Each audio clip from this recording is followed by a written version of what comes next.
This is where you can find yourself. As true as the purest gold.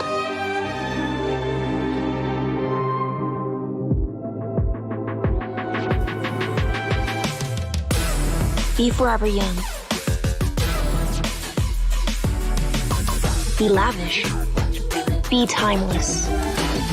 I am 24K, bling like no other. Halo para pengejar. Wah, saya bantuin ya. Kejar ini, kejar itu, kejar.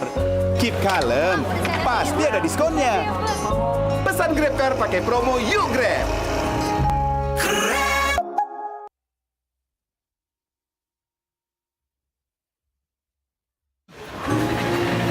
Halo para pengejar. Kejar ini, kejar itu, kejar. Keep kalem, nggak ada kata telat. Pesan Grab baik ada jaminan anti ngaret.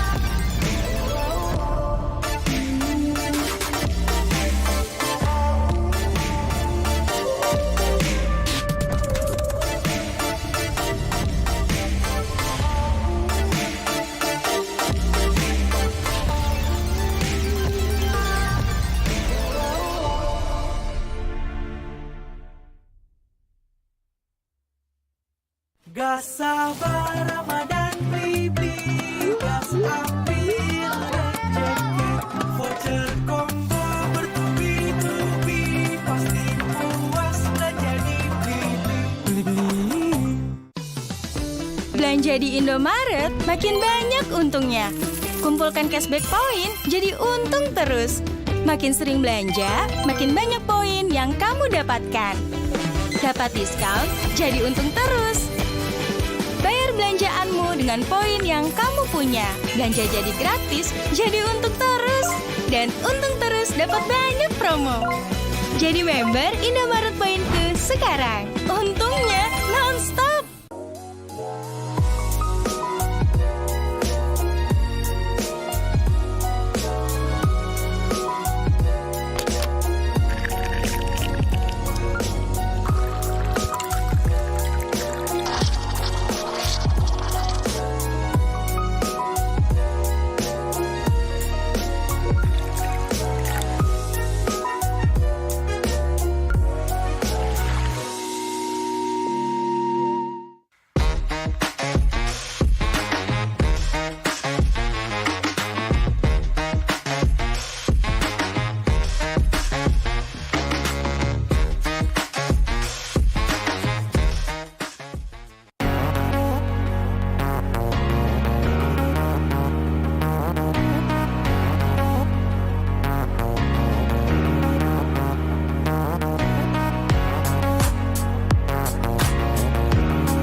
This is where you can find yourself.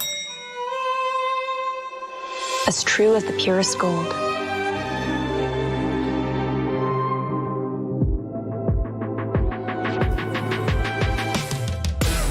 Be forever young. Be lavish. Be timeless. I am 24K, bling like no other. Halo para pengejar. Wah, saya bantuin ya. Kejar ini, kejar itu, kejar. Keep kalem, pasti ada diskonnya.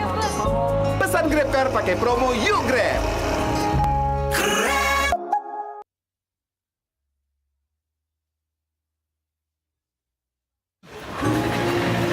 Halo para pengejar.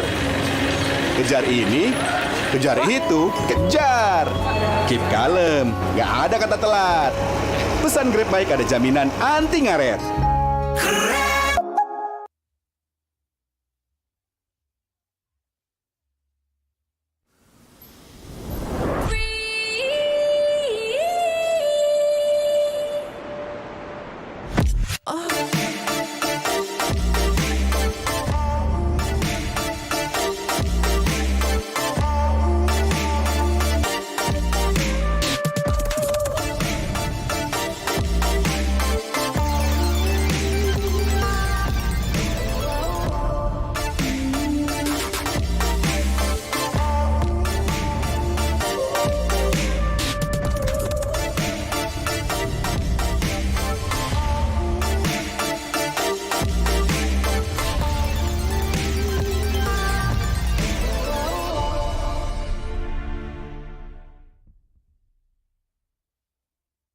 Gas sabar Ramadan beli gas ambil rezeki voucher combo bertubi-tubi pasti puas belanja di beli. Belanja di Indomaret makin banyak untungnya. Kumpulkan cashback poin jadi untung terus. Makin sering belanja, makin banyak poin yang kamu dapatkan. Dapat diskon, jadi untung terus. Bayar belanjaanmu dengan poin yang kamu punya. Belanja jadi gratis, jadi untung terus. Dan untung terus dapat banyak promo. Jadi member Indomaret Poinku sekarang. Untungnya non-stop.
This is where you can find yourself. As true as the purest gold.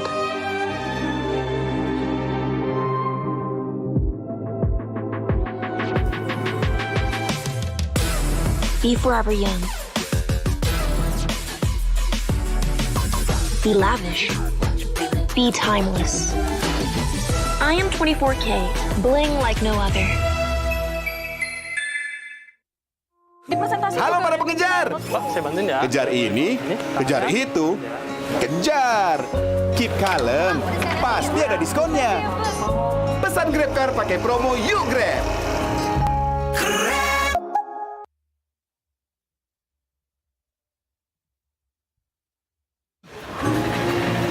Halo para pengejar. Kejar ini, kejar itu, kejar. Keep kalem, nggak ada kata telat. Pesan Grab baik ada jaminan anti ngaret.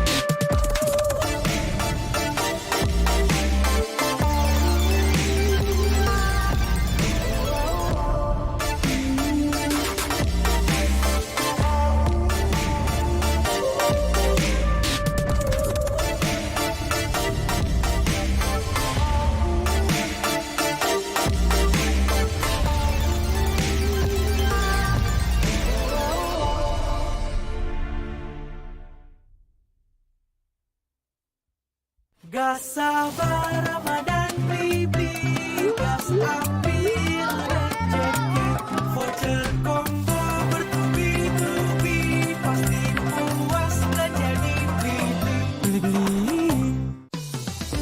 Belanja di Indomaret makin banyak untungnya. Kumpulkan cashback poin jadi untung terus. Makin sering belanja, makin banyak poin yang kamu dapatkan. Dapat diskon, jadi untung terus. Bayar belanjaanmu dengan poin yang kamu punya. Belanja jadi gratis, jadi untung terus. Dan untung terus dapat banyak promo. Jadi member Indomaret Poinku sekarang. Untungnya non-stop.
This is where you can find yourself. As true as the purest gold.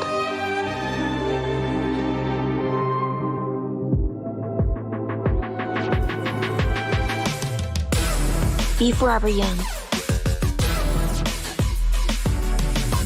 Be lavish. Be timeless. I am 24K, bling like no other. Halo para pengejar. Wah, saya bantuin ya. Kejar ini, kejar itu, kejar.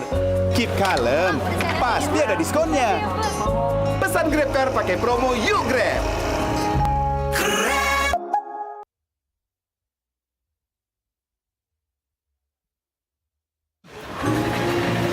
Halo para pengejar. Kejar ini, kejar itu, kejar. Keep kalem, nggak ada kata telat. Pesan Grab Bike ada jaminan anti ngaret.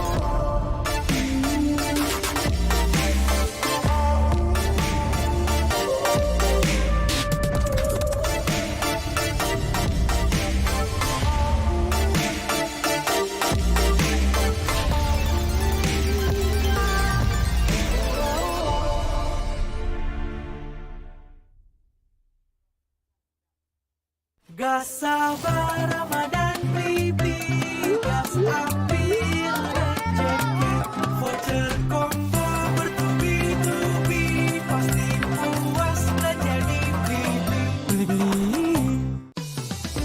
Belanja di Indomaret makin banyak untungnya.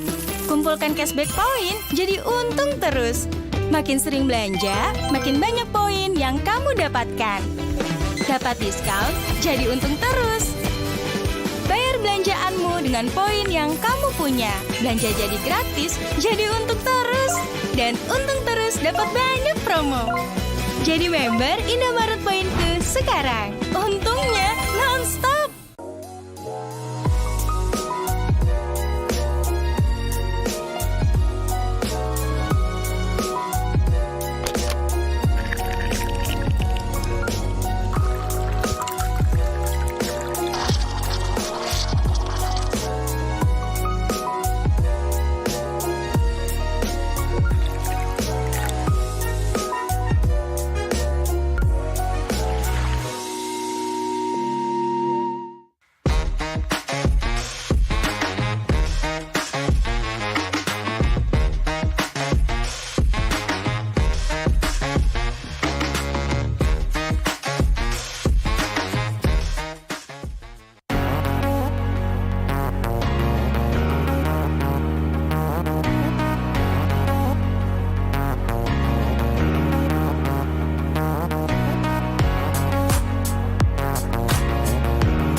This is where you can find yourself. As true as the purest gold.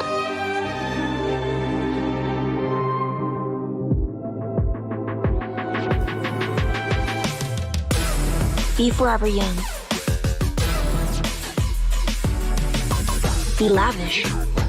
Be timeless. I am 24K, bling like no other. Halo para pengejar. Pak, saya bantuin ya. Kejar ini, kejar itu, kejar. Keep kalem, pasti ada diskonnya. Pesan Grab Car pakai promo Yuk Grab.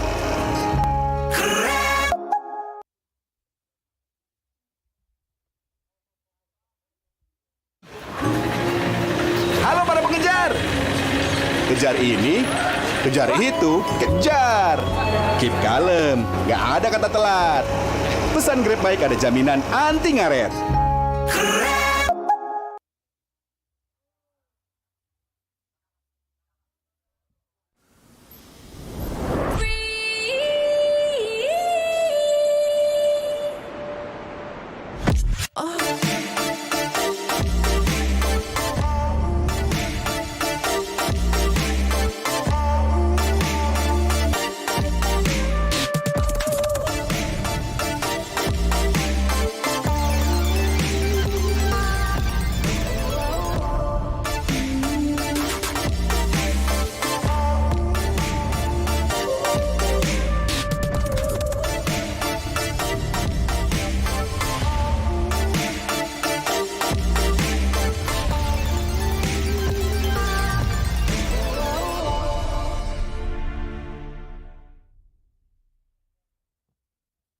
Gas sabar Ramadan Bibi, gas ambil rezeki, voucher combo bertubi-tubi, pasti puas belanja di Beli-beli. Belanja di Indomaret makin banyak untungnya. Kumpulkan cashback poin jadi untung terus. Makin sering belanja, makin banyak poin yang kamu dapatkan. Dapat diskon, jadi untung terus. Bayar belanjaanmu dengan poin yang kamu punya. Belanja jadi gratis, jadi untung terus. Dan untung terus dapat banyak promo. Jadi member Indomaret Poinku sekarang. Untungnya non-stop.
This is where you can find yourself. As true as the purest gold.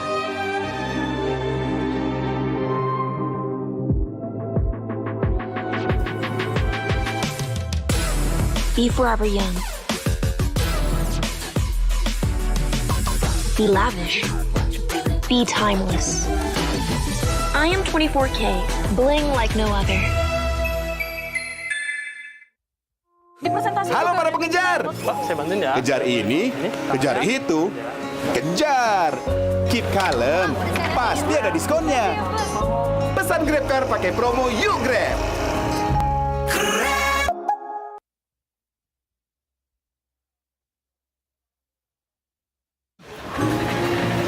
Halo para pengejar. Kejar ini, kejar itu, kejar. Keep kalem, nggak ada kata telat. Pesan Grab Bike ada jaminan anti ngaret.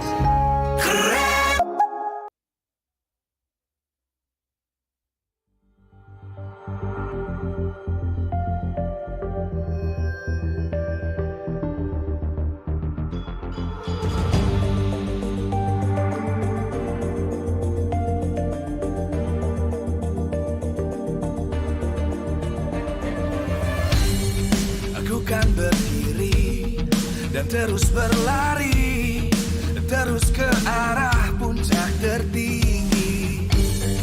Ku takkan berhenti, hanya sampai di sini.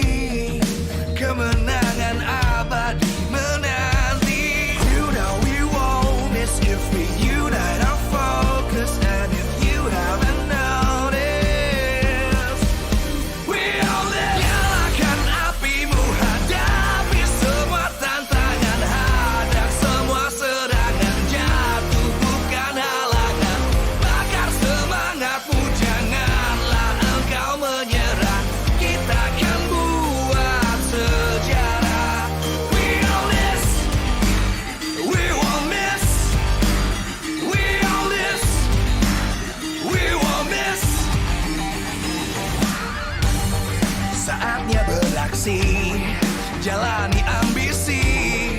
Aku kan menyawakan hari ini. You know we won't miss if we unite our focus. And if you haven't noticed, we all live. Nyalakan apimu, hadapi semua tantangan, hadang semua serangan, jatuh bukan halangan. Bakar semangatmu, janganlah engkau menyerah. Kita akan buat sejarah. We all this, we won't miss. We all this, we won't miss. We all this.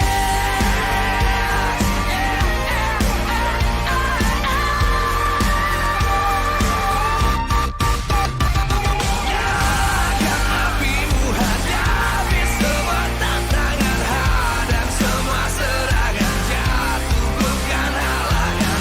Bakar semangatmu, janganlah engkau menyerah. Kita akan buat sejarah. We all this.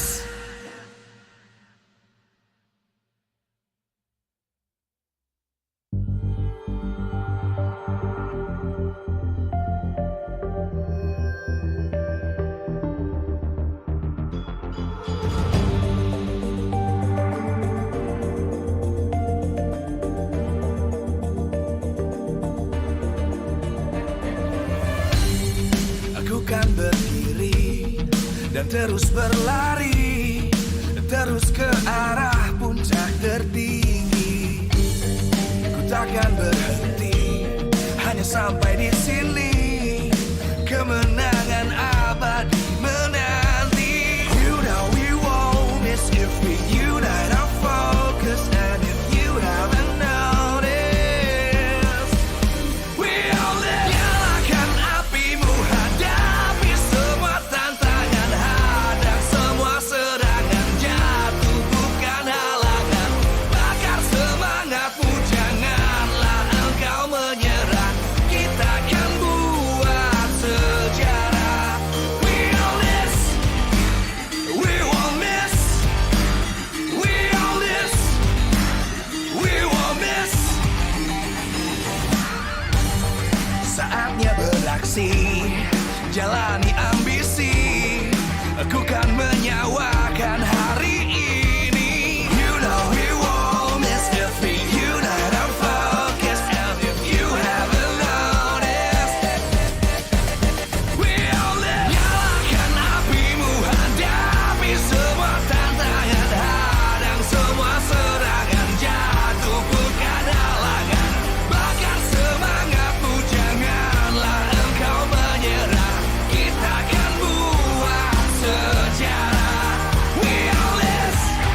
kan berdiri dan terus berlari, terus ke arah puncak tertinggi.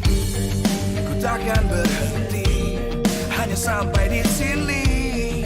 Kemenangan abadi menanti. You know we won't miss if we unite our focus. And if you haven't noticed, we all live. Nyalakan apimu, hadapi semua tantangan, hadang semua serangan, jatuh bukan halangan.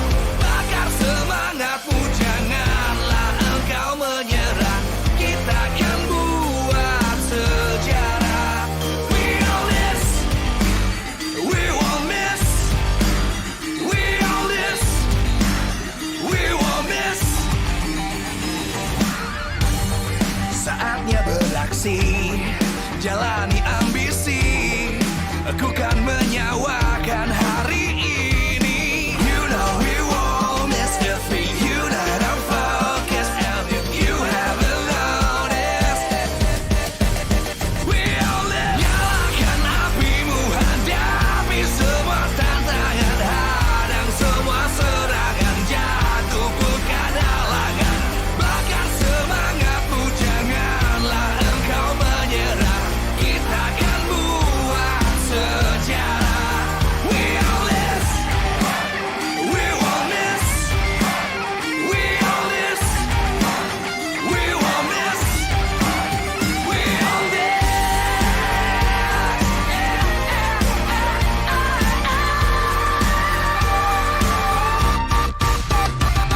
Nyalakan apimu, hadapi semua tantangan, hadang semua serangan, jatuh bukan halangan. Bakar semangatmu, janganlah engkau menyerah. Kita akan buat sejarah. We all this.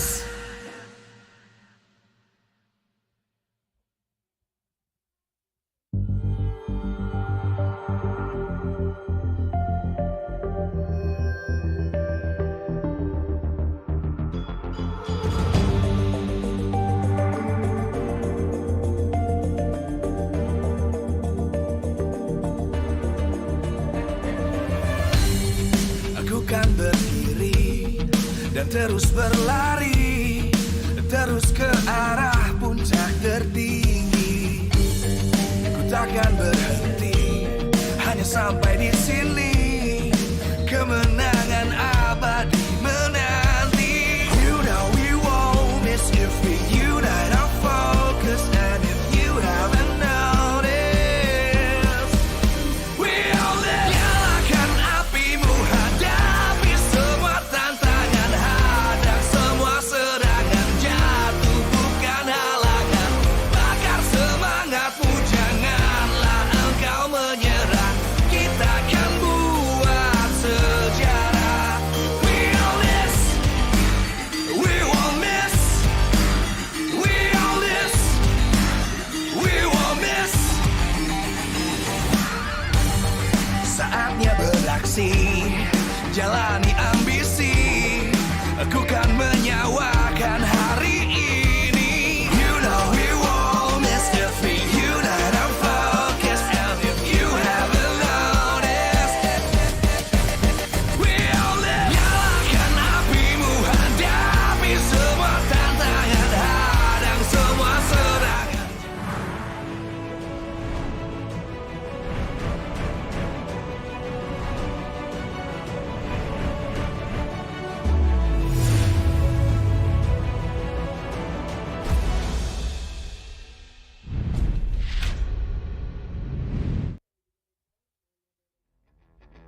Ladies and gentlemen, welcome back to day 2 of the last week of MPL ID Season 11.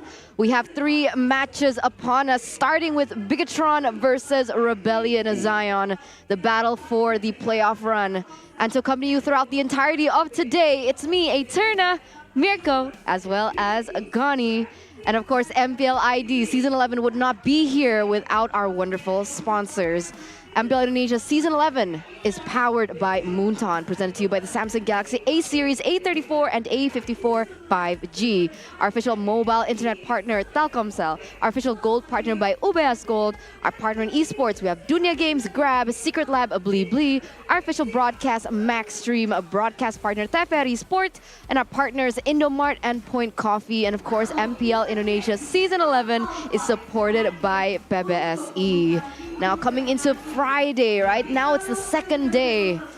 We are going to have, once again, Bigetron going against Rebellion Zion. Now, both of these teams have a lot to prove. They have a lot of stakes in this upcoming match because, once again, their playoff lives are at stake.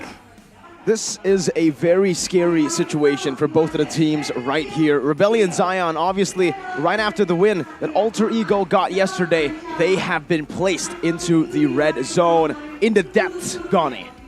It's going to be very, very challenging for both teams here, realizing that actually the mid-table here, they're not really safe, right? Bigetron, they have a chance to go to the 7th place, as well as Rebellion, who is sitting in that 7th place position. So this battle, this match is going to be very, very important here. Bigetron looking to solidify themselves in the playoff spots.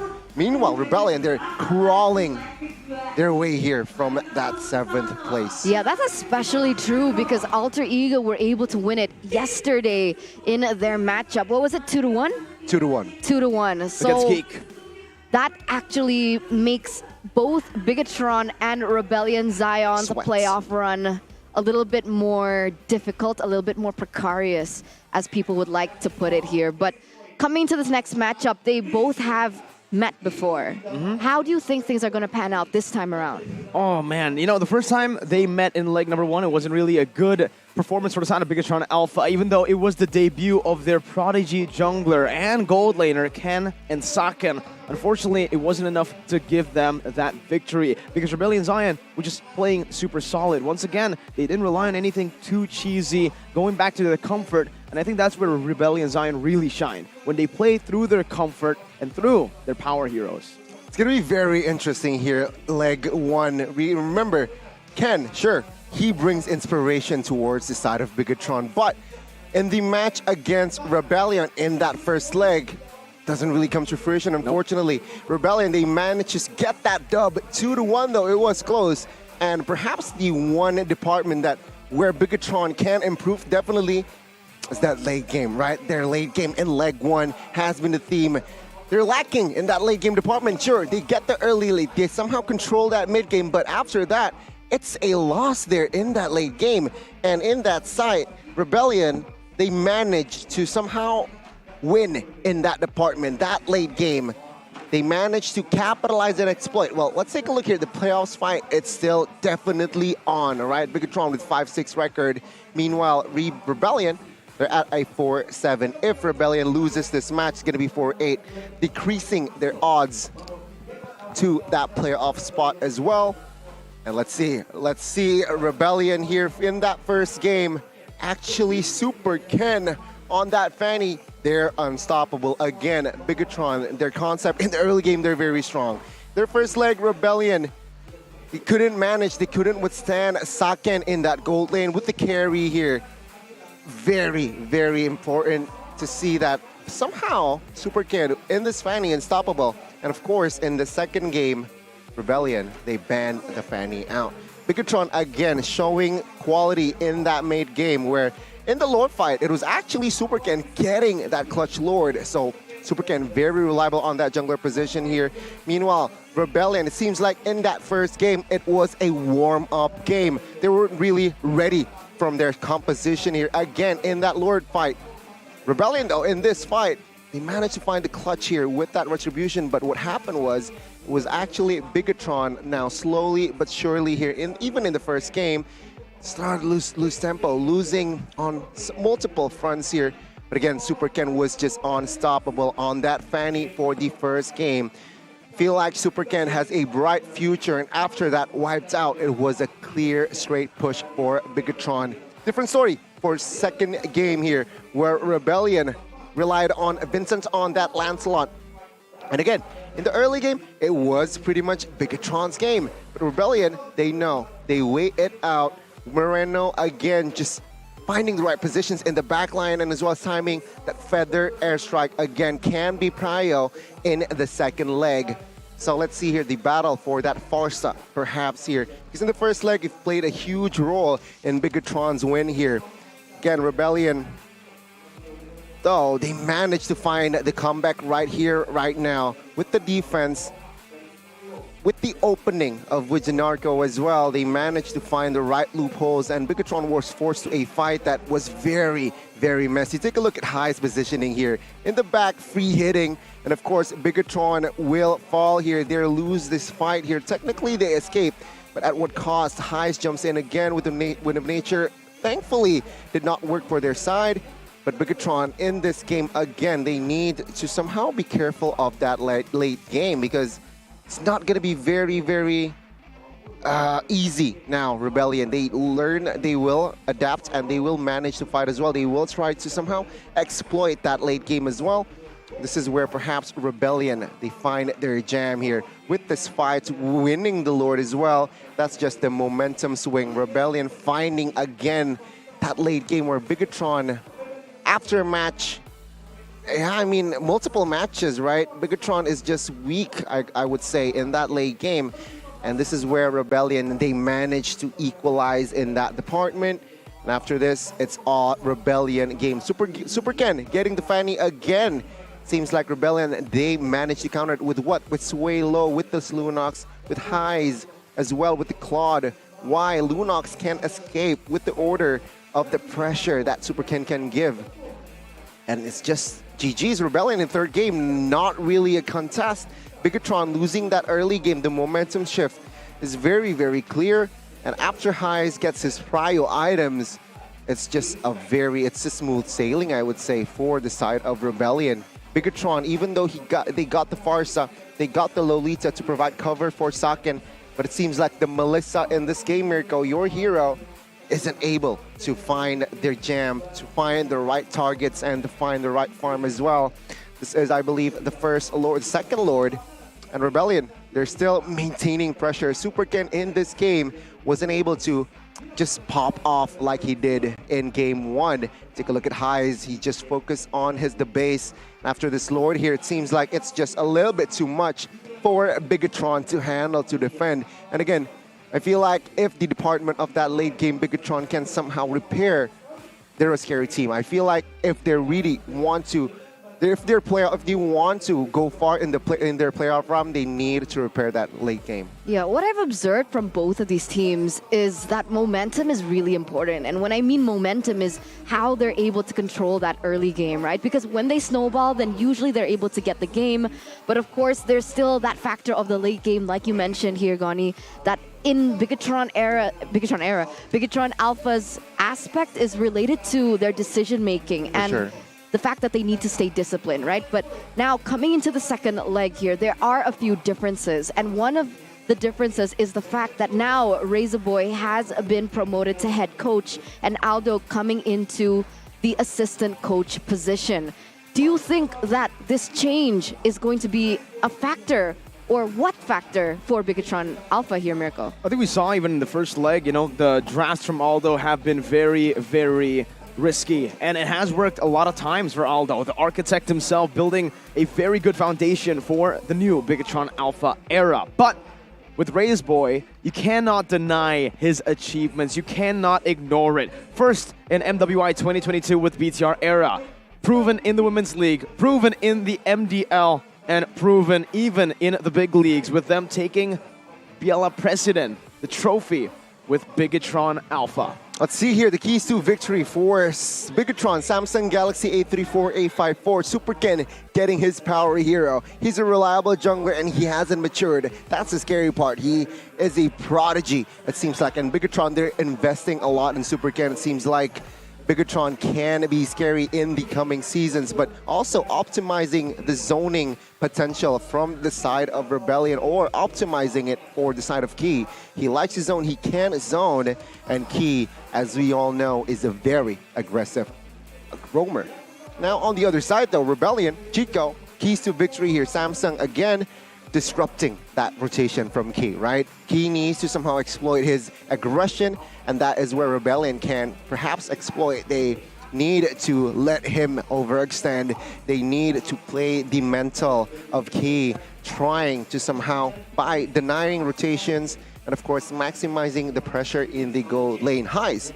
He is also a reliable gold laner. Why? He has a deep hero pool.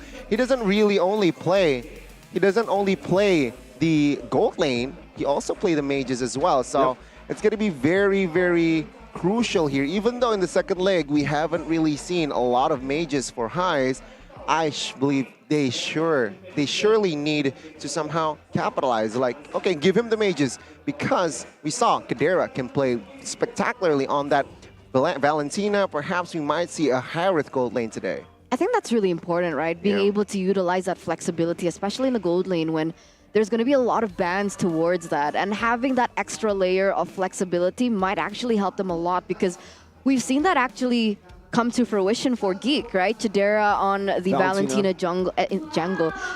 Gold. It's been successful to be able to get that early game going and really just shut down that gold lane. So that's definitely an edge that Rebellion Zion has for themselves. And with that in mind, right, I think the draft is going to be very important. And when I say this, I'm talking about how I feel like earlier on in the season, Rebellion Zion has always had a really impeccable draft, but coming nearer to the end of the season, I don't know if it's pressure, I'm not really sure what's going on, but Chico's not really in tip-top shape in terms of the drafts. Yeah, I agree. You know, it feels like it's the opposite of Alter Ego, who really struggled early on with drafts, but now are finding their jam. Rebellion Zion are experimenting in the later half of the regular season in their drafts. We are seeing the Valentina in the gold lane, experimental picks that are working sometimes, but the synergy sometimes is very questionable, and that's why Rebellion Zion hasn't been able to find the same success that they were able to find in the first leg. Yeah, I mean, we saw that 1-1 pickup the last time they played. It was questionable, and if they do make it to the playoffs, right? How do we watch them go to the playoffs? Well, obviously, this is information for all you guys back at home. Hurry up and get your MPL Indonesia Season 11 playoff ticket, because if you don't know, this week, 6th week, is the final week of the regular season. The tickets are for G-Expo Hall D2. Tickets can be obtained starting from March 25th, which is tomorrow, Eterna. Oh! You can get it tomorrow. We have the venue already. It's going to be at G-Expo Hall D2. We're going to start the sale tomorrow. Just check the social media out.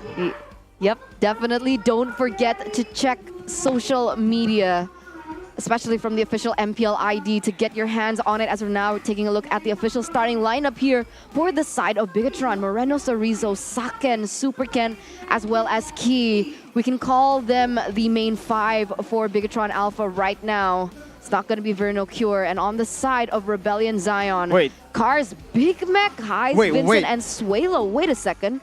Cars is mid lane. Suelo is Rome. Wait. What's going... No. Wait, Narco? Wow. Big changes for the Blue Bulls later in the season. Go big or go home.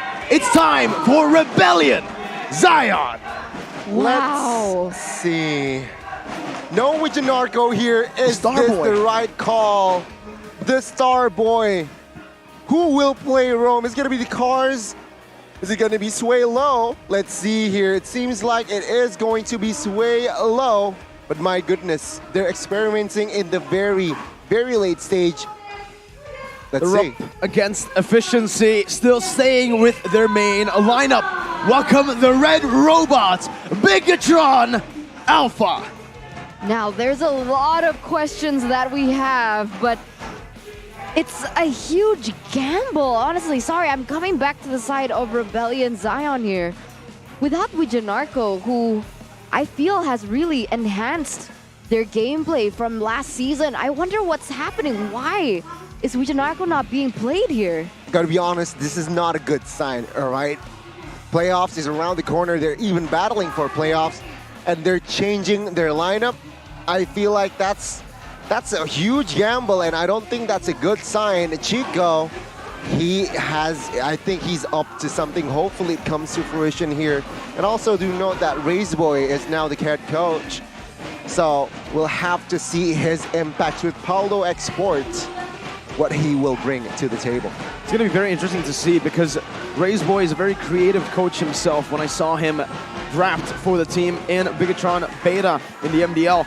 Remember, MDL was using the global ban system last season, and he was really able to prevail right there, utilizing the global ban system to the utmost potential, winning the draft almost every single game for Bigetron Beta. Even in the grand finals, beating the almost full MPL lineup of EVOS Legends. It was EVOS Icon, but it was an EVOS Icon with the LAR, Brands, Goodness. and Taz. Yeah. Oh, and Fairsick, actually. Oh, okay. But what we saw before was Super Ken's family. So they come to the venue here at Menara Kuningan to help support him. As now we're also going to take a look at the most pick and banned heroes here from a Bigetron Alpha. Was technically Aldo, right, the coach, so he really likes to secure the Kaja. Securing a hero for Key, it seems like, is their prio here, because he is an exceptional roamer. He pops off literally almost every time, anytime on the Kaja, and to add to that, he also likes to prio that Grok, right, 8 times being picked up, so he really likes to secure that hero for Key. Farsa, very reliable as well, as he picked it up 8 times as well. So again, they centralize around the roamer and as well as mid. Meanwhile, Chico, take a look at this. With Janarko, he also prioritized his hero here with the Grok pick. Sure, it can be flex, but mostly on towards Wijanarko. And then what's Sway Low? He likes to play the Yves, the Fredrin. So the trio, it seems like it's his prio, right? It's either the Fredrin, the Grok, or the Yves. Now, with Suelo in that roam position, is it going to be similar? That's the question. Also, take a look at the response by their opponents, right? Most ban also, that Yves, why? Suelo literally pops off when he is on the Yves, but when he is on the roam, that's the question mark. Yeah, we've talked about Suelo's hero pool for quite a long time. I think over the past 2 seasons, maybe even 3, right? And the issue is, it took him up till MPL ID Season 11 to actually be able to expand it. And everyone used to call him Cuman Bisa Yves, which translates to the fact that he's only been able to utilize and find success on the Yves. So with him swapping into the roaming position, it's a big question what kind of heroes he can actually utilize against someone as important and as strong as Key. As we take a look now at the Bigetron Alpha match history. If we take a look at the match history here, it's kind of a little bit of a pattern where Bigetron Alpha with Aldo at the helm has been drafting mostly towards Key. He's the main playmaker. If he does well, the team does well. It's very much like GEEK SLATE, maybe a light version of GEEK SLATE, as they haven't been able to find the same amount of success. But on the other side, Rebellion Zion, I would say they're a bit more multidimensional. They can make these plays happen from almost every single lane, and that's what we credited Chico with in the first leg. He was so creative in the drafts. I agree. Yeah. Very shaky though, right? From the side of Rebellion Zion here, you're looking at the match history. And in the second leg, they only managed to get that 1 win against Aura. After that, EVOS, GEEK SLATE, Alter Ego, all lost. So, again, this match, they need a win. Perhaps they can just advance to that playoff spot. And that's a problem, right? Because their next matchup is RRQ, and then after that, it's Onyx. So top 2 on the standings right now. It's looking pretty bleak for Rebellion Zion if they can't even manage to get a win against a Bigetron Alpha here. On the other side too, though, Bigetron Alpha desperately need this victory too, because their next 2 matches will be GEEK SLATE and Alter Ego. 2 teams that have been on the rise as well. So it really is anyone's game right now, as both of them have a lot of stakes to play with. And on that note, welcome, ladies and gentlemen, See to the value in drafting me? phase of game number one, You match should. number one of today. And we can already see here, oh, very interesting bans coming through. Rebellion Zion with the first pick, Time to Bigetron with drop the the second, beat of the flames. Valentina, Joy, and Glue gonna be the choice of bans coming in from Rebellion. Whereas Bigetron have opted for the Arlet and the Fredrin ban here. Very, very, it makes sense, right? With the Arlet ban, we saw it yesterday, Arlet just pops off. I think he's on a very high win rate here on that Arlet. So Arlet is just generally very strong now, very prio, and Bigetron realizing that their second pick, they just want to ban that out. Also with that Fredrin and still that 1-1. So Rebellion here has a very, very high chance to pick up the Grok, to also pick up the Kaja, and there you go, Rebellion here. Perhaps Suelo will have that Kaja debuting here again very late week 6. Bigetron though, they have the chance to pick up the Grok 4 key and perhaps securing a hero for Moreno. Farsa. Yep, the Farsa definitely is a solid option to pick up right now, maybe with an XP lane or two. They can also pick up a Fanny if they really want to go for a comfort pick early on, but it is a bit too aggressive. They will just secure a Eve and a Grok, securing a flex pick for Bigetron Alpha and a solid hero on Moreno. A safer hero compared to the Farsa, as Rebellion Zion pick up the carry a bit early. Knowing Bigetron Alpha, they're most probably going to go for the Melissa for the last pick in the first phase. It's going to be very interesting indeed. So yeah, Bigetron, as predicted, that Grok. But I thought it was going to be the Farsa, but no, it's going to be that Eve. So again, securing just that high ground, giving it to Moreno, taking it away, perhaps in the hands of Cars. Rebellion now, they're taking their time. They should, though, secure a hero. You know what? If they want to go crazy, just secure a hero for the XP now. That's definitely a possibility here. We'll see in just a few seconds what choice they go for. No, Farsa. But they go for a Farsa into a Grok pick. Very risky, honestly. I think one of the main counters towards the Farsa in this current meta is the Grok, because he's able to cancel the Feather Airstrike with the wall that he's able to put up.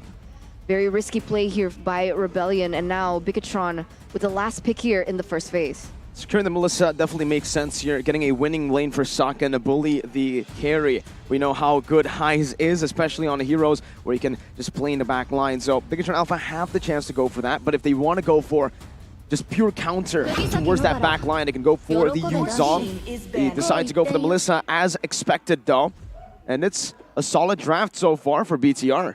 Yeah, I like it though. I like it. Yeah, that Farsa pick can be very vulnerable. So this Farsa will definitely somehow force to use it pure. If I remember that wall charge can also cancel that feathered airstrike. So it's going to be very, very tricky here to see the impact of Moreno. If continuously just harassed by Grok. Bigetron here, very straightforward. They opt for a Yu Zong ban, which is very interesting because I thought they might be able to pick up themselves. Yeah, me too. I would have thought that they would pick it up.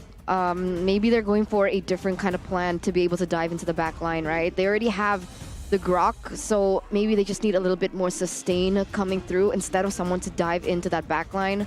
Rebellion, though, what do you think that they are going to opt to ban out here? Do you think they're going to start limiting the EXP lane as well? I think limiting the XP lane makes sense, but again, this Grok pick is a very good flex pick there, so Rebellion Zion might just go for the jungle ban instead. Maybe the Fanny taking it away right now will be pretty solid. You know, you have a very vulnerable back line of the carry and the Farsa. There you go, the Fanny ban comes through, and Bigetron, what will they commit here? Another EXP? Because I feel like Benedetta can be an option here for Bigetron. So Rizzo can play that Benedetta. It makes sense as well. Can penetrate towards the backside with that Petrify emblem. Can just go through. Farsa go through carry. So perhaps Bigetron, they want to pick up the Benedetta. So another EXP ban here just makes sense. I'm actually quite interested to see what kind of EXP laners that both of these teams opt to choose right after the patch that came up. I think I've been seeing a lot of buffs to certain heroes, like the Paquito was buffed. If I'm not mistaken, Esme had a buff as well. I'm wondering if these two heroes might actually surface, seeing that Sorizo is one of the heroes that, one of the players that have picked up the Esmeralda this season, where no one really has. So that's definitely still an option for Sorizo. So if we talk about Rebellion trying to limit that, I think it's a little tricky. It really depends on the matchup, but there's a comment here by Pai. Kars is very good. I respect him, especially since he has just moved from gold to the EXP role, and that's what makes him amazing. His performance is really good. I agree with him, man. You know, Kars has been a standout for Rebellion Zion.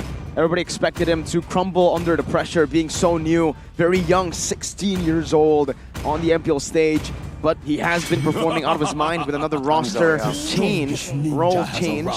We'll see if he can perform in the mid lane as he does in the XP, but it is another jungle ban here.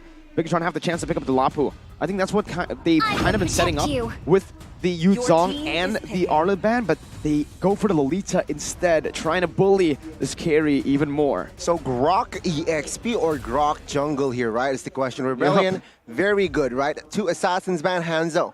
Very dangerous. If you're on a far side, if you're with a carry, Hanzo can just dive towards that backside, and a good spot there. They're able to locate that Hanzo ban, and there you go. It's all one of the signatures for Super Ken as well, but Rebellion, they will pick up that Lapu, and perhaps a good jungler for Vincent here.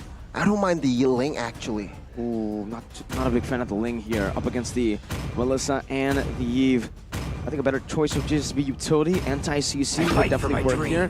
But they go for Paquito. Okay. Is it going to be tank or damage, Gani? And I think it's going to be tank here, looking at their comp, right? They have burst, they have DPS, so they just need that extra bulky bruiser in that front side. I think it's going to be a really big challenge, right, for Rebellion to dish out the damage onto the Melissa later on when things get to that mid towards that late game. They have to highly depend on the Farsa to output that damage with the Feather Airstrike to be able to zone the Melissa away, because otherwise the Melissa is going to be able to nullify that dive potential from the Paquito and the Lapu with her go away. Whereas Bigetron, they don't seem to have the same issue. So with that in mind, very bold pick here. Alice in the jungle once again picked up by Bigetron Alpha, and a lot of people have said that this season in MPL ID, there have been a lot of Alice jungle pickups, right? But the only team that has been able to come close to success with the Alice jungle was Bigetron Alpha. With Super Ken, and you are seeing Super Ken's family right here on the camera, caught on cam. You can see him, the support given. It's the family buff, Eterna. The family buff. It's going to be the family buff, but the composition, though. Oh, Bigetron looking very scary. They can't play through the early game with that Grok and Yves. In their late game, Alice and Melissa. Yeah, it truly depends, right? If they can utilize this Alice jungle to fruition, then it's going to be a very tough roster to beat. But the problem is, Alice is such a 50-50. They need to be able to snowball from that early game. And on that note, ladies and gentlemen, welcome to the Land of Dawn, game number 1 of match number 1 between Rebellion Zion and Bigetron Alpha. Let's see here again, spell-wise, nothing too out of the ordinary. Highs, though, will have that Purify, but ooh, Kars will be on that mid lane, so yeah, no Purify still. Going up against the Grok here, he still opted for that Flicker. I don't know it will be efficient or not, though, honestly. But High still respects the crowd control potential that Lolita can give, that Grok can give. He opted for that Purify. He's very low there in the mid as well as way low.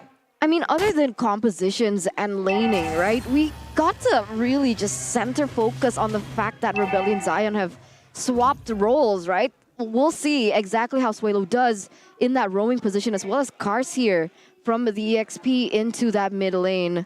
So far, I don't really feel the early game presence that I would expect from a Kaja and Farsa duo in the mid lane.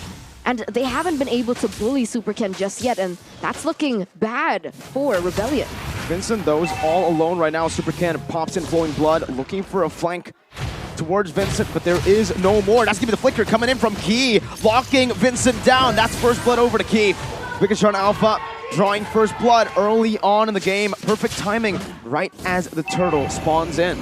Oh, good setup there. Bigetron, they understand that Vincent is in that area. They're in the jungle camp top side. They go for the gank, a 4-man rotation, and there you go. Vincent by with no spells, with no flicker, he's on a retry. They can definitely give pressure and maintain that pressure, but take a look at that. Vincent is actually the first one to go into the turtle. He's already used it here, and Bigetron Alpha will just utilize the position, the space here to reset it. There's no real need to actually rush this, and Super Ken is taking it really slow and really well, right? He's just playing around it.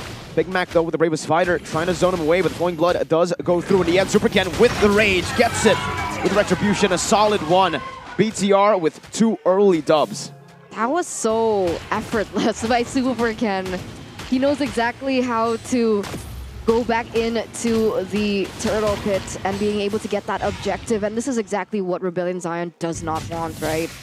They need to be able to punish him from that early game, but wait a minute, on the top side. Sway low. Oh, just a bit late there on the Divine Judgment, forcing Highs to pop that Purify. And now Highs is going to be zoned all the way. The RWM is going to be able to pin him down as Key jumps in under the turret and Saken picks the kill up. Even Sway low will fall here in the top side of the map. Everything going the right way for Bigetron Alpha. Oh my god, the rotations, right? Moreno, very good timing there. Rotating top side, and with the resources that were almost done for side of Rebellion, it's a 3v2. It's a free kill, 2 kills. And the gold laner falls again. A very strong early game for the side of the Red Robots. And 1,500 gold lead, right? And that's not something that you'd expect with the composition that they have opted to go for here. Rebellion and Zion should have a bit of an edge, honestly, in the early game with the Farsa and the Kaja in that mid lane to go in for more, just more in this early game, especially with the Paquito as well, right? But they haven't been able to do that at all. There's no initiation, there's no good rotation in the early game here from Rebellion, and now Bigetron Alpha, they've started to snowball, and you can see them pressuring already in this top side. It's about the winning lanes, man. Now the RWM gets placed down. Sway looking to be caught under the turret, taken down. Key will fall as well as Vincent looks for a re-engage in the back. You can see, though, Super Ken as the jungler will just soak in that XP lane minion. The mid lane gets shoved in, but Kar's going to be pinned down by the barrier. And look at the damage from the models. Saken picks up the killing spree. Super Ken with the invade to steal away the orange buff. And this will mean that Vincent is 2 levels down. And to add to that, right, Alice is a hero that relies on stacks. Super Ken has been just farming crazily, taking the mid wave multiple times, taking enemies jungle. Then take a look, they want to fight this again. Okay, with Nimna Blast now, Sway low with the flicker, and just like that, their offensive battle spell has been used up. Key going to be brought back to the team by the knockout strike by Big Mac. Gets zoned away by the go away. Saken with proper resource management. Cars pops in for their airstrike. 4 ultimates burnt out for the side of Rebellion Zion as Bigetron Alpha look for the last turtle. Super Ken secures a second, actually, turtle in the game. It feels like it's the 3rd turtle. But again, Bigetron Alpha, that just shows how fast-paced they've been playing. 3,300 gold lead for Bigetron Alpha. They already have 2 towers on the board on those side lanes. And it's looking bleak for Rebellion Zion right now. So take a look here at the talent predictions. Very interesting here. Frederico Mirkotron, Rebellion vote. Why so? You know me, man. I gotta use my curse. I gotta use my power. For Bigetron. And there you go. Take a look at mid-side. Key jumping in against Sway low. Hasn't been able to find a single Divine Judgment. Actually, he did find one onto Key. Not onto the right target for now, but so far the curse, it seems like it's working. Goodness, right? Super Ken, again, he's at a 0-0-1, but it doesn't matter. He's level 10. And again, I can't stress this enough. Alice is a hero that relies on stack, and he's just been popping off, clearing lanes, invading jungles, And once we reach perhaps minute number 8, minute number 9, that's where Super Ken, is ready to fight. Take a look at mid-side. Hold the models and the RWM and the Illuminum Blast. Everything just popped in. Big Mac will be taken down. Bigetron Alpha just dominating in game number 1.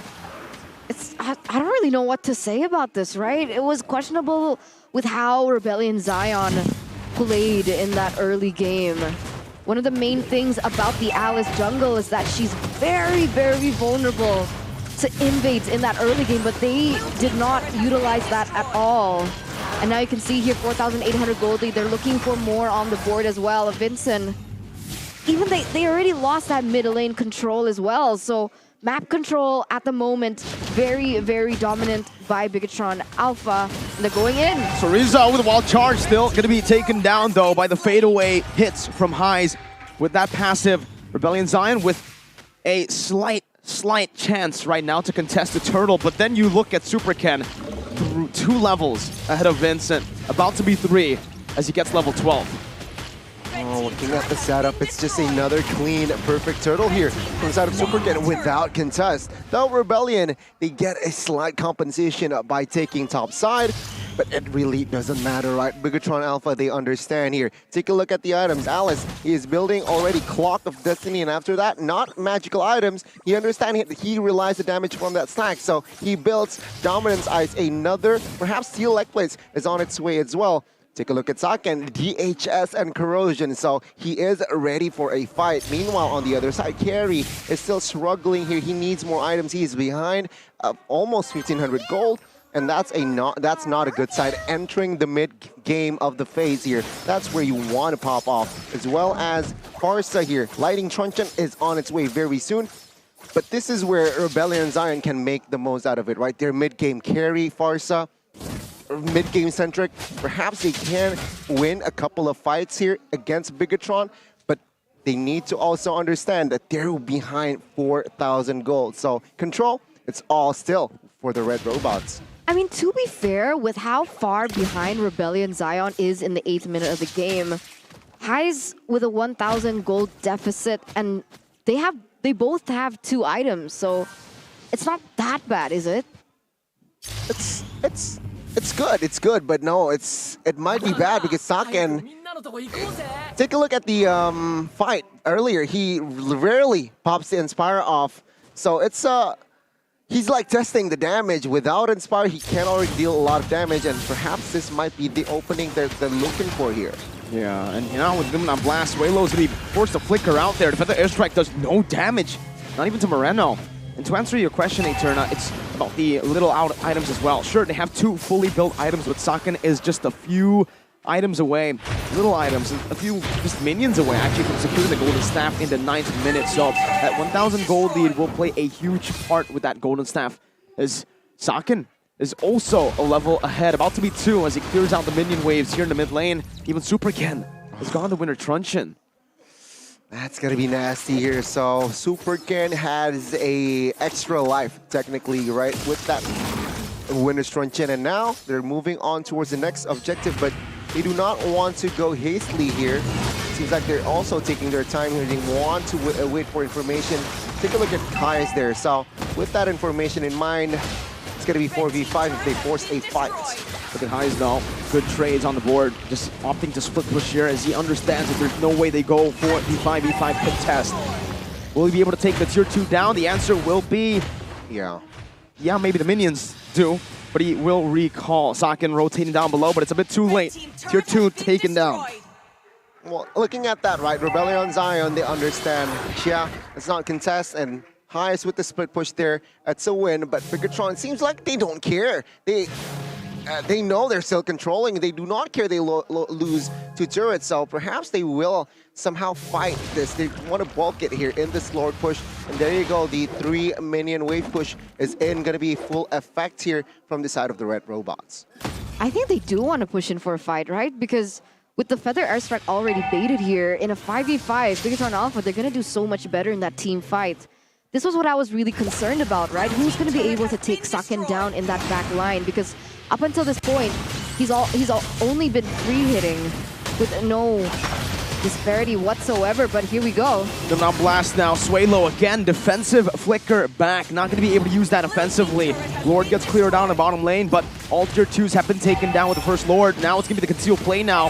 Flowing blood and the RWM high is going to be zoned away from the turret. Sakin is able to siege it down pretty easily. Vincent unable to get close. Gets utility down, slowed down. Sakin with a rose gold now in the 11th minute of the game. You know what I noticed here? Key rarely pops the flicker Numenon Blast. He's really just zoning members from side of Rebellion Zion with that Numenon Blast. He doesn't really want to catch anyone in particular, perhaps waiting for an effective. This might be the flicker play. There you go, right as you call it, Gone. He finally goes for the flicker, and he instantly finds the enemy roamer. Swalo with the role change, not finding success for now. Still 0-3. Bigetron Alpha en route to ending the game quite early. Again with the siege here in the mid side, but the rest are popped up. There you go, so Rizzo going to be the main damage or main soaker there, but it's still going to be everyone just melted down. Super Ken with an interesting jump in with Winter's Truncheon, buys a little bit more time as Sakin comes down to help him out. Super Ken going to be able to sustain back up for a bit, but that was a big mistake. Luckily for him, he did not have a bounty, but still, that's the jungler down. Now that's kind of a question that I wanted to ask you here, Gani.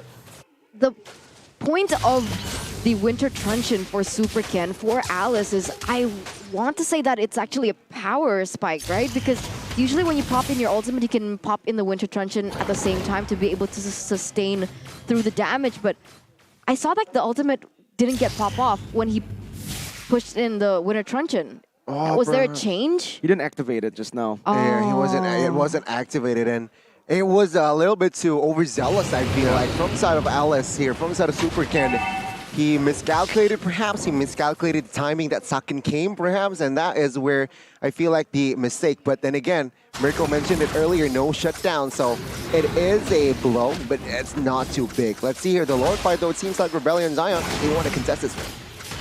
Let's see. Super Ken, once again, here in the mid lane, you see that the Kaja, good spot by Moreno right now as Big Mac jumps into the back line, but it's still going to be Moreno utilizing that flicker to get out. Big Mac going to be kited right now as he finds the stun on the Super Ken, but Swalo finds the Divine Judgment onto Sakin. It's still going to be Sorizo though, with a massive wall charge to peel back. High still able to free hit as Vincent is going to be caught down by Key. Stunned out and now taken down by Super Ken. Still a massively good trade for Bigetron Alpha, 4 for 1. Definitely, definitely. Bigetron Alpha now have the man advantage. A 5,600 gold lead, and Sakin already opting for another item there, Gani. Oh my goodness, with that rose gold meteor, right? So again, the feather airstrike wouldn't really burst him down with an extra shielding regeneration, and also do not that Soriza on that Grok. He opted for that Sea Halberd here, knowing going up against a Piquito, going up against Lapu, that spell vamp lifesteal, right, might come into play. And with that Sea Halberd, it just nullifies that effect for the side of Rebellion Zion. Let's see here, this is the Enhanced Lord marching to empty lane bot side. Let's see, will Bigetron end the game right here, right now? There might have been a mistake here. Divine Judgment onto Key. Still going to be able to pop in the Guardian's Bulwark, soaking in a whole lot of damage. Sakin sieges down the mid lane turret. Key finding the stun. Car still able to get out right there, but the Lord will be slain down below. Super Ken immobilizing two. Highs taken low. Super Ken still having the Winter Truncheon. Going to be able to pop in the Flowing Blood to escape. Stay low. Gets chunked quite low. He going to be able to flicker out. Has the Immortality and the Guardian's Bulwark. Immortality pop as Moreno's going to try to poke Vincent down in the mid lane. But Vincent gap closes pretty well. 3 base turrets down. Bigetron Alpha still with the lead, not losing a single member in that siege. So the 2 remaining base turrets taken down right for the side of Rebellion. Bigetron Alpha, they couldn't find that impactful, significant opening to end the game. But sure, it's a win. They didn't lose anyone, plus they got the 2 base turrets here. Very good execution as well. Rebellion Zion, I feel like a fair, good defense, right? Sure, they lost 2 base turrets, but it's not the end yet. They can fight for another day. But now, this is where it gets interesting, right? After minute number 15, it's the late game. So I want to see here, Highs, full item already, perhaps, question mark? Because if yes, perhaps there's going to be a possibility for Rebellion Zion to turn this game around. How? if Bigetron Alpha again overextends. This is the late game, Rico. Right. Bigetron is very, very known to be somehow weak in that late game. The throw could happen, throw. right? I mean, it's pretty notorious right now for Bigetron Alpha in Season 11. Somehow, it's big a throw in the first leg, right? They have learned from that mistake, a lot of those mistakes. And I think in the second leg, they won't really be as vulnerable to those kind of comebacks. But still, the possibility is definitely still there with highs and cars scaling towards that late game. And you can tell, right? Even though Super Ken scales indefinitely at this point in towards that late game, the problem is that Super Ken gains what? Sustainability, gains HP.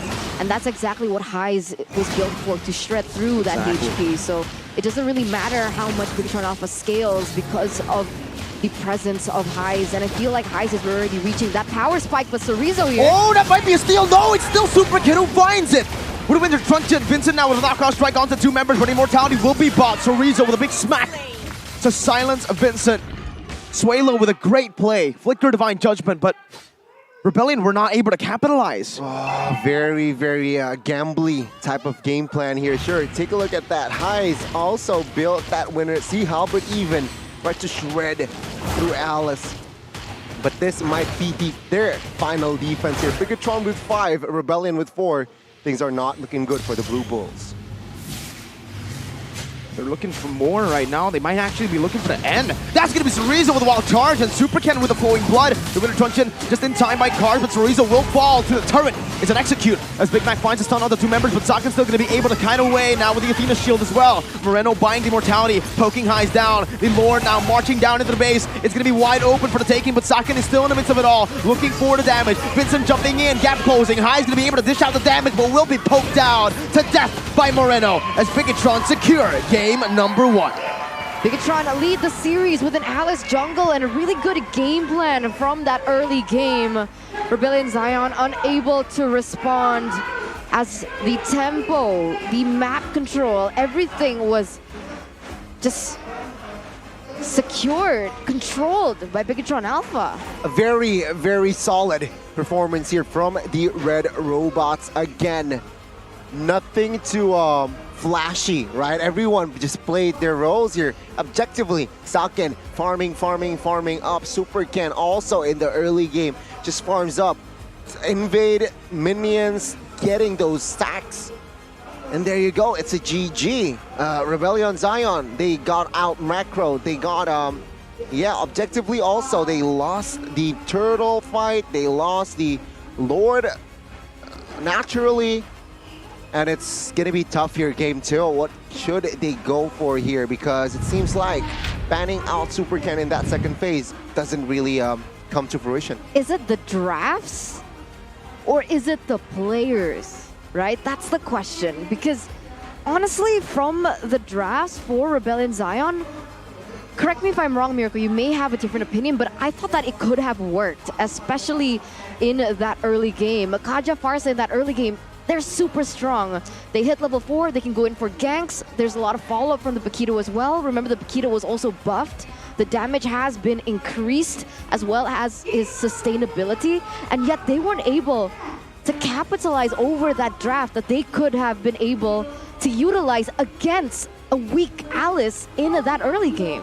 I think it's a bit of both, honestly. Eterna, I feel like the draft, it was not a bad draft. It was a pretty good draft, but it was harder to execute compared to Bigetron Alpha's draft. With more utility, more CC, they were able to really just nullify the Farsa. But like you mentioned, it's not about that team fighting. It's about the early game. Kaja and Farsa not using their mid control, not using that mobility to win the losing side. That's why you usually go for the carry, right? When you have a proper winning mid lane with very good mobility, the carry losing lane is not bad. The thing is, you have to also do note here with, okay, sure, Farsa and as well as Kaja, very strong early game, but their head-to-head is also very strong in that early game. Grok and Yve, that's also very strong. Lolita and Yve, also very strong, which can provide cover, which also can provide pressure with that mini-stun from that Lolita can re-engage, especially after that New Norm Blast.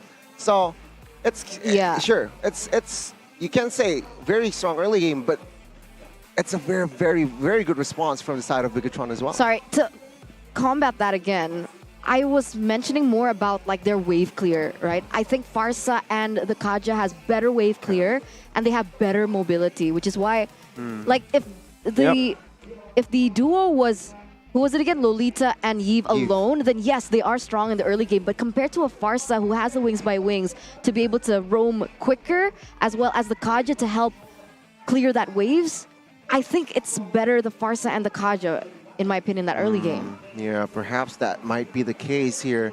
But Rebellion Zion, yeah, I think the players wasn't really confident in executing that, right?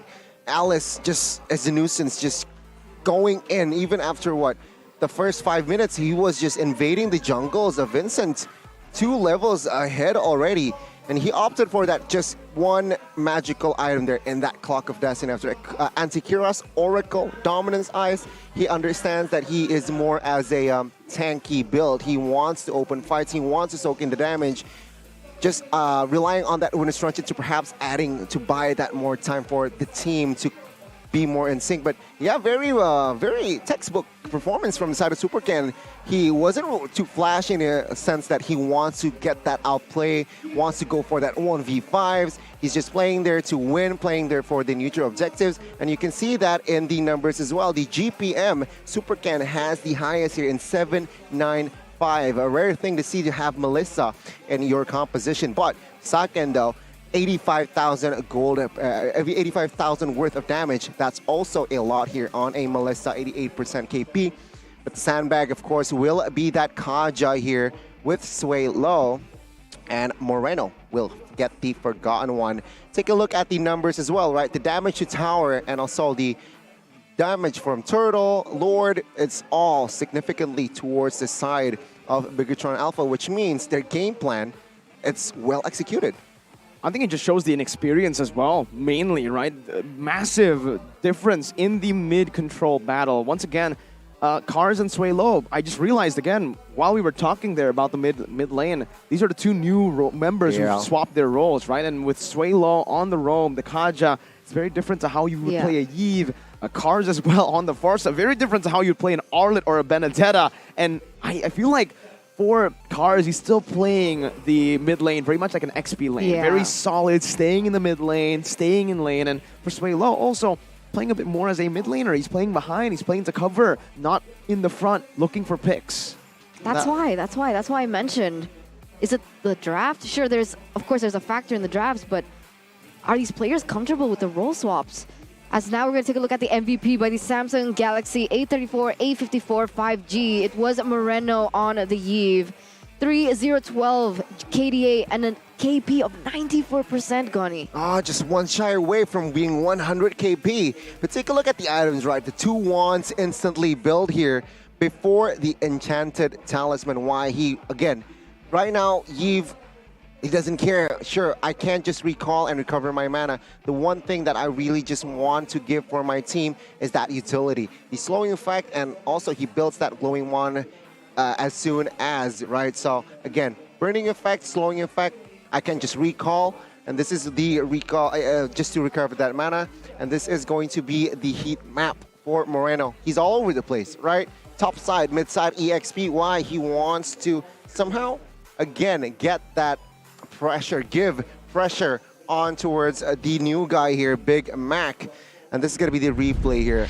Notice how the rotations here, again, Bigetron Alpha after this fight technically here in the top side, after the 2 kills on towards Suelo and Highs, it's just Saken free farming, right? It's just hard for Rebellion side to give pressure back to counter that fight. After the first turret destroyed, he has just map control. Saken here free hitting in the backside. Nobody can really catch him, even with that even with the Divine Judgment. But Bigetron, yeah, very textbook game here for the side of Bigetron in the first game. Nothing too flashy. Every member just plays their role, right? Key zoning, and Moreno here again finding the effective positioning as well here to dish out the damage, the slowing effect, the burning effect that he can give. And it's just a well-drafted comp, I would say, right? So Rizzo also hold his lane very, very well in that EXP. And also in that in this Lord fight here, it was the gamble, but at the end of the day, because initially it was a 5v4, the fight was already man down for the side of Rebellion Zion, and it's just GG for the side of Bigetron for the first game. Rebellion Zion, I don't know. I feel like regarding the drafts, maybe one tweak that they can adjust here. Maybe take the Melissa away. Maybe take it for themselves. Maybe perhaps. don't pick the carry Maybe when the don't pick Melissa's the carry. open. When the Melissa is open, right? They could have picked Claude. up the carry, perhaps the Claude. Maybe that's just the tweak. But they, for the most part, they need to somehow be more aggressive in that early game. Yeah, and you know, when we're talking about the drafts, they were kind of countered. I just realized, right? The Alice dives into the back line, Exactly. cancels the feather airstrike from the Farsa, and the Farsa is the only person who can dish out the damage onto the Melissa. So it's just like, what do you call it? A domino effect, I guess. Basically, yeah, Rebellion got outdrafted, and there was like I mentioned, a small opportunity in that early game, but they were also unable to capitalize that. Not really sure what's going on with Chico as well as the players. Why we Generico got subbed out really in the last minute. But of course, Bigetron Alpha were able to play an amazing game, an awesome game, if you like to put it, because they're using the best phone in the business. And for those of you guys who love to make content, right, you guys can go ahead and check out the Galaxy A series 5G, which includes the Galaxy A34 5G and the Galaxy A54 5G, because the specs are incredible, right? A RAM up to 8 gigabytes, memory 256 gigabytes. The screen is Super AMOLED Plus with a refresh rate up to 120 hertz. The processor is Exynos 1380 and is 5G ready.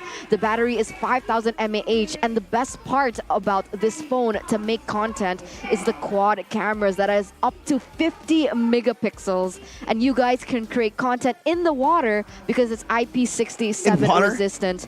Don't forget to check that out at samsung.com/ID. But of course, with an amazing phone, to get the content up, you obviously need quota, Mirko. Wow.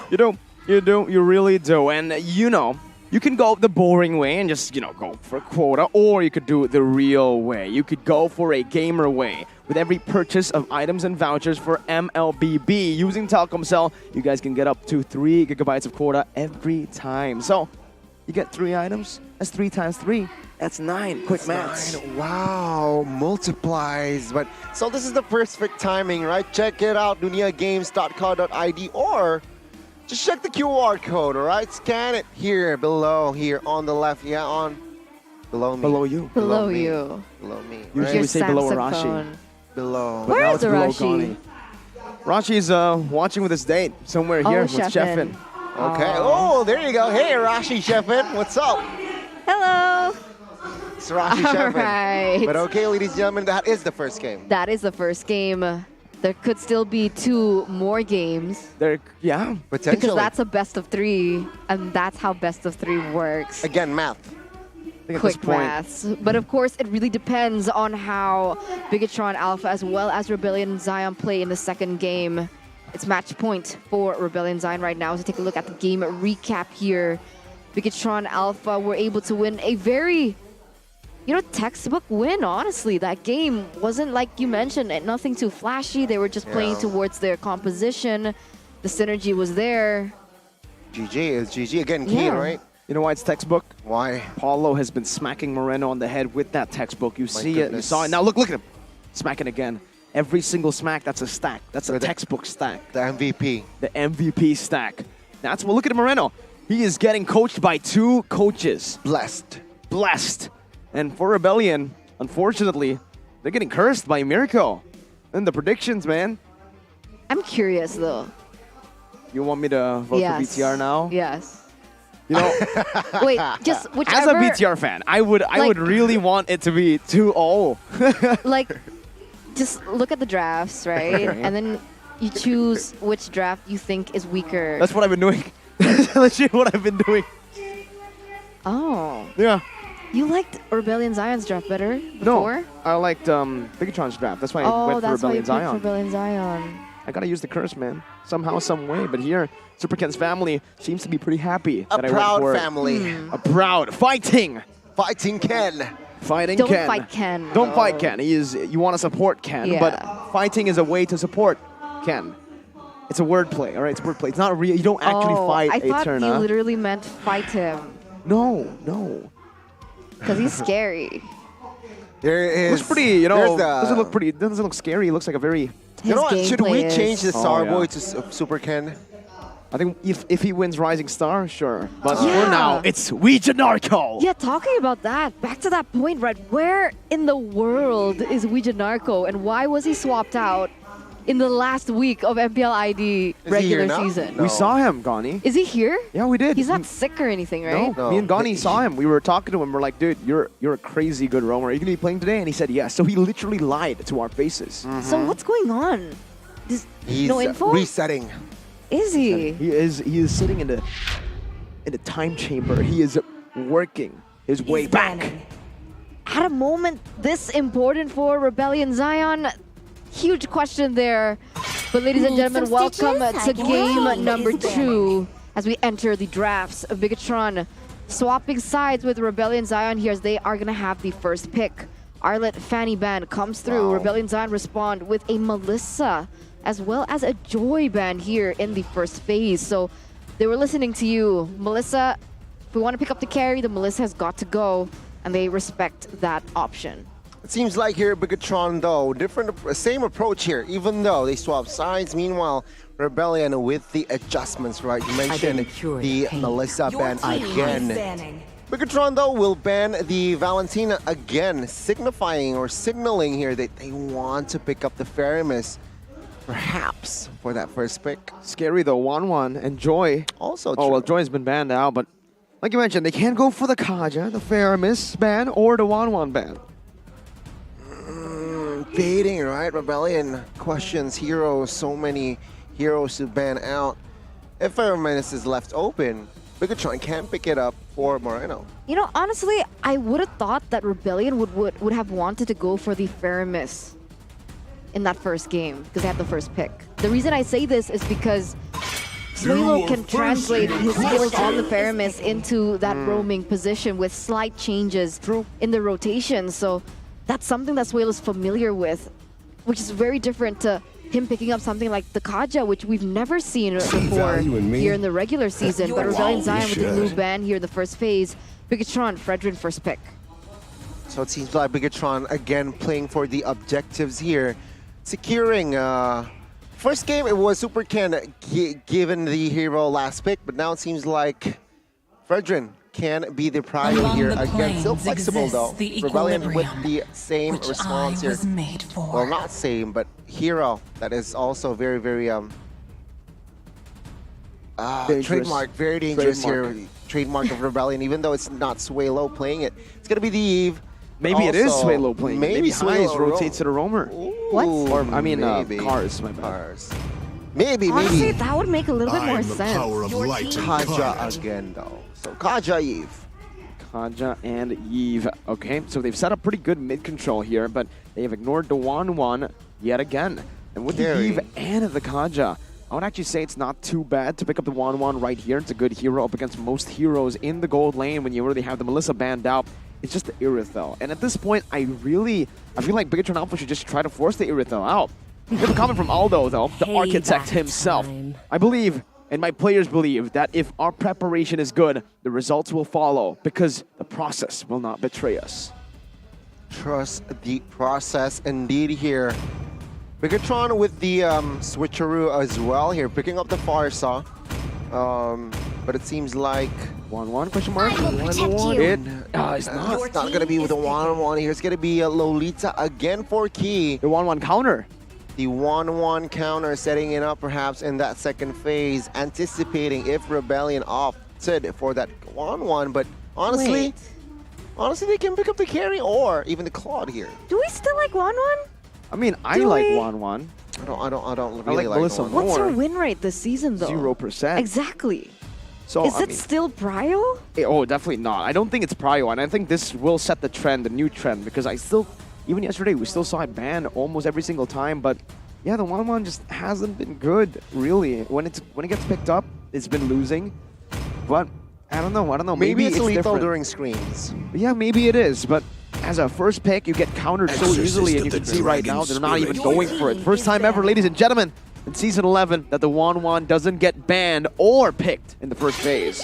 All right. Banned in the There you second. go. Okay. The 1-1 ban does come through the for Rebellion here in the second phase, and the Yuzon pickup is going to be able to get into that backline and perhaps cancel the Feather Airstrike. A lot similar to the function of the Alice in the first game that Bigetron did onto Rebellion. So, like you mentioned, a little bit of a switcheroo here happening in the second game. But now, Bigetron, they can go in for the bans towards I feel like a the lot, actually. jungle, Jungle, no? yeah. Just jungle, perhaps here for Now Akai limiting enters the scene. Vincent, and there you go. The Akai ban it comes through. Kai and Lance should be. Lance again, perhaps. Rebellion, Yeah. though, here, what will they go for here? Perhaps, again, limiting Saken here seems to be the right approach. They have the first pick in the second phase, so I agree with you. If they really want to go for something like a Claude or Carry, they can just go for the ban towards the Brody, another hero that can bully those two heroes in lane. Or they might actually want to pick up the Brody for themselves, ban out the Beatrix right here, pick up the Brody for highs, and then you're kind of forcing BTR to go for the Claude and the Carry, but they instead go for the Lapu. So they're setting up for that Yuzong lane, wanting to get a big dub in that lane for Big Mac, setting him up for success. Again, let's see here. The response from Bigetron. They might go for another here. What works? What works? Honestly, Lancelot, like it depends, right? If Lancelot. Bigetron, if they want to go for more objective control in that early game, then pick up heroes that are able to do that. Honestly, a Grok is one of the options that they had, as well as the Kai. Now, though, Rebellion, they do have the option to pick that up. Lancelot. Brody first, no? I don't think picking Brody here would be wise, though, because, well, actually not bad. Yeah, if they go for the Brody, it kind of forces Bigetron Alpha to go for something like a Beatrix. And Yuzong does really well against a Beatrix Farsa combo, so maybe that's what Rebellion want to do right here, right now. They should go for it here. Chico, come on. Pick up the Brody, because composition-wise, gotta be honest, I really like the composition from the side of Rebellion here. They can With go the Lance commentary. first, though. That would be a solid pick, too. And then they can set up for a winning lane for that gold lane. That's what they do. The Lancelot pick first. They want to see what Saken goes for before they Brody pick then. up a hero for highs. Again, Rebellion can go for the Beatrix if they go for the Brody. If Saken goes for the Claude, then Rebellion goes to the Brody. Carry, Brody. Rebellion wants to set up their side lanes for success. Terizla can work here for Sorizo as well, adding just the hero for that front line. They need also someone that can provide the feel. Whoa. But it's going to be the Ling here for the Okay. side of Super Ken. He wants to go assassin versus assassin. So it's Brody. And No, it's Harith. Oh my lord. Well, there you go. Now what do you do to go for the counter? You can go for Brody, but remember, Harith will most likely go for Purify. So not only will your stacks go away, but your stun as well. The carry would be the best choice, I think. Or the Claude. You can dive together with the Claude. I think the Claude is the safest option. Makes sense, right? But then again, it can be cancelled out with that Lolita first skill somehow. With the So taunt, Yeah, it's knock up, tricky. with the stun. very so tricky. much. A lot of a lot of cancellations here from side of Bigetron, but Rebellion here seems to Beatrix? take their time. Is my tempo. Oh, Brody. Brody. There we go. They go for the Brody. Up against a Harith, most likely will go for Purify. It's very scary. But what about the Yuzong and the Fredrin? Who wins that lane? Hey, It's supposed to be Fredrin. I think It's supposed to be Fredrin- Yuzong.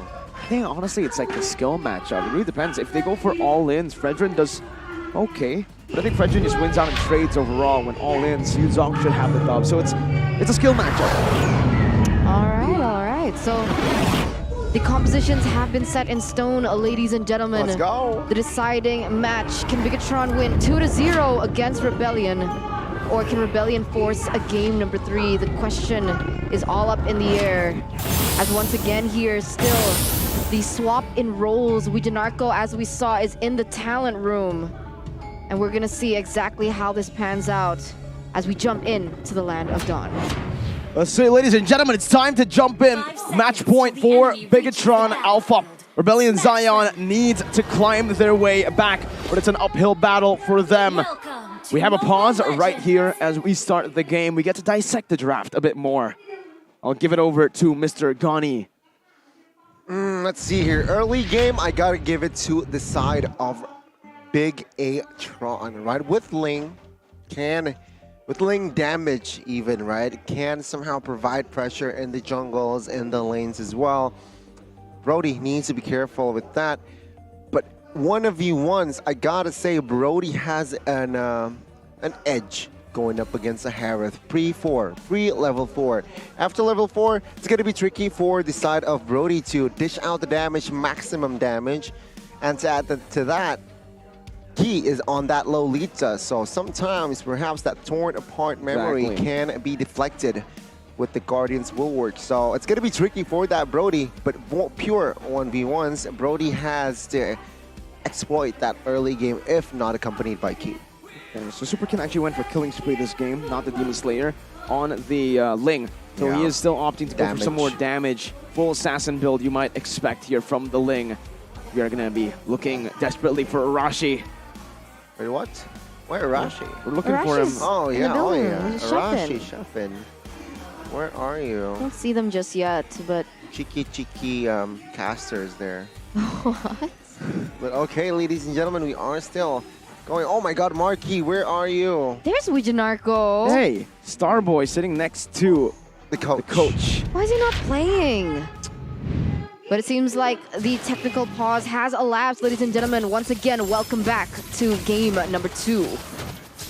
Again, let's see here. Rotation-wise, it's going to be both junglers starting in that orange buff. So, again, rotation-wise, I feel like it's going to be favoring the side of Harith here as Ling will join in minute number 2, I believe, in that golden area. But Suelo. Good stun over to Suelo. He's super low. Pops in the regeneration, and Sorizo even rotates down below. You guys can go for the 2-man combo like Bigetron did earlier on the Suelo with the MPL Date promo code. But in the bottom side, no, but Saken was actually winning in the trade pretty easily. That's concerning, right? Brody now needs to recall practically. Oh my goodness. And it's not a good start for Highs here. For the side of Rebellion Zion, he needs to get the items as well, but no, he opted for not to recall here, so he will be even in that EXP department. Yeah, I guess with Suelo rotating towards the bottom side, they do believe that they have a little bit more pressure. Obviously, Highs wants to get in the minions to get the gold as well to be able to go into the items, but with Rebellion Zion unable to utilize that gold lane to their advantage, it seems like they're looking to be able to pressure this EXP lane and work through that. Realizing, of course, 7 seconds left for the next turtle to spawn. And we'll see how that pans out, because even in the mid lane, it feels like Bigetron Alpha has a little bit more of an edge. A very good deny there, if you notice, in the mini-map, right? Kaja opening up the map to deny Ling's rotation, and Ling is forced to get the orange buff there. Turtle is up, though. Big Mac quite low. Let's see Rebellion in favor of getting the first turtle. Yeah, again, Ling won't really be able to have the neutral objective control here. Moreno does get level 4, but it's still going to be Vincent who secures the turtle for free. First turtle, this time going to Rebellion Zion. No contest from the Red Robots. No contest just yet. Rebellion Zion as well. They do have a little bit of a lead, 500 for the moment. But it seems like there's not much aggression coming in from both of these teams. But so Rizzo gets caught really low in that top side. He's got to be very careful in these all-ins. Like we said, Saken down below is actually the winning lane, surprisingly here. Eyes will just be zoned away. I think a solid option that I didn't think of earlier in the draft for Rebellion, if they really wanted to counter the Harith in the gold lane, could have been the Lunox. So yeah, perhaps, but then again, oh my god, Nuno last. Solid Numenon blast there, but it's going to be the Divine Judgment on the Saken with a Purify now. Saken going to be able to survive that Purify once again, doing a lot, but First Blood gets picked up by Super Ken as he dashes across the place. But again, now he's looking for the invade as well. Vincent not going to be able to dish out proper damage, and Super Ken is able to pinch poise out of there over towards the top side camp. Oh my goodness. Bigetron now with the gold chip and bot side. Saken falling, that's the kill pressure. Rebellion Zion utilizing it as Moreno rotates down below. Phantom execution, gonna whiff there. He holding the minions back as Moreno gets zoned away by Sway Low. He's gonna be able to clear out the waves as Highs now, pushes out some damage. Dominant Blast charged in, landing onto Vincent under the turret, and that is a disaster. Super Ken picks up the second kill, his second kill in game number 2. Oh man, trades are happening all over the board. Vincent getting a little bit too aggressive perhaps in that bottom lane, thinking that he was going to be able to get some gold perhaps on the turret, but instead he goes in for the Numenon Blast and actually gets it. And now it feels like both teams are going to start rotating once again onto the next neutral objective, which is that turtle. But very different to game number 1, we saw that there was a disparity in EXP, but Super Ken and Vincent for the moment still both equal at 7, level 7. So honestly, both have an equal chance to get the objective. It all depends on setup, and it feels like Bigetron, they're there first. Yeah, moreover here, it seems like Lancelot needs to get that purple buff first, so a little bit late to the party, it seems like. It seems like they still want to contest. Here we go, and as the stun, Super Ken going to be able to find the Retribution is key. Flickers out to safety. Big Mac with re-engage right now with the Petrify, but it's only onto the Roamer. Key gets taken down, but honestly, now Saken is going to be able to free hit all the way with his Zaman Force. Big Mac taken low, Sway Low, going to fall. Super Ken with a killing spree. And Bigetron Alpha, they have won the trade. Whoa, Highs with a flicker. No torn apart memory. A miscalculation for Highs. What is going on? Rebellion Zion again, they forced a fight on towards that turtle. Bigetron Alpha clearly, oh, that torn apart memory, no damage. Oh, never mind. He gets the kill. He does. Oh, and again, I mean, that turtle, right? It was a forced fight there. Forward side of Rebellion Zion. They lost the turtle, forced that fight. Bigetron Alpha with the good kiting there. And yeah, they got the turtle and basically they won the fight. So it's still a win for the side of Bigetron Alpha, but Rebellion Zion though, still with the very small gold lead. We'll see what happens here. Feels like Rebellion Zion, they are able to get a lead, like you mentioned, but they make mistakes. And Bigetron Alpha, they're always there to be able to punish it. But in this mid-game, do you see a potential power spike from any of these members here, Goni?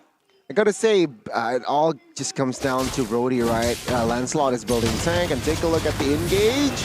Coming on blast, the conceal gets popped in, but Saken jumps in all the way, and that's going to be Super Ken who picks up the kill once again. That Tempest of Blades knocking Highs off. Super Ken all the way to the back now, jumping into the Divine Blade onto Cars, pushing some damage back onto him. The Cars doesn't have the RWM. It's just going to be Super Ken who zones him away. Bigetron Alpha, though, losing that mid lane turret. A very good trade by Vincent in the mid lane to find some compensation.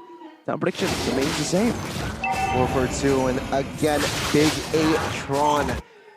It's somehow a similar thing, right? They got the 2 kills earlier in that game. After that, it's a snowball. They're looking to do that again in game 2. With the second neutral objective secured here for the side of Bigetron Alpha. Not a perfect turtle though, as the first turtle was secured by the side of Rebellion, but after that kill in the top side, it's just a domino effect. It's just a snowball, right? So Rizzo now pressuring that bot side, almost taking it down, even though they lost the mid. But it seems like now Bigetron Alpha has more of a clear control here in the map department. Rebellion Zion, they need to find the response faster, and perhaps this might be it. Sway Low, not going to be able to find Saken there. He actually maneuvers out of that position. Numenon Blast now charged in with a flicker as well. High's going to be caught, but Saken pops into the Zaman Force. Sway Low with a perfect Divine Judgment to catch Saken off guard. Meanwhile, down below, the minions will be able to take down the turret down below. Super Ken has the Tempest of Blades, will be able to use it just here on the Sway Low. Picks up the Blades one by one. Going to be able to get Sway Low very, very low, but it's still a dub for Rebellion Zion in the kill department. With the kill and the turret though, is it still worth it for BTR? It is. No, I don't think so. Faintly, right, map-wise, sure, Bigetron Alpha has a lead, but Rebellion Zion, again, looking for the proactive movements. I feel like that is what they should be doing. Highs almost gets the kill. I feel like they should just funnel that gold on towards Highs if possible, of course, just to pop him off more soon. Because looking at his composition, I fear that they might lack in that damage side. True, right? But even though Bigetron Alpha have been getting more favorable trades on the board, Highs isn't at a gold deficit compared to Saken. We saw that earlier on in the gold difference. Highs still is able to farm up and actually get a significant gold lead against Saken up until this point, but he was taken down. He nearly got taken down before. I think that would have leveled things a little bit more, but with Saken being taken down, it might be a different story there for Bigetron Alpha. But meanwhile, they were able to get another turret there in the top side, increasing their map pressure, increasing their tempo, and now both teams are going to collapse onto the next neutral objective, which is the first Lord of the game. Again, Rebellion Zion here, they lost an inner turret as well. So it's going to be tough for them to somehow find and increase their space with this sort of composition, right? No one can really play the far lane, perhaps Big Mac, but then again, you need that Black Dragon form to contest objectives. And as you can see here, top side, left occupied, perhaps Lance, no, Lance will not rotate that side, so it's going to be very, very interesting here. Who will get that far lane? Perhaps Brody. Then again, Bigetron can use that to look for a fight if Brody is on that far lane. So it's going to be very, very interesting to see what... Oh, he opening up Neuron Black. Oh, with the flicker as well, finds Cards, gets stunned up, pinned down. But Cards is still going to be able to survive right there with a proper maneuver. Saken going to be caught. Cards finds the kill. Cerezo in the front. Big Mac jumping with the Petrify and the Furious Dive, connecting on the Cerezo, but Super Ken is still going to be able to find the assassination in the back line. Here, it's a 2-for-1. The mid lane and the gold lane are taken down, respectively. But Super Ken wants more, jumps in on the Highs, and that's going to be the Godlike. Picks up Super Ken with the Blades, going all the way now. Still with the Blades under the turret. Will get shut down. Bit too much than he could chew. Big Mac silences him down. And Bigetron Alpha now are going to be in a pinko, but Moreno says, no, never mind. I am the Farsa. I am the carry now. Jumps in onto Vincent now with the help of Key.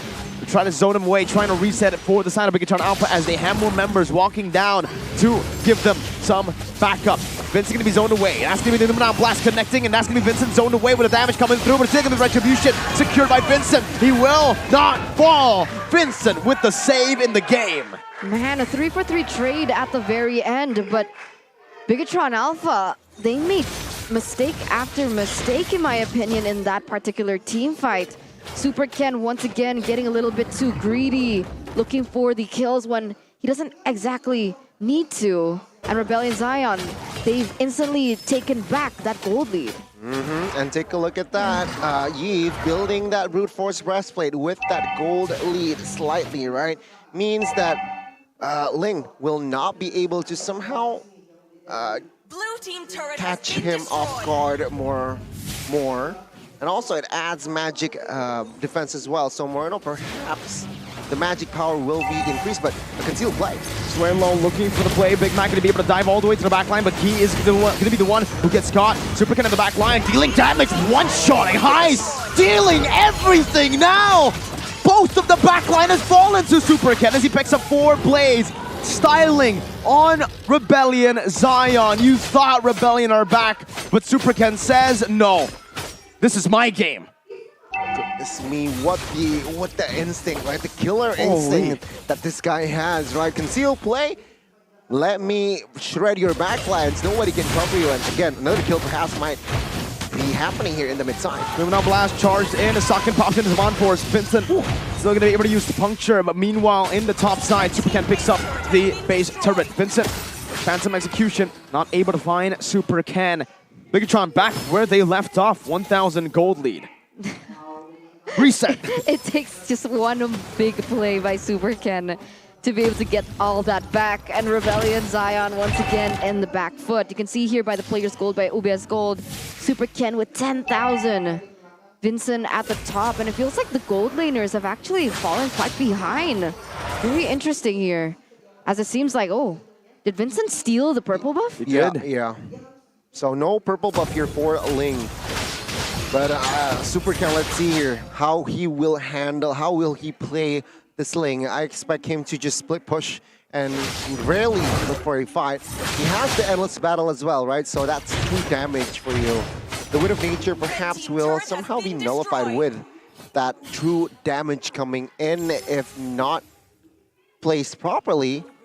Let's see here. It's going to be another reset, 20 seconds to the next Lord. Bigetron Alpha here will play it slow until then. Rebellion Zion will slowly, surely here look for something, perhaps a skirmish or a fight if given the proper opening from, I feel like from Soilo, if not Big Mac, right? Big Mac, the Black Dragon form, can also create havoc, especially on towards Moreno, who remains untouched. So I think that should be the job. Highs gets caught, a brilliant read by Key. Swalo falls as well, and guess who picks up the kill? It's all Super Ken. 11, 1 and 1. He loves number 1. Yeah, don't add more deaths, don't add more assists, don't add more kills, all right? Just keep it this way. Zaken and Super Ken going to be able to find the retribution onto the Lord. Super Ken wants to make it 12 right now. He jumps in onto the back line with the top of the blades as well. Big Mac going to fall. Nope, he doesn't. Plays out of the vision. Playing in the bush. Well played. But it's still a free Lord to PTR. My goodness. 3,300 gold lead for Bigetron Alpha here in the 15th minute of the game. And you can see that all 3 lanes are going to be crashing. Mid lane here though, Vincent. Just all alone, trying to buy some time, trying to act as a distraction as the Enhanced Lord marches up top. The wave manipulation not on point for the side of BTR. Rebellion Zion to be able to actually take this Lord down for free. Bigetron Alpha losing out in the trade overall right now is actually Vincent is almost able to take Super Ken down. That's the sentry popped in up top to reveal the orange buff side, but well played, Rebellion Zion and Bigetron Alpha with a big blunder on the Lord. Again, a very good display of offense, it seems like, from the side of Bigetron Alpha. They do not want to really look for fights there. Sure, the wave manipulation wasn't on point, but then again, they realized that and they do not force anything, right? They just wait it out. They will go for the clear. And take a look at the items already. Malefic Roar, Windtalker, Corrosion, Berserker Fury for Super Ken, all in. 13,000 gold. Offense, 14,000 gold even, right? For the side of Ling. Meanwhile, for the Brody, it has items, right? Wind of Nature as well. Perhaps now he is building, he's on his way to Athena Shield here, realizing that Farsa, Harith is on the opposing side. Perhaps that might help him to turn the game around. Again, all eyes on Highs here, it seems like, who is sitting at a 3-4-2. And take a look at the damage dealt, 70,000. That's half. That's more. That's twice. Then, oh my god. Wait.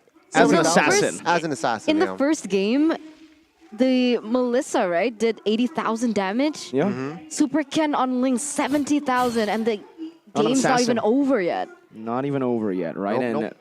I mean, it makes sense if you look at the statistics. 11 kills. If Moreno didn't get that kill over the Big Mac in the Lord Pit, it would have just been all the kills on Super Ken.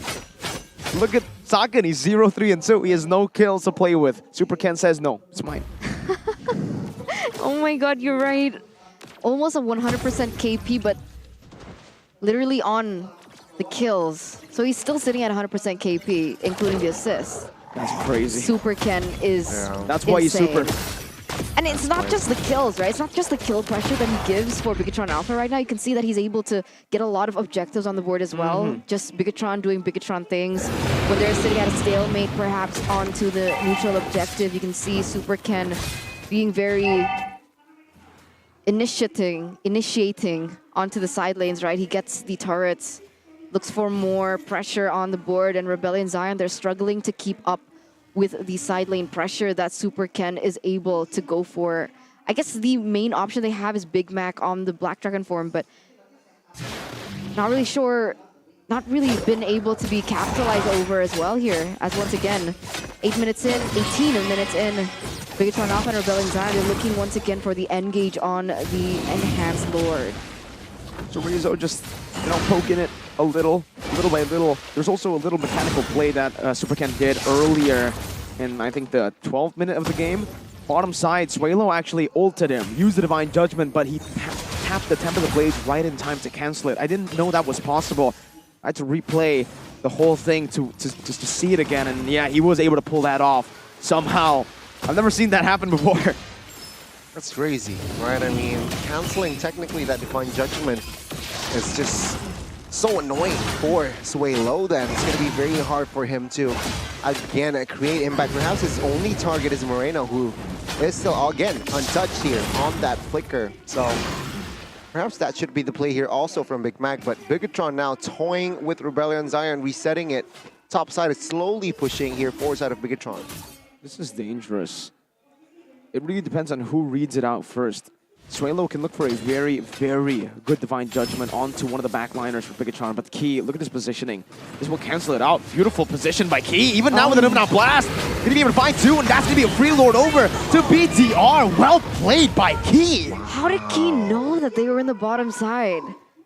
Crazy. He's the Key. You can tell that he knew, right? Because the Nunan Blast was pointing that way. El Momento. Wow. I love Key.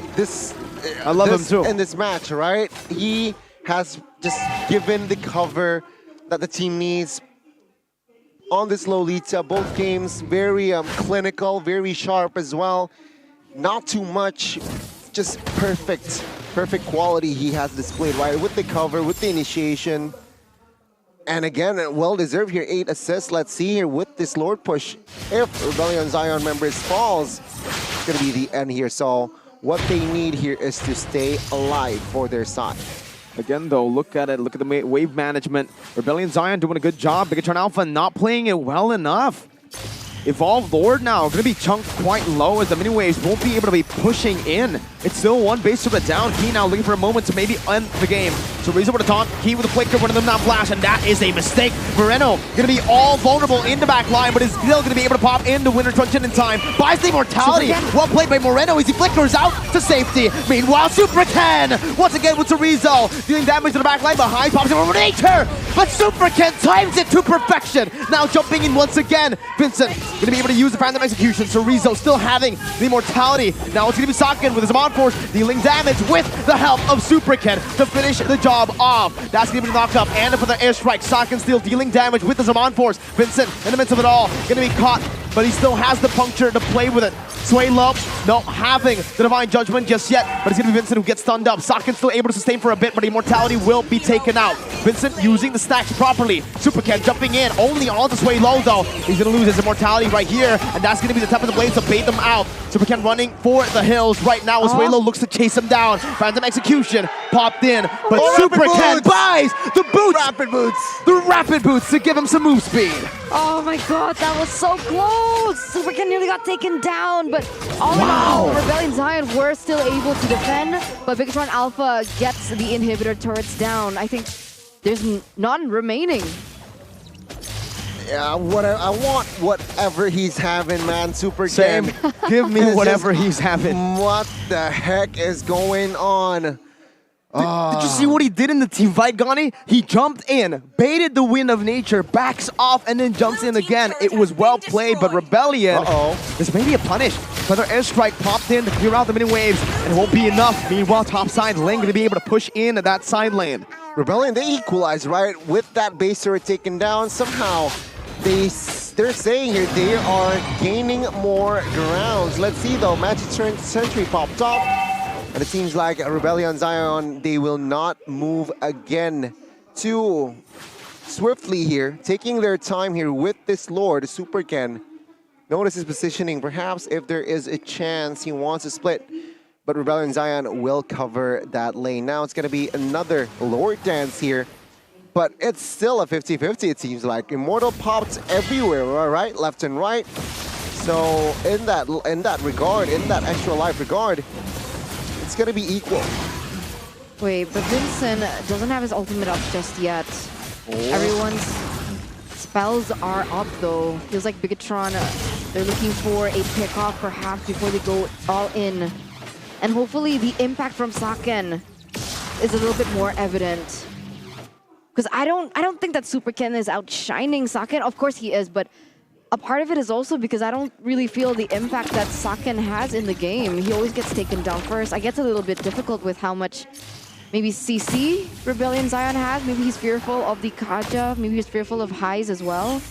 Not really sure what's going on, but both teams are disengaging from the Lord. I mean, both gold laners, right? Saken and Highs. Take a look at the damage dealt there. Very, very low in that list. Vincent, the tank slot, is actually higher than both gold laners. So, yeah, I guess that says a lot here.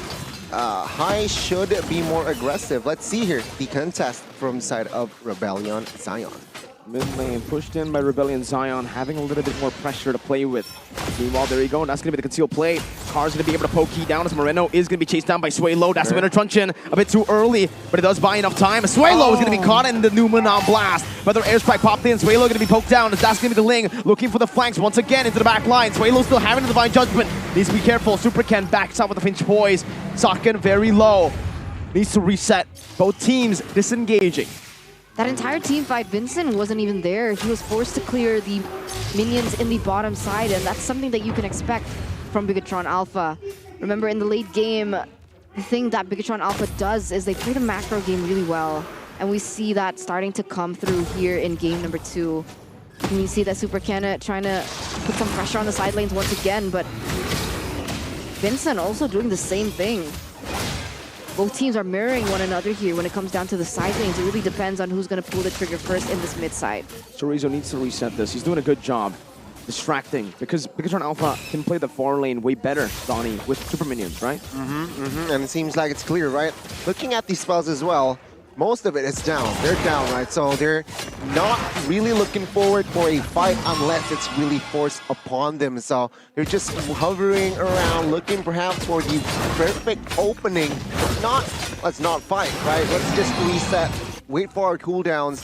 And it seems like now Bigetron will manage the waves. And Vincent, now who is committing in the top side, and Bigetron, they're now committing in this Lord. Let's see here. Will they come here in time? It's an evolved Lord though, very tanky.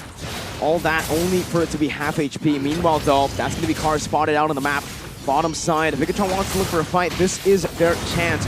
Big Mac pops into Black Dragon form. Now going to be Saken dodging away as Big Mac is taken very low. This might be the kills. The Numenon Blast gets charged up, but the Divine Judgment will be able to cancel it out. Meanwhile, Super Ken with an impressive macro decision to jump in on the base. Going to be able to dish out damage, but it's not going to be enough right there. The RWM almost cancels it out. Super Ken playing it well. Swaylo having the flicker, but doesn't have the Divine Judgment. Temper the Blaze going to be popped in by Super Ken to dash out to safety with the Finch Poise. Now, going to be able to secure the clear, but that was a play that did not end in favor of BTR. The Evolved Lord was taken by Rebellion.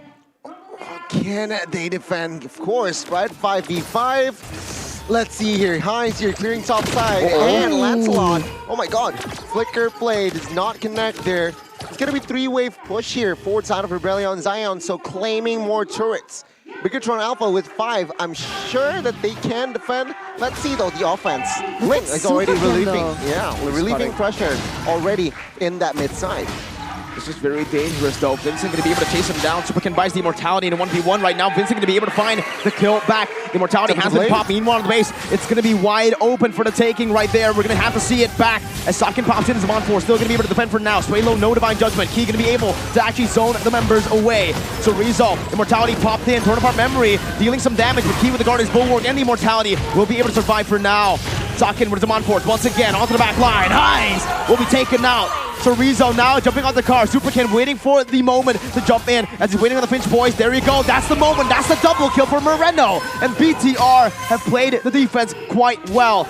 2 for 0. Swaylo getting walked down by the man with the blade. So Rizzo knocking him up, not letting him flap his wings. But look who's here. Big Mac is coming in to help him by a bit. But it seems like Bigetron Alpha won't be able to commit even more here. It's just Rebellion dodging away. Oh, they nearly lose that bottom lane as well. Bigetron Alpha, they have to be a little bit more careful when it comes down to these decisions. 40 seconds though. Endable. You think? Looks like they're going. 3 lanes are going to be crashing. A top, mid, as well as bottom. Real-time win probability also favors Bigetron to this moment.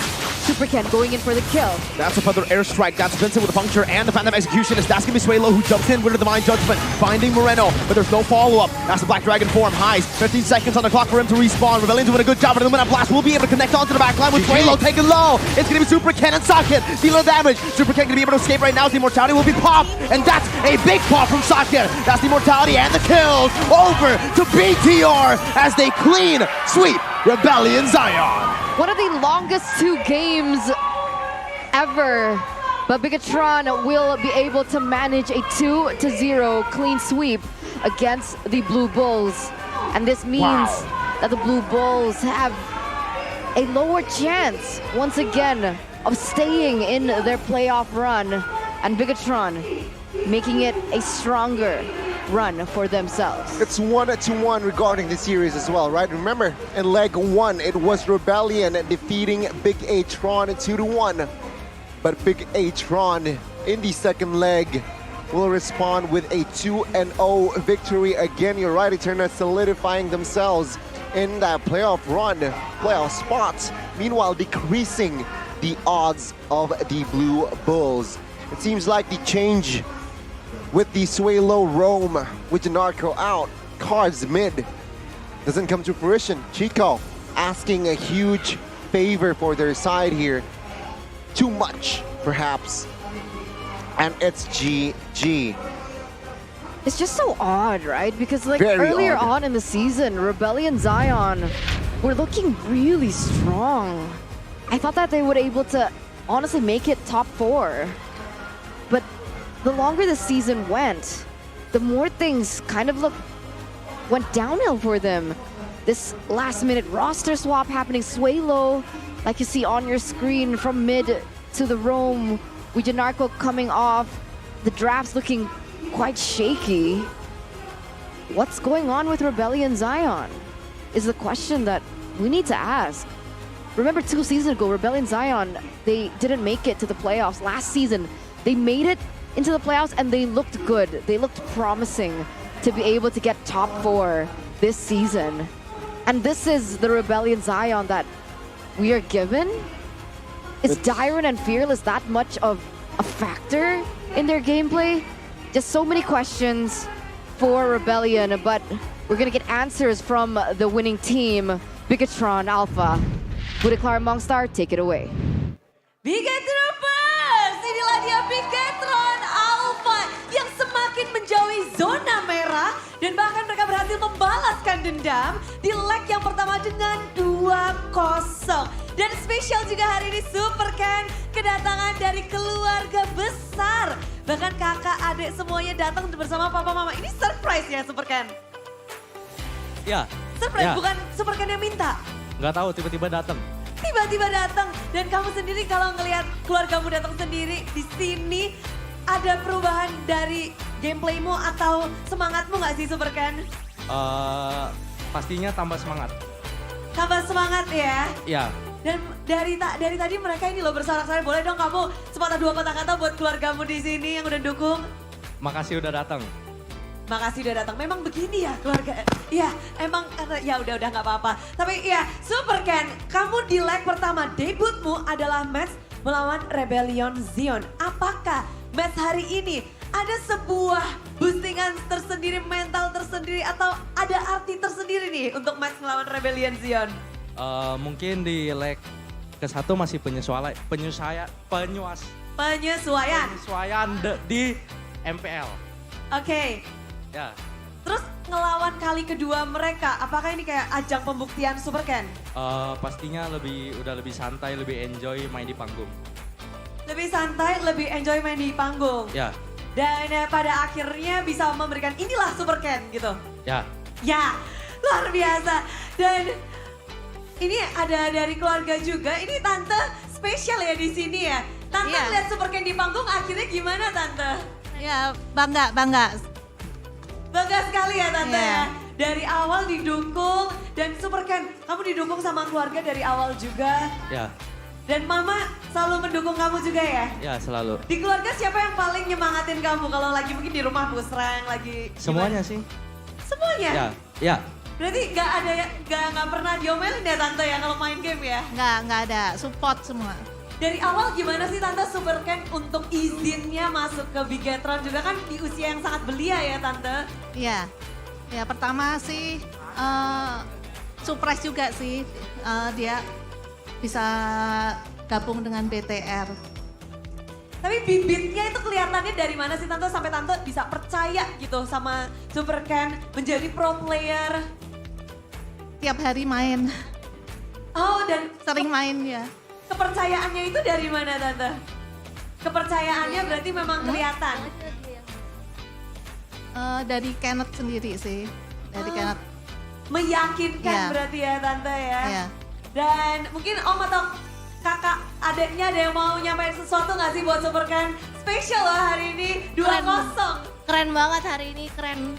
Semoga nextnya bisa menang terus juga, jadi bisa masuk playoff dan itu menang juara. Wow. Ken jawab dong, terima kasih Cece. Terima kasih. Terima kasih. Mungkin ada lagi, kalau kamu di rumah biasa push rank sama keluarga gak sih? Ada yang kamu ajakin gak? Enggak. Oh gak ada. Ada yang mau disampaikan buat Super Ken? Gak ada. Mungkin penutupan Om atau siapa? Kangen gak sih untuk Super Ken pulang mungkin atau ada yang mau disampaikan lagi? Sering-sering push rank sama Jidi ya kok. Ayo, siapa dia? Spesial ya. Jadi ayo push rank sama keluarga juga diajakin dan ini memang esports for everyone. Super Ken dari bibit kecil dia akhirnya sampai di sini. Dan tadi kita juga ngelihat ya, Moreno, kamu ngelihat Swilo berubah role. Terjadi perubahan yang sangat besar di Rebellion Zion. Kamu melawan di leg kedua ini gimana dong lihat Swilo berubah role? Apa? Swilo berubah role. Nggak tahu kan leg 1 disuruh pakai hero mekanik tapi tiba-tiba pindah roll. Takut kebantai kali. Oh, takut kebantai dan emang beneran kebantai ya gimana nih? Ya soalnya dia pakai kaja juga sih. Jadinya? Nggak tahu gampang aja. Oh, ada nggak sih kalau yang susah sebenarnya kamu mengharapkan Swalo tuh pakai apa? Ada nggak sih? Pakai link mid sebenarnya. Pakai link mid. Iya. Link rom bisa nggak? Kan dia sekarang berubah role. Kurang tahu deh Bang Romer itu. Nggak tahu bisa pakai apa. Yang Mungkin penting bisa. pakai aja. Iya, iya, Yang penting bermain ya. iya. Dan kemenangan 2-0 ini membawa sesuatu nggak untuk Moreno atau ada kepuasan tersendiri nggak sih untuk Moreno? Puas banget dong. Panggilan RBL. Sangat puas. Puas.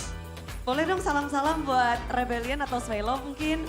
Semangat Bang Romer. Semoga jago. Semoga jago, baru pindah role udah disemangatin. Dan mungkin perubahan memang terjadi banyak sekali di Rebellion dari segi role-nya. Sedangkan dari Bigetron tiba-tiba di minggu yang ke-6 kalian berubah coach. Apakah ini merubah sesuatu di match kalian dengan bertukarnya Resboy dan juga Aldo? Apa tadi? Dia pertanyaannya sorry. Berubah coach di minggu yang ke-6. Ya. Assassin Coach dan Coach, apakah berubah sesuatu untuk kalian juga? Kalau untuk perubahan pasti ada berubah-berubah dikit lah.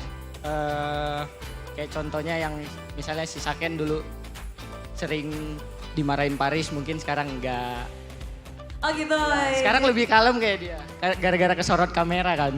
Jadi lebih kalem-kalem Ya. sekarang. Oh, dan kalau ngebawa kalem itu tentu membawa gameplay lebih apa sih sebenarnya? Kalau pembawaan pro player kalem, di in-game-nya apakah berpengaruh? Enggak juga sih, dia di kamera kalem, di belakang tetap galak sih. Tetap galak ya. Ya. Dan kalau dari Ki sendiri, hari ini ngedapetin 2-0. Waktu itu dikalahin 2-1, sekarang 2-0. Ki, gimana ekspresimu untuk match hari ini? Ekspresi senang, soalnya kan ini kan match penentuan kita buat ke playoff juga kan ya. Semoga kita bisa lebih bagus lah buat ke depannya. Oke, lebih bagus ke depannya. Dan inilah dia pokoknya harapan untuk Bigetron. Sebaik-baiknya mereka bisa melakukan untuk semua match sisa mereka. Masih ada beberapa match. Jadi sekali lagi mari kita kasih tepuk tangan untuk tim Bigetron Alpha. Dan untuk membreakdown seperti apa game mereka dengan 2-0 cukup bersih. Langsung kita lempar ke analis kita yang sudah bersiap di sana. Silakan Profesor KB.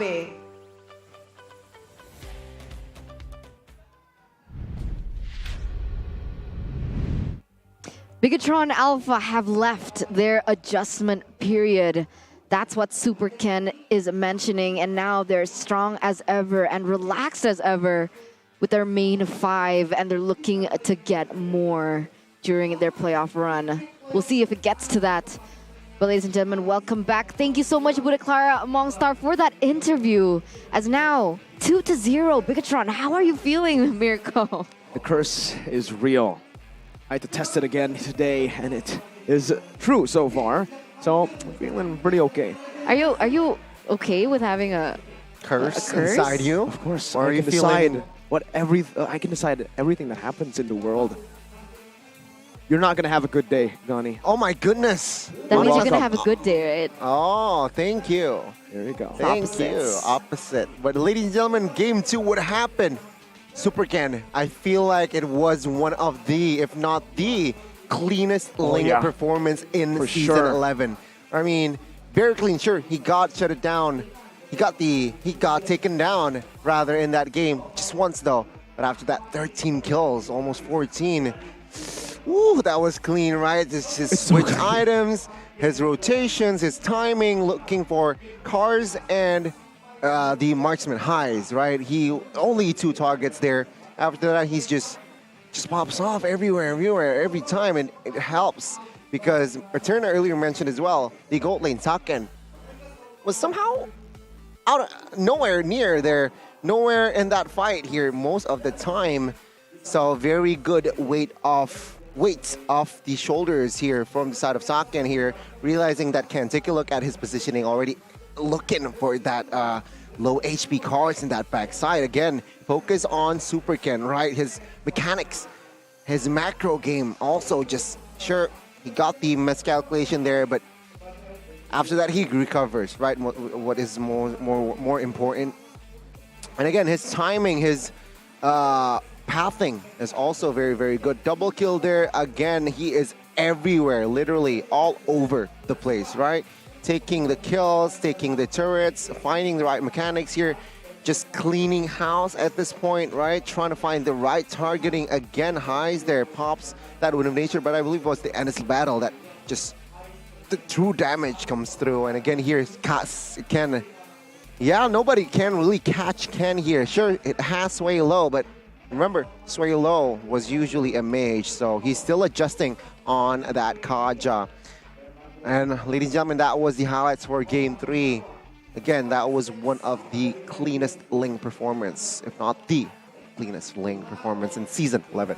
For sure, and lucky for Bigetron Alpha, right? Because once again, Saken, it was very difficult for him to deal out the damage, I noticed, right? Because every time he wants to go in with the Shaman Force, real-world manipulation, and he just gets slowed. There's Petrify from the Yuzong as well. He's usually the first one to get targeted. Divine Judgment as well. So there was just so much to prevent him from really popping off. And of course, Harith is great, but he's not great against CC.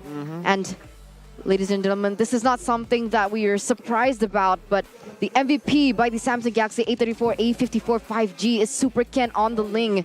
At some point, it was a 100% KP, but still with a 13-1-3 KDA.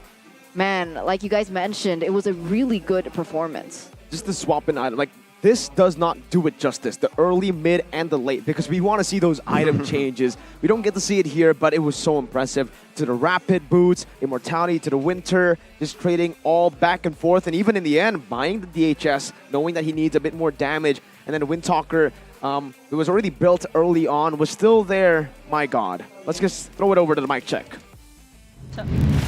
Percaya gua. Gol guys. Lapo mati. Nice. Lampunya gua aja konsil. Aman. Lihat gua. Perang guys. Warnya daerah kita guys. Aman. Datai gua. Aman. Nice, karena juga kan. Perang. Lihat karyanya aman kok. Ini boleh pakunya. Gak ada gua. Aman. Pegangin mor. Mati dia. Nice. Denger gua, karinya gak ada Pakitonya nih. Pakito. Ulti ya. Boleh sekarang. Golti juga. Lot. Aja flicker. Dapat gua. Aman. Backup. Bisa perang. Gua win terima. Paku dulu guys, paku dulu. Mati. Cukup. Aja orang dong. Aman. Awas Ken, aman gua. Masalah flicker. Bisa end lah. Ya masih bisa. Target aja. Barca. Orangnya dulu aja. Nice. Osken. Gua nggak sanggup lagi. Bisa lock sih, bisa lock. Sabar, santai guys. Orang lu. Tahu. Orang bisa. Udah tarik guys. Aman kok gua. Lihat. Aman gua. EV juga EV. Nice banget. Bantu. Gua lot. Satu dulu aja. Gua bawah. Gua dorong. Ketahuan juga. Sabar, Heng. Lihat Hengki gak? Mau, Lu boleh ulti gak? Lihat. Tunggu. Kena. Nice. Kajanya. Gua terbang. Bisa lor aja ya. Gua mid. Gua lihat belakang. Awas kaja Aman kunci. banget. Datar. Tarik dulu. Gua skill guys. Yujong. Lihat belakangnya free ya. Yujong mati. Nice, satu mati. Lihat Ken. Nice. Gua imo. Gua nggak ada skill gua. Nice Ken. Gua aman. Mati. Bisa lagi. Gas. Boleh guys. Nih, mati. Nice one. 5 detik ulti gua. Boleh lagi EV. Lihat EV. Targetnya EV ya. Iya. Sampai core. Nice. Orang Yujong, lihat Yujong enggak? Lancar. Lancar dong. Habis ini. Nice. You can feel the energy from Bigetron Alpha at the very end when they were going to end it there. And you can see the confidence once again just really showing up for Bigetron Alpha, and they really might have what it takes to get there. To get where? To get there. I don't want to say it. Pattern, just saying, all right? Let me just teach you a little bit of Raise Boy history. Bigetron era, win streak, won everything. Bigetron Beta, won streak, won everything. Bigetron Alpha, PL President, win streak, won all the way. So PL President, MDL, and the BTR era, all their trophies mostly is a Raise Boy effect. Now, trying to bring it to Bigetron Alpha in MPL. Raise Boy has the Galded touch. The Midas. He's touch. Midas. Midas. Right, ladies and gentlemen. So it's going to be very interesting to see here the clash between Raise Boy combined with Mirko's curse. I will help. The curse will help him. Okay. But this is going to be the keys to success here. On-point shot call. None other than from Key, right? He performed spectacularly both games on that Lolita. Not overextending, again, just positioning himself well, calling out and providing the cover that the team needs. And of course, it creates space for Super Ken as the finisher. Again, a very perfectly timed as well when Super Ken jumps into the fight. All of the Rebellion side, mostly resources already spent. Super Ken is just cleaning house. With Tempest of Blade. He's a he's a janitor indeed. Just cleaning up the mess, right? Like everybody's low, comes in the end, swoops everything away. Yeah. I really found that key to success interesting, on-point shot calling from Key. Because I think there was content where Aldo was like, Key, shot call. You're not a good shot caller. Like, Not what are right you doing? now. You gotta keep improving, man. And I guess maybe because of that, he was more... Yeah. What's the word? He sharpened his shot calls. He learned. He learned. He developed. And that's good.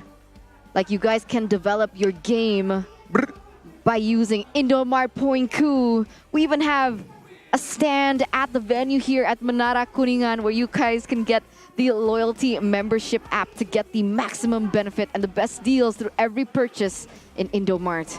By becoming Indomart Point Coup member, you can get points for every purchase, exclusive great deals for members, and even free products or special merchandise, and even presents. So go ahead, you guys can come here and check it out at the venue, ask some questions to the very friendly woman over there, or you guys can also download the app, be a member, and always use Indomart Point Coup. I know that was a thing, Point Coup. But, Point Coup. you know, if we're talking about value, nothing beats UBS Gold because you guys can invest and get that on-point value every single time. And Eterna has a few words about the coming soon limited edition UBS Gold merchandise collection.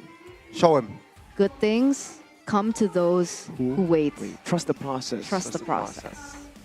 That's what Coach Aldo said. Yeah, that in is the what interview. Coach Aldo said. And that's what UBS is saying to us, right? And you guys can get it at ubslifestyle.com and e-commerce of UBS Lifestyle. Anywhere you go, there's always UBS Lifestyle. You can grab it wherever, whenever, anytime, any place. Grab? What are you doing? Grabbing something? I'm grabbing the promos Whoa. because, ladies and gentlemen, for new users, you guys can enjoy New a users. 50% discount at Grab Food to power you up when you're watching MPL ID with the MPL ID X Grab promo code. Or, you know what, head to the venue, grab a bike, or grab even a car and enjoy a 90% discount. 90? To get to the Menara Kuningan 90%, venue. that's free. 90. That's almost free. It's almost free. Holy, whoa, It's 90%. 100 minus But 90, I don't wanna. 10%. I don't wanna. That's all you need to pay. I don't wanna. Huh? I only want You're the richest caster? to join Grab, to use Grab, if I can get skins. You can. Oh, Check it out. You literally can. There's like an event on March 18th Okay. that you guys can check out. If you want more GRB.to. information, check it out at grb.to/MPL. And of course, after MPL, or maybe during MPL, you don't want to watch it on your regular whatevers. It's too complicated. It's not efficient enough. So you guys can check out Max Stream because it is an app that combines many OTT and channels, so you don't have to switch between these apps. And maybe after MPL ID finishes, right, you're not sure what to do. It's okay, stay on Max Stream because there's exclusive original content that you guys can enjoy. There's Love in Game, there's Love Coach with Rachel, The One Believe, Rasha, The Wonder Kid, and of course, Colac Express. So don't forget to miss out. Wait, don't miss out On cool. the cool and exciting shows. Do it, Gani. Say it. Rasha. Rasha. The Wonder Wonder Kid. Cole. Colac Express. There you go. Gani loves these shows. That's why he I love it. knows it. It's my guilty pleasures. You don't need to be guilty. Because It's your divine. Because yeah, it's a good, all right. It's a good show. I enjoy it while crying. And I think he wants to enjoy that right now. So, ladies and gentlemen, we are going to go on a short break. We'll see you later on. Stay tuned for match 2 between, give me a second, Aura versus EVOS Legends. Eternal There you Miracle, go. Gani, signing out. See you later.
This is where you can find yourself. As true as the purest gold.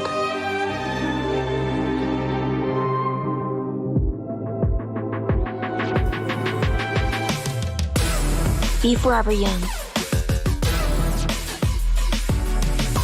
Be lavish. Be timeless. I am 24K, bling like no other. Halo para pengejar. Saya bantuin ya. Kejar ini, kejar itu, kejar. Keep kalem, pasti ada diskonnya. Pesan Grab Car pakai promo Yuk Grab.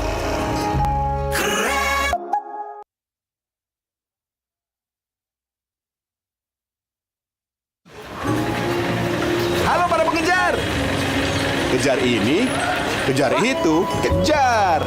Keep kalem, nggak ada kata telat. Pesan Grab Bike ada jaminan anti ngaret.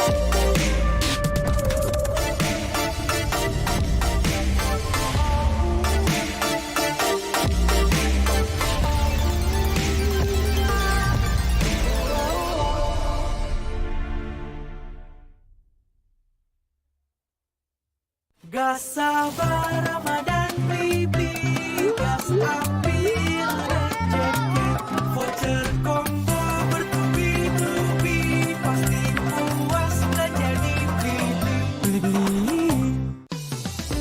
Belanja di Indomaret makin banyak untungnya. Kumpulkan cashback poin jadi untung terus. Makin sering belanja, makin banyak poin yang kamu dapatkan. Dapat diskon, jadi untung terus. Bayar belanjaanmu dengan poin yang kamu punya. Belanja jadi gratis, jadi untung terus. Dan untung terus dapat banyak promo. Jadi member Indomaret Poinku sekarang. Untungnya non-stop.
This is where you can find yourself.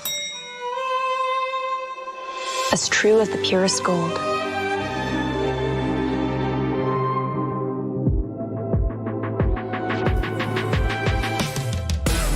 Be forever young. Be lavish. Be timeless. I am 24K, bling like no other. Halo para pengejar. Pak, saya bantuin ya. Kejar ini, kejar itu, kejar. Keep kalem, pasti ada diskonnya. Pesan Grab Car pakai promo Yuk Grab.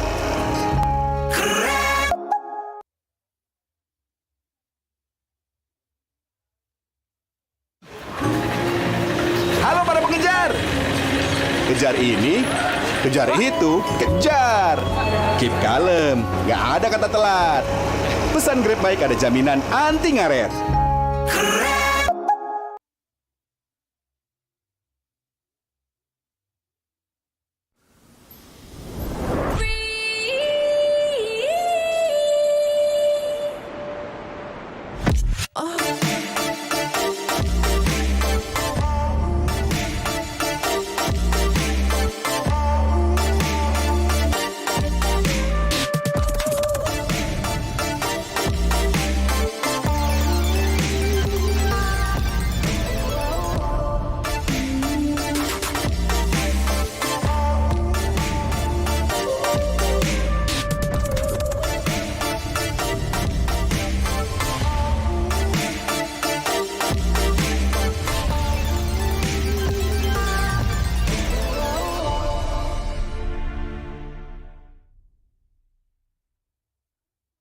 Gak sabar Ramadan baby, gas ambil rezeki, voucher combo bertubi-tubi, pasti puas belanja di Beli-beli.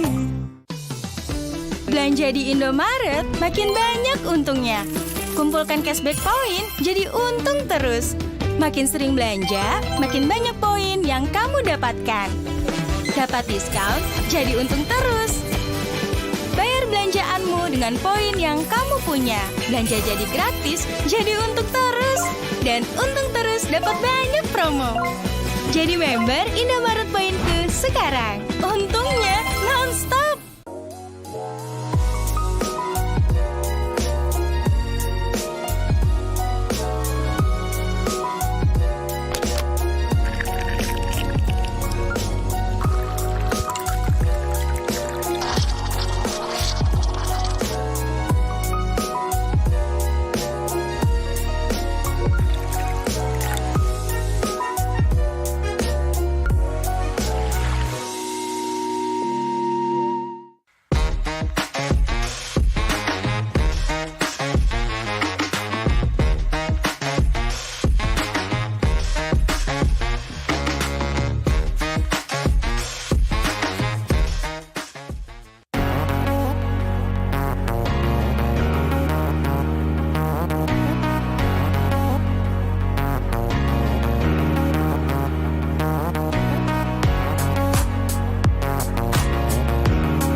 This is where you can find yourself. As true as the purest gold.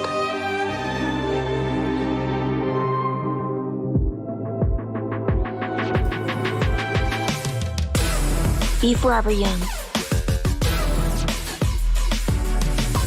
Be lavish. Be timeless. I am 24K, bling like no other. Halo para pengejar. Saya bantuin ya. Kejar ini, kejar itu, kejar. Keep kalem, pasti ada diskonnya. Pesan GrabCar pakai promo Yuk Grab.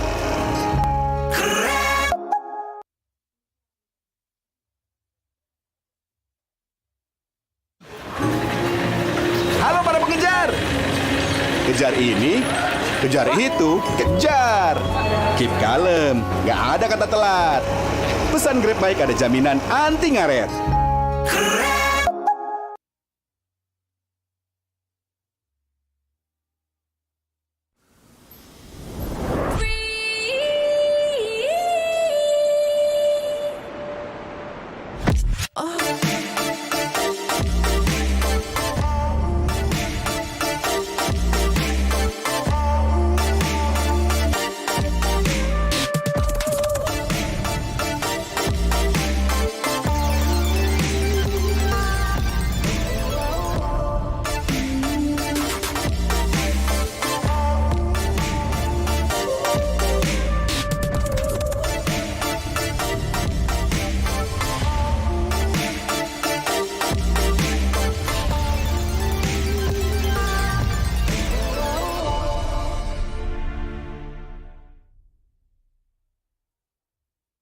Gak sabar Ramadan baby, gas ambil rezeki, voucher combo bertubi-tubi, pasti puas belanja di Beli-beli.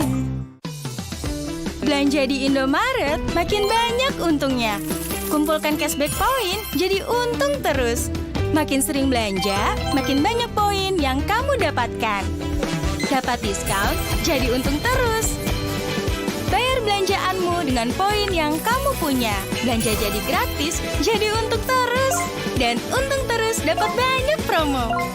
Jadi member Indomaret Poinku sekarang. Untungnya non-stop.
This is where you can find yourself.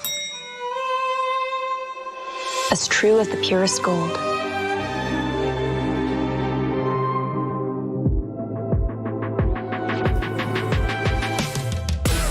Be forever young. Be lavish. Be timeless. I am 24K, bling like no other. Halo para pengejar. Saya bantuin ya. Kejar ini, kejar itu, kejar. Keep kalem, pasti ada diskonnya. Pesan GrabCar pakai promo Yuk Grab.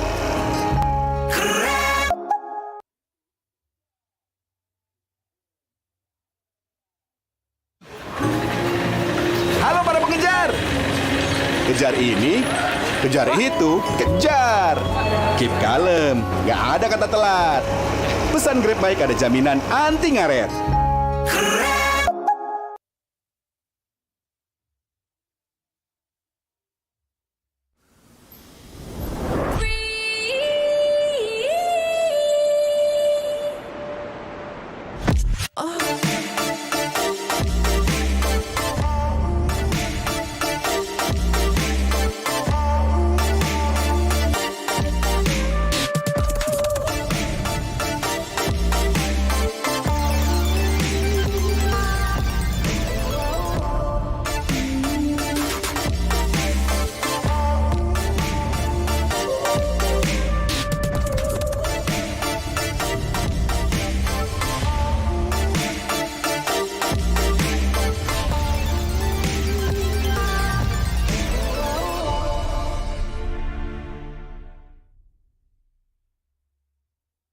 Gak sabar Ramadan baby, gas ambil rezeki, voucher combo bertubi-tubi, pasti puas dan jadi beli-beli.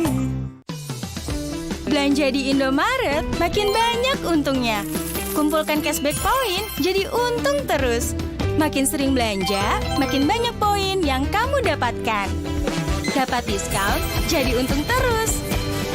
Bayar belanjaanmu dengan poin yang kamu punya. Belanja jadi gratis, jadi untung terus. Dan untung terus dapat banyak promo. Jadi member Indomaret Poinku sekarang. Untungnya non-stop.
This is where you can find yourself. As true as the purest gold.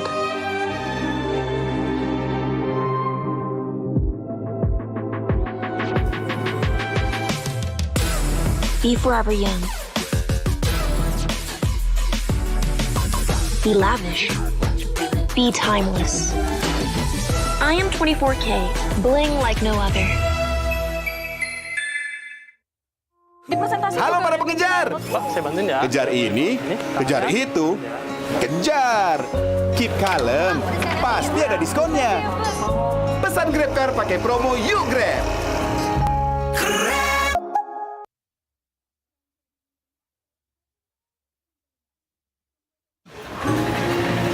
Halo para pengejar. Kejar ini, kejar itu, kejar. Keep kalem, nggak ada kata telat. Pesan Grab baik ada jaminan anti ngaret.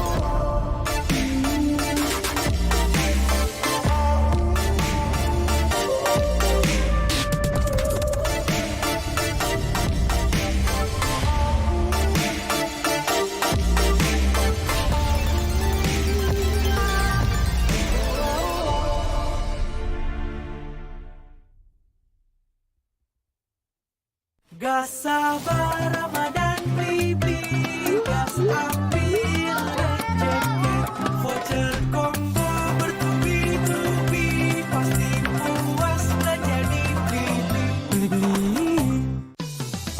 Belanja di Indomaret makin banyak untungnya. Kumpulkan cashback poin jadi untung terus.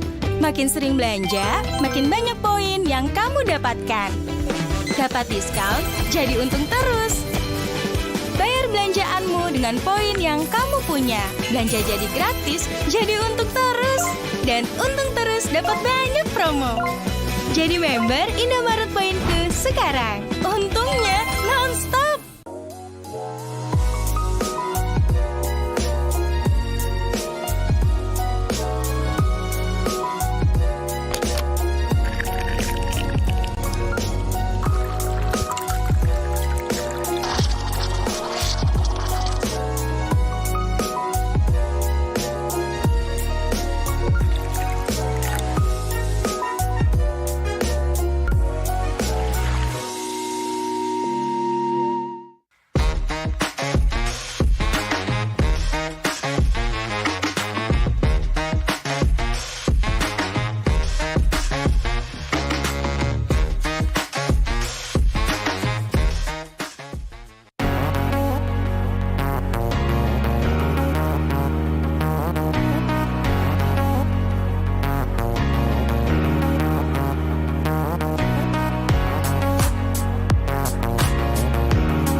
This is where you can find yourself.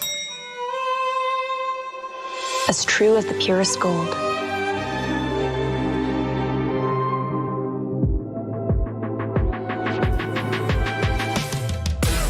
Be forever young. Be lavish. Be timeless. I am 24K, bling like no other. Halo para pengejar. Saya bantuin ya. Kejar ini, kejar itu, kejar. Keep kalem, pasti ada diskonnya. Pesan Grab Car pakai promo Yuk Grab.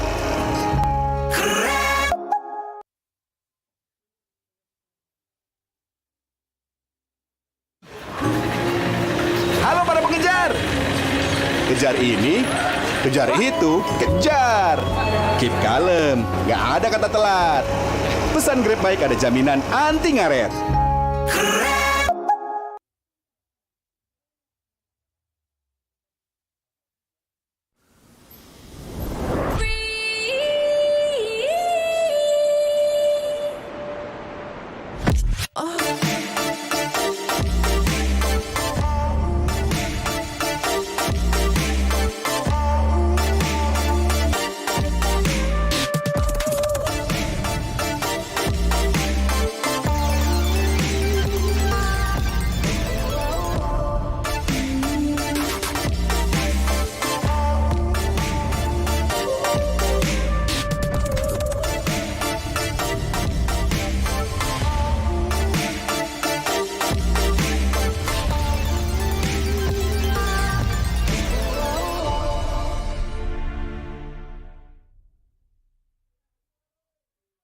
Gas sabar Ramadan baby, gas ambil rezeki, voucher combo bertubi-tubi, pasti puas belanja di Beli-beli.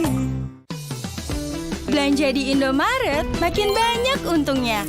Kumpulkan cashback poin jadi untung terus. Makin sering belanja, makin banyak poin yang kamu dapatkan. Dapat diskon, jadi untung terus. Bayar belanjaanmu dengan poin yang kamu punya. Belanja jadi gratis, jadi untung terus. Dan untung terus dapat banyak promo. Jadi member Indomaret Poinku sekarang. Untungnya non-stop.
This is where you can find yourself.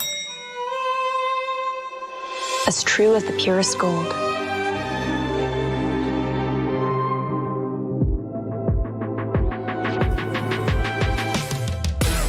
Be forever young.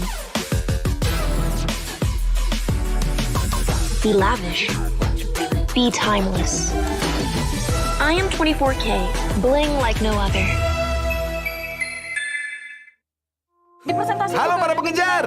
Saya bantuin ya. Kejar ini, kejar itu, kejar.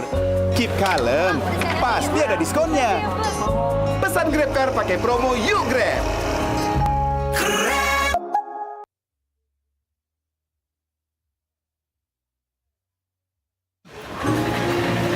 Halo para pengejar. Kejar ini, kejar itu, kejar. Keep kalem, nggak ada kata telat. Pesan Grab Bike ada jaminan anti ngaret.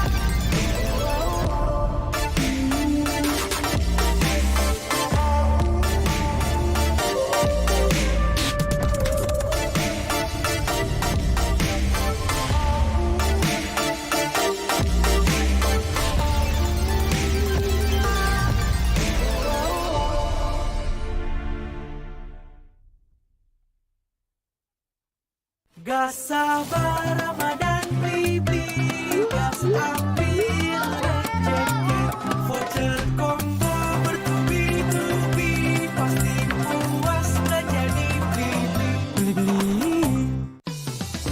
Belanja di Indomaret makin banyak untungnya. Kumpulkan cashback poin jadi untung terus.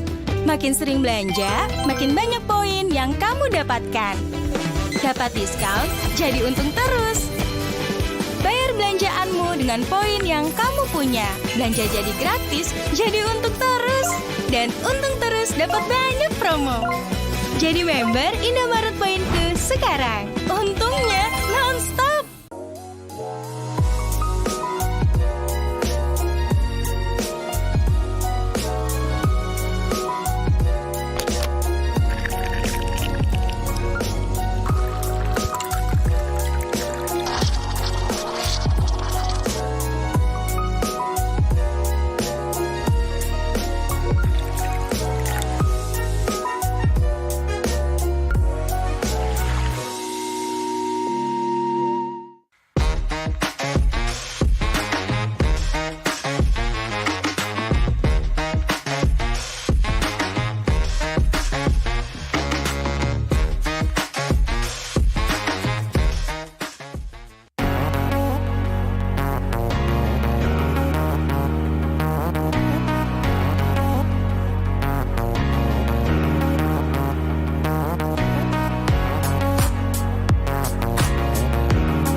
This is where you can find yourself. As true as the purest gold.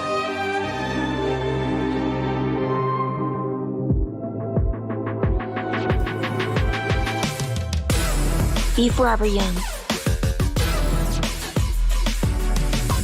Be lavish. Be timeless. I am 24K, bling like no other. Halo para pengejar.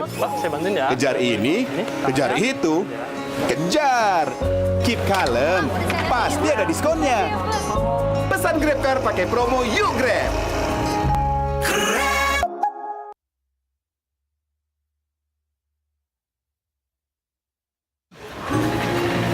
Halo para pengejar. Kejar ini, kejar itu, kejar. Keep kalem, nggak ada kata telat. Pesan Grab baik ada jaminan anti ngaret.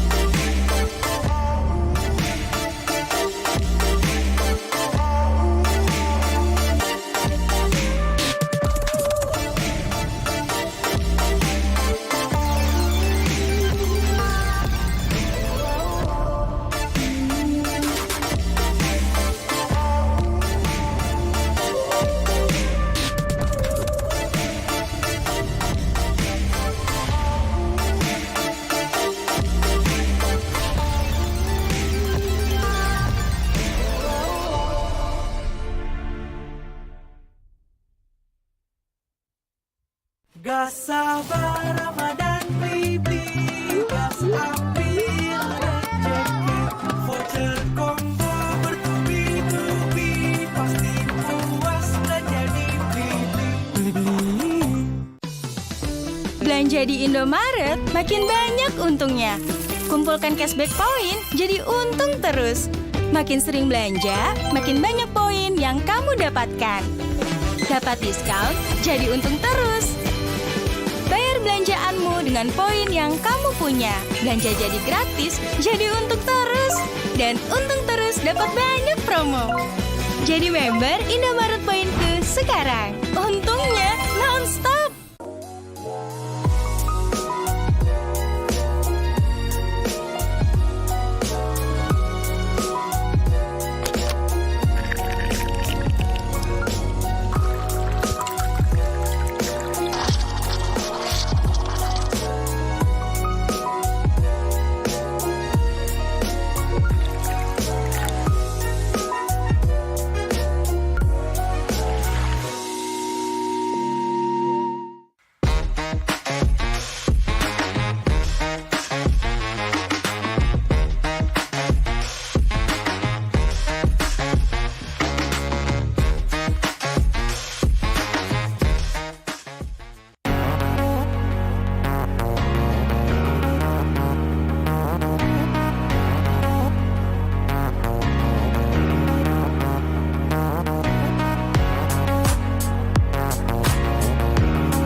This is where you can find yourself. As true as the purest gold.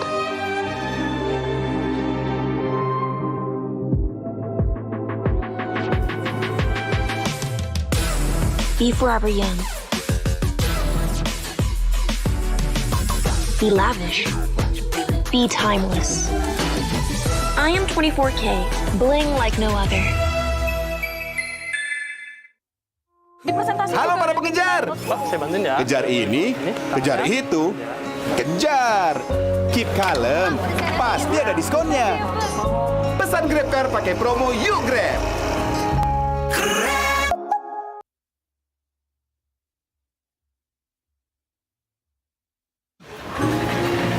Halo para pengejar. Kejar ini, kejar itu, kejar. Keep kalem, nggak ada kata telat. Pesan Grab baik ada jaminan anti ngaret.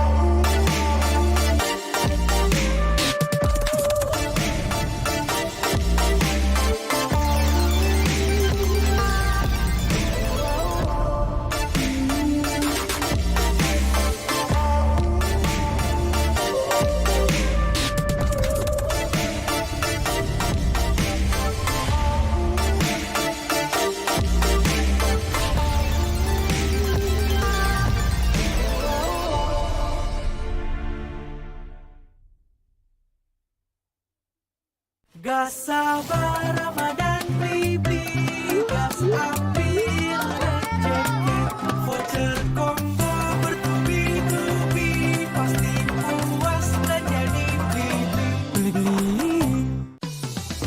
Belanja di Indomaret makin banyak untungnya. Kumpulkan cashback poin jadi untung terus. Makin sering belanja, makin banyak poin yang kamu dapatkan. Dapat diskon, jadi untung terus.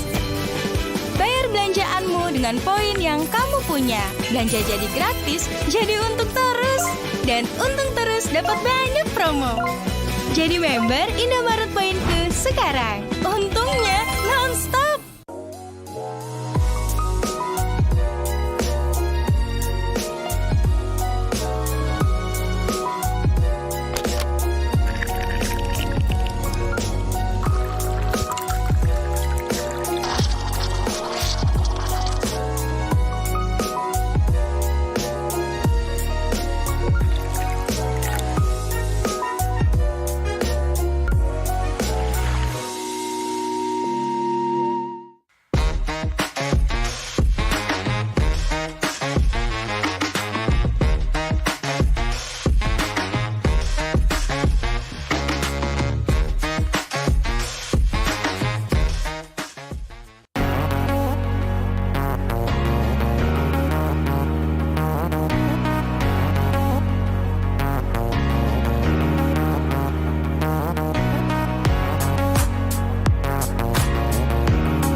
This is where you can find yourself.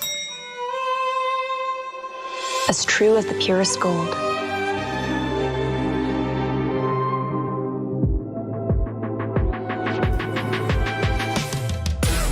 Be forever young.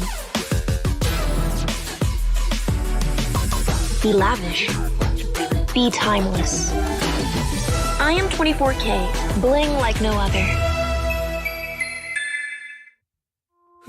Halo para pengejar. Saya bantuin ya. Kejar ini, kejar itu, kejar.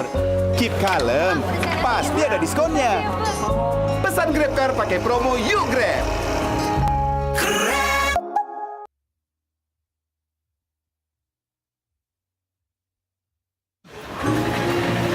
Halo para pengejar. Kejar ini, kejar itu, kejar. Keep kalem, nggak ada kata telat. Pesan Grab baik ada jaminan anti ngaret.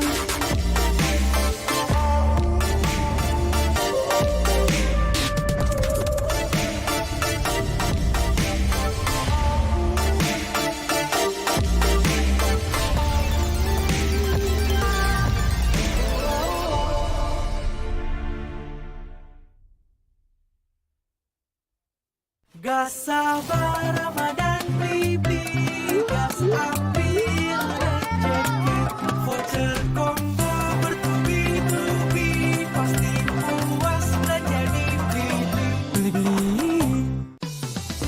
Belanja di Indomaret makin banyak untungnya. Kumpulkan cashback poin jadi untung terus. Makin sering belanja, makin banyak poin yang kamu dapatkan. Dapat diskon, jadi untung terus. Bayar belanjaanmu dengan poin yang kamu punya. Belanja jadi gratis, jadi untung terus. Dan untung terus dapat banyak promo. Jadi member Indomaret Poinku sekarang. Untungnya non-stop.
This is where you can find yourself.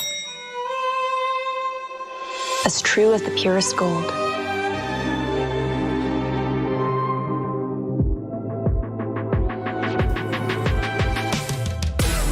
Be forever young. Be lavish. Be timeless. I am 24K, bling like no other. Halo para pengejar. Pak, saya bantuin ya. Kejar ini, kejar itu, kejar. Keep kalem, pasti ada diskonnya. Pesan GrabCar pakai promo Yuk Grab.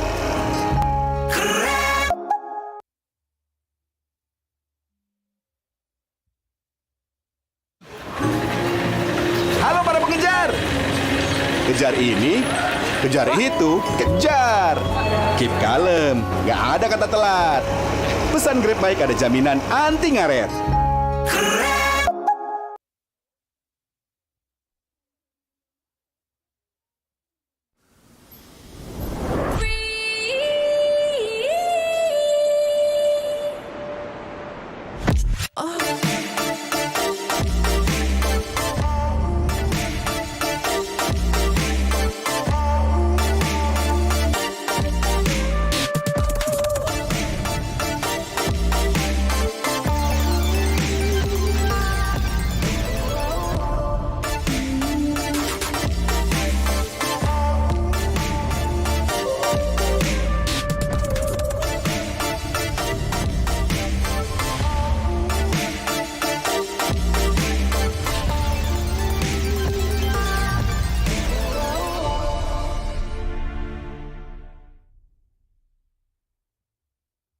Gas sabar Ramadan baby, gas ambil rezeki, voucher combo bertubi-tubi, pasti puas belanja di Beli-beli.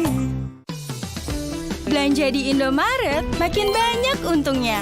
Kumpulkan cashback poin jadi untung terus. Makin sering belanja, makin banyak poin yang kamu dapatkan. Dapat diskon, jadi untung terus. Bayar belanjaanmu dengan poin yang kamu punya. Belanja jadi gratis, jadi untung terus. Dan untung terus dapat banyak promo. Jadi member Indomaret Poinku sekarang. Untungnya non-stop.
This is where you can find yourself.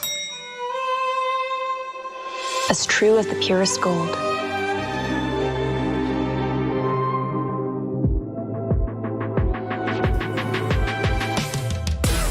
Be forever young. Be lavish. Be timeless.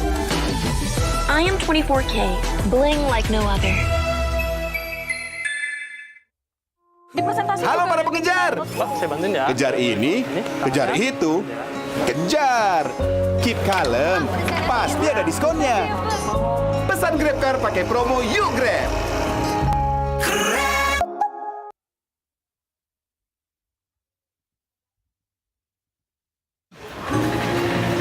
Halo para pengejar. Kejar ini, kejar itu, kejar. Keep kalem, nggak ada kata telat. Pesan Grab Bike ada jaminan anti ngaret.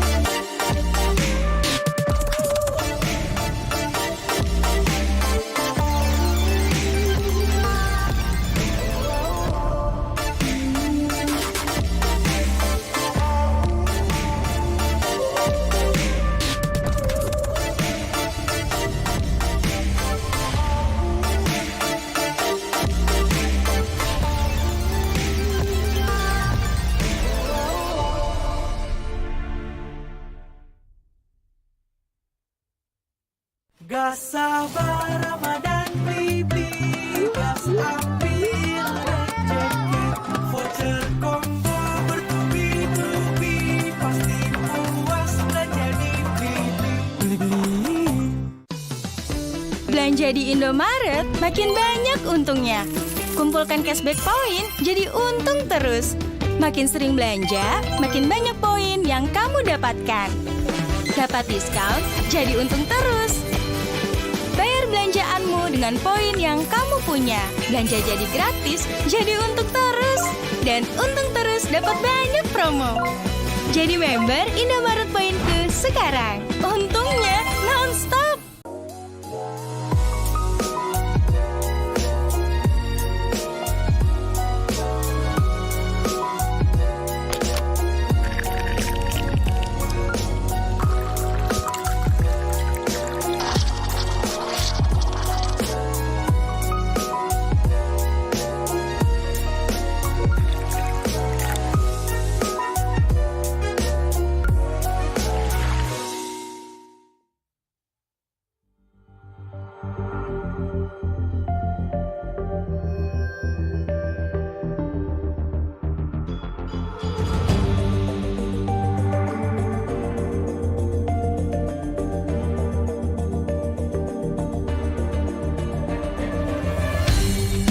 Aku kan berdiri dan terus berlari, terus ke arah puncak tertinggi. Ku takkan berhenti, hanya sampai di sini. Kemenangan abadi menanti. You know we won't miss if we unite our focus. And if you haven't noticed, we all live. Nyalakan apimu, hadapi semua tantangan, hadang semua serangan, jatuh bukan halangan. Bakar semangatmu, janganlah engkau menyerah. Kita akan buat sejarah. We all this, we won't miss. We all this, we won't miss. Saatnya beraksi, jalani ambisi.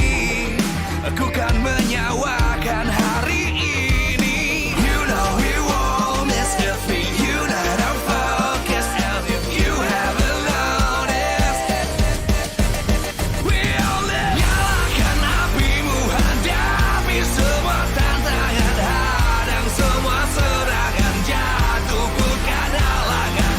Bakar semangatmu,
dan terus berlari, terus ke arah puncak tertinggi. Ku takkan berhenti, hanya sampai di sini. Kemenangan abadi menanti. You know we won't miss if we unite our focus. And if you haven't noticed, we all live. Nyalakan apimu, hadapi semua tantangan, hadang semua serangan, jatuh bukan halangan. Bakar semangatmu, janganlah engkau menyerah. Kita akan buat sejarah. We all this, we won't miss. We all this, we won't miss. Saatnya beraksi, jalani ambisi. Aku kan menyawakan hari ini. You know we won't miss if we unite our focus. And if you haven't noticed, we all live. Nyalakan apimu, hadapi semua tantangan, hadang semua serangan, jatuh bukan halangan. Bakar semangatmu, janganlah engkau menyerah. Kita akan buat sejarah. We all this, we won't miss. We all this, we won't miss. We all this.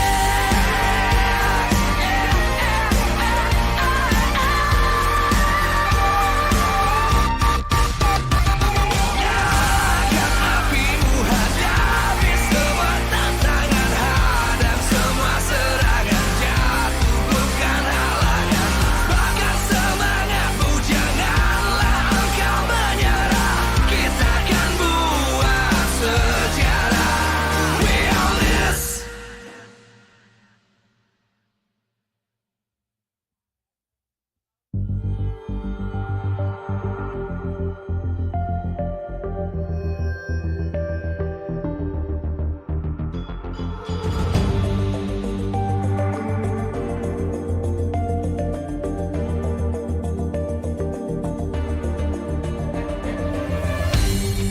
Aku kan berdiri dan terus berlari, terus ke arah puncak tertinggi.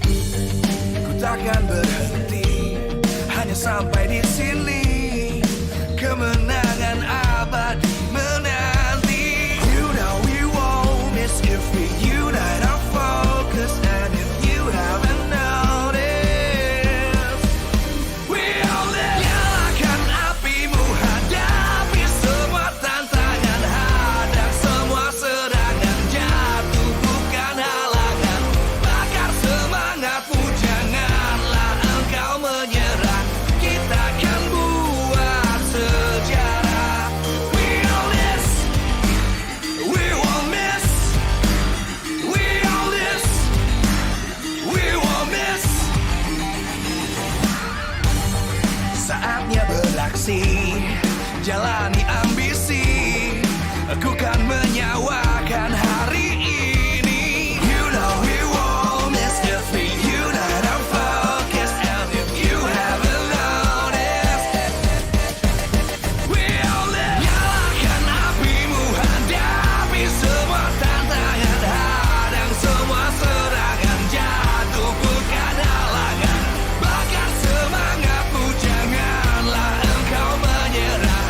Kita akan buat sejarah.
terus berlari, terus ke arah puncak tertinggi. Ku takkan berhenti, hanya sampai di sini.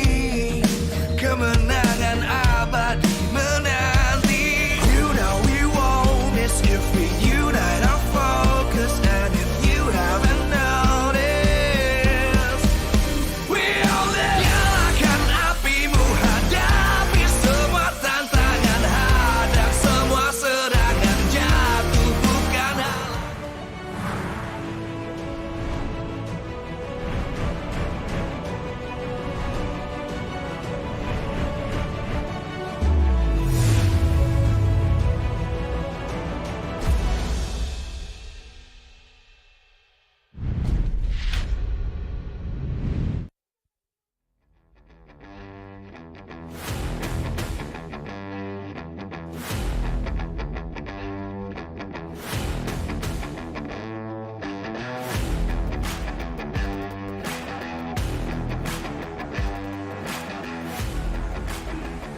The fate of EVOS Legends, the White Tigers, are now in the hands of Aura Fire as they step into the venue here at Menara Kuningan, Jakarta, Indonesia, with nothing to lose. This is it. Nothing to lose. 0% chance to make it to the playoffs for Aura Fire. But if you take everything away from a man, that's when he can go all out. Up against EVOS Legends, who has everything to lose. Not just their upper bracket position, but even their playoffs position. This is going to be a big match. A big weight for Captain Psychots here, indeed, as he will lead the team. Not a fun result yesterday in the El Clasico, losing to RRQ 2-1. Will they be able to bounce back from that? Going up against the lowest team, perhaps that can be the answer. That definitely should be the answer. EVOS Legends up ahead. It's gonna be more treacherous than after their battle here against Aura Fire. And with that, ladies and gentlemen, boys and girls, welcome back to MPL Indonesia Season 11, Day 2 of the last week of the regular season. On the desk, it's still me, Eterna, alongside with Mirko, as well as Gani.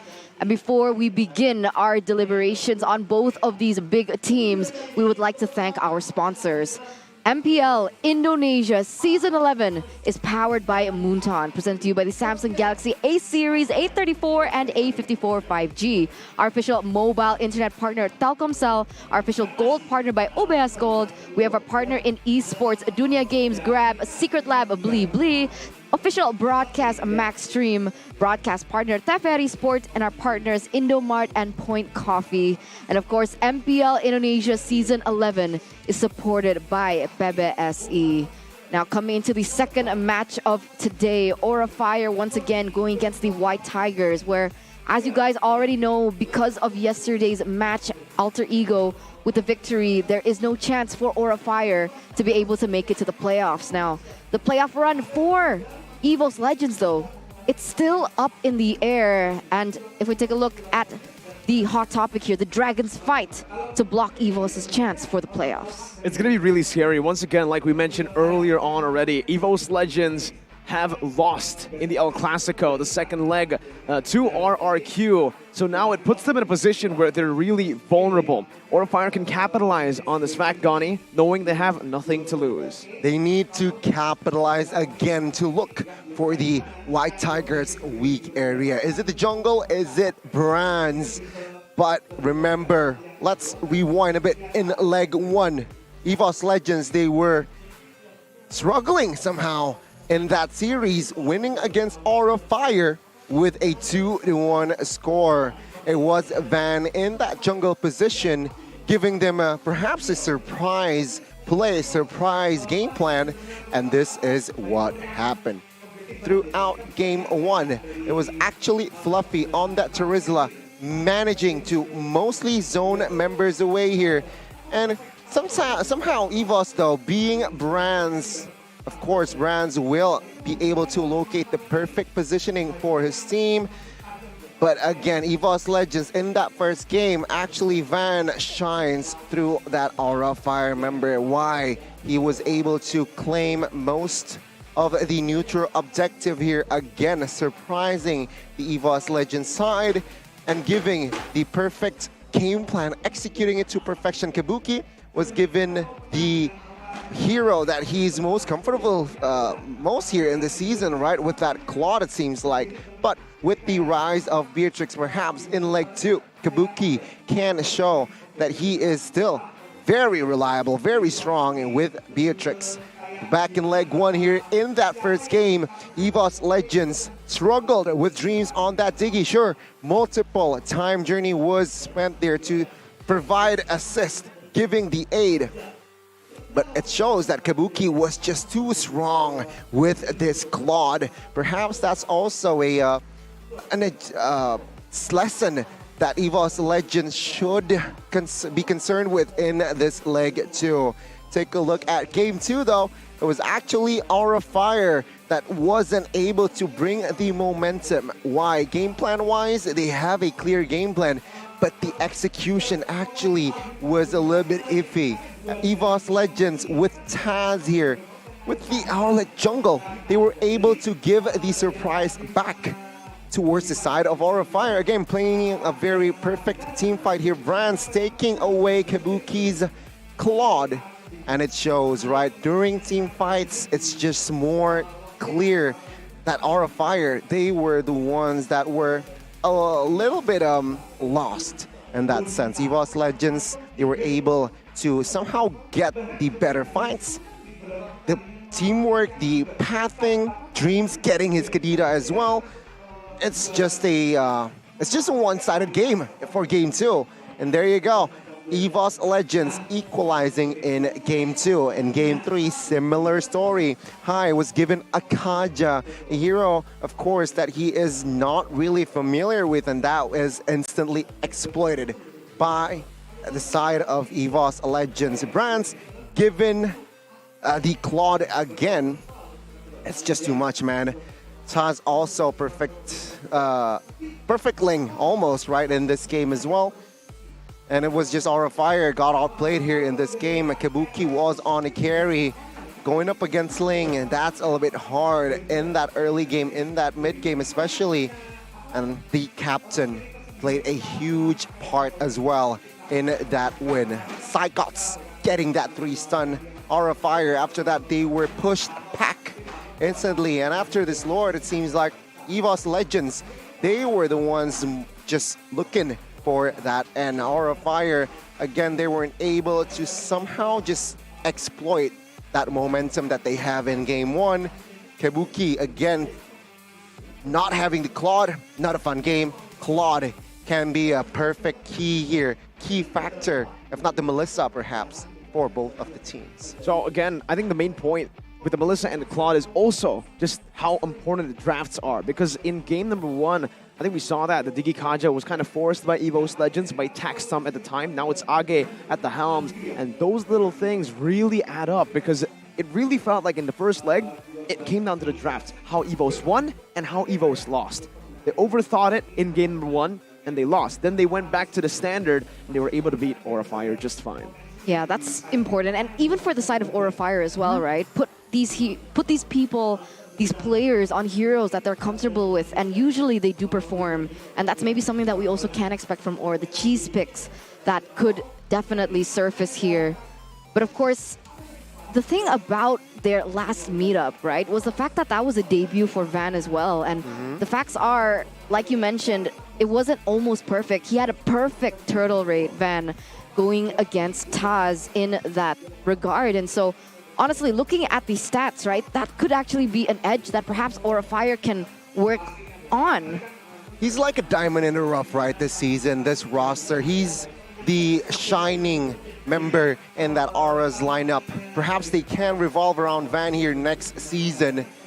But remember, in leg 2, when Hai was replaced by Godiva, we saw glimpses that Aura Fire, actually, they can be a threat to the bigger teams. Godiva, when given the Kufra, when given the big momentum, can perhaps give the space that Van needs to, again, secure that objective. And that's going to be the question, right? Akai can also be a very important hero here in this match, considering that both jungler here can definitely play around that Akai, that Ferdrin. Again, Godiva needs to create that space, so Van can still have that perfect turtle if we're talking about neutral objectives. I think, again, for both of these junglers, we usually identify them with utility junglers, right? The Akai, the Fredrin, the Martis. But I think throughout the season, especially in Leg 2, we're really seeing the creativity of both these players. Even in Leg 1, actually, with Taz bringing up the Assassin pick, bringing up the Paquito tank jungler as well, debuting it in the MPL. Well, Van has also picked up the Ling in a couple of occasions up against RQ in game number 1, was able to take the dub as well. So, again, both of these junglers, it looks like they're one-dimensional. It looks like they're great utility junglers, but they have shown through time that they can be flexible. Yeah, especially Van, right? Picking up the, what was it? The Hanzo? Oh, yeah. Hanzo Alice. jungle, Alice as well. But now, ladies and gentlemen, let's welcome the keys to victory here for Aura Fire. You mentioned Hanzo and Alice, so they need to somehow replicate that, but with success, using the cheese strats again and just play more all in, more all or nothing, because they have no pressure, right? They will have 0% securing that playoff spot. So again, all they need to do is just disrupt the opponent's momentum, opponent's side. They just go like all or nothing mentality, just like they were back in season 7 here perhaps, and just rebuild around Van here for season 12. Meanwhile, for the side of EVOS Legends, what they need to do, of course, is perhaps the man in your screen right here, Taz. Right? They need to make Taz angry in this game, and of course being disciplined in objectives. Taz, very well known his utility, but let's not forget he can definitely pull off the fanny, and perhaps that should be banned out by Aura Fire here in this series. And of course, when we're talking about flanking strategy, all eyes on Skycots, right?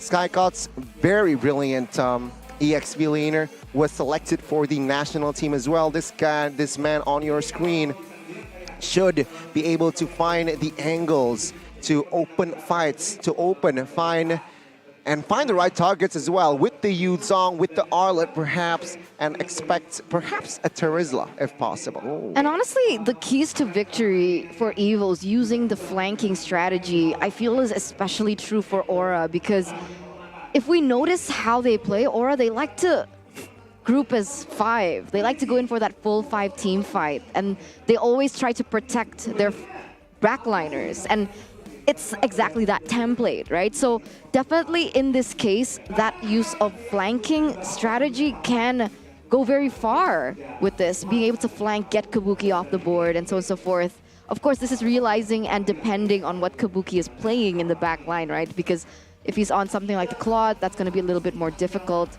Facehugger could also be a good target in the back line as well. And about this cheese strats, right? Yes. It's not just Van that they can work around. You can definitely try and utilize Fluffy's cheese strats, right? We saw the Akai arrival. It worked really well for them, was able to get more pressure on the board, which is something that sometimes Aura Fire lacks, right? Because they like to go in for 5-man team fights. Yes. Sometimes those side lanes can be exploited by the enemy. So the Akai Fluffy arrival allows Fluffy to negate that exploitation from happening. I think it really depends which Aura Fire we're up against, right? Is it the Leg 1 Aura Fire or the Aura Fire we saw against RQ? Because like you mentioned, Eterna, it's a very different Aura Fire. The one we saw against RQ was the Season 8 to 10 Aura Fire, the ones that really want to go for the chaotic team fight, skirmishes here and there, make it messy. But like you said as well, in the first leg before that RQ match, it was very standard. It was just them playing 5v5s and neutral objectives, even throwing bodies sometimes to secure these neutral objectives. So EVOS have a lot of tasks right now to do, to research as well as to what Aura wants to bring to the table, because if they bring those cheese picks, it's kind of scary. Truly is. Really excited to see what exactly Aura Fire has to say as well. And of course, this is the starting lineup for both of these teams, for both Aura Fire as well as EVOS Legends, and we're gonna start with the Red Dragons. Facehugger, Fluffy, Kabuki High, as well as Godiva. Wait a second. Wait. High and Godiva. They're back. Van isn't playing. High jungler. Oh. Back Season 8, just like Season 8, Season 9. Meanwhile, on the other side, what do we have? It's going to be Hijume, Psychots, Brand, Stars, and Dreams, the expected lineup, their main 5. Let's see what will they bring to the table in this coming match. It's now or never for the White Tigers.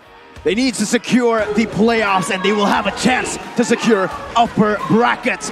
Welcome, ladies and gentlemen, EVOS Legends. The White Tigers, led by Psychots himself, the captain of the team. Hopefully they can lead his team to victory as well today against the Red Dragons.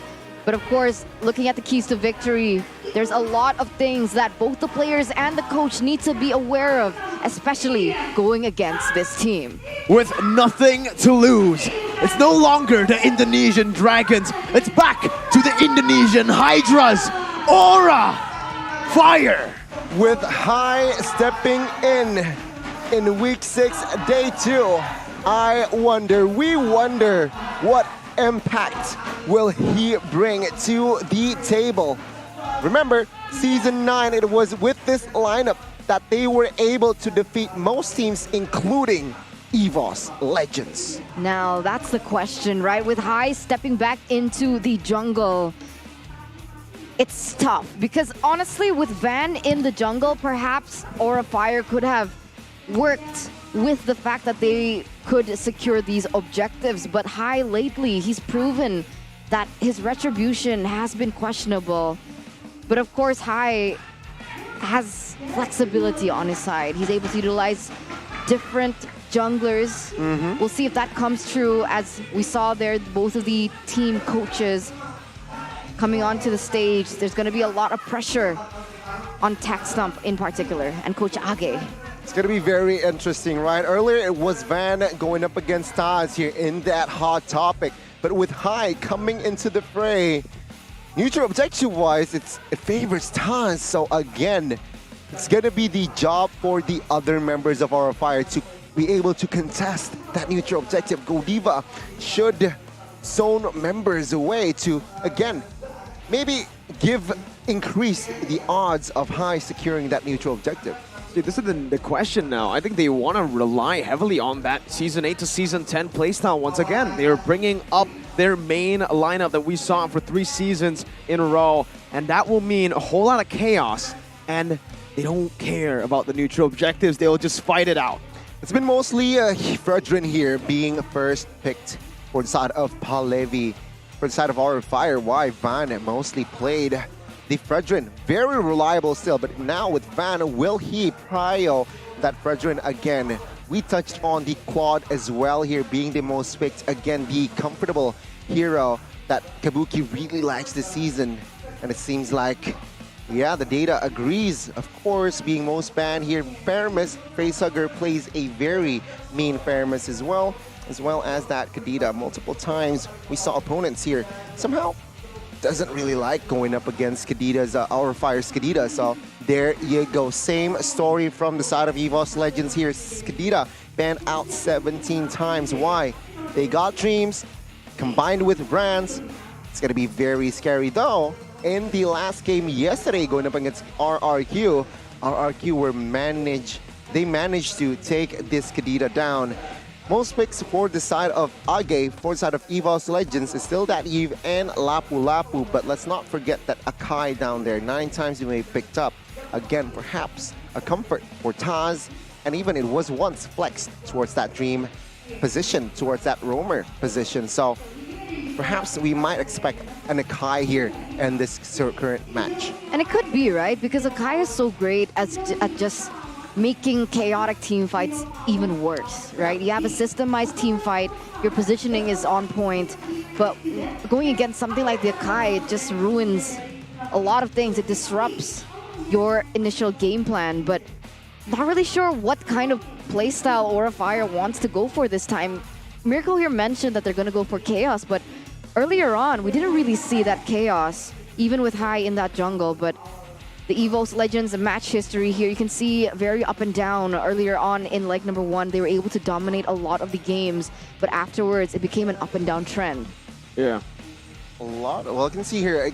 This is, I feel like, the first time EVOS Legends in El Clasico in regular season, they lost both games, right? It's usually 1-1 for RRQ and EVOS Legends.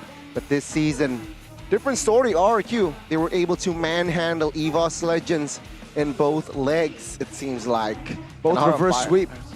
Exactly, both reverse sweeps as well. And this is going to be interesting. Going up against Aura Fire, what will it be for the first game? Let's welcome you guys to the drafting phase of game number 1 here, match number 2 between EVOS and Aura Fire. EVOS with the first pick, Aura with the second, and you can see here the respect ban coming through once again against Aura Fire. The Kadita ban taking it away from Godiva. Glue is going to be next. Meanwhile, from the other side here, Aura Fire opted with the Fredrin and the Joy ban. Seems like Palevi agrees with the data as well, right?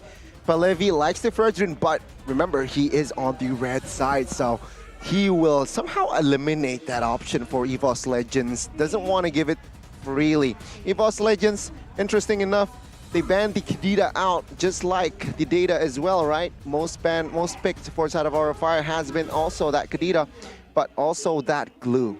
Perhaps somehow EVOS Legends, looking at their bans with the 1-1 ban as well, they might actually prio the Insta Melissa pick.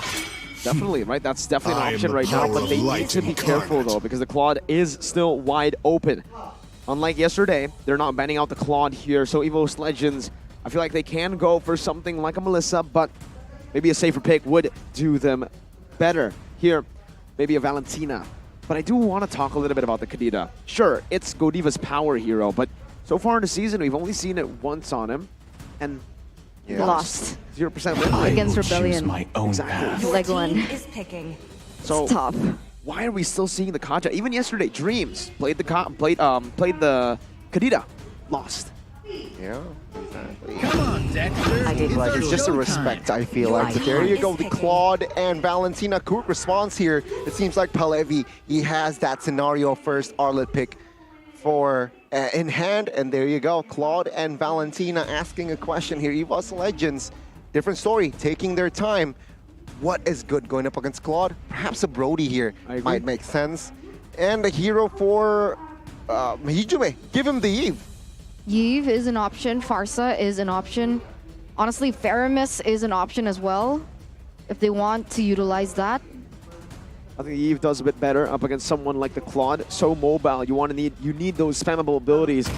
Where the Farsa can burst though, and has a lot of mobility to play with in the early game. It depends on what they want to go for. Instead, we'll try to prioritize the Farsa with the mobility in the early game. They pick up an Akai as well to solidify that mid lane control. With the jungle being an Akai or a Fire, what do they want to pick here to contest that Akai, the jungle?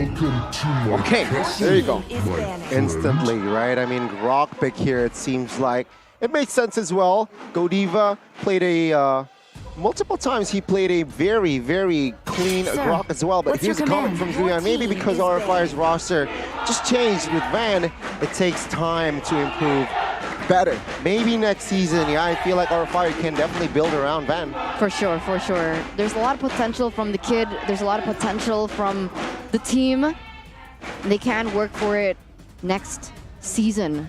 For the M series, perhaps. But coming back into the drafting phase here, remember Grok, Mirko. Remember Grok is still flex, right? It could be in the jungle as well. We're not really sure, especially with High coming back. It's still a possibility to flex. It can also be flexed into the EXP lane, so not exactly too certain. EVOS Legends picked that up. They noticed that perhaps the jungle is still missing. The Mardis respect ban comes through. I think it's also a really good option for Aura if they wanted to use that and pin it against Akai because of his anti-CC. But now Aura, what are they going to go for? I don't know why I'm thinking the Valentina goes to the jungle here. Good against the Possibly. Akai. Can steal the heavy spin away.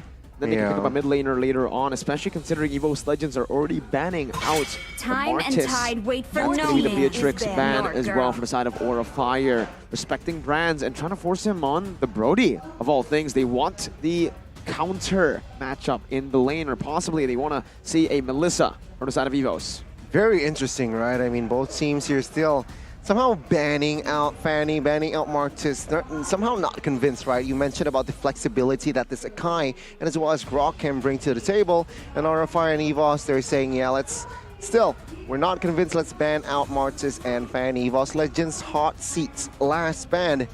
Will they commit to another jungle ban though? I feel like it's a little bit overkill. Yeah. They could just go and ban the EXP perhaps, but no, they're going to commit to another jungler ban here. Kai has played multiple times it is. There you go. in the last season, but Aura Fire will continue and give Godiva his comfort, right? Kufra, so that Grok can still go to the jungle or even EXP, right? Exactly. They're still playing with the flex super well, I believe, right now with EVOS Legends. There you go. That's the proper answer. This style of composition. Oh, the Diggy. The Brody, okay, solid in lane, but the Diggy really messes up with what Aura Fire wants to do. That chaotic team fight, no longer going to be possible with the CC nullified completely. Thing is, luckily, they do have a Valentina that can steal the time journey away. But now it's the question, is it really a Valentina? I love it. Oh my god, no way! I love it. Oh my god, they double down. I love it. What? Wait. Where's Johnson going to go? Johnson Jungle. Oh my god. No way, Johnson Jungle. Really? No, sorry. Johnson Jungle. Roam. I would say Roam. Johnson Jungle. Really? Put the Grok in the XP lane and Kufra in the roam position because I didn't quite catch the switch in the end. I mean, that's what makes the most sense, right? Johnson XP against an Arlet? Do you really want to try that? Johnson roam. Let's go! Jungle Kufra. Oh. Okay, we're not sure. We'll see. We'll see. This is crazy. This is the Aura Fire I've been looking for. It's Kufra Jungler. You got it right, Eterna. But then it's going to be the Johnson roam on the hands of Godiva. Take away to Kadita, he picks a car. Oh man, but that's making me more excited to jump into the land of Dawn here for game number 1 between EVOS as well as Aura Fire. But it's Johnson Jungle. Hi, using the Johnson with the Demon Slayer It is Johnson emblem. Jungler. Wow, I have no words Who here. said Kufra Jungle in my ear? Let's see here. It is going to be the Johnson Jungle here with that Demon Slayer. And they are just, this is, right, the cheese picks, the all or nothing mentality. I am all for it here. Same. Loving it, but not really sure how it's gonna work, right? Does Johnson even clear fast in the jungle? With the Demon Slayer, it helps, right? It helps. So far, he's clearing just as fast as the Akai, so not bad, I guess. Look at him. Look at him. Look at him. He's just munching down on a lot of these camps. It is going to be very interesting, though. Godiva charges in. The Terror's Revenge not able to connect. Brands able to pop away. The stun, even dealing damage, a whole lot of it to Godiva. Again, it seems like here, Dreams, though, will offer that Impurage, right? Impurage Diggy. So he will deal a lot of damage in that sense. The bombs will be a nuisance, perhaps, for the frontliners of Aura Fire, being perhaps Kufra, and also do note that Fluffy is on a marksman emblem, so it's going to deal a lot of damage. Oh, he's riding Oh here. no! Not a good driver. Hi. Where's your driver's license? He doesn't. This is the test right here. Ijume with the stun on to Godiva, and it's just going to be both teams again playing it passively. But EVOS Legends with the winning lane will be able to push the pace up top. Kabuki already bullied out of this lane by a Brody and a Diggy. But something's brewing there near around the turtle area. It's actually forcing Kai here to recall. Oh my god. Beyblade battle right now. Spacehugger will not be able to zone Taz away, but Wild Charge connects by Fluffy, and that's first blood over to Aura Fire. They say they don't care about the objective. Psychoth might fall as well. That's the final slash, but it's a big smack by the Rock. Fluffy picks up the double. And we do find ourselves in a technical pause, ladies and gentlemen, as we have a bit more time to just really dissect what has been happening for the first few minutes of the game. I gotta say, a very good trade for Aura of Fire. Yeah. My goodness gracious. All right. Turtle for 2 kills. That's worth it for side of Aura of Fire. And Hai was on his way towards the buff, so he doesn't care. He doesn't really want to contest, using that rapid touchdown to just clear. And in the top side, though, it seems like it's a struggle for the side of Kabuki. It was a 3v2 in that area, so I feel like with this pause, Kabuki needs to recall. But yeah, I feel like they need to shift focus and protect Kabuki now, aiding him to provide and funnel the goal towards his side. Hopefully, Aura of Fire with this early game and surprise, it might actually catch EVOS Legends off guard. Is this the second time that we've seen EVOS Legends pick a Diggy into a Valentina, right? I think giving away a lot of these big ultimates has been the case for a lot of times for EVOS. I don't know why, but EVOS really like to pick the Diggy up against Valentina, up against Kufra, even forcing the Diggy last time with the first leg against Aura of Fire. So, was the Diggy forced? What do you think about that? I think it's just, okay, you got a lot of CC, right? You got a Kufra in your hand. I feel like that's the main problem here, the Kufra with the rage.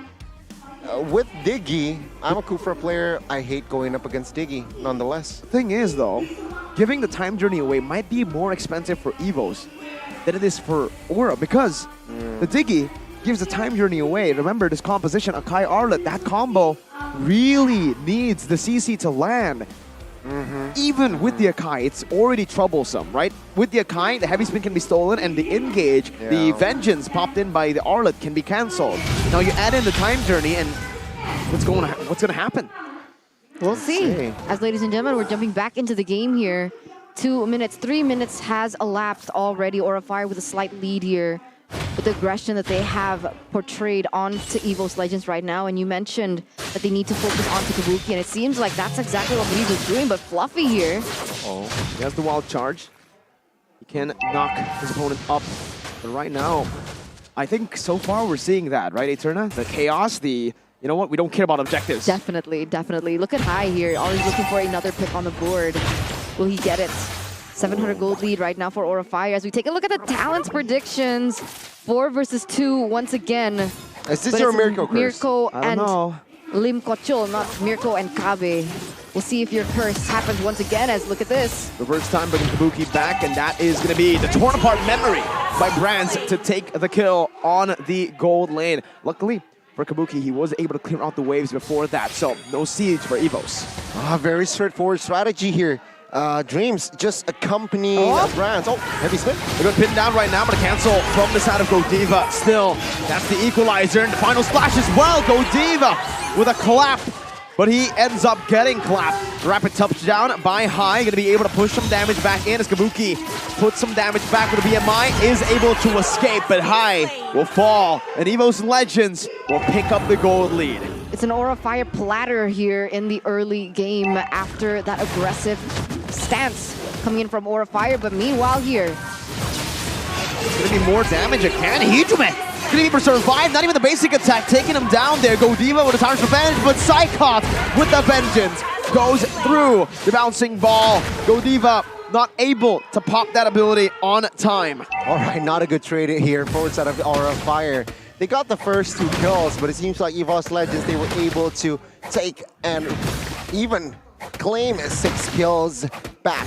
All right, second neutral objective here already on the board for Tana, still 100%. And if EVOS Legends, they keep doing this, is going to be Aura of Fire not having fun. But let's see, all right? It seems like, again, straightforward game planning from side of EVOS Legends with the Diggy, accompanying Brands from the get-go, not leaving Brands in his side. Wow, let's see here. Rapid touchdown, will it hit the mark? we do have a fun fact here by Grab, though. The last time Johnson appeared was in MPL Indonesia Season 9, as he was able to flicker out of that. But that was in the hands of Bigetron, and afterwards, EVOS Legends were the ones to try and replicate it, even though they weren't able to find any success. But what? He's turned around. He's a good driver this time around, and Psychots gets slain. He went for a roundabout all the way back to the XP lane. The U-turn there, Psychots.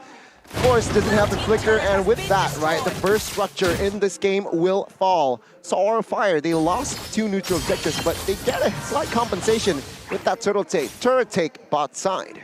Honestly, with the Johnson coming in, right, the fact is they can find pickoffs on the board rather easily without the Diggy, right?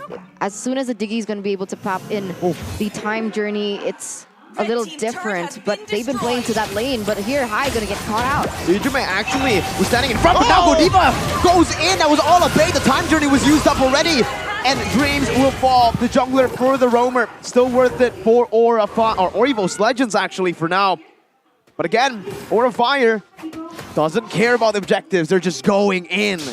Oh, that was so unfortunate. Godiva, he catches 2. He caught 2.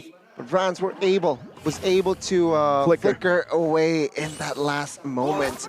If not, it was a favorable trade for side of Aura Fire, but now it's another reset here. It seems like the last turtle will spawn here. EVOS Legends already with the poke. Aura Fire will definitely contest here with the rapid touchdown. Further airstrike popped in, and that's going to be Hai all the way, crashing onto the Panda, who takes it like a boss. It actually bounces off of the Panda's stomach. Oh, it's so funny. Let's see. Here, in a Retribution battle, Gani, Hai is 1 level below Taz. He's going to be able to zone these members away, but Facehugger does have the time journey. Now it's going to be Tyrant's Revenge on towards Taz. The final slash will get him away right now, as that's going to be Taz still winning out in the Retribution battle. Psychots picking up the kill onto Godiva as Kabuki dishes out a bit of damage, but Psychots wants more. Hijime with 1 more hit to find that stun, but Kabuki gets out in time. Oh my goodness! The feathered airstrike, timed to perfection by Hijime, slays Kabuki. Meanwhile, on the bottom lane, the Wild Charge does get the kill back. Hai, once again, driving.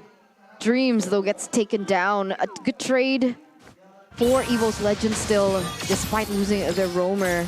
But obviously, Hai being able to use a rapid touchdown is going to have some pressure on the side lanes. They might be able to utilize that to their advantage.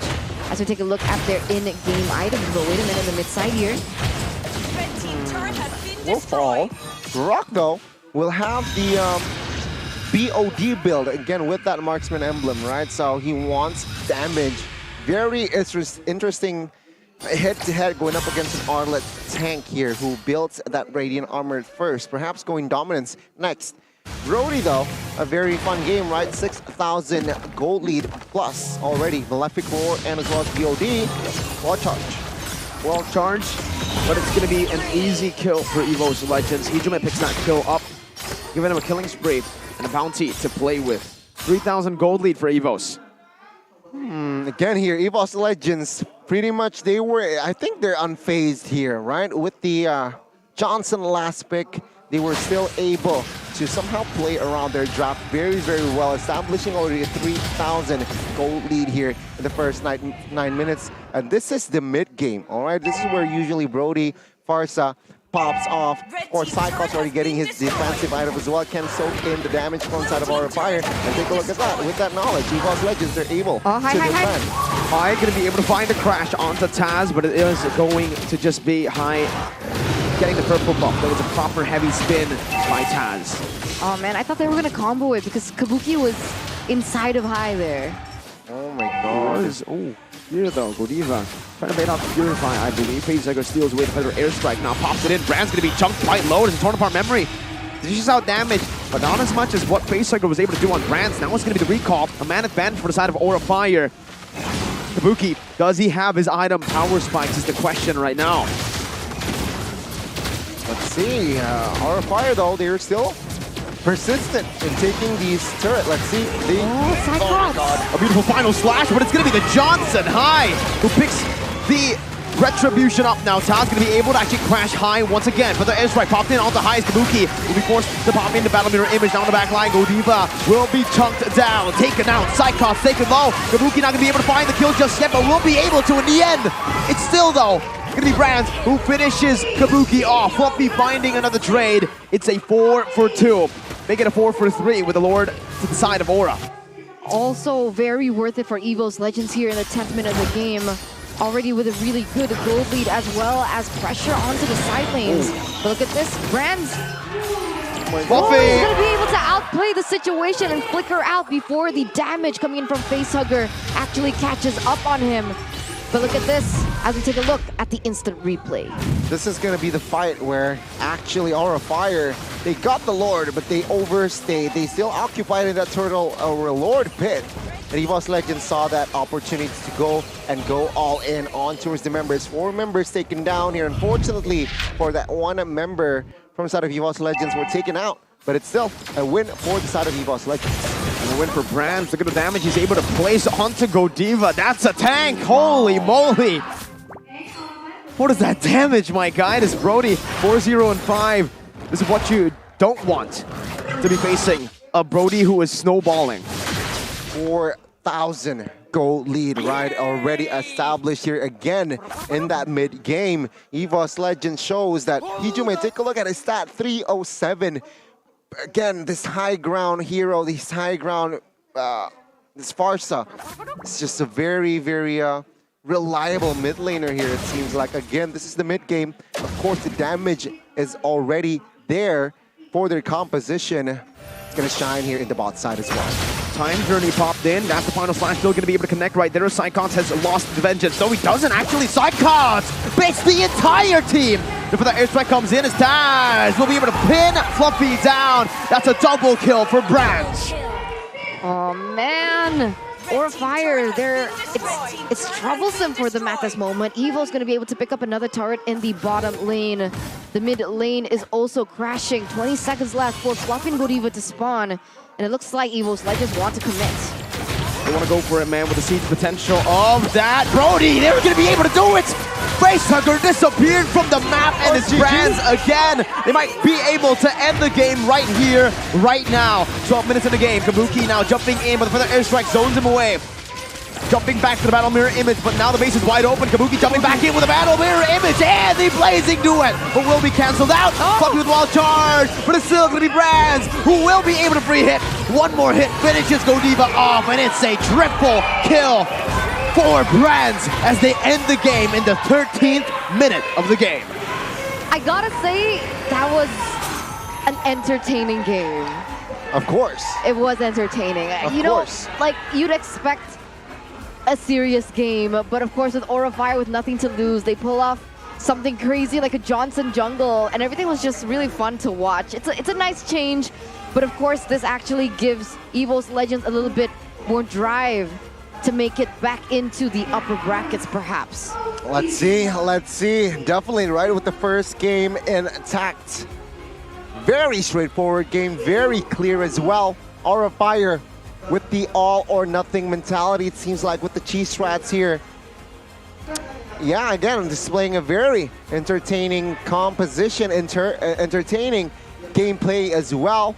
But, of course, the EY Tigers will strike first here in our opening game of match 2. Kabuki, he wasn't able to pop off just like he was in leg 1 with the Claude, unfortunately. Why, again, the Diggy and Brody combo is just such a nuisance in that lane with the time bomb and also the Impurage emblem.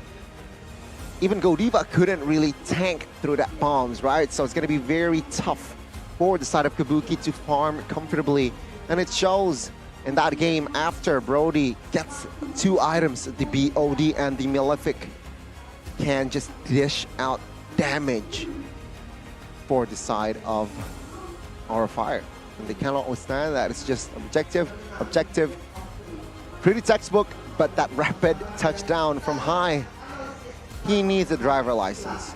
Yeah, he needs to learn a little bit of the driving, maybe from Renbo, right? That was the guy who last played it in Season 9, like you mentioned, Eterna, but Aura Fire are on a trajectory to go 1-11 right now, as EVOS Legends, like you mentioned, are climbing back up. If they get a 2-0, they can be contending for the upper bracket slot. Could be. But, you know, entertaining, yes. Did it work? No. No. But that's Aura Fire this season, right? They pick weird things. It's not meta. It used to work out for them, now it doesn't. It's okay, Eterna. It's just funny because that's how the patch changes, right? When the patch favors these kinds of heroes, it works. But in this current meta, it hasn't been able to work out. Unfortunately for Side of Our Fire, yeah, it seems like they lack. I don't know. I feel like they lack execution. I gotta say, they have that creativity. They really want to experiment. They have the boldness to experiment, but execution. It seems like this season specifically, they weren't able to execute the perfect game plan. So let's see here. Item-wise, nothing much to analyze here as Brands just pops off with that 10 kills and 6 assists. Again, after Malefic Roar, BOD, it's just clear cutthroat. He went for another penetration item in that Blade of Heptases, and as well as that Hunter Strike. So 3 penetration items there, physical penetrations, mind you.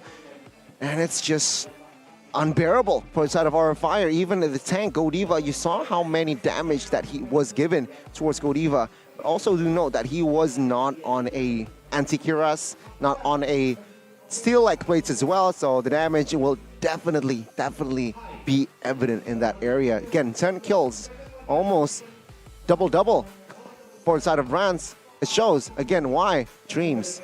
Pretty much straightforward. Dreams was there in that gold lane top side.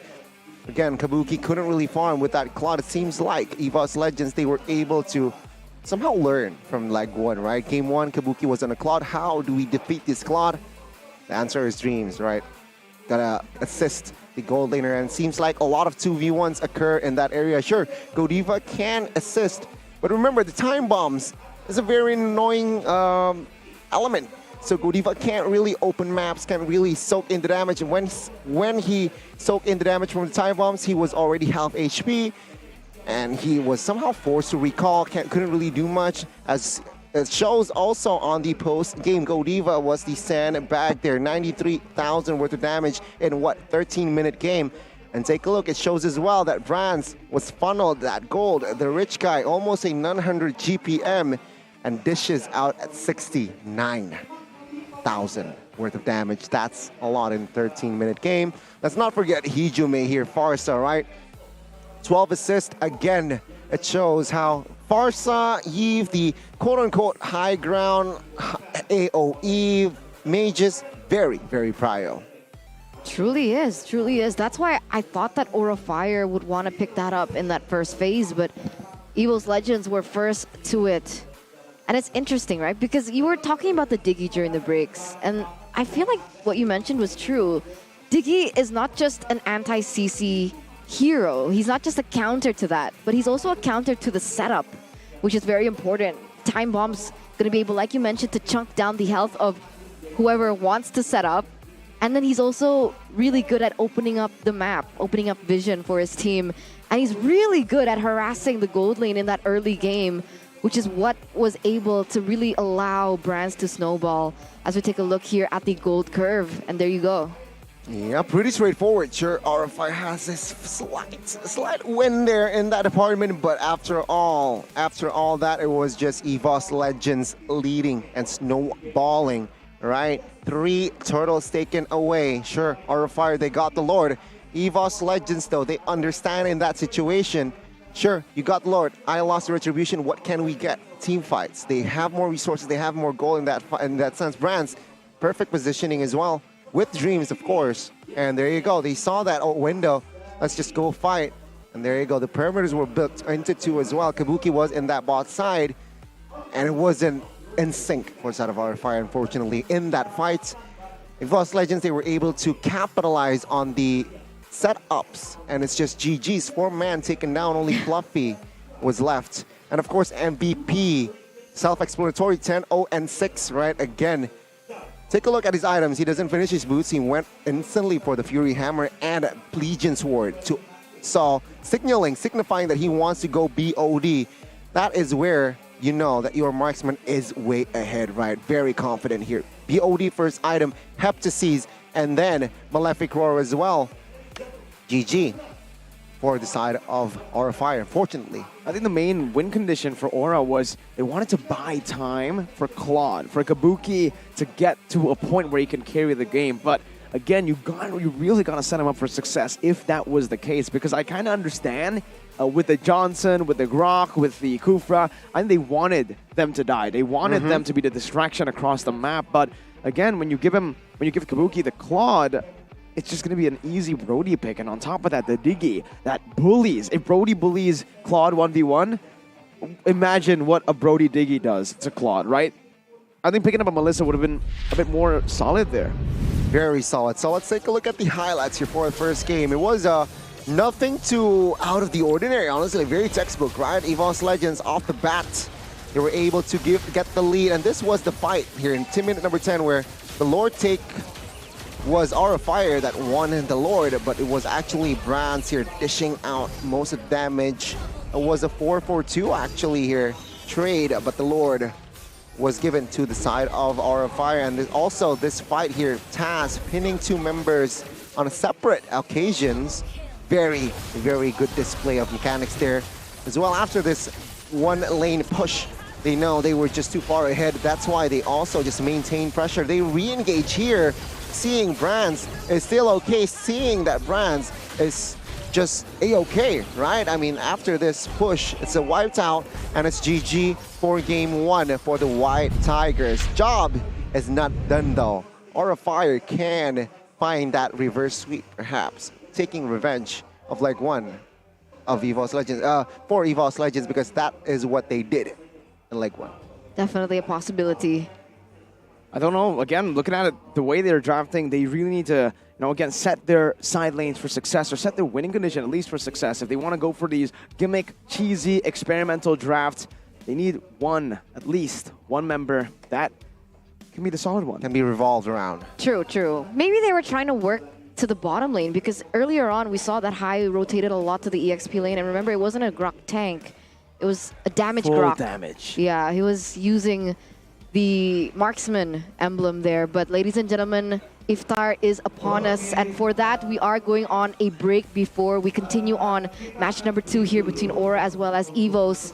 So me, Eterna, Miracle as well as Goni, we'll see you after Iftar.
This is where you can find yourself. As true as the purest gold.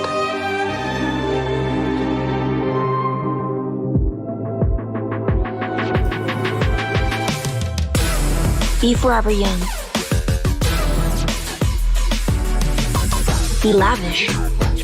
Be timeless. I am 24K, bling like no other. Halo para pengejar. Saya bantuin ya. Kejar ini, kejar itu, kejar. Keep kalem, pasti ada diskonnya. Pesan GrabCar pakai promo Yuk Grab.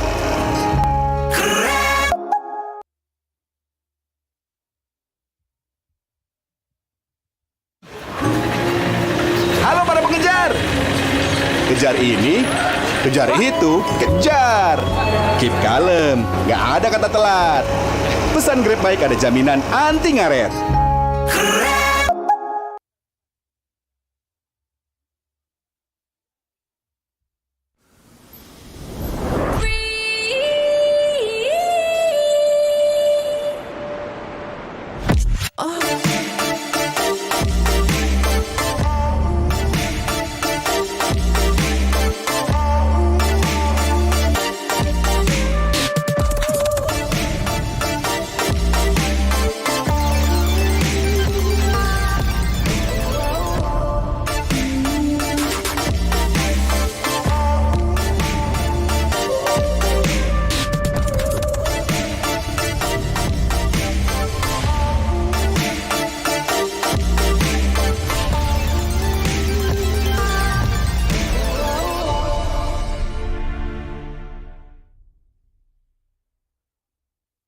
Gak sabar Ramadan baby, gas ambil rezeki, voucher combo bertubi-tubi, pasti puas belanja di Beli-beli.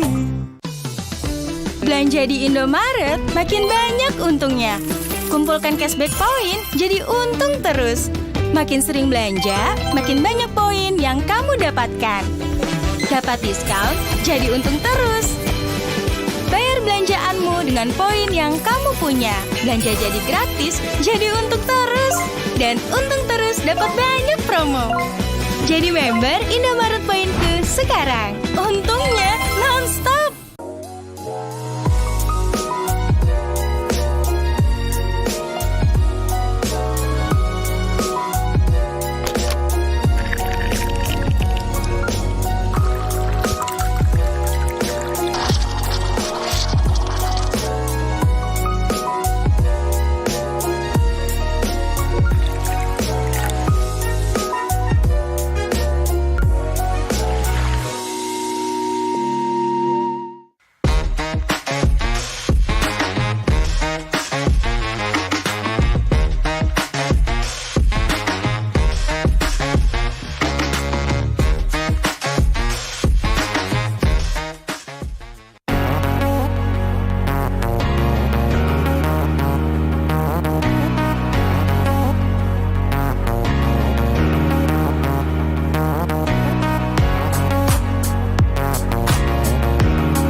This is where you can find yourself.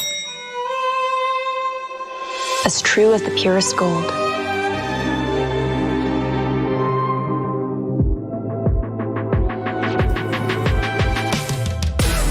Be forever young. Be lavish. Be timeless. I am 24K, bling like no other. Halo para pengejar. Saya bantuin ya. Kejar ini, kejar itu, kejar. Keep kalem, pasti ada diskonnya.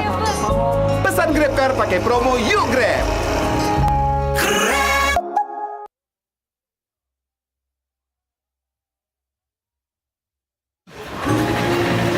Halo para pengejar. Kejar ini, kejar itu, kejar. Keep kalem, nggak ada kata telat.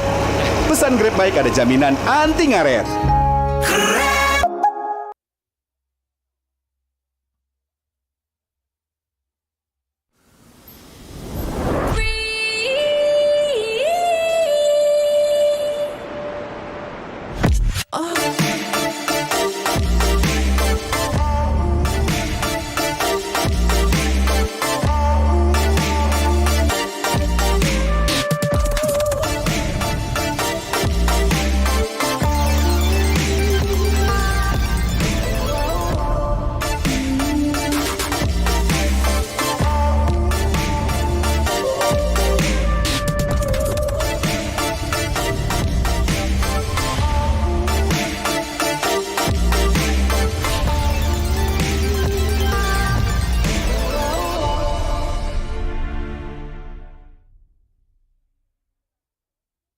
Gak sabar Ramadan baby, gas ambil rezeki, voucher combo bertubi-tubi, pasti puas belanja di Beli-beli.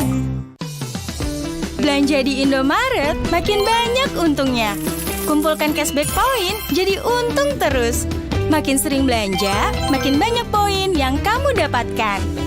Dapat diskon, jadi untung terus. Bayar belanjaanmu dengan poin yang kamu punya. Belanja jadi gratis, jadi untung terus. Dan untung terus dapat banyak promo. Jadi member Indomaret Poinku sekarang. Untungnya non-stop.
This is where you can find yourself.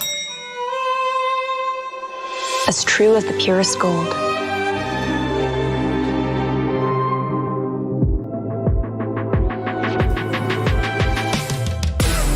Be forever young.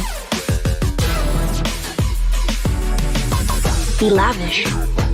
Be timeless. I am 24K, bling like no other.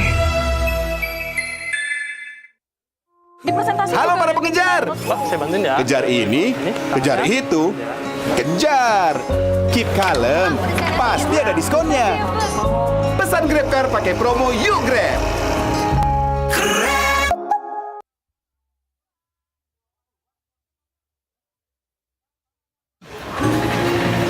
Halo para pengejar. Kejar ini, kejar itu, kejar. Keep kalem, nggak ada kata telat. Pesan Grab Bike ada jaminan anti ngaret.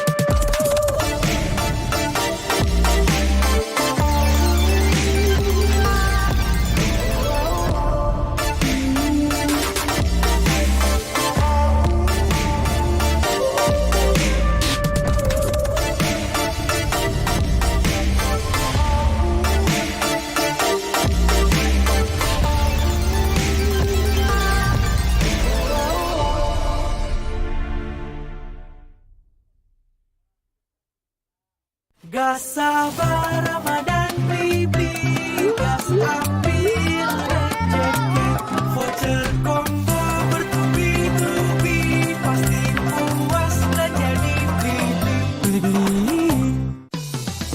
Belanja di Indomaret makin banyak untungnya. Kumpulkan cashback poin jadi untung terus. Makin sering belanja, makin banyak poin yang kamu dapatkan. Dapat diskon, jadi untung terus. Bayar belanjaanmu dengan poin yang kamu punya. Belanja jadi gratis, jadi untung terus. Dan untung terus dapat banyak promo. Jadi member Indomaret Poinku sekarang. Untungnya non-stop.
This is where you can find yourself. As true as the purest gold.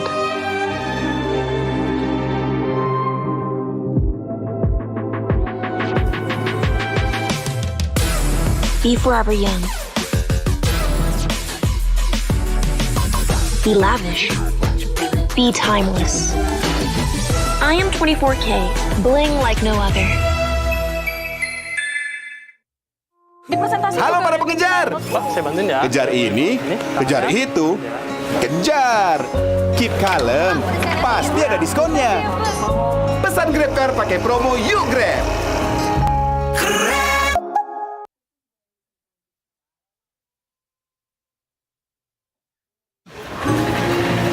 Halo para pengejar. Kejar ini, kejar itu, kejar.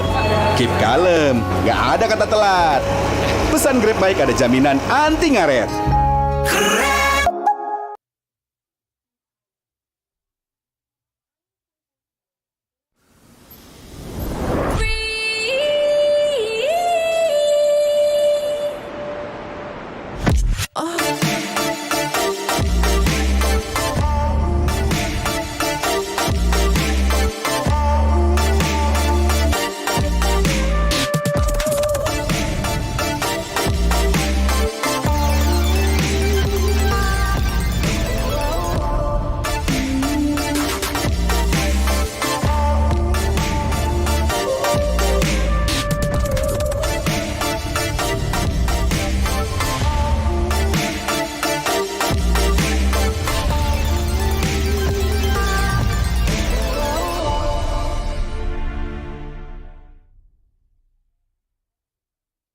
Gas sabar Ramadan baby, gas ambil rezeki, voucher combo bertubi-tubi, pasti puas belanja di Beli-beli.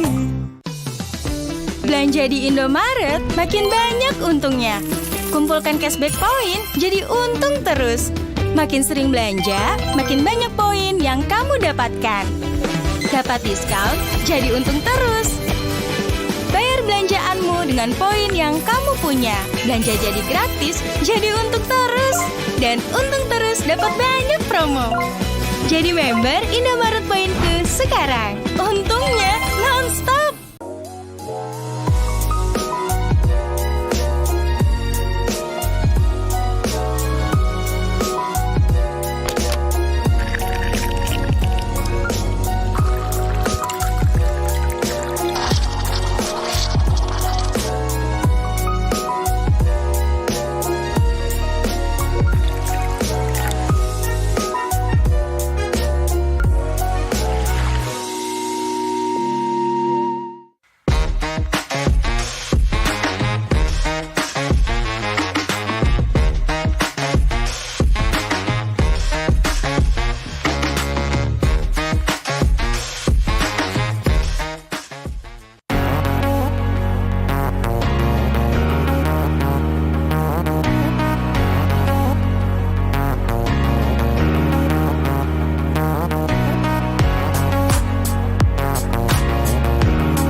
This is where you can find yourself. As true as the purest gold.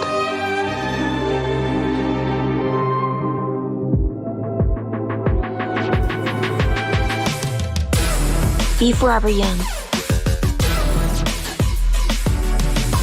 Be lavish. Be timeless. I am 24K, bling like no other. Halo para pengejar. Saya bantuin ya. Kejar ini, kejar itu, kejar. Keep kalem, pasti ada diskonnya. Pesan Grab Car pakai promo Yuk Grab.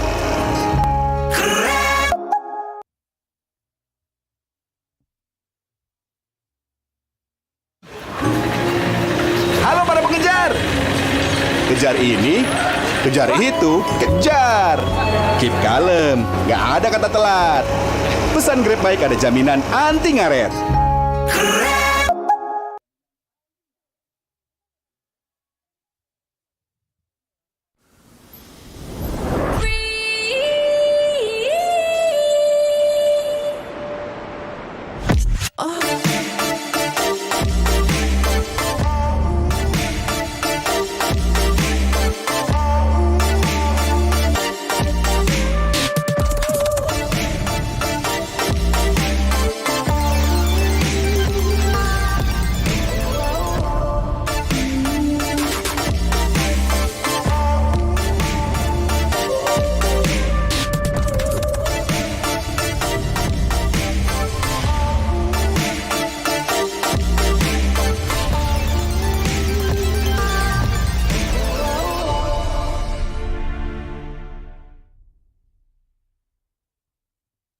Gak sabar Ramadan beli gas ambil rezeki, voucher combo bertubi-tubi, pasti puas belanja di beli-beli. Belanja di Indomaret makin banyak untungnya. Kumpulkan cashback poin jadi untung terus. Makin sering belanja, makin banyak poin yang kamu dapatkan. Dapat diskon, jadi untung terus. Bayar belanjaanmu dengan poin yang kamu punya. Belanja jadi gratis, jadi untung terus. Dan untung terus dapat banyak promo. Jadi member Indomaret Poinku sekarang. Untungnya non-stop.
This is where you can find yourself.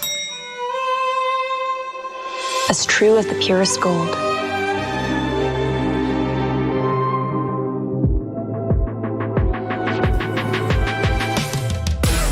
Be forever young. Be lavish. Be timeless. I am 24K, bling like no other. Halo para pengejar. Saya bantuin ya. Kejar ini, kejar itu, kejar. Keep kalem, pasti ada diskonnya. Pesan GrabCar pakai promo Yuk Grab.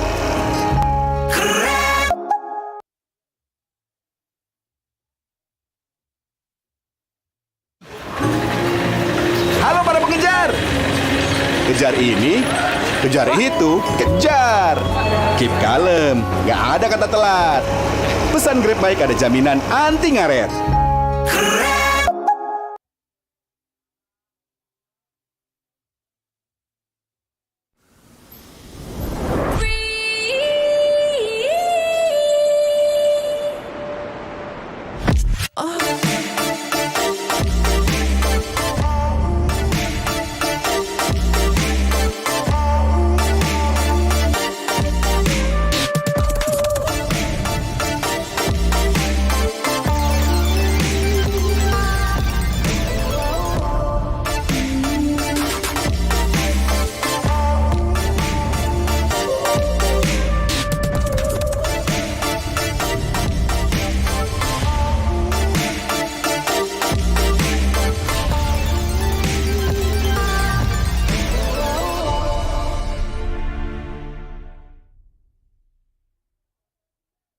Gak sabar Ramadan baby, gas ambil rezeki, voucher combo bertubi-tubi, pasti puas belanja di beli-beli. Belanja di Indomaret makin banyak untungnya. Kumpulkan cashback poin jadi untung terus. Makin sering belanja, makin banyak poin yang kamu dapatkan. Dapat diskon, jadi untung terus. Bayar belanjaanmu dengan poin yang kamu punya. Belanja jadi gratis, jadi untung terus. Dan untung terus dapat banyak promo. Jadi member Indomaret Poinku sekarang. Untungnya non-stop.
This is where you can find yourself.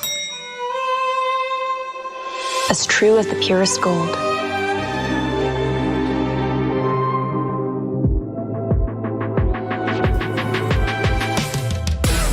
Be forever young. Be lavish. Be timeless. I am 24K, bling like no other. Halo para pengejar. Saya bantuin ya. Kejar ini, kejar itu, kejar. Keep kalem, pasti ada diskonnya. Pesan GrabCar pakai promo Yuk Grab.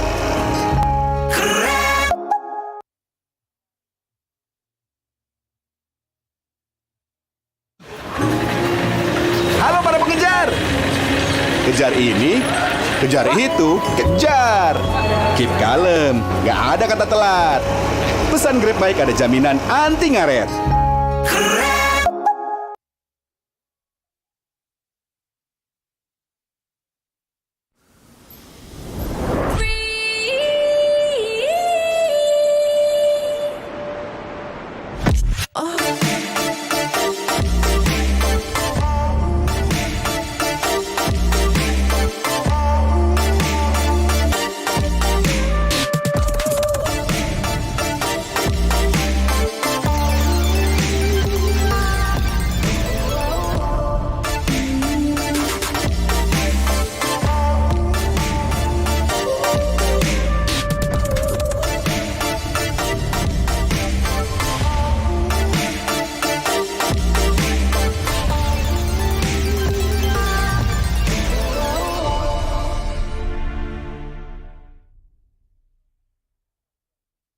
Gas sabar Ramadan baby, gas ambil rezeki, voucher combo bertubi-tubi, pasti puas belanja di Beli-beli. Belanja di Indomaret makin banyak untungnya. Kumpulkan cashback poin jadi untung terus. Makin sering belanja, makin banyak poin yang kamu dapatkan. Dapat diskon, jadi untung terus. Bayar belanjaanmu dengan poin yang kamu punya. Belanja jadi gratis, jadi untung terus. Dan untung terus dapat banyak promo. Jadi member Indomaret Poinku sekarang. Untungnya non-stop.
This is where you can find yourself.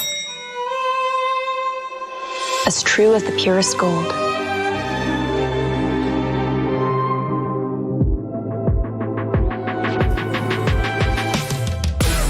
Be forever young. Be lavish. Be timeless.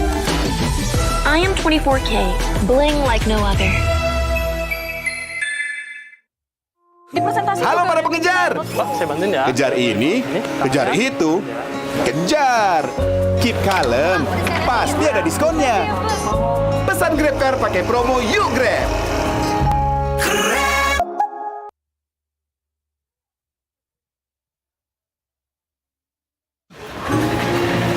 Halo para pengejar.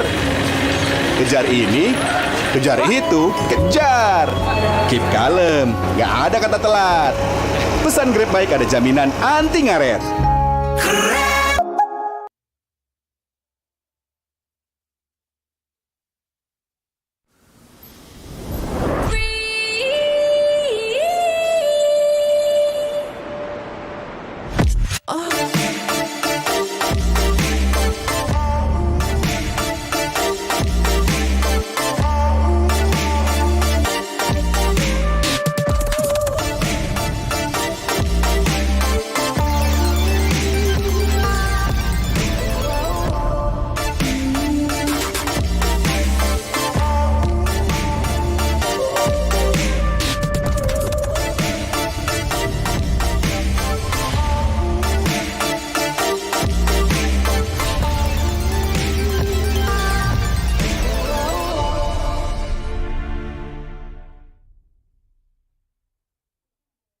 Gak sabar Ramadan beli gas ambil rezeki, voucher combo bertubi-tubi, pasti puas dan jadi beli-beli. Belanja di Indomaret makin banyak untungnya. Kumpulkan cashback poin jadi untung terus. Makin sering belanja, makin banyak poin yang kamu dapatkan. Dapat diskon, jadi untung terus. Bayar belanjaanmu dengan poin yang kamu punya. Belanja jadi gratis, jadi untung terus. Dan untung terus dapat banyak promo. Jadi member Indomaret Poinku sekarang. Untungnya non-stop.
This is where you can find yourself.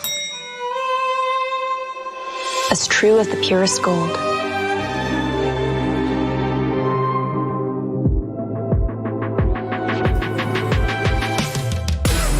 Be forever young. Be lavish. Be timeless.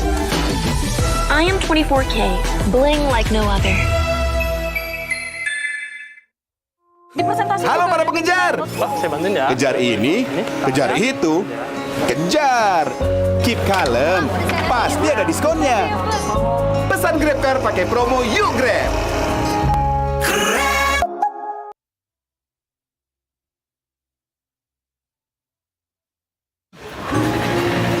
Halo para pengejar. Kejar ini, kejar itu, kejar. Keep kalem, nggak ada kata telat. Pesan Grab baik ada jaminan anti ngaret.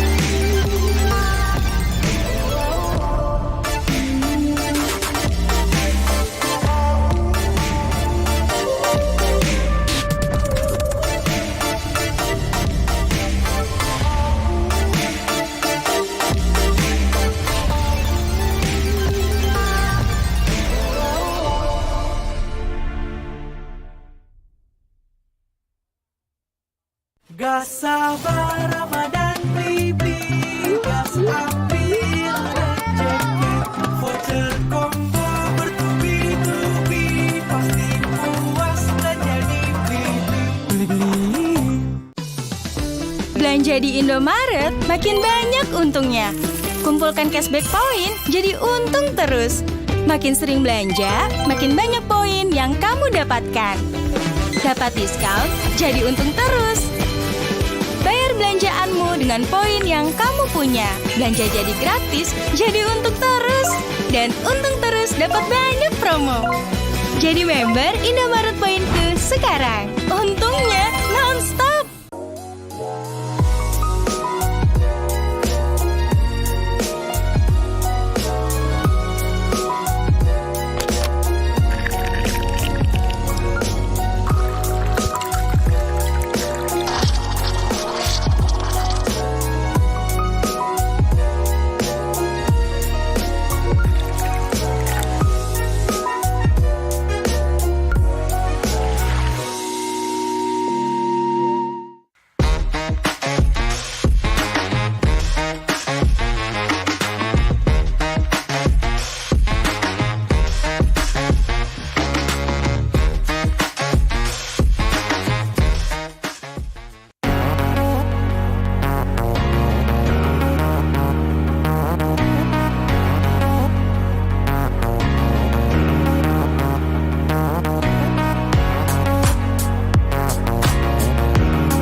This is where you can find yourself. As true as the purest gold.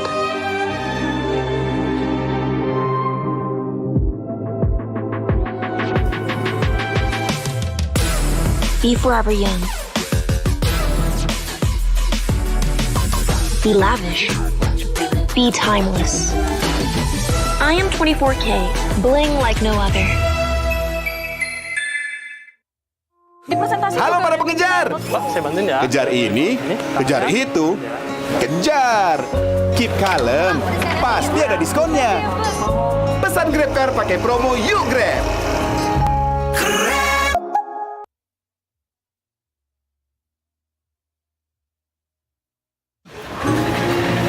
Halo para pengejar. Kejar ini, kejar itu, kejar. Keep kalem, nggak ada kata telat. Pesan Grab Bike ada jaminan anti ngaret.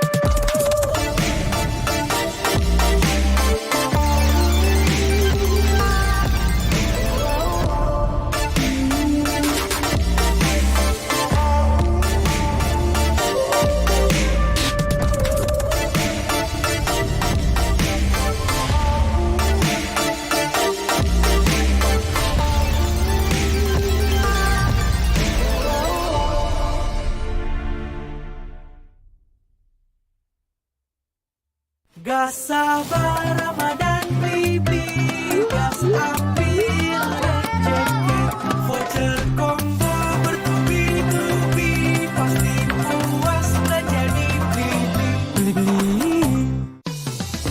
Belanja di Indomaret makin banyak untungnya. Kumpulkan cashback poin jadi untung terus. Makin sering belanja, makin banyak poin yang kamu dapatkan. Dapat diskon, jadi untung terus. Bayar belanjaanmu dengan poin yang kamu punya. Belanja jadi gratis, jadi untung terus. Dan untung terus dapat banyak promo. Jadi member Indomaret Poinku sekarang. Untungnya non-stop.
This is where you can find yourself.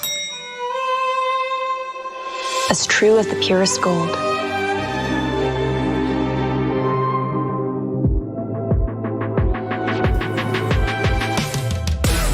Be forever young. Be lavish. Be timeless. I am 24K, bling like no other. Halo para pengejar. Saya bantuin ya. Kejar ini, kejar itu, kejar. Keep kalem, pasti ada diskonnya. Pesan Grab Car pakai promo Yuk Grab.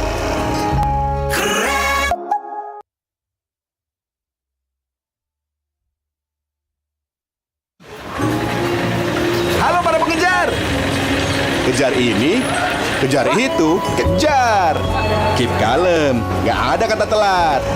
Pesan Grab Bike ada jaminan anti ngaret.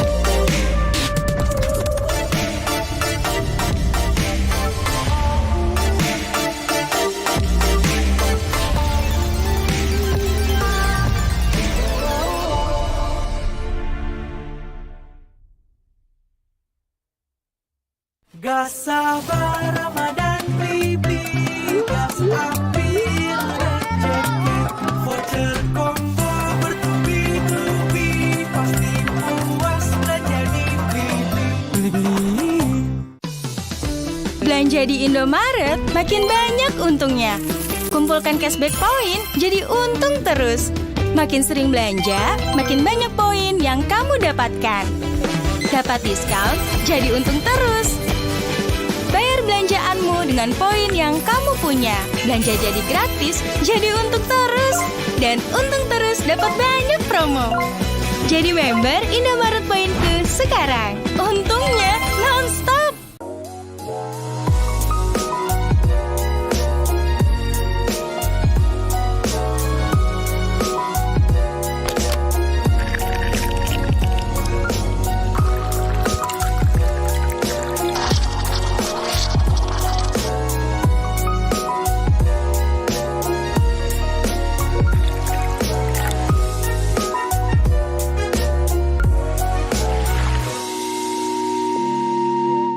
Halo, kami dari tim EVOS Legends.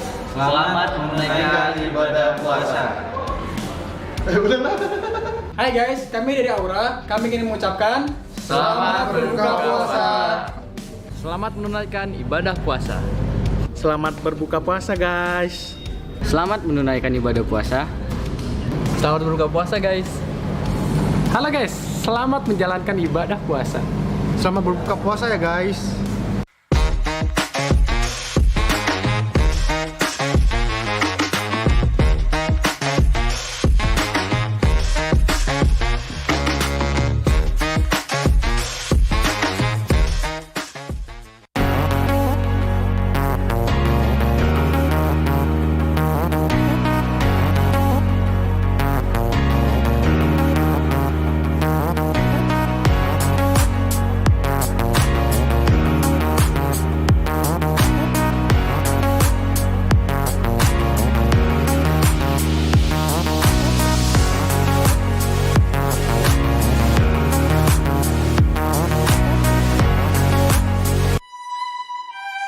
This is where you can find yourself. As true as the purest gold.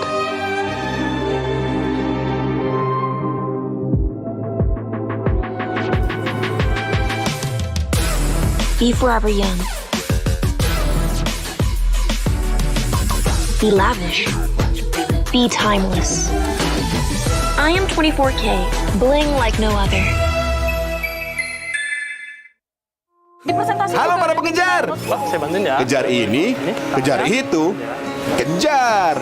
Keep kalem, pasti ada diskonnya. Pesan GrabCar pakai promo Yuk Grab.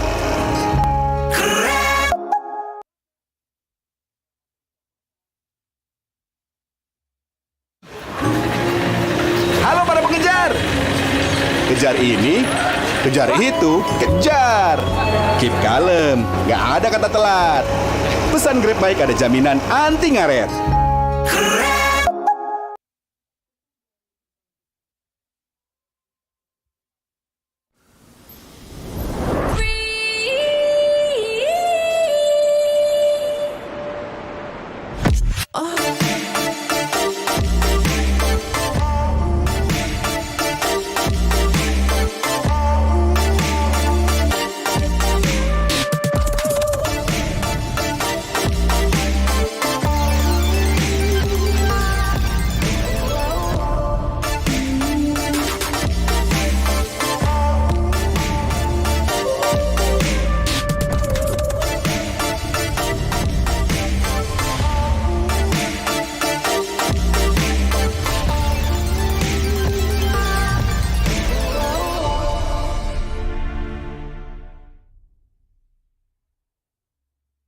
Gas sabar Ramadan baby, gas ambil rezeki, voucher combo bertubi-tubi, pasti puas dan jadi beli-beli.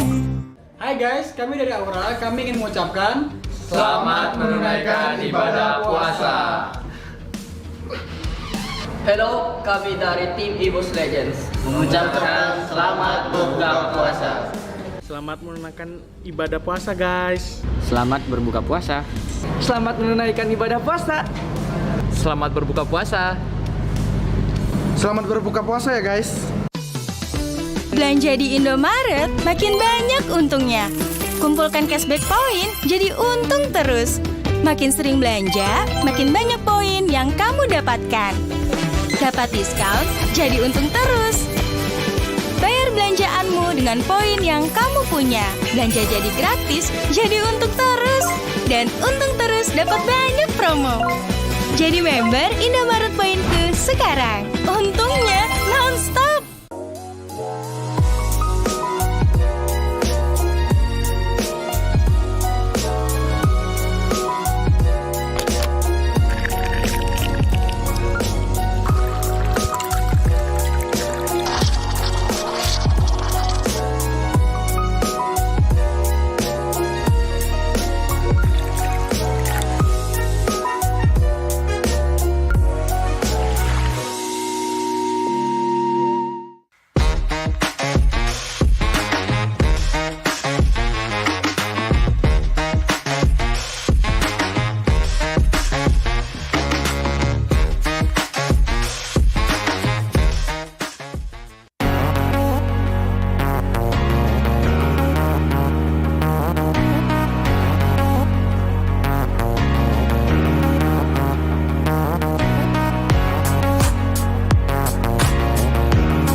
This is where you can find yourself. As true as the purest gold.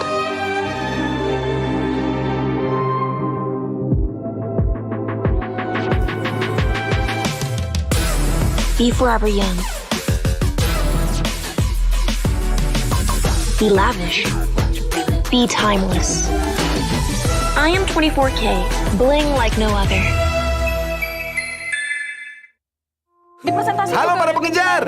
Saya bantuin ya. Kejar ini, kejar itu, kejar.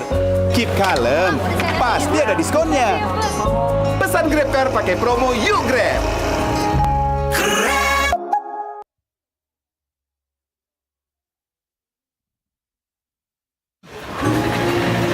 Halo para pengejar. Kejar ini, kejar itu, kejar.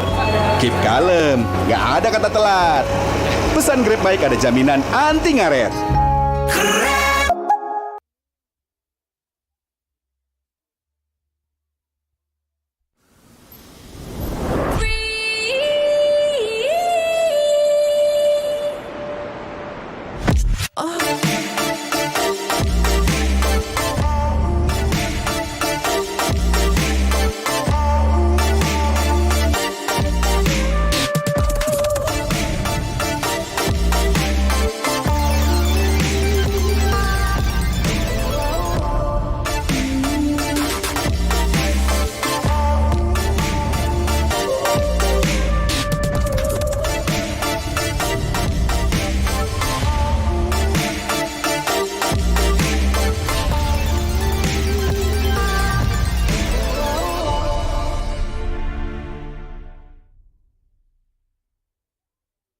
Gak sabar Ramadan baby, gas ambil rezeki, voucher combo bertubi-tubi, pasti puas belanja di beli-beli.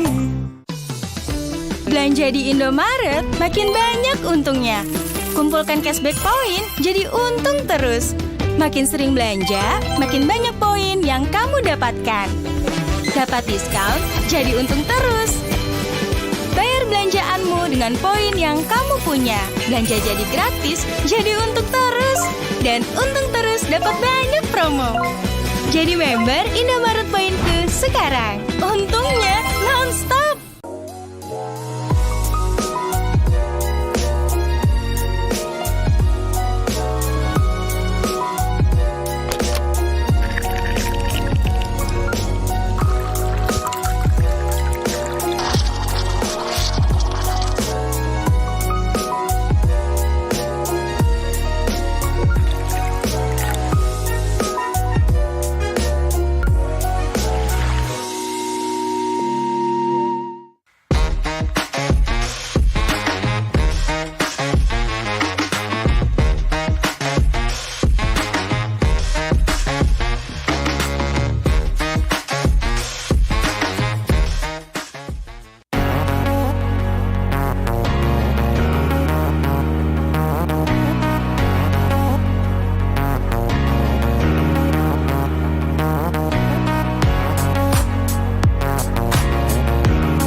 This is where you can find yourself.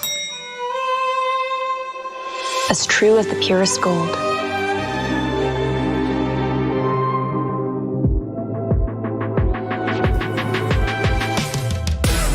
Be forever young. Be lavish. Be timeless. I am 24K, bling like no other. Halo para pengejar. Saya bantuin ya. Kejar ini, kejar itu, kejar. Keep kalem, pasti ada diskonnya. Pesan GrabCar pakai promo Yuk Grab.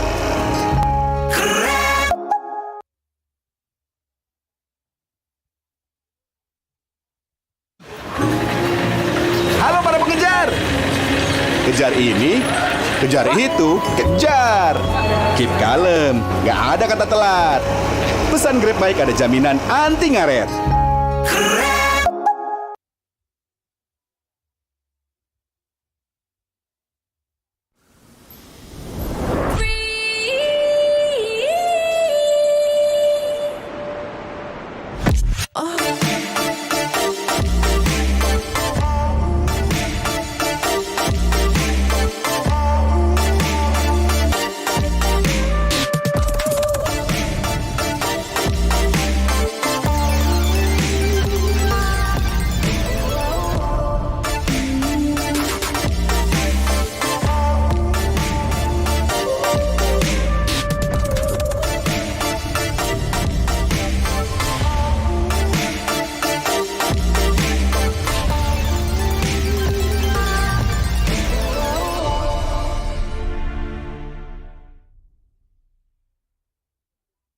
Gak sabar Ramadan baby, gas ambil rezeki, voucher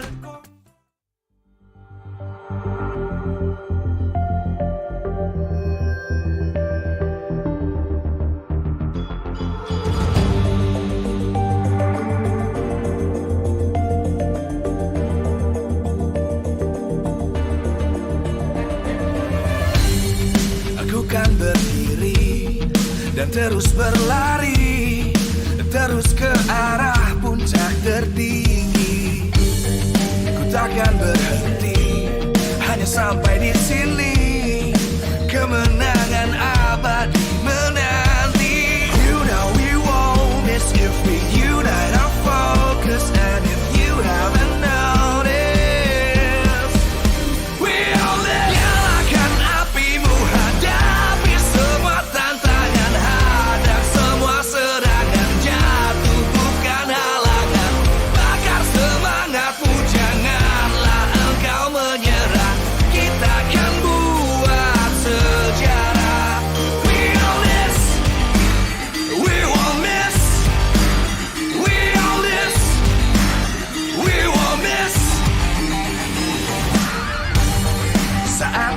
beraksi, jalani ambisi.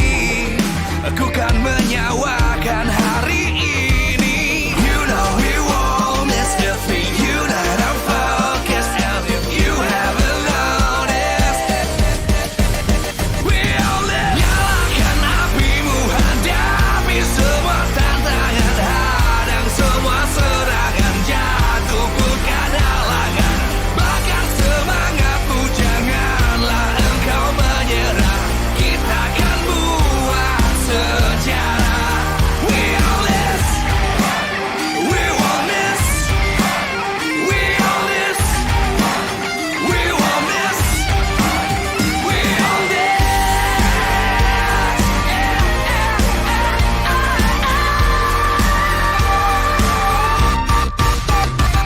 Nyalakan apimu, hadapi semua tantangan, hadang semua serangan, jatuh bukan halangan. Bakar semangatmu, janganlah engkau menyerah. Kita akan buat sejarah. We all this.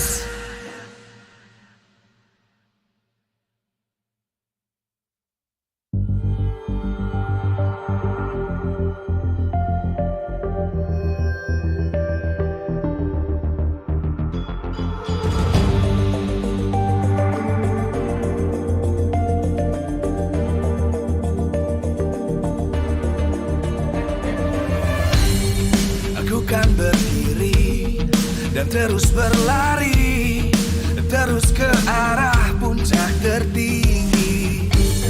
Ku takkan berhenti, hanya sampai di sini.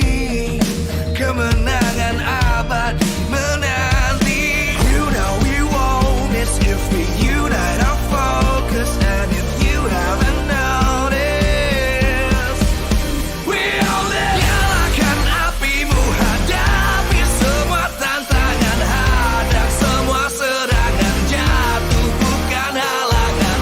Bakar semangatmu, janganlah engkau menyerah. Kita akan buat sejarah. We all this, we won't miss. We all this, we won't miss. Saatnya beraksi, jalani ambisi. Aku kan menyawakan hari ini. You know we won't miss if we unite our focus. And if you haven't noticed, we all live. Nyalakan apimu, hadapi semua tantangan, hadang semua serangan, jatuh bukan halangan. Bakar semangatmu, janganlah engkau menyerah. Kita akan buat sejarah.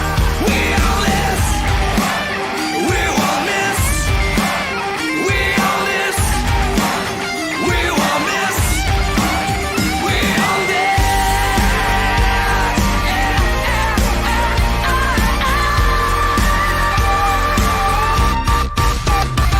Nyalakan apimu, hadapi semua tantangan, hadang semua serangan, jatuh bukan halangan. Bakar semangatmu, janganlah engkau menyerah. Kita akan buat sejarah. We all this.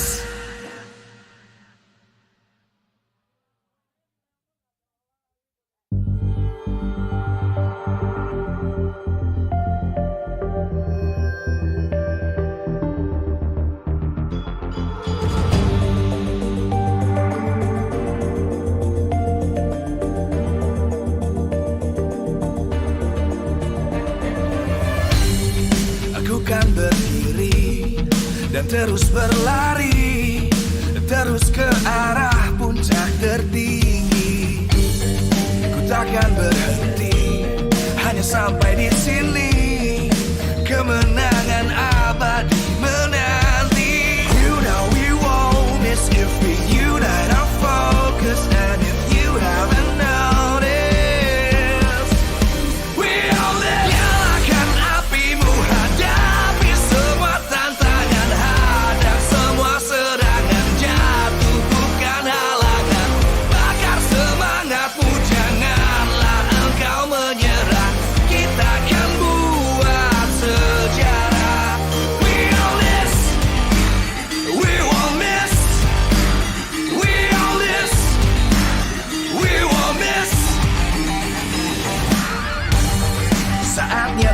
beraksi, jalani ambisi. Aku kan menyawakan hari ini. You know we won't miss if we unite our focus. And if you haven't noticed, we all live. Nyalakan apimu, hadapi semua tantangan, hadang semua serangan, jatuh bukan halangan. Bakar semangatmu, janganlah engkau menyerah. Kita akan buat sejarah. We all this, we won't miss. We all this, we won't miss. We all this.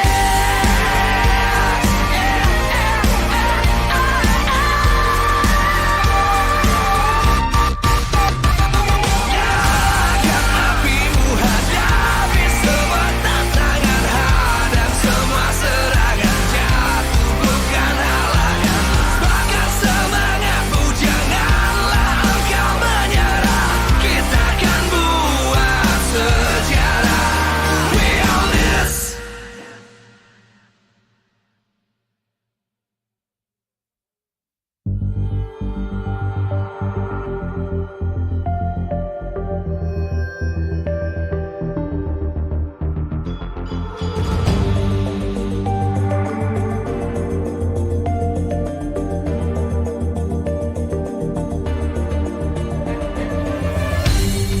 Aku kan berdiri dan terus berlari, terus ke arah puncak tertinggi. Ku takkan berhenti, hanya sampai di sini. Kemenangan abadi menanti. You know we won't miss if we unite our focus. And if you haven't noticed, we all live. Nyalakan apimu, hadapi semua tantangan, hadang semua serangan, jatuh bukan halangan. Bakar semangatmu, janganlah engkau menyerah. Kita akan buat sejarah. We all this, we won't miss. We all this, we won't miss. Saatnya beraksi, jalani ambisi.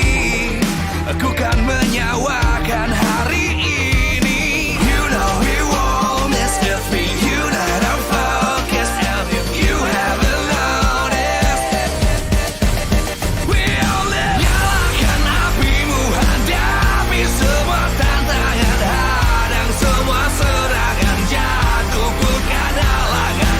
Bakar semangatmu, janganlah engkau menyerah. Kita akan buat sejarah. We all live.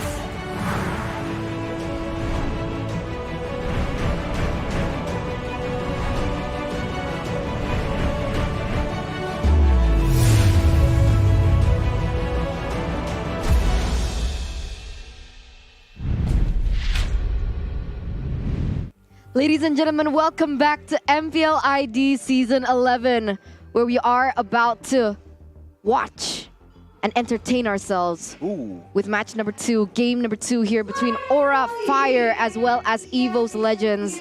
I hope you guys had a wonderful break of your fast, because we here are ready. Still me, Eterna, Mirko, as well as Goni, that will accompany you throughout the entirety of match number 2 as well as match number 3. But remember, maybe you guys missed out on one of the best promos ever when you broke your fast. So next time, you guys can check out Grab. Because you guys can get a 90% discount to head to the arena, perhaps, or grab bike or grab car to get some food. Or you also can enjoy a 50% discount when you use Grab Food. All you need to do is scan the promo code down below, as well as use the promo code grb.to/MPL. grb.to/MPL. You can also get to win MLBB Hero skins. The challenge starts on the 18th of March, so it's ongoing right now. Don't miss out on it. Go and grab food, grab bike, anything on Grab will be good with the promo codes. But Eterna, with that break, man, I'm going to be honest, I had a lot to eat, and I am feeling it right now. I'm feeling really sleepy. I need myself some caffeine. Oh, Whoa, whoa, whoa, whoa. Where'd you get that? What is that?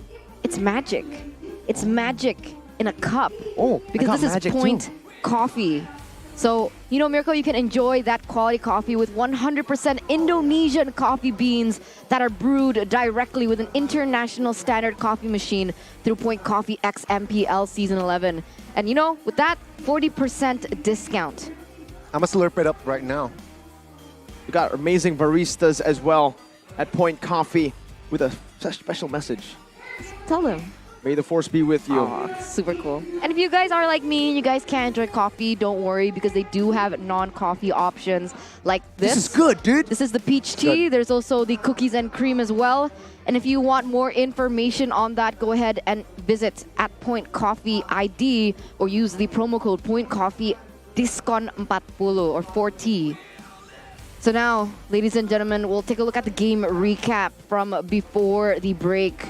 It was EVOS Legends with a 1-0 victory against Aura Fire, and Aura Fire pulled up some crazy stunts with the picks. We saw Johnson in the jungle here, Gani. Well, doesn't really work out though, right? I mean, unfortunately, forced out of Aura Fire, but there's a message here from my coffee, which can be translated to game 2. Oh, what? Every M could be an L. Ooh, every M? Or W? Every mistake could be a lesson. Perhaps.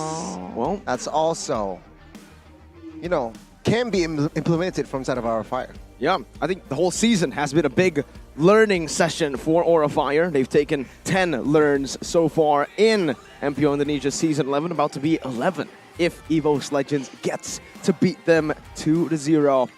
And also, perhaps with that in mind, you can stay. There you go. Have to try to stay in a good mood, right? Every day to perhaps. How do you stay in a good mood when your match history looks like that, though? So the outcome can be also positive. You know, Mirko? Positive mindset, positive outcome. Not a positive run for Aura Fire, though. There's more grays than reds, but let's welcome you guys back into the drafting phase here of game number 2. EVOS Legends once again with the first pick, Aura with the second, and you can see the bans coming through. Exactly the same. The difference is, though, Aura have not opted to ban the Fredrin, but they've actually opted to ban the Arlet instead. Now, with the Fredrin being opened up, this does give the chance for EVOS Legends to pick it up, or they can go for what we usually see. I think the Fredrin makes a lot of sense here, but they can also go for the Valentina. I think with the a little bit, with more flexibility on that Valentina, it can help them a bit with dictating the drafts here, forcing the big ultimates to be removed from Aura Fire's composition. But if we all know EVOS Legends, it is going to be the Claude that gets picked up here. So they're already adjusting to the adjustment that Aura Fire can be utilizing here. We said picking a Melissa would be good for Kabuki. And here, the Claude gets taken away. So the Melissa pick, I don't know about it right now. I think the Brody pick suits Aura Fire a bit value in me. We'll see here. The Fredrin, though, is going to be the priority here for Aura Fire in the first phase. Farsa? Farsa is an option. Valentina, Eve. But Farsa comes through here for Facehugger, allowing them to have a little bit more say when it comes down to the high ground here, Gani. Already adjustments, right, from EVOS Legends. Even from the first game, it seems like if it ain't broke, still fix it, right? EVOS Legends here with the Claude first pick. And to add to that, they add another Akai here. So somehow, they're trying to replicate the success that they made in game 1. And of course, combined now with Yves, it's going to be very nasty. Imagine the AoEs that the 3 heroes can give you. You know, a lot of people have actually commented on the Akai and the Yves combo. Sometimes it depends. Sometimes it's great if the Yves can follow up with the pinning of the ultimate coming in from the Akai, but some people say it doesn't synergize well with one another. There's a possibility that the Akai can accidentally push the hero out of the real-world manipulation from Yves. So that execution is going to be very important here. As Aura Fire, they're going to finish things off with a Ling pickup. And of course, with the Ling pickup, they want to take away the Hilda that can pressure the Ling from the early game. Makes a lot of sense, but something that I'm looking at right now for the side of Aura Fire is the Fredrin.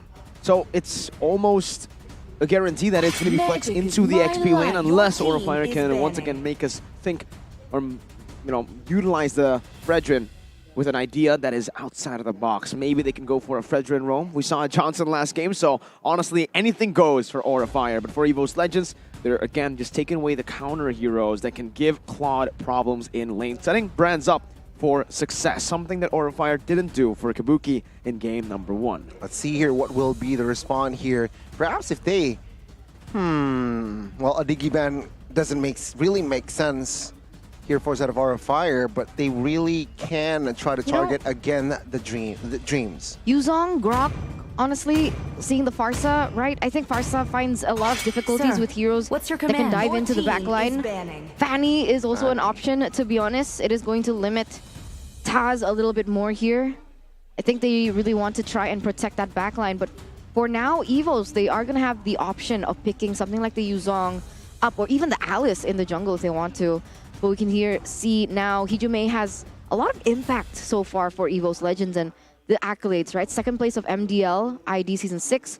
He placed first place in ISF World Esports Championship, and he was the rising star as well during the same season here at MDL. But coming back into the drafts, the Beatrix gets banned out. Aura, they could pick up something like the Brody. I'd say the Brody works really well, right? If they really want to go for a proper front to back, the Melissa is not bad as well, honestly. Even though the Claw does have a better time against the Melissa, I would say the Melissa is still a solid pickup. As long as you are able to stay even in the lane, it should do you justice in the later stage of the game when you get those item power spikes. But at this point, I think the goal lane matchup is between Melissa and Brody, so last picking it might be good. Securing a hero in the roaming position can be important here. Up against the Claude, what does Godiva want to go for? The Kufra again? A signature Ruby perhaps? Or Lolita? I've been waiting for too long. He will secure and prioritize carry here in the second phase, it seems like. Yeah, I think Godiva can play a lot of heroes, right? Can play the Ruby, definitely can play the Kufra as well. So I feel like it will be that cheese pick, perhaps, potentially, that we might see. EVOS Legends, though, looking at their composition, a lot of DPS, right? Claude, Yves, they need someone that can perhaps burst here in the second phase. Terizla comes to mind here for side cuts. And perhaps to add to that, I believe this Akai will go to the jungle, so a hero for Dreams.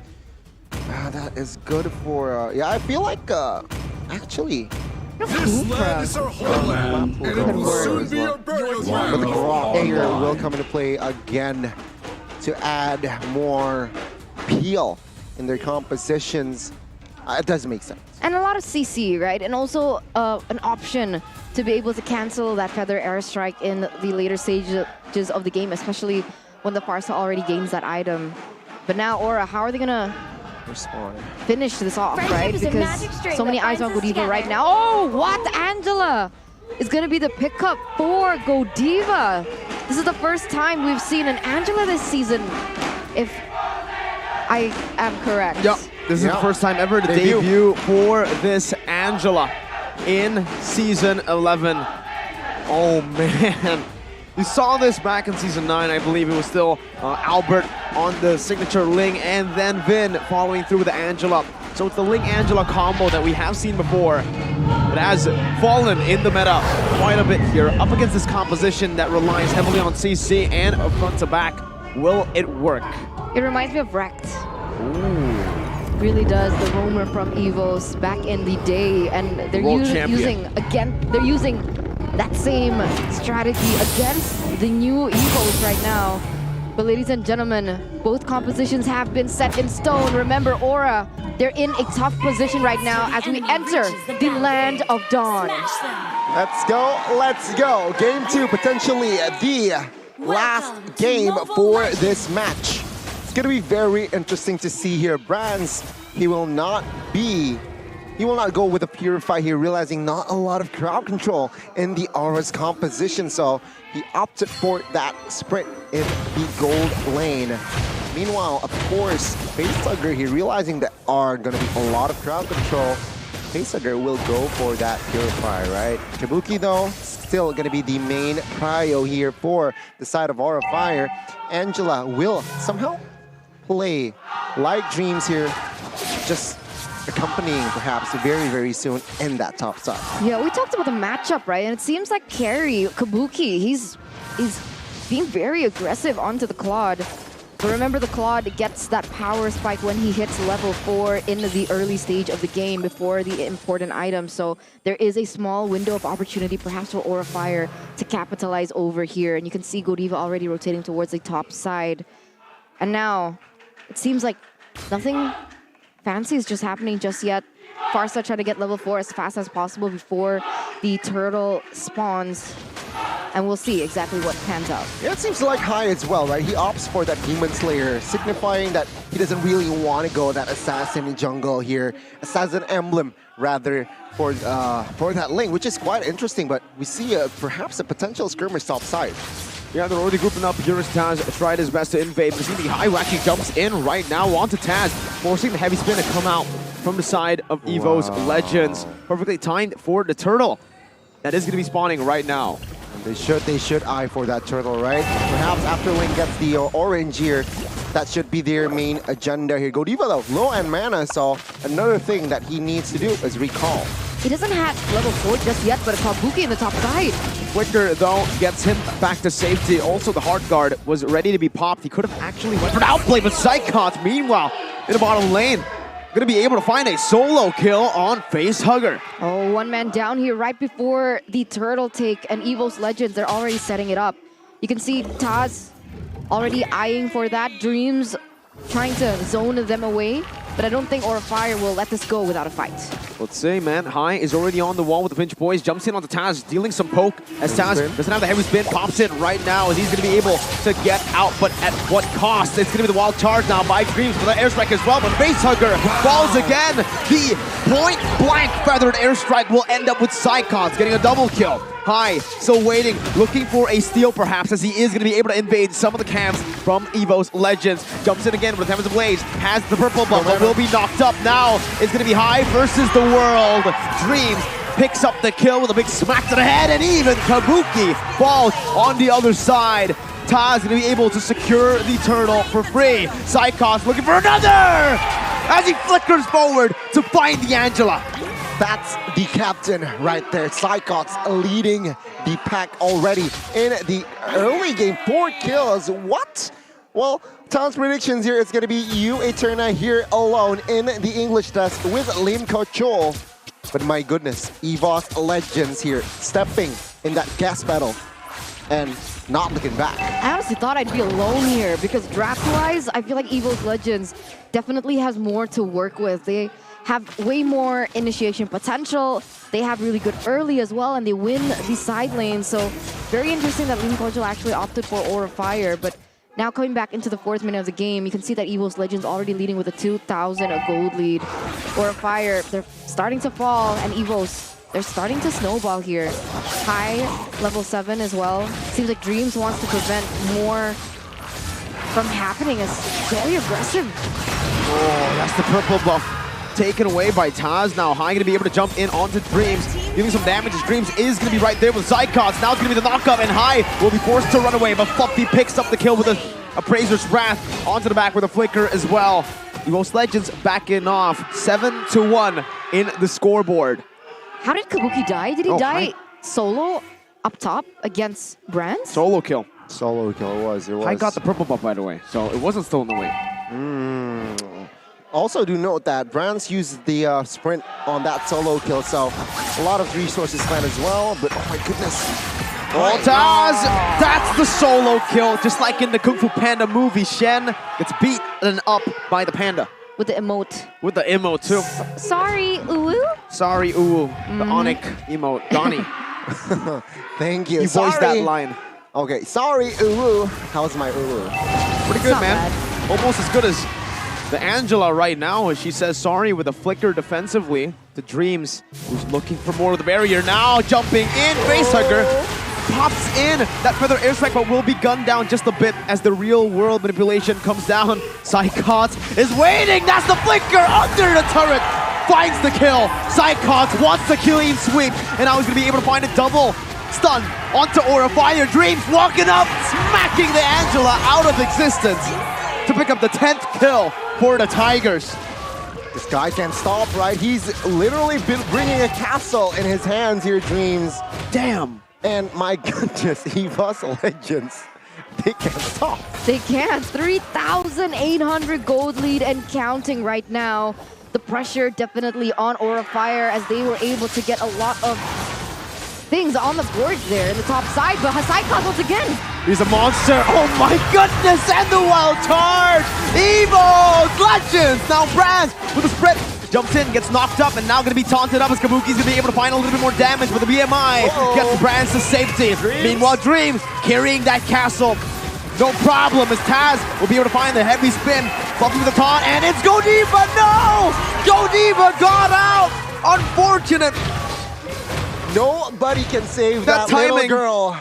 My goodness. Can you believe it? The timing, man. I can't. And now we're gonna take a look at the in-game equipment here by Dunya Games. And you know, 6 minutes in, already a golden stack for Claude. Whoa. 2 items already, right? That's, my goodness, 5,000 gold lead. Well, 5,000 gold has been secured here. Not a good sign for Aura Fire. And it's Haikots. He's all over the place, right? 604, another structure will fall here. EVOS Legends showing that we can also be objective. He's carrying the structure, according to you, Gani. Indeed, you're right. And whoa, sorry. What is it? Dreams has more gold than High? Oh my god. Is that right? That is right. Oh the same amount of gold. 3,700. The roamer from EVOS as Psychots once again. Oh, that's the blazing duet, man. And it's a double. No, it's Taz who picks up the kill. Both the gold lane and the jungler on a killing spree. And you can see the disappointed faces in the Aura stands here for Aura Fire. 15-1. Definitely not a good stat line. Definitely not, man. 15-1. Only a kill on towards Dreams as well. The roamer. This is the most one-sided series ever, perhaps, right? So far, it does so look far, like it's it. season 11. Hijime, 6 assists here. He very utility wise, very utility centric, and of course, Brands here pops off as well with that 3 overs. And another kill occurs. My goodness, Facehugger not having a fun game here. 0-6-1. Oh my god, he's been taken down 6 times in 8 minutes. He's being dived on. He's not given a game at all. Look at this, Brands. The assassin getting assassinated by the marksman. On top of that, it was an assassin with the help of a hard guard. Taz secures the Lord. 0-6-1. The whole team, except for Kabuki, has 100% KP. Man, goodness. It's a slaughter, right? I mean, Aura Fire now, again, they need to lose that structure bot side. Lord has been taken care of as well from side of EVOS Legends. They're going to play the defense, of course. No other way, no other scenario here for side of Aura Fire. The question is, can they really turn it around? Looking at the gold deficit, it's going to be very hard, right? But a lot of shutdown kills are in play here for side of Aura Fire. Taz can be taken down. Brands as well, Psychots as well. So a lot of shutdown bounties here. The barriers placed down. That's going to be the RWM placed in as well. As a feather airstrike will be there to clear out the minions and also to zone Brands away. But remember, 9 minutes, 9,000 gold lead. It seems okay for EVOS Legends as they continue to build up with those emotes. Remember, the Sorry Uwu. Now the Aura for Onyx. You guys can get it for EVOS as well with the class as they are showing class here in the game. Ling already cutting the waves in the mid lane, doing something for the team, but now he is in a very... No one's chasing him, never mind. Almost a peculiar situation there. Magic Sentry popped as well. But oh, Akai, the Panda and the Ling will meet here, and High does not want business. Finally, a worthy opponent. Psychots, no, he doesn't go for it. Okay, close, right? 10,000 gold lead in 10 minutes. It's looking bleak for Aura Fire. They do have the high ground though with Facehugger, but seeing as how far behind they are, I don't know if he has enough damage to be able to zone this away, but he's gonna die trying. That's 4 shots, and he's not able to clear the cannon minion in the mid lane. Now it's going to be the bottom side siege down, not by the marksman, by the 2 tanks or fighters. My God. EVOS Legends not really showing Aurafire respect, but at this point, 11,000 gold lead. What is respect? What is respect? Again, not looking good here for set of Aurafire. Again, they're looking for a push in the mid, which is odd. Nothing really. So the base turret here in the bot side, the last base turret here will fall. Aurafire again looking for the defense, and of course EVOS Legends will look for that Lord play if Aurafire doesn't blunder here. Man, High's just giving EVOS Legends just a tough time. EVOS, they're trying to end it as soon as possible, but the way that he's able to clear out these minions is actually preventing that from happening. But wait a minute. He gets the steal down now with Retribution, has the pinch poise, and attempts to blaze, but Psychos is going to be able to jump in. Good move by High. He gets out, well played by High, buying some time, but it doesn't change the outcome for now. EVOS Legends will be able to punish that movement with the Lord. At this point, should they just, pull back a bit? Gani, maybe wait for the enhanced Lord, because they're taking, this is, I think, the first time ever in Season 11 that we see the second Lord get taken, and it's not the enhanced version.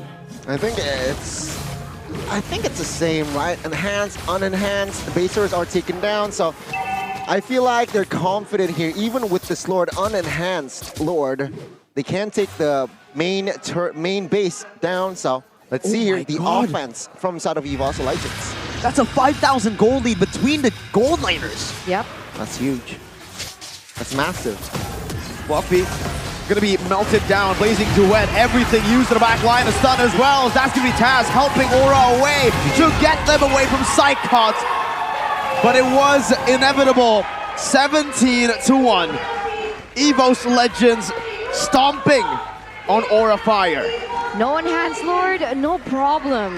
The White Tigers, they don't even need it. And now they are going to prolong their run for the playoffs, making it a little bit harder for Alter Ego and Rebellion Zion. Yeah, I have no words, right? A straightforward victory here. The White Tigers, they're able to dismantle and take the dragon away again without any challenge here, it seems like. 0-2. And with that, right, it somehow increases the odds for EVOS Legends to go and aim for that upper bracket. I love this. I love EVOS coming over to Aura, showing sportsmanship. Now, my question is this Aurafire's last match? It's not. No. It's not? Tomorrow. There's still one more match to play, I Who's believe. it against? Do you remember? Not too sure. I gotta check again, but we'll see later on then. But wow, GG EVOS Legends. Looking scary. Feels like it's a warm up for the playoffs, right? EVOS Legends and Age here. My goodness. In the helms, of course. Very clean cut victory. Very straightforward as well. In a minute, we will have the interview as well with Bude Mongstar. But with that, right, they got the points and EVOS secures their place in the playoff zone. Oh, so that means that EVO's 100% chance to the playoffs.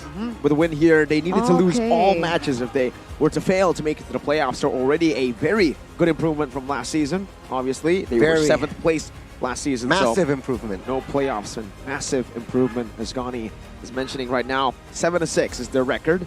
One more game or match at hand. All right. Let's see here. What will Bude Mongstar ask? What would you ask? I would ask this, right? Okay. What are you aiming for in the playoff spots? Okay. What about you, Mirko? I'll answer your interview question. I want to be a champion. Again? Yeah, because I think there's no way they say they want 3rd place, right? Okay. How confident are you in winning MPL ID? You know, we'll just wait for the questions. So, Bude Clara Mongstar, take the stage. Let's hear from EVOS Legends.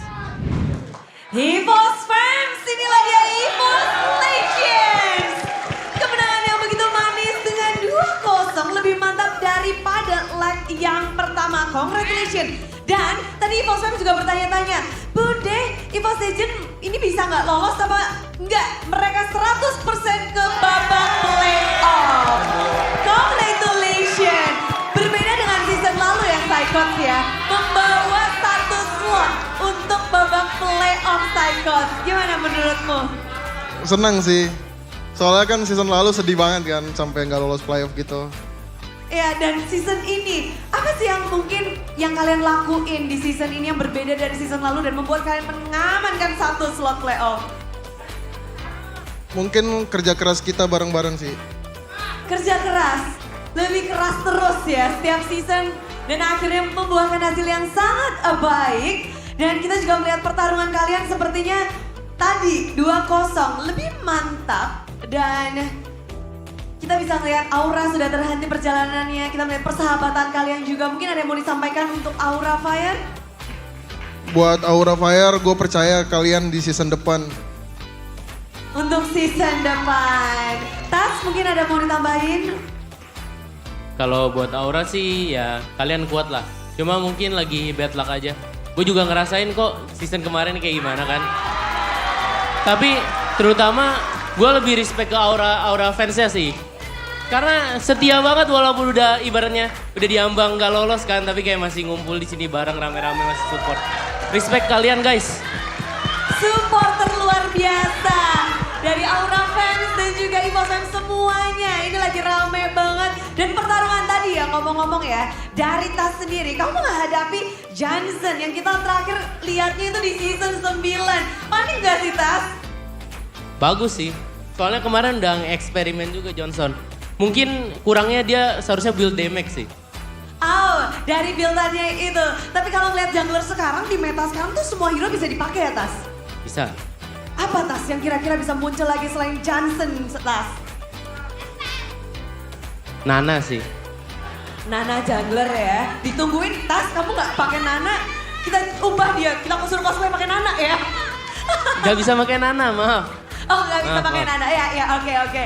Tapi dan kita melihat juga bahwa pertarungan kalian tentu masih akan berlanjut untuk mungkin lebih mengamankan posisi lagi, meranjak naik. Dan dari EVOS Legends, apa yang kalian akan nantikan di sisa-sisa match kalian?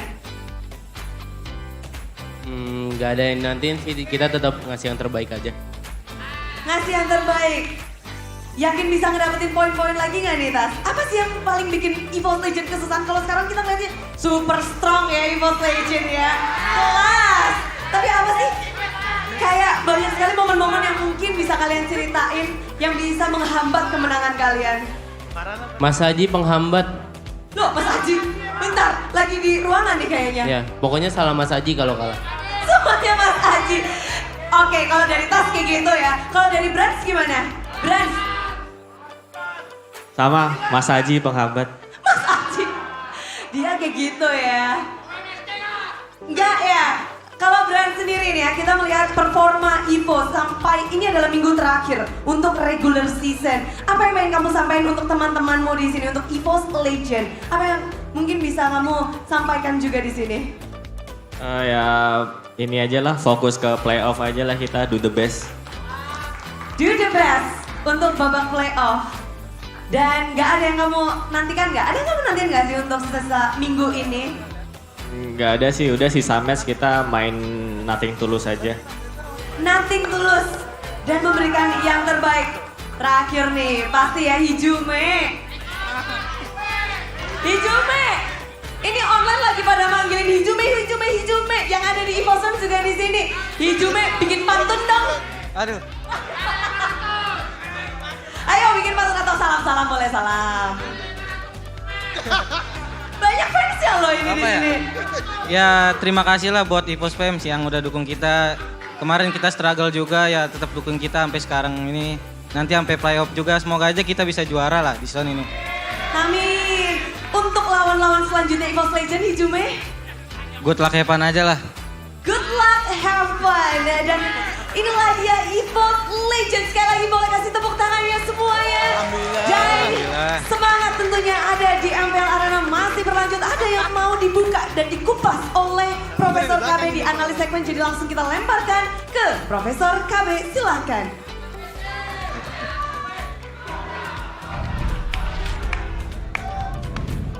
Thank you so much, Bigetron Mongstar, for that interview with the winners, EVOS Legends or the White Tigers, as they still had it in them to taunt Aura, even though they will not make it to the playoffs. Very interesting. I feel like it's a relief, right? Last season, they weren't able to make it. Maybe an Aura Fire fan did this last season, right? So now they got to do an 8, but I think considering Aura's history, I think they don't even want to take it as a taunt. They're like, you know what? Next season we'll get them. Next season we'll swap sides with you again. Whoa. But, you know, we'll see. No, but it was really cute because in the player room... to Aura? Huh? Wait, what? Don't spread rumors. Sorry.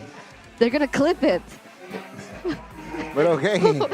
But yeah, looking at the player room, Coach Age had tears in his eyes because he's finally able to secure that playoff position. It was very up in the air for quite a long time because of how competitive all these teams were, and finally they have certainty that they will stay in the playoff run, and we'll see them in the playoffs. So good job for EVOS Legends, well done. Congratulations to EVOS Legends. Again, here rewriting history, not 7th place anymore. Going to be able to secure playoffs on the second day of the last week. Very good, very strong performance as well. It's a very good, positive 17-1. Oh, they ended with a 7. 17. So they added a 1 on top of the 7. There you go, 17-1. And also, perhaps it's a good start here. Almost playoffs, right? With setting the tone in their last match, a couple of matches prior to playoffs. So very good. And we can see even on the highlights, it's just a... Yeah, Stomp. it's a slaughter. It's a stomp. Aura didn't even play in this game, it seems like, right? Winning all 3 lanes. The gold lane Brands was unstoppable. Angela, that last pick, was not impactful at all, it seems like, right? And again, Tycox in this game, he was a madman on that Lapu. They really hate Angela, huh? Lapu flickered in for the Angela. Nobody covers for that little girl. Look, Godiva, look at him. At this point, they were ignoring him, but oh no! Oh no, Godiva, the little girl caught again. And then after this, it's just GG, EVOS Legends here. Straightforward win, actually, right? They don't forget about the objectives as well. And EVOS Legends, my goodness.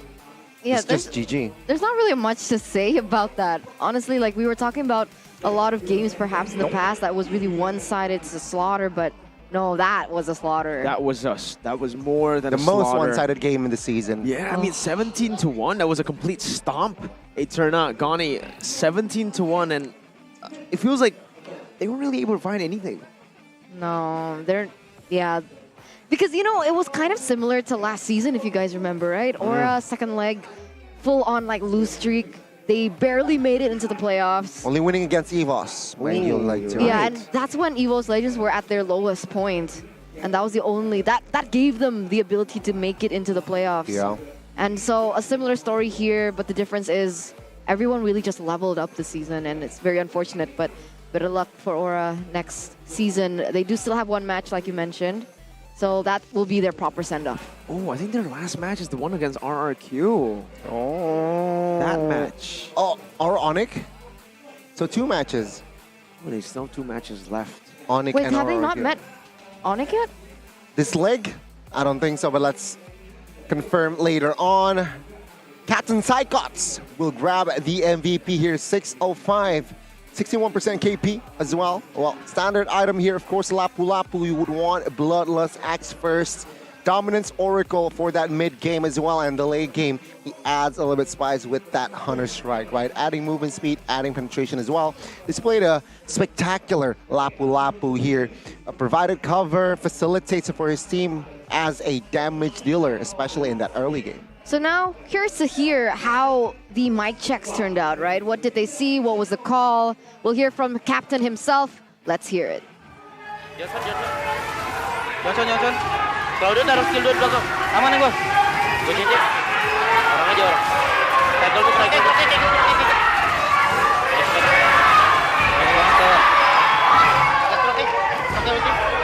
Betul. Udah ulti. Geroknya udah ulti. Kasih dulu yang depan dulu. Setengah darah. Kalau udah kasih orangnya. Ada. Let's go nih, let's go. Pantas. Ini kufra dulu. Terusin bawah. Bawa lagi. Masih. Let's go ya. Ya, gas aja Johnson gue ikat. Johnson dulu. Taruh dulu. Sen. En aja. Sabar, jangan maksa. Jangan terlalu maksa guys. Mas kurang kulti. Rata. Rata dia. Posisi Bram.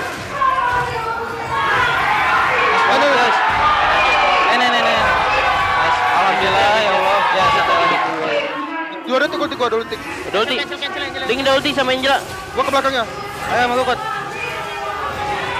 Mati. Bangsat mati.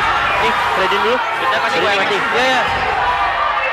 Dapat turtle ya. Mati Mas Saikot. Nice banget kot. Saikot. Oke, gua lamain. Oke, gua lamain. 658 ya. Selek gua enggak? Ya, dapat gua ya. Gua slow. Tabut. Dalam lagi ya guys. Ini atas nih split itu. Dia bisa lepas split ini. Lihat gua enggak? Gua lihat. Mati semua. Linknya di atas ya. Gua terusin bawah. Ini lu fightin dulu. Fightin dulu. Goldi, Barca. Purify. Nah, enak ya. Gua geser semua nih.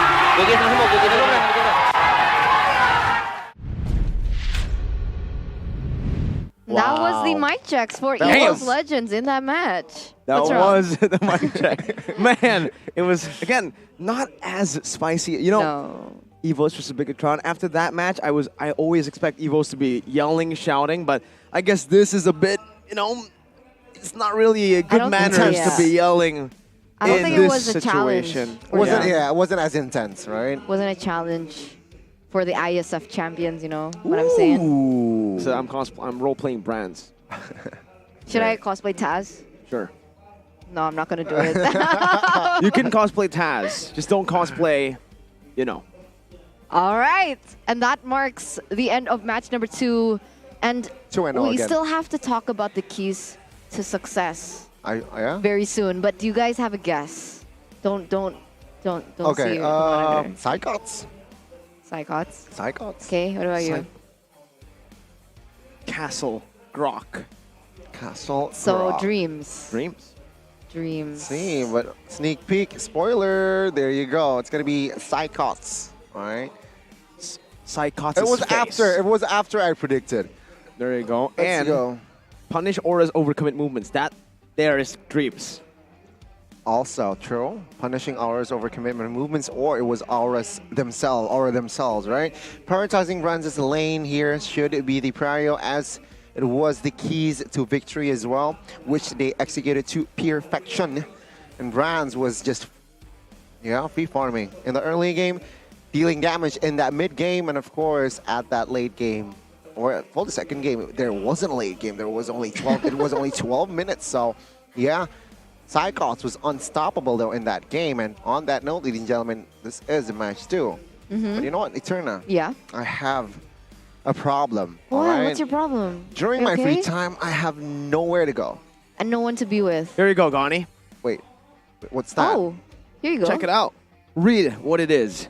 Cinepolis Cinemas movie voucher. Whoa. Oh, what did you give him just now? Well, it's a Cinemas movie voucher. Literally what he just read. After watching MPL ID Season 11, don't miss the excitement of watching the latest movies at Cinepolis Cinemas with 7.1 visual and audio all-around new quality. Whoa. Wow, and apparently there's also a discount of 20,000 exclusively for MPL ID fans. So you guys can just use the promo code here, Gani. Well, what's the promo code? CINAX MPL. All right, ladies and gentlemen, CINAX MPL to get the discount. Or check the website out, or there's an app. What are you waiting for? And with that, right, you can order Cinepolis tickets with a very, very fast phone. Awesome phone. Awesome. It's What is for it? everyone. And what is for everyone? What are these two phones that you have right in front of you, Eterna? These ones? Yeah. That's mine, and that's Miracle's. Where are Guys, yours? that's the Galaxy A34 5G and the Galaxy A54 5G by Samsung. All right. Okay. Sure. Cool names. Sure. Let me tell me about the specs. Oh, come on. You don't know about it? It's 8 gigabytes of RAM. It has a memory of up to 256 gigabytes. It's Super AMOLED Plus with a refresh rate up to 120 hertz. Super AMOLED Plus. Super and Plus? Yeah. Wow. That's Exactly. Wow. And the processor, Gani, is Exynos 1380 and it's 5G ready. All right, You're sure. joking. What about the battery? No. 5000 mAh. Cameras. Quad, 50 megapixels. It's not water resistant, is it? It is. It's IP67 water resistant. All right, well, it has to be expensive, very right? expensive. And the answer is no. It's only 4.999.000. Wow. And you guys also can get a deal of up to 1.162000, including a cashback of 300,000 IDR. So it's like 3 million IDR with all the promos. You save money there, and you can also save money when you use Dunia Games. How do I save money with It's Dunia super Games? easy. You guys can just, buy in-game items, buy in-game vouchers, and you get 3 gigabytes of free quota, Gani. So if I want 1,000 diamonds, I can just get 500, and I get 6 gigabytes of free quota.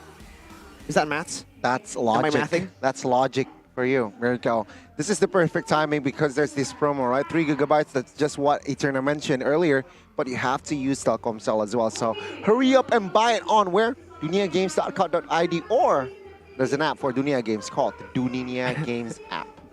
An app for Dunia Games called Dunia Games. Paraphrasing. Yeah, okay. Paraphrasing. All right. Like it, Eterna with, what is that? To Gani as he reads out movie voucher.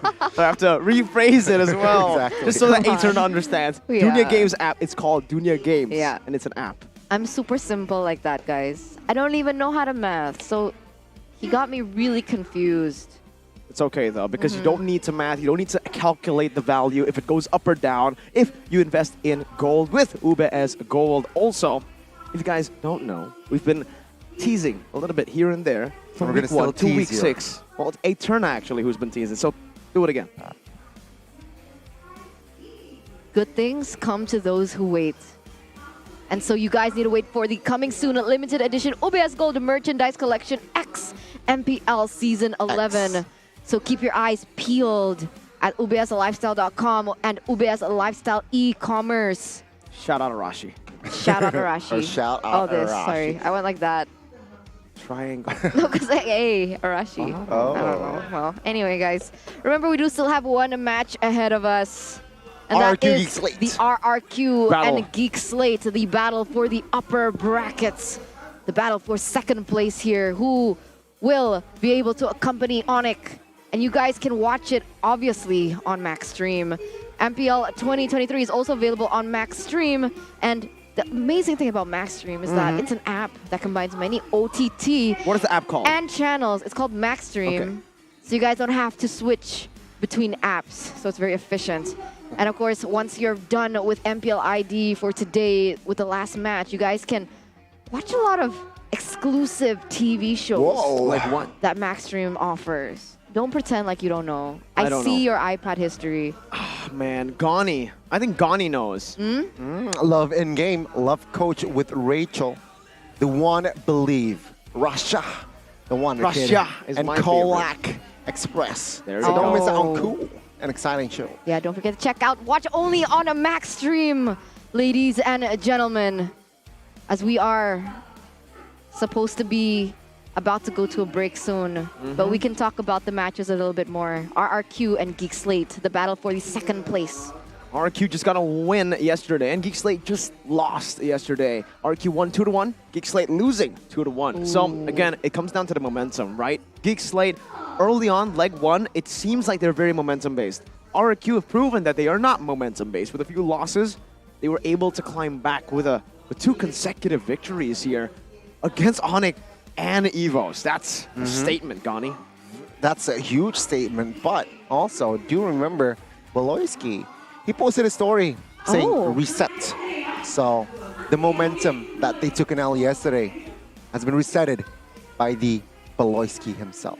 And this is going to be very interesting, right? RRQ and Geek Slate, with how dependent they are, honestly, on their roamers, 2 right? seasons ago, this wasn't a match to watch. This was a Two match. seasons ago. That was a free point, you could say. A lot of teams looked at Geek Fam back in Season 8 and 10, or Season 8 and 9, actually, 3 points. But you can see Beloy and this new team, they've really revamped to glory. revamped. And we're going to witness what exactly both of these teams have in store for us after a short break. So me, Eterna, Mirko, as well as Connie, we'll see you after. Stay tuned.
This is where you can find yourself. As true as the purest gold.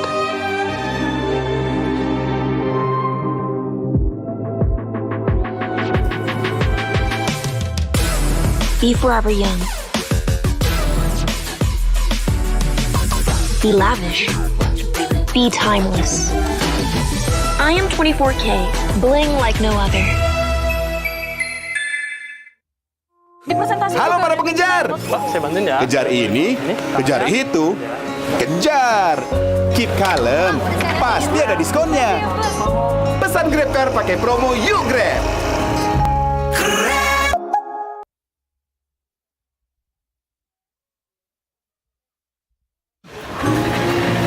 Halo para pengejar.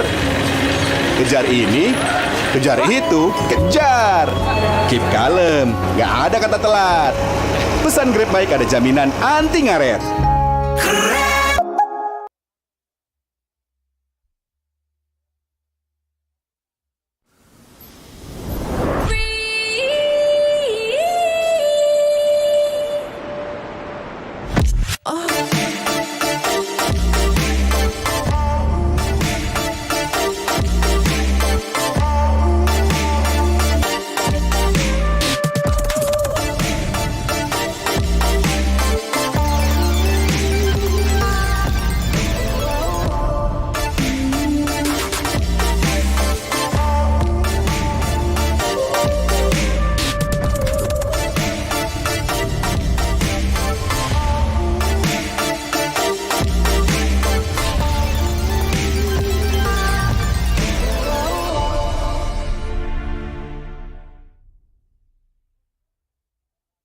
Gak sabar Ramadan baby, gas ambil rezeki, voucher combo bertubi-tubi, pasti puas dan jadi beli-beli. Belanja di Indomaret makin banyak untungnya. Kumpulkan cashback poin jadi untung terus. Makin sering belanja, makin banyak poin yang kamu dapatkan. Dapat diskon, jadi untung terus.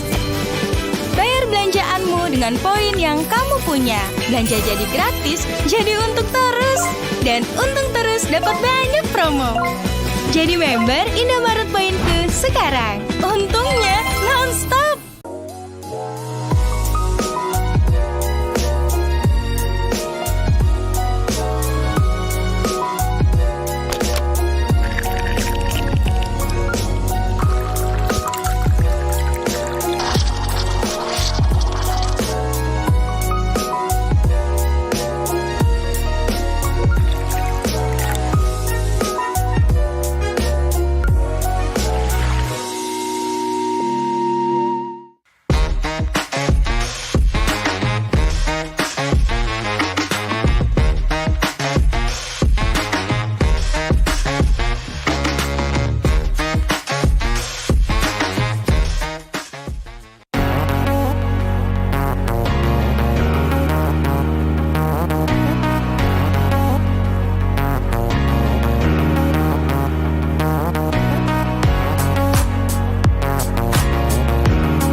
This is where you can find yourself.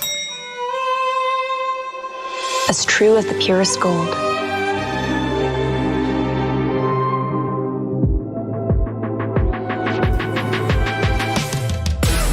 Be forever young. Be lavish. Be timeless. I am 24K, bling like no other. Halo para pengejar. Saya bantuin ya. Kejar ini, kejar itu, kejar. Keep kalem, pasti ada diskonnya. Pesan GrabCar pakai promo Yuk Grab.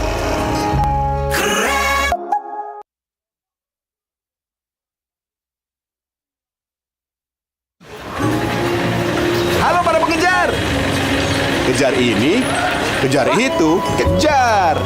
Keep kalem, nggak ada kata telat. Pesan Grab Bike ada jaminan anti ngaret.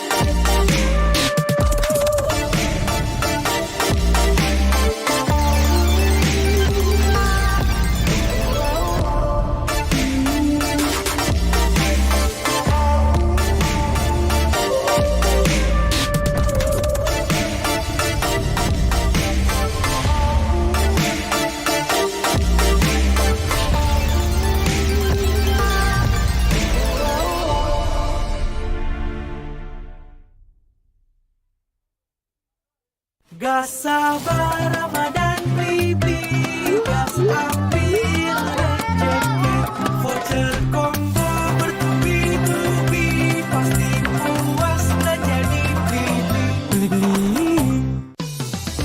Belanja di Indomaret makin banyak untungnya. Kumpulkan cashback poin, jadi untung terus. Makin sering belanja, makin banyak poin yang kamu dapatkan. Dapat diskon, jadi untung terus.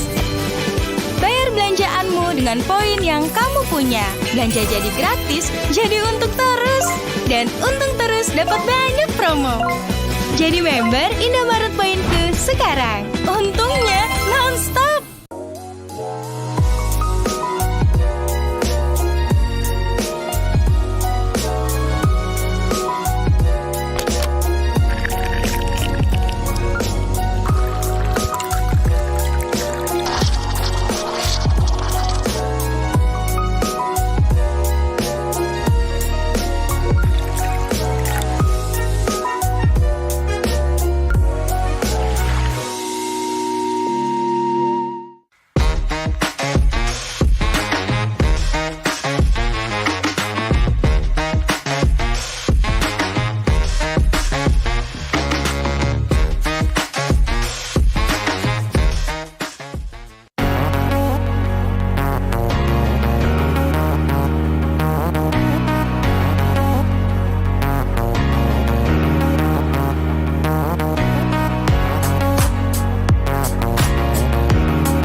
This is where you can find yourself. As true as the purest gold.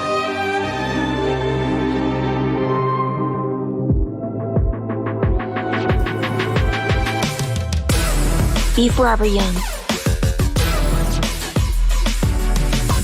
Be lavish. Be timeless. I am 24K, bling like no other. Halo para pengejar. Saya bantuin ya. Kejar ini, kejar itu, kejar. Keep kalem, pasti ada diskonnya. Pesan Grab Car pakai promo Yuk Grab.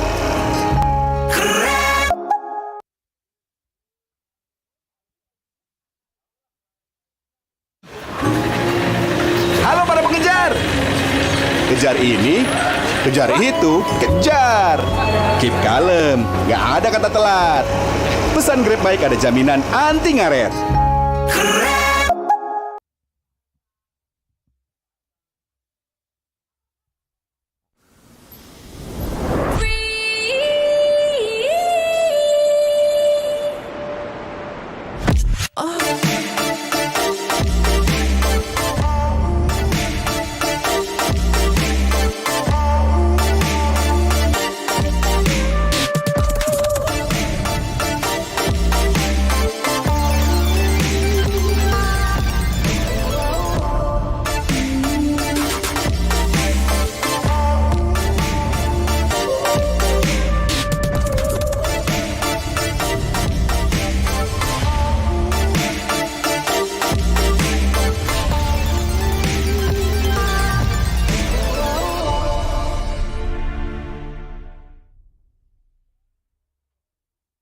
Gas sabar Ramadan baby, gas ambil rezeki, voucher combo bertubi-tubi, pasti puas belanja di beli-beli. Belanja di Indomaret makin banyak untungnya. Kumpulkan cashback poin jadi untung terus. Makin sering belanja, makin banyak poin yang kamu dapatkan. Dapat diskon, jadi untung terus. Bayar belanjaanmu dengan poin yang kamu punya. Belanja jadi gratis, jadi untung terus. Dan untung terus dapat banyak promo. Jadi member Indomaret Poinku sekarang. Untungnya non-stop.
This is where you can find yourself.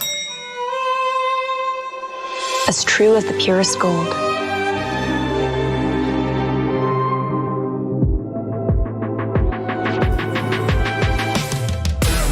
Be forever young. Be lavish. Be timeless. I am 24K, bling like no other. Halo para pengejar. Saya bantuin ya. Kejar ini, kejar itu, kejar. Keep kalem, pasti ada diskonnya. Pesan Grab Car pakai promo Yuk Grab.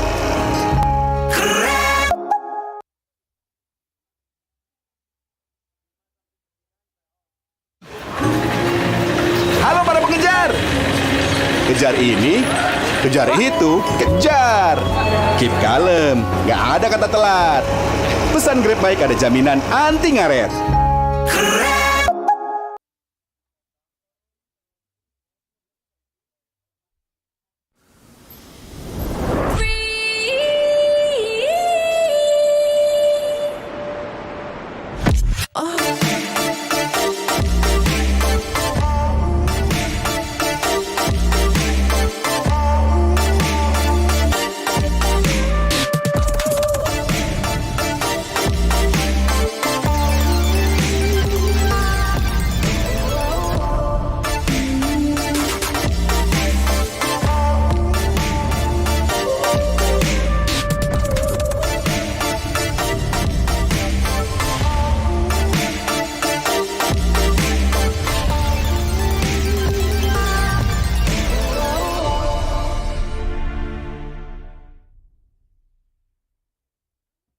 Gas sabar Ramadan baby, gas ambil rezeki, voucher combo bertubi-tubi, pasti puas belanja di Beli-beli. Belanja di Indomaret makin banyak untungnya. Kumpulkan cashback poin jadi untung terus. Makin sering belanja, makin banyak poin yang kamu dapatkan. Dapat diskon, jadi untung terus. Bayar belanjaanmu dengan poin yang kamu punya. Belanja jadi gratis, jadi untung terus. Dan untung terus dapat banyak promo. Jadi member Indomaret Poinku sekarang. Untungnya non-stop.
This is where you can find yourself.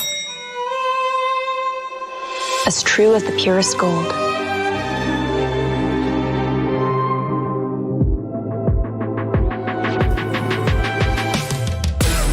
Be forever young.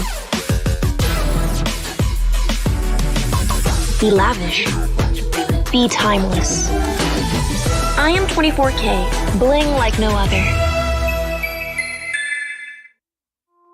Halo para pengejar. Wah, saya bantuin ya. Kejar ini, kejar itu, kejar.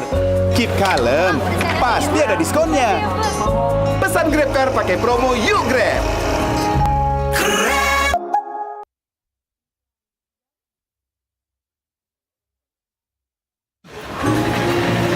Halo para pengejar. Kejar ini, kejar itu, kejar.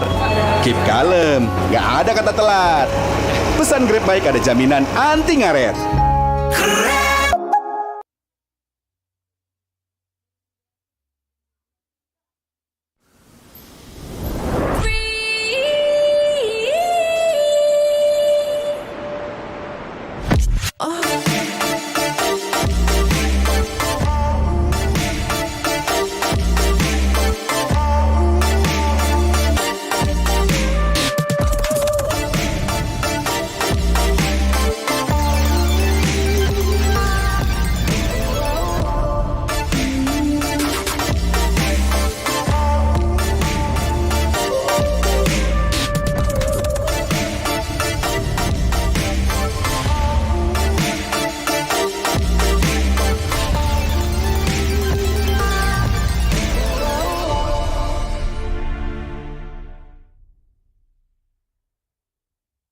Gak sabar Ramadan baby, gas ambil rezeki, voucher combo bertubi-tubi, pasti puas belanja di Beli-beli. Belanja di Indomaret makin banyak untungnya. Kumpulkan cashback poin jadi untung terus. Makin sering belanja, makin banyak poin yang kamu dapatkan. Dapat diskon, jadi untung terus. Bayar belanjaanmu dengan poin yang kamu punya. Belanja jadi gratis, jadi untung terus. Dan untung terus dapat banyak promo. Jadi member Indomaret Poinku sekarang. Untungnya non-stop.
This is where you can find yourself.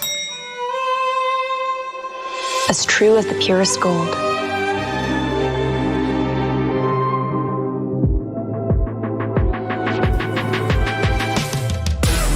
Be forever young. Be lavish. Be timeless. I am 24K, bling like no other.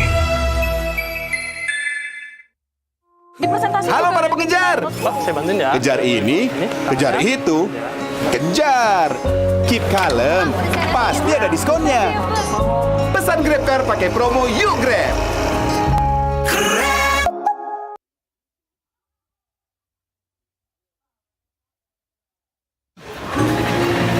Halo para pengejar. Kejar ini, kejar itu, kejar. Keep kalem, nggak ada kata telat. Pesan Grab baik ada jaminan anti ngaret.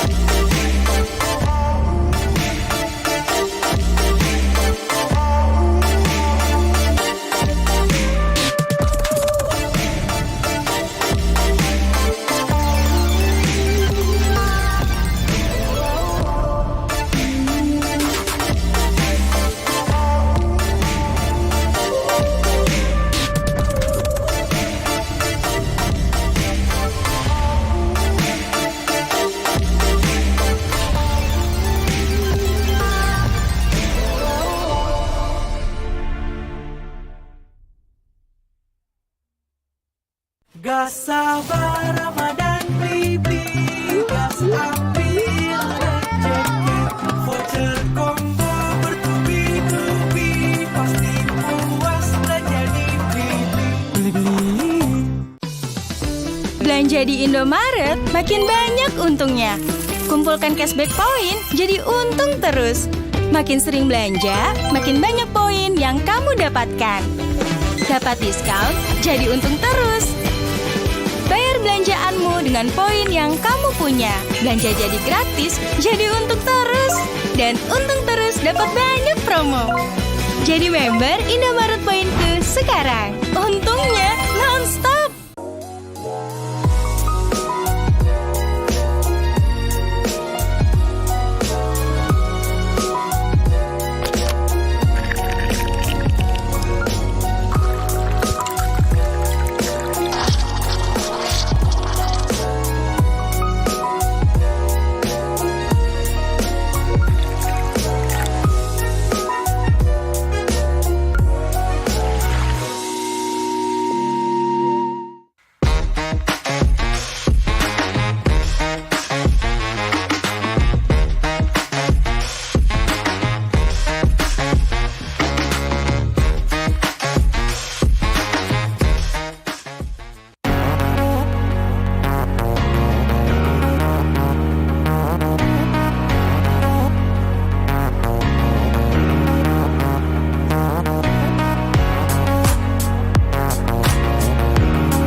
This is where you can find yourself.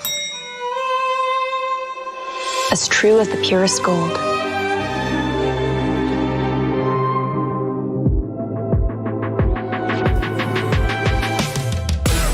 Be forever young. Be lavish.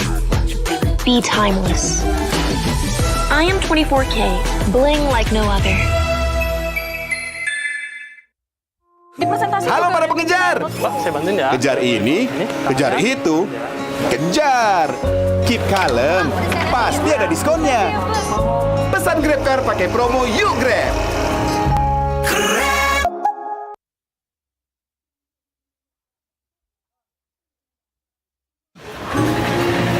Halo para pengejar. Kejar ini, kejar itu, kejar. Keep kalem, nggak ada kata telat. Pesan Grab Bike ada jaminan anti ngaret.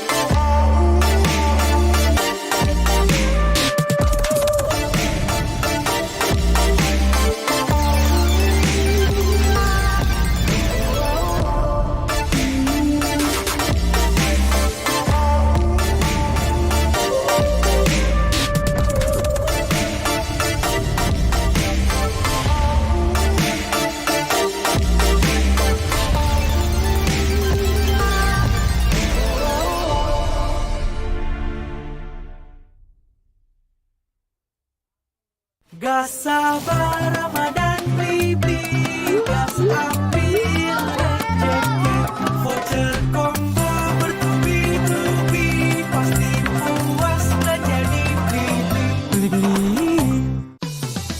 Belanja di Indomaret makin banyak untungnya. Kumpulkan cashback poin jadi untung terus.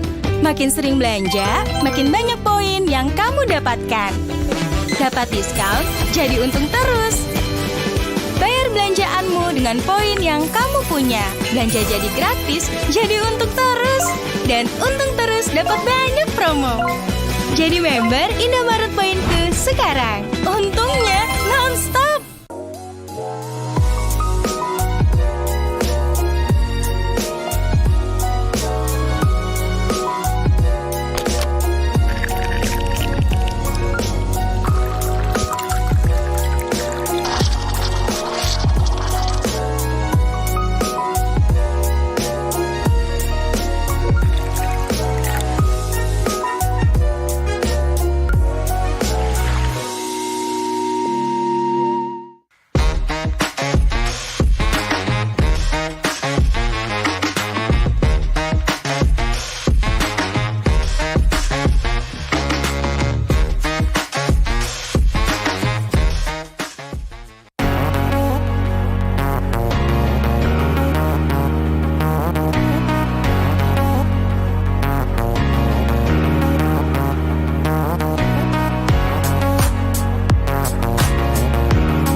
This is where you can find yourself. As true as the purest gold.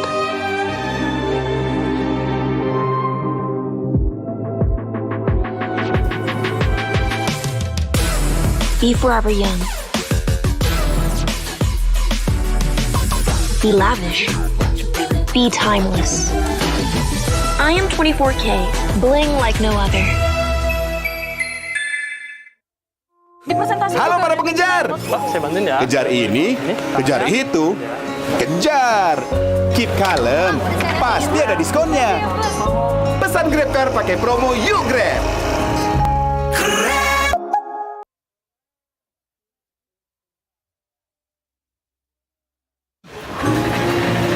Halo para pengejar. Kejar ini, kejar itu, kejar. Keep kalem, nggak ada kata telat. Pesan Grab baik ada jaminan anti ngaret.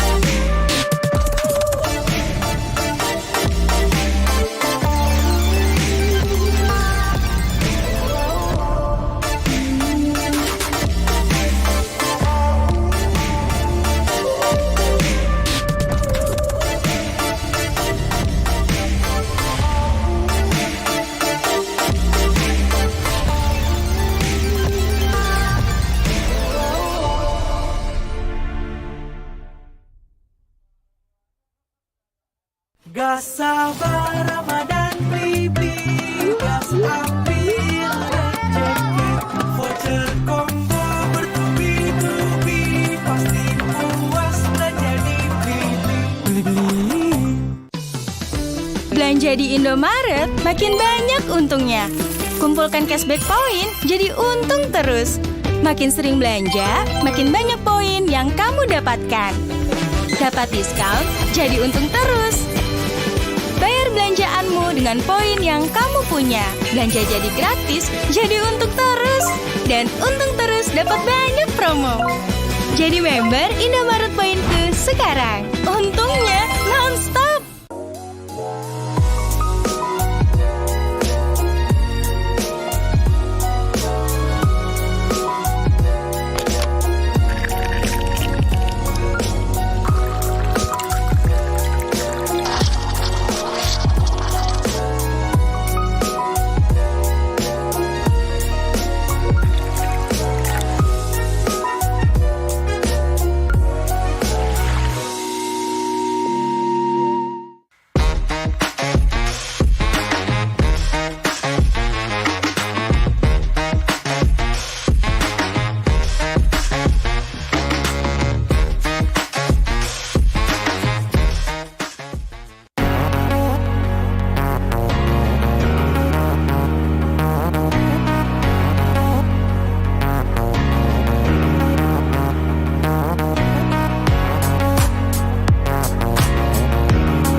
This is where you can find yourself.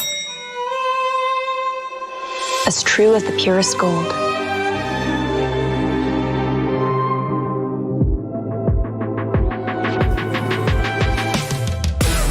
Be forever young. Be lavish. Be timeless. I am 24K, bling like no other. Halo para pengejar. Saya bantuin ya. Kejar ini, kejar itu, kejar. Keep kalem, pasti ada diskonnya. Pesan Grab Car pakai promo Yuk Grab.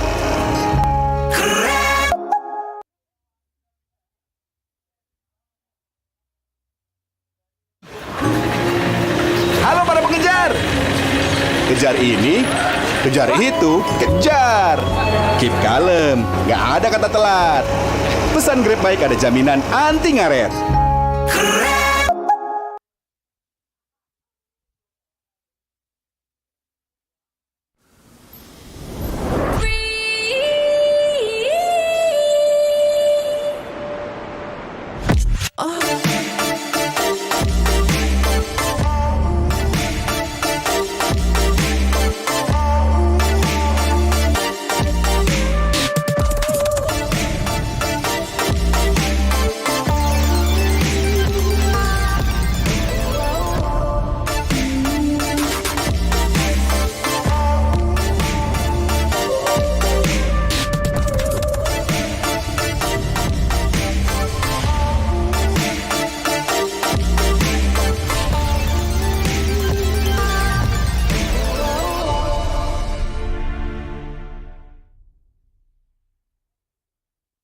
Gak sabar Ramadan beli gas ambil rezeki, voucher combo bertubi-tubi, pasti puas belanja di beli-beli. Belanja di Indomaret makin banyak untungnya. Kumpulkan cashback poin jadi untung terus. Makin sering belanja, makin banyak poin yang kamu dapatkan. Dapat diskon, jadi untung terus. Bayar belanjaanmu dengan poin yang kamu punya. Belanja jadi gratis, jadi untung terus. Dan untung terus dapat banyak promo. Jadi member Indomaret Poinku sekarang. Untungnya non-stop.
This is where you can find yourself. As true as the purest gold.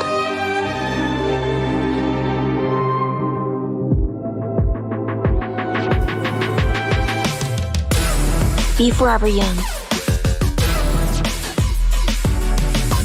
Be lavish.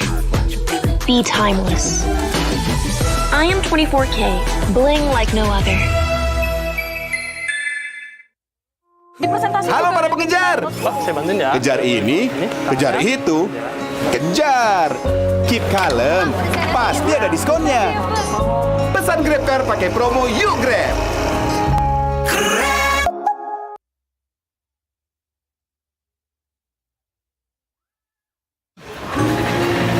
Halo para pengejar.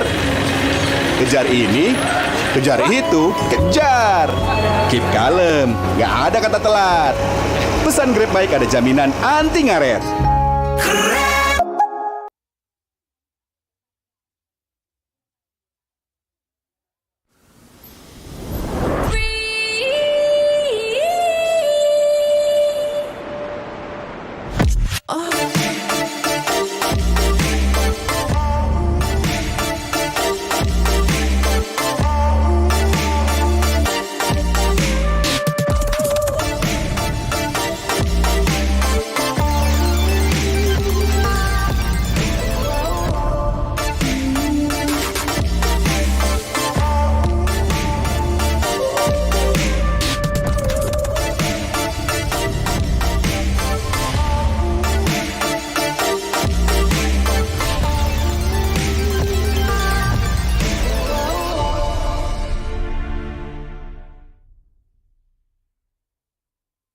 Gak sabar Ramadan beli gas ambil rezeki, voucher combo bertubi-tubi, pasti puas belanja di beli-beli. Belanja di Indomaret makin banyak untungnya. Kumpulkan cashback poin jadi untung terus. Makin sering belanja, makin banyak poin yang kamu dapatkan. Dapat diskon, jadi untung terus. Bayar belanjaanmu dengan poin yang kamu punya. Belanja jadi gratis, jadi untung terus. Dan untung terus dapat banyak promo. Jadi member Indomaret Poinku sekarang. Untungnya non-stop.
This is where you can find yourself.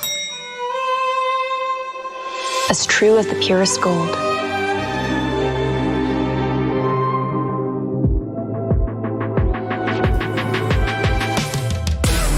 Be forever young. Be lavish. Be timeless. I am 24K, bling like no other.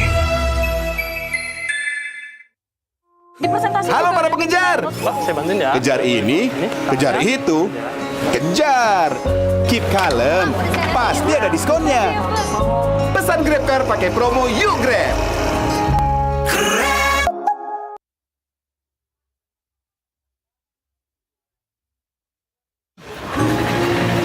Halo para pengejar. Kejar ini, kejar itu, kejar. Keep kalem, nggak ada kata telat.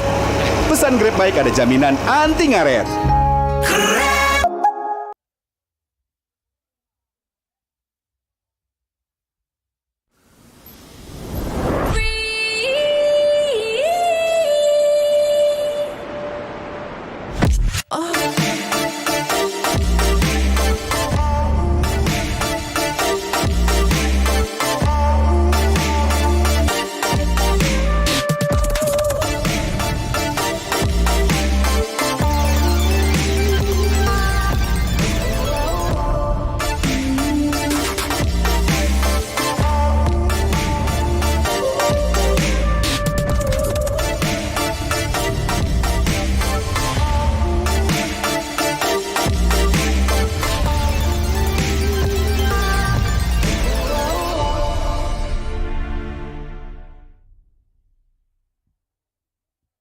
Gas sabar Ramadan baby, gas ambil rezeki, voucher combo bertubi-tubi, pasti puas belanja di Beli-beli. Belanja di Indomaret makin banyak untungnya. Kumpulkan cashback poin jadi untung terus. Makin sering belanja, makin banyak poin yang kamu dapatkan. Dapat diskon, jadi untung terus. Bayar belanjaanmu dengan poin yang kamu punya. Belanja jadi gratis, jadi untung terus. Dan untung terus dapat banyak promo. Jadi member Indomaret Poinku sekarang. Untungnya non-stop.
This is where you can find yourself.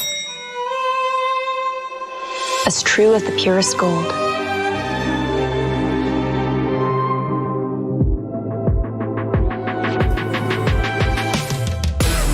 Be forever young. Be lavish. Be timeless. I am 24K, bling like no other. Halo para pengejar. Saya bantuin ya. Kejar ini, kejar itu, kejar. Keep kalem, pasti ada diskonnya. Pesan GrabCar pakai promo Yuk Grab.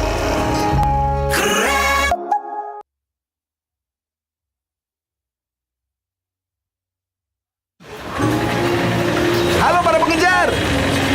Kejar ini, kejar itu, kejar. Keep kalem, nggak ada kata telat. Pesan Grab baik ada jaminan anti ngaret.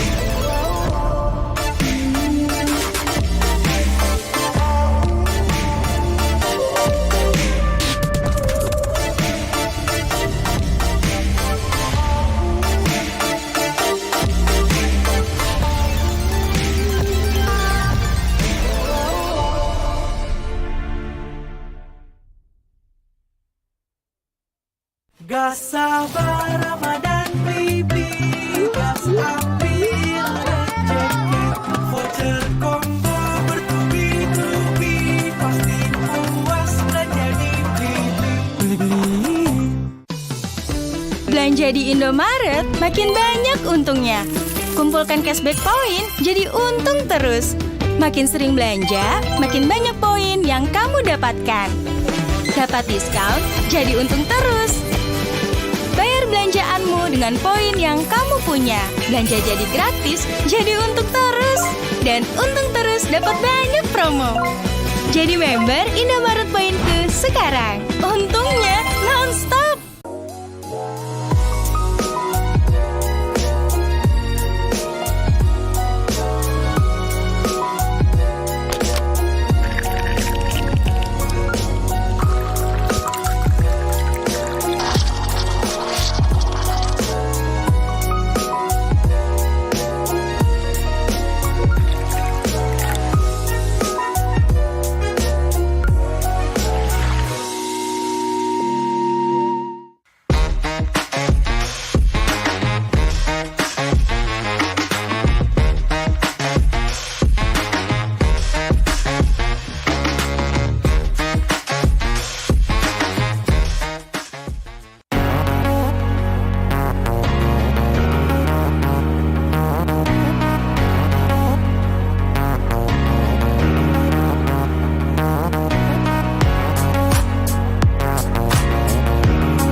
This is where you can find yourself.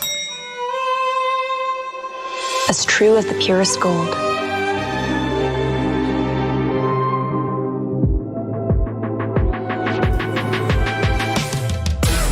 Be forever young.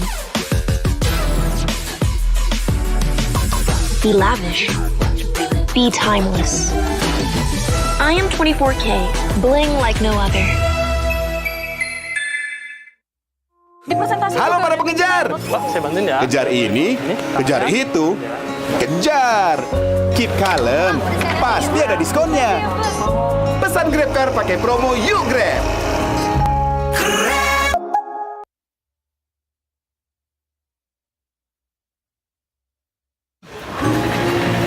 Halo para pengejar. Kejar ini, kejar itu, kejar. Keep kalem, nggak ada kata telat. Pesan Grab baik ada jaminan anti ngaret.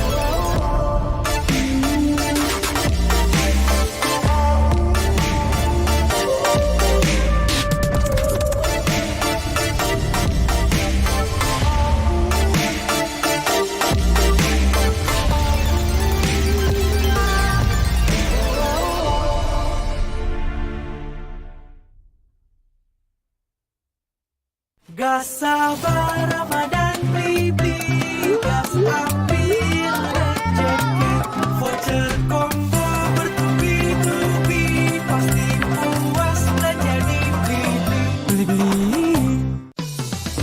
Belanja di Indomaret makin banyak untungnya. Kumpulkan cashback poin jadi untung terus. Makin sering belanja, makin banyak poin yang kamu dapatkan. Dapat diskon, jadi untung terus. Bayar belanjaanmu dengan poin yang kamu punya. Belanja jadi gratis, jadi untung terus. Dan untung terus dapat banyak promo. Jadi member Indomaret Poinku sekarang. Untungnya non-stop.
This is where you can find yourself.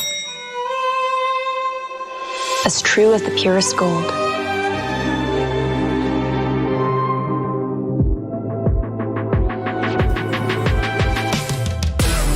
Be forever young. Be lavish. Be timeless. I am 24K, bling like no other. Halo para pengejar. Saya bantuin ya. Kejar ini, kejar itu, kejar. Keep kalem, pasti ada diskonnya. Pesan Grab Car pakai promo Yuk Grab.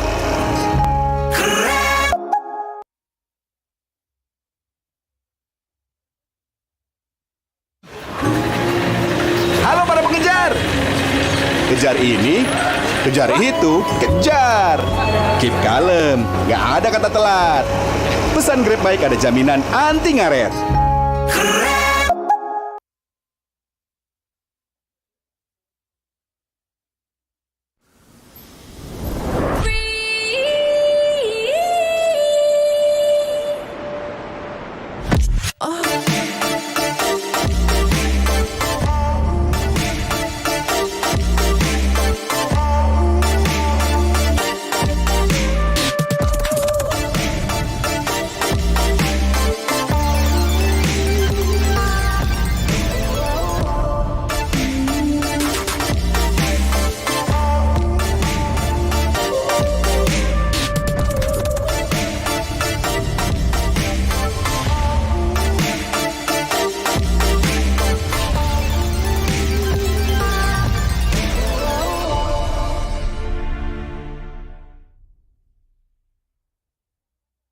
Gak sabar Ramadan baby, gas ambil rezeki, voucher combo bertubi-tubi, pasti puas belanja di Beli-beli.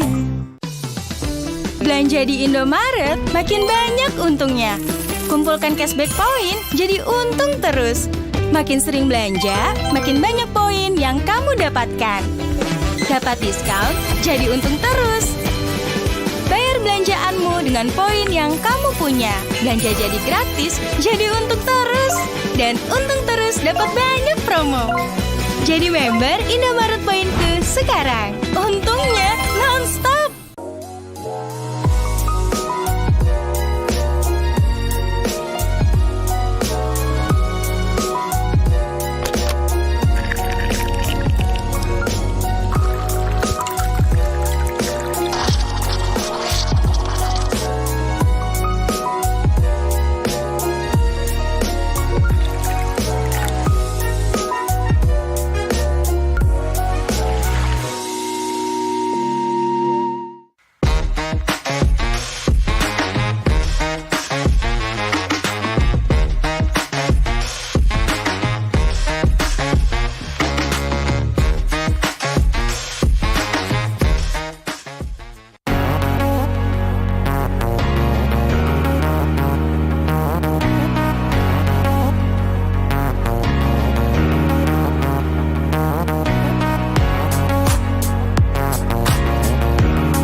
This is where you can find yourself.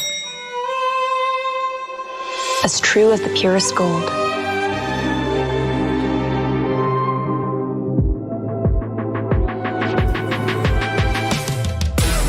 Be forever young.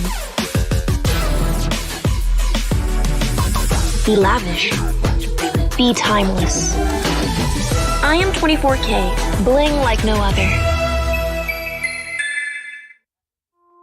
Halo para pengejar. Saya bantuin ya. Kejar ini, kejar itu, kejar. Keep kalem, pasti ada diskonnya. Pesan GrabCar pakai promo Yuk Grab.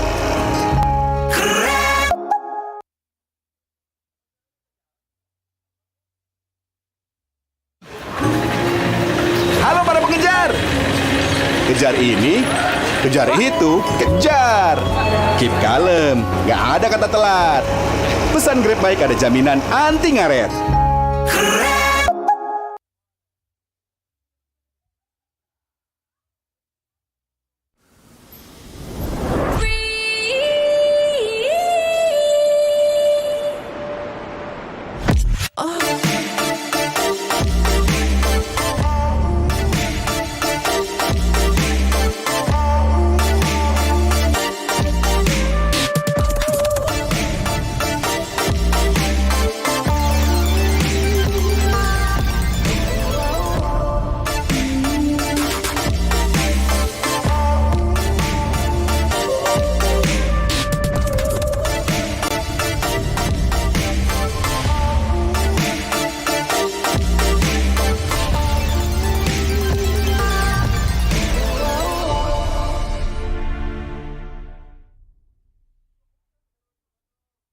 Gas sabar Ramadan baby, gas ambil rezeki, voucher combo bertubi-tubi, pasti puas belanja di Beli-beli. Belanja di Indomaret makin banyak untungnya. Kumpulkan cashback poin jadi untung terus. Makin sering belanja, makin banyak poin yang kamu dapatkan. Dapat diskon, jadi untung terus. Bayar belanjaanmu dengan poin yang kamu punya. Belanja jadi gratis, jadi untung terus. Dan untung terus dapat banyak promo. Jadi member Indomaret Poinku sekarang. Untungnya non-stop.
This is where you can find yourself. As true as the purest gold.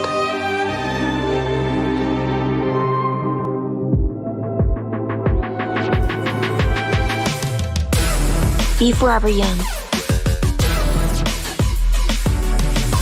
Be lavish. Be timeless. I am 24K, bling like no other. Halo para pengejar. Saya bantuin ya. Kejar ini, kejar itu, kejar. Keep kalem, pasti ada diskonnya. Pesan GrabCar pakai promo Yuk Grab.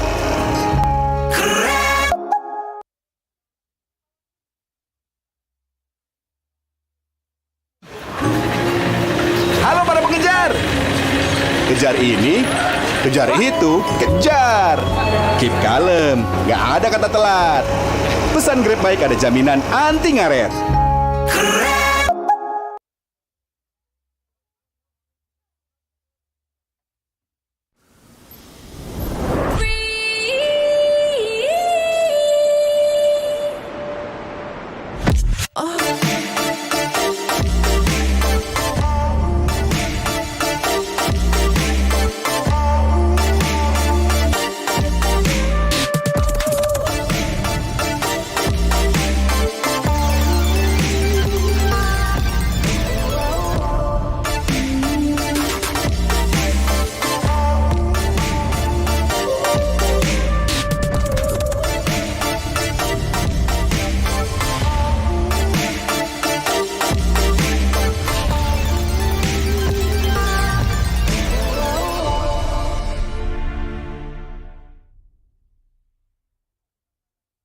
Gas sabar Ramadan baby, gas ambil rezeki, voucher combo bertubi-tubi, pasti puas dan jadi beli-beli. Belanja di Indomaret makin banyak untungnya. Kumpulkan cashback poin jadi untung terus. Makin sering belanja, makin banyak poin yang kamu dapatkan. Dapat diskon, jadi untung terus. Bayar belanjaanmu dengan poin yang kamu punya. Belanja jadi gratis, jadi untung terus. Dan untung terus dapat banyak promo. Jadi member Indomaret Poinku sekarang. Untungnya non-stop.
This is where you can find yourself.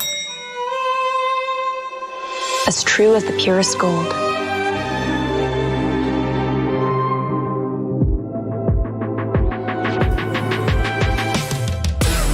Be forever young. Be lavish. Be timeless. I am 24K, bling like no other. Halo para pengejar. Saya bantuin ya. Kejar ini, kejar itu, kejar. Keep kalem, pasti ada diskonnya. Pesan Grab Car pakai promo Yuk Grab.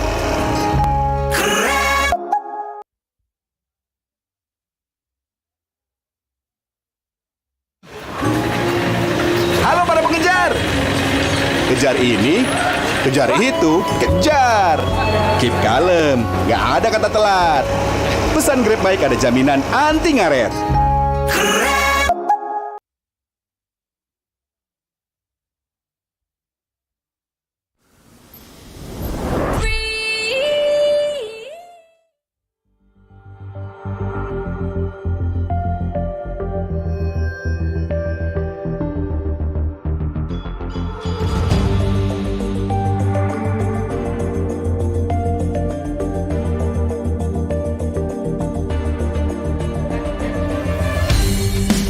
Kan berdiri dan terus berlari, terus ke arah puncak tertinggi.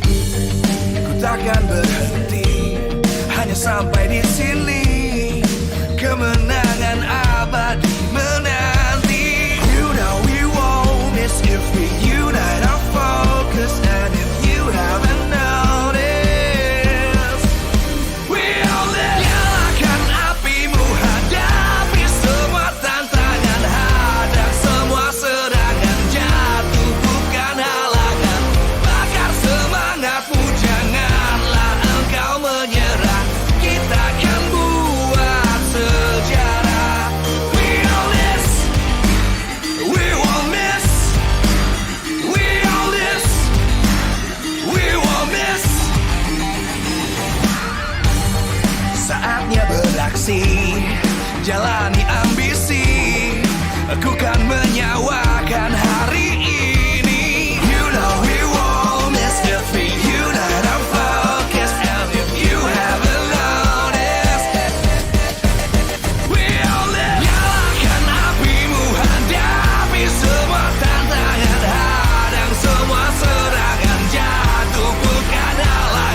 dan terus berlari, terus ke arah puncak tertinggi.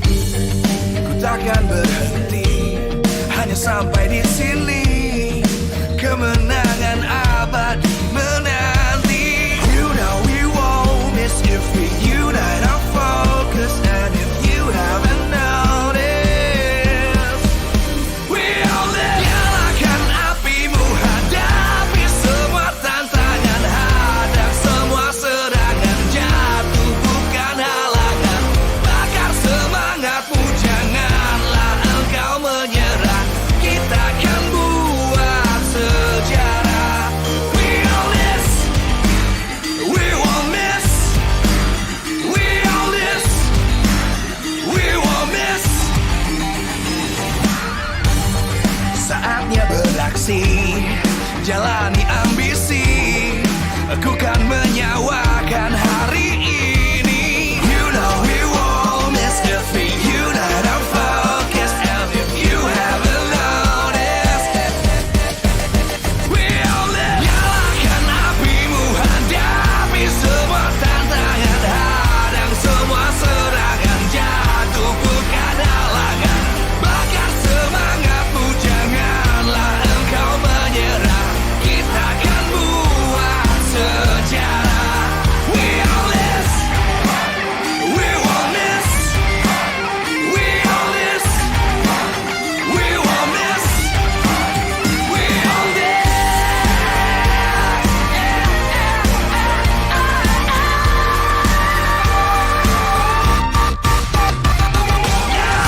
Nyalakan apimu, hadapi semua tantangan, hadang semua serangan, jatuh bukan halangan.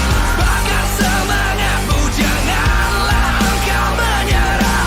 Kita akan buat sejarah. We all this.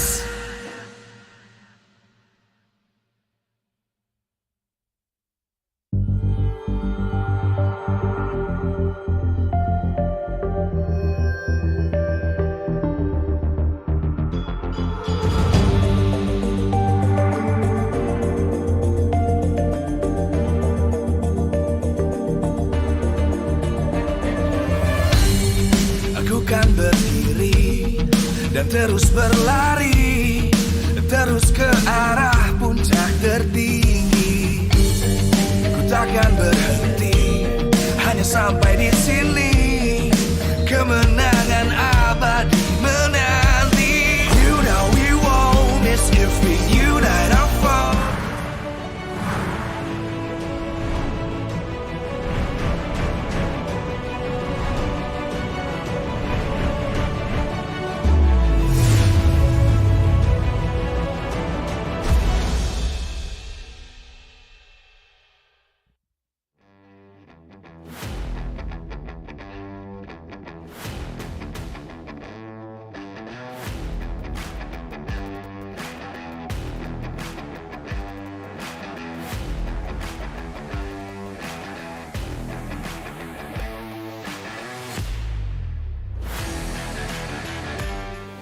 Halo semuanya, selamat datang kembali di MPL Indonesia Season 11 match penutupan di hari yang kedua ini, di mana akan ada RRQ dan juga GEEK SLATE yang akan beradu kembali di leg yang kedua. Akan seperti apa? Tapi sebelumnya izinkan Budi untuk berterima kasih kepada kalian yang sudah mendukung acara ini dan juga MPL Indonesia Season 11 powered by Munton, presented by Samsung Galaxy A series, Samsung Galaxy A34 dan A54 5G, dan juga official mobile internet partner Telkomsel, official gold partner UBS Gold, serta partner in Esports ada Dunia Games, Grab, Secret Lab, dan Blibli. Yang lagi nonton pastinya di official broadcast kita, Maxstream, dan juga broadcast partner TVR Esports. Dan juga partner kita ada Indomaret dan Point Coffee, serta MPL ID Season 11 supported by PBSI. Semua yang mendukung tentunya udah pernah ada penasaran tentang match penutupan. Tapi Budi lebih penasaran akan seperti apa sebenarnya persiapan dari kedua tim ini. Apalagi mengingat sebelumnya mereka bertarung dengan sangat memukau 2-1 ketika di leg yang pertama. Jadi yuk kita intipin lagi persiapan dari kedua tim yang akan beradu. Yang pertama home team kita ada tim RRQ. Viva, Wow, mulai rame ya di sini. Tapi bingung deh, penasaran. Ketika lagi nungguin di sini, mereka ngapain sih? Ada yang jadi patung, ada yang duduk-duduk aja, ada yang manja-manja. Rave, wow, ini assassin coach kamu kan? Katanya assassin coach, bukan asisten coach. Ya, assassin. Tapi lebih suka rumor sih. Lebih suka rumor. Rave, apa sih sebenarnya yang kalau anak-anak ini lakuin kalau lagi nungguin match? Ya gitu, ada yang main kuda-kudaan tuh. Ada yang sender-senderan, ya gitulah. Ada yang bercanda-canda. Bonding ya? Kuncinya tuh bonding kalau persiapan? Ya betul. Ngebahas matchnya? Ngebahasnya udah dibahas. Udah ya, tapi memang rame banget di sini dan persiapan 1 sampai 10. Seberapa siap RRQ untuk rematch ini? 11. 11, thank you Rave. Dan ngomong-ngomong ya, ini juga ada yang lagi happening banget. Ada muridnya R7 yang bersinar sekali saat kemarin El Clasico. Banana ya Scalar, ada buah juga yang bersinar di sini. Ada buah lemon, ada buah pisang, banana. Sini dong, sini berdiri dong. Tinggi kali ya, banana. Bentar, kamu muridnya R7? Ya. Tapi pelajaran apa sih yang R7 kasih sampai kamu ingat banget sampai sekarang? Buy one tiap hari. Buy one tiap hari, itu mengasah skill? Ya, sama nge-gym. Oh, jadi nge-gym biar tangannya berotot. Coba tunjukin ototmu dong. Gini dulu dong, gaya dong Banana. Iya. Tapi keren banget ya, thank you Banana. Ini dia, Vin. Baloy itu nge-look up kamu banget. Vin, persiapan untuk hari ini apakah sudah siap dan pertemuan seperti apa yang kamu nantikan bersama dengan Baloy, Vin? Yang penting seru aja sih, soalnya aku sama dia emang deket lah, suka sharing juga. Jadi ya semoga yang terbaik aja. Yang seru aja? Ya. Ada hero requestan nggak sih kamu kepengen Baloy pakai apa gitu? Jangan pakai Natalia aja. Jangan pakai Natalie, kita langsung kasih jawabannya nih langsung ke Baloy. Thank you RRQ, good luck. Wow, dan itu dia dari RRQ tuh seru banget. Mereka lagi bener-bener kayak kepengen berdekatan, tapi Bude deg-degan banget nih mau langsung tahu jawaban dari Baloy. Tok tok tok, punten, GEEK SLATE. Oh lala, halo, lagi pada ngapain? Kok pada kaget Bude masuk? Ini lagi pada ngapain? What are you doing here, Jana Cutie? What is everyone doing? Are you sick now? Yeah, we are sick now. Can you stand up for me, please? What happened with you guys? We sick right now. Everyone is unwell? All? Yeah. Oh no, it's so bad. Dan mereka ternyata sedang dalam keadaan yang kurang sehat. But are you ready for the day? Oh, kamu pakai bahasa Indonesia ya? Gimana? Ini lagi keadaannya nggak baik, tapi untuk menghadapi RRQ di leg yang kedua siap nggak sih? Tetap siap dong pastinya. Tetap siap pokoknya. Tapi posisinya kalian kan sebenarnya kalau upper bracket bisa, cuma lagi nggak terlalu baik nih buat kalian. Yakin nggak sih bisa menjegal RRQ untuk kedua kalinya di leg kedua? Tetap yakin, harus tetap optimis. Apa yang mungkin kalian dapetin mungkin dari ngeliat El Clasico kemarin ataupun dari match kalian lawan Alter Ego, ada nggak? Nggak ada sih. Tetap main aja lah pokoknya. Main aja pokoknya, kayaknya Kadera punya sesuatu sih. Kadera, apa yang kamu persiapkan nih untuk match kali ini? Leg 1 menang 2-1, kalau sekarang gimana? Nyiapin mental aja, soalnya lawannya raja dari segala raja. Yang terpenting lawan RRQ, mental berarti? Iya benar. Mental yang kuat? Wow, oke. Dan terakhir, Baloyski. I met Finn before and he said, you two are close. You share each other knowledge and everything. And yeah, he said that let's fight, don't use Natalie, and then let's give our best. What do you expect for your match up against Finn? So exciting as always because Bin is one of the most respected captain, and I'm just really excited because yeah. Any words for RQ? Kasih upper bracket bang. Kasih upper bracket bang, dikasih nggak? Iya. Thank you GEEK SLATE, good luck for today. Dan Dan Yasmin memang menjadi salah satu yang bisa kita lihat bersama dengan Baloi matchup yang sangat seru. Akan seperti apa keduanya? Jadi akan kita cari tahu bersama-sama dari analis yang akan membedah tentang GEEK SLATE dan juga RRQ. Jadi Profesor KB silakan. The battle for the upper brackets begins here between RRQ and GEEK SLATE as they fight to accompany Onyx in the upper brackets of the playoffs. Ladies and gentlemen, welcome back to MPL ID Season 11. Remember, this is the last week of the regular season before we pick up our bags and head off to the playoffs.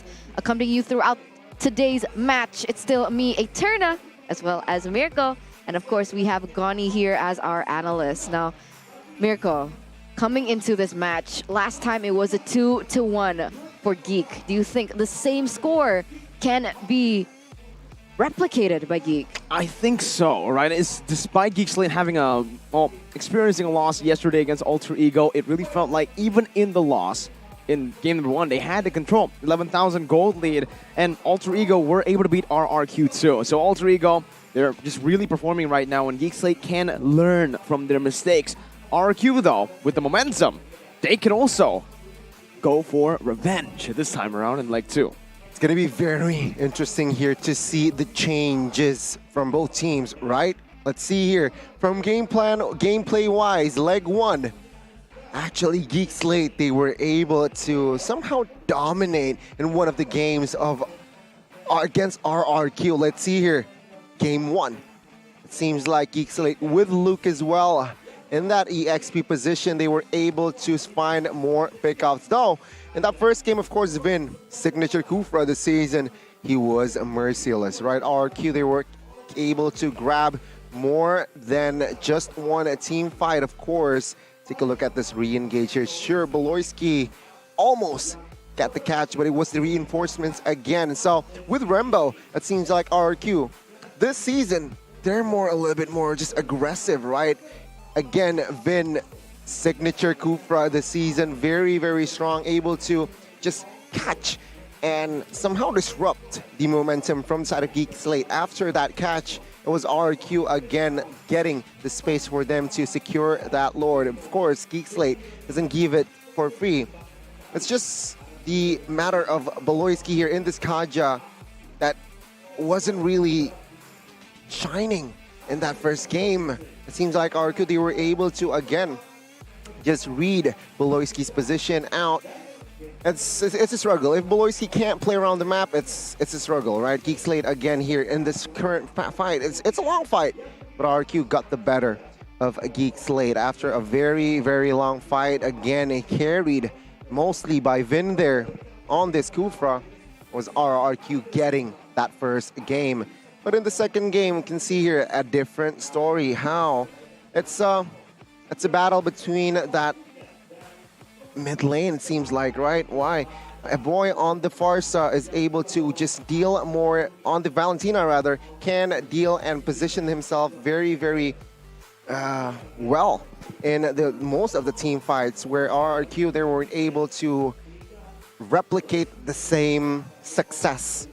Right, it was still Beloyski on the Kaja, but the difference was the Skylar was on that Beatrix, which seems just a little bit too vulnerable here for the side of RRQ, and exploited, capitalized by the side of GEEK SLATE. This fight was, I feel like, where GEEK SLATE finally grabbed the momentum, taking Lemon down first. And after that, they gain the map more, and of course, getting that Lord was also very, very crucial in that second game. Seems like, again, GEEK SLATE was just different. Jana was on the tank slot. Nobody can catch him, really, even though Vin was on that Kufra. But the fast hands of Jana was just a little bit too much for the side of RQ to handle. And in the third game, the same story here. Alberto gets that Vanny in the draft. But impact-wise, I don't know. Skylar unfortunately was on that Irithel. And of course, again, GEEK SLATE, they understand how to, again, just make this Skylar, make this Irithel don't play in this game. Unfortunately, again, perhaps in the drafts in leg 2, We'll not see an Irithel, of course, from Skylar, but we might see a hero such as Beatrix again, perhaps, here forward side of RRQ, because it seems like Beatrix now can be prio in the hands of Skylar. GEEK SLATE, I expected them to also respond with a very, very solid pick in that gold lane area here. Kadera again leading that gold lane. Very reliable in this season. Team fight-wise, GEEK SLATE in Game 3 was just much, much better. Again, Jana was on that tank slot, so will it be repeated is the question here. Beloyski seems like he really likes the Kaja here, so 3 games he's on that Kaja. Perhaps RQ will somehow see the approach coming here in the second leg. I think what you mentioned is really important, right? Drafts. I think when it comes down to micro ability, both of these teams are really up there. I guess the main differentiation is perhaps there's more experience on the side of RRQ, but that draft, it's so important, it's so vital, because in leg number 1, we saw that whoever had the better draft was able to execute a lot better as well and eventually take the game. Now, another question is who's going to be playing, right? There are certain layers to the roster that both RRQ as well as GEEK has. Is it Luke? Is it Matt in the XP lane? For the side of RRQ, is it Lemon or is it going to be Banana? Because the last time we saw Banana play, RRQ didn't find as much success. Yesterday, he also played and he found success. So again, we're still seeing Banana develop, right? Like you mentioned, it's still 50-50. We haven't seen Banana reach his full potential just yet, but it seemed like we got a glimpse of his full potential yesterday with a solid Arlet pick. That's the thing, right? On Arlet only, but let's take a look here. Let's take a look at this topic. Who will be the Retribution Master in this current match? Jana or is it Albert, right? 44 turtles, 39 lords. For Jana, 37 turtles, 39 lords. So lord-wise, they're at an even standpoint. Question is, who will have the better Retribution? Who will have the better timing? But also, who will have the better setup, right? Then will he play the Kufra type of hero, or will he play the support type of hero is the question as well. And good point, right? Banana developing his game, but only on one hero. So sample-wise, not very wide. Perhaps he can play around and prove himself that he can play other heroes. Take a look at your screen. Lemon, is he going to play, or is it going to be the other fruit? Let's talk about the keys to victory as well for the side of RRQ here. You know what? Lemon or Banana, or is it Clay or Rainbow is the question, right? Again, back to the keys to victory. It's winning the matchup in the XP. Very, very crucial. Why? Both members, either Lemon or Banana, they need to also withstand the aggressive EXP from Luke, on also anticipating Beloyski's movements. Why? Beloyski, he likes to play the pick-offs. He likes to play the Natalias, the Kaja.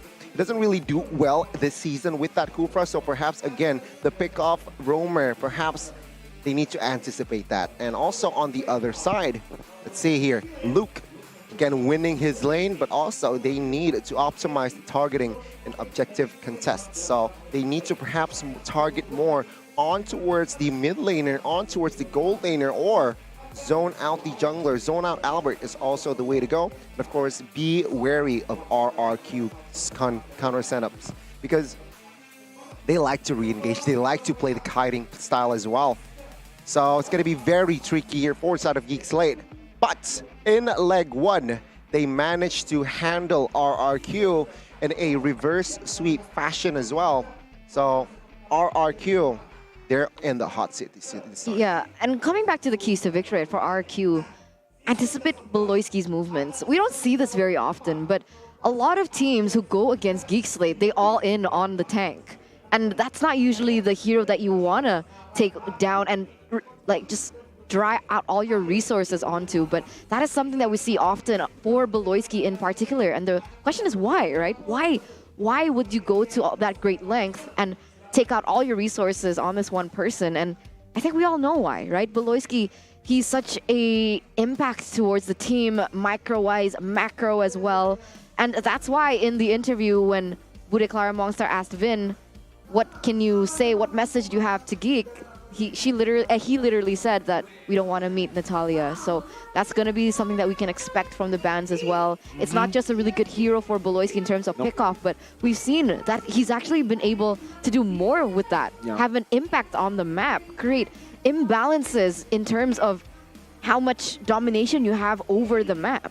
I think when we talk about Beloyski, I think a common misconception is shutting down Beloy isn't in-game. When, okay, you surely can go for some pickoffs depending on the heroes and the compositions you have, but mainly you do not want to be using your resources in a 5v5 team fight for Beloy. Like you mentioned, Eterna, we saw Alter Ego take it in a different way. They shut down Beloy in the drafts, right? Banning out the Natalia and the Nakaja and the Franco, forcing him on a hero like a Kufra. And even then, he was almost able to make a comeback play with his team. It's the shot calling from this man that really, really makes or elevates GEEK SLATE's level to the top. That's how GEEK SLATE has been popping off. All right. And now we're going to see the official team lineup for both of these teams. Lemon is not going to be playing, ladies and gentlemen. It's Banana in the EXP lane once again. Renbo going to be subbed out as well. Clay in that mid lane. Exactly. As we are moments away of seeing GEEK SLATE as well. Will it be Luke or will it be Matt? Luke. The answer is a Luke. The main five for GEEK SLATE with a boy, Chidera, Jana Cutie, and Beloyski. Now, with Banana stepping into the fray here in their matchup, does he have what it takes to go against the new Kingslayers? Does GEEK SLATE has what it takes to secure an upper bracket slot in their first ever playoffs run? Welcome, GEEK SLATE! Welcome, GEEK SLATE indeed. And take a look at their faces. They're relaxed, they're ready. And it's gonna be Luke this time again, trying to win in that EXP. Facing Banana though, that's the first time this season. That's the first time in MPL history. We're going to see here, perhaps, Banana, can he withstand the pressure of Luke? We'll see, because it all comes back down to the lane matchups, right? The gold lane is going to be also very vital, right? Between Skylar as well as Chidera. And we are going to see the Kingslayers coming up on stage. Once again, you gotta welcome them right here. Ladies and gentlemen, give it up for Rex, Regum, Kaon. RRQ. Wow, they're tall. And let's see RRQ. That's just very, they look ready. And of course, the king of EXP lane last season will watch the rookie and see the battle of the XP, perhaps. And now we welcome both of the coaches up on stage. Coach Bangduk as well as Coach Reno. Who's with Coach Bangduk? It's the new coach that has just been promoted from the MDL, Coach Rave, who's helped Bangduk in the El Clasico win yesterday. It does seem like they have found a good spot in the team for Rave. It's going to be very interesting here. It seems like, though, 2 wins in Bangduk's bag, right? 2 matches already, 2 wins. Technically, the Aura match is going to be aired very soon. But let's see here, right? Let's see what will Bangduk bring to the table. Again, going up with the contender this season. Now, if we're talking about the most picks and bans here, Bangduk, well, previously it was Arcadia and as well as Feel. Mostly RQ, they prioritized again the mid lane, it seems like Farsa picked up 13 times, whereas Eve is mostly banned out by the opponent and by themselves. So I feel like they're more comfortable with that Farsa pick and somehow forcing the opponents to not play a high ground quote-unquote hero here with the usual matchup of Farsa and Eve. But also they prioritize Claude if given, and also Fredrin given to Albert mostly here this season. So it's a very, very balanced draft. Like we see the most picks is Kufra, Glue as well on that EXP. Very, very balanced. But on the other side, they like the Fredrin prioritizing again. Fredrin, most teams has this data, right? Fredrin most picked. Banned opponent, of course, very, very odd, very unique. Setting apart from the other teams is that Natalia ban, 20 times banned out. So again, GEEK SLATE with their philosophy, with their identity, with Baloyski in the helms, in the line of Dawn, seems like it's a sure thing. 100% KP with that Natalia. Despite it being banned, or despite it being very new actually, the Arlet is also one of the most picked heroes for the side of GEEK SLATE. So it really shows that they really want to go up against these 5v5s. They want to take the team fights. With the Arlet, it combos together really well, with a boy wanting to go for the Paramis, a hero that does really well up against clumped up teams as well. But we are going to take a look at RQ's match history here. Still super solid. Very solid, right? I mean, going up against GEEK SLATE. Now, next is going to be Rebellion and, of course, Aura. It's going to be a very, very tough uphill battle, perhaps, for the side of RRQ. But remember, the last time that RRQ met up with GEEK SLATE, that was when they begun their lose streak. So it's a little bit of history for RRQ as well as GEEK. Luckily, after the match against Bigetron, when they met up against Onyx, they were able to regain their momentum. But this was a team that pushed them there, and it's a little bit different of a story here for GEEK SLATE. Earlier on, it felt like they were on a bit of a lose streak here, 4 times lost, but afterwards they were able to come together, find their synergy, get on the same page, and make it all the way up to top 2, top 3 right now. And next, they only have 2 more matches against RRQ and Bigetron to further solidify their place in second. Yeah, there were no talks at all about GEEK SLATE in the contending upper bracket. There weren't a contender in that upper bracket, but towards the second leg, almost before the second leg, they were suddenly in the talks, right? Claiming the second position, and they're still on the right track, winning, getting this dub against RQ. It's going to be very crucial, seeing them only 2 matches, well, 1 match after this left for the side of GEEK SLATE. So they need to win this match, and also they need to win the last match against Bigetron. Looking at it, man, honestly, this is it, right, for GEEK SLATE. If they really want to be in the upper brackets, they got to beat RRQ. The gatekeeper for the upper brackets as we enter the drafting phase here. The game number 1 in this upper bracket showdown.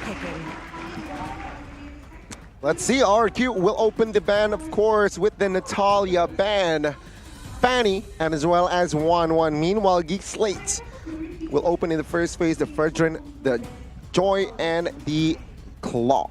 Yeah, this time around in game number 1, remember RRQ with the first pick. And so they do have the option of prioritizing a hero that is Arlet. So really sticking to the stats beforehand.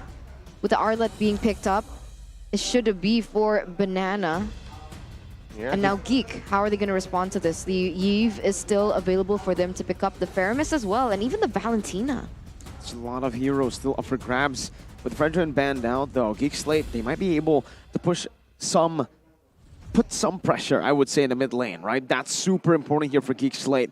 Securing a hero for Beloy, and even in the mid lane for a boy, gives a lot of power for GEEK SLATE to GEEK SLATE. Marsa pick becomes a hero that they can go for, but instead, they go for the Eve, like you said, Eterna and the Yu Zhong, a hero that does really good in lane up against the Arlet.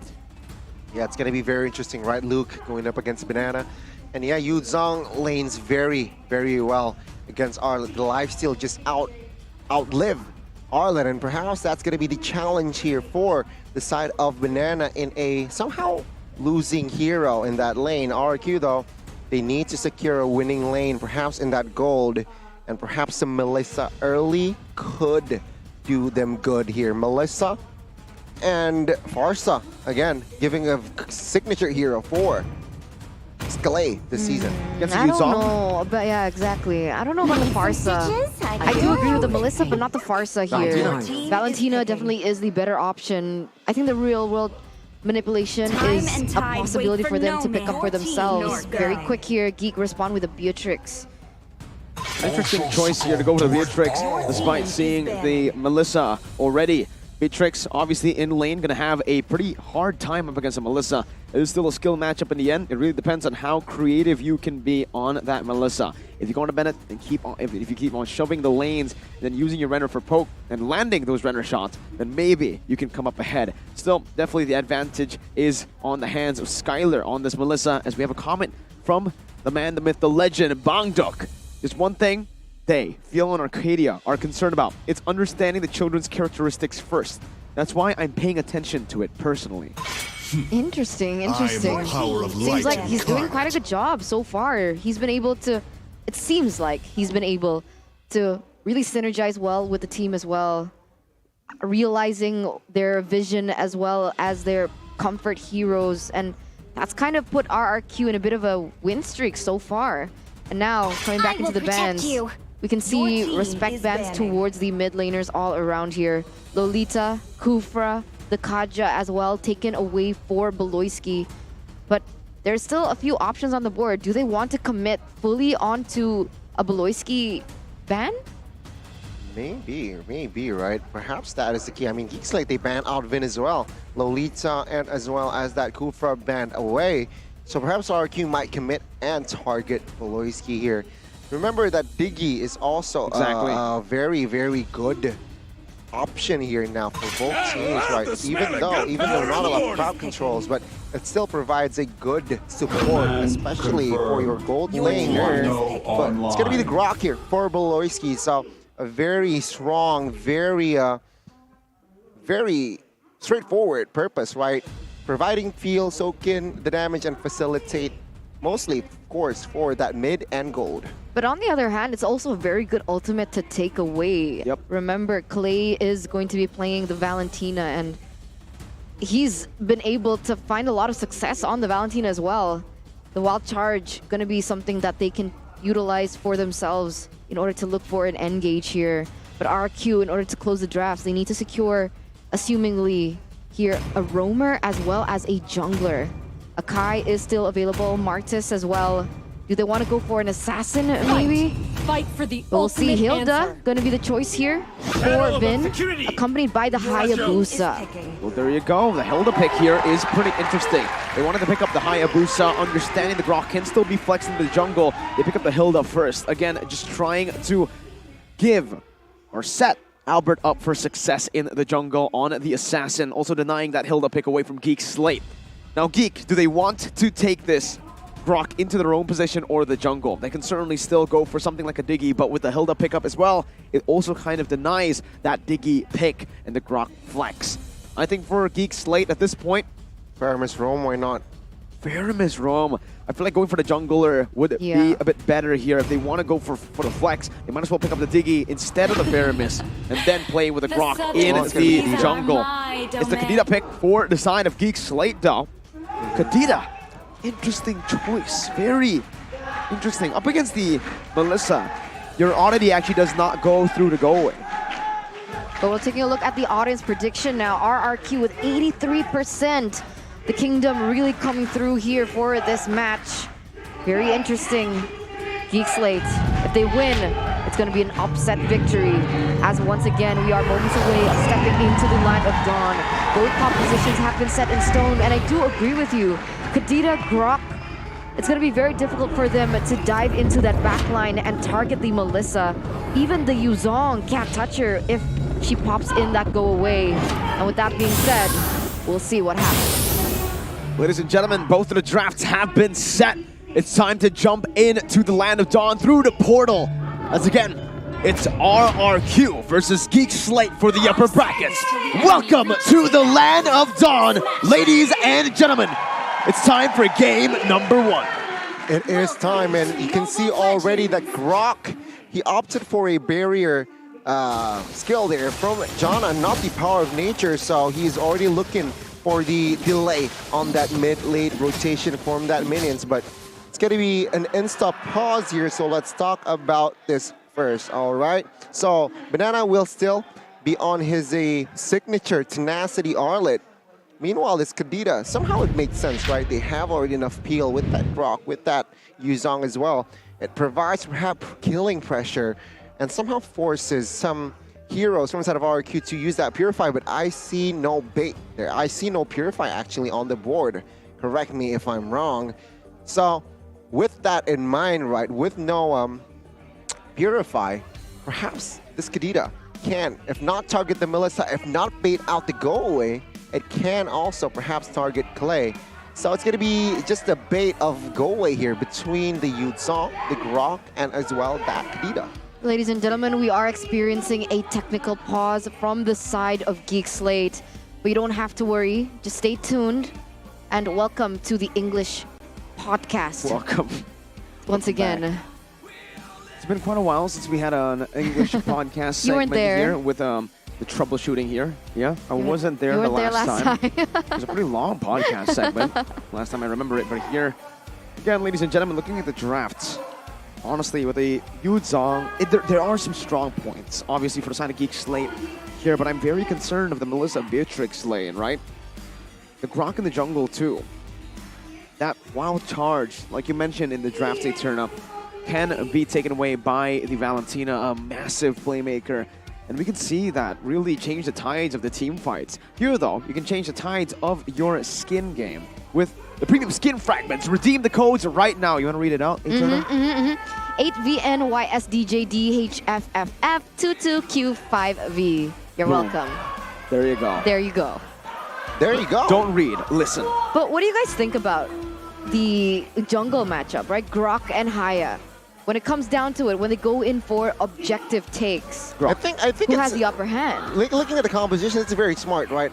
There are three big ultimates that can be taken away. Asking a huge question for Clay: who do you want to take? The RUWM, the Black Dragon form, or even the Wild Charge?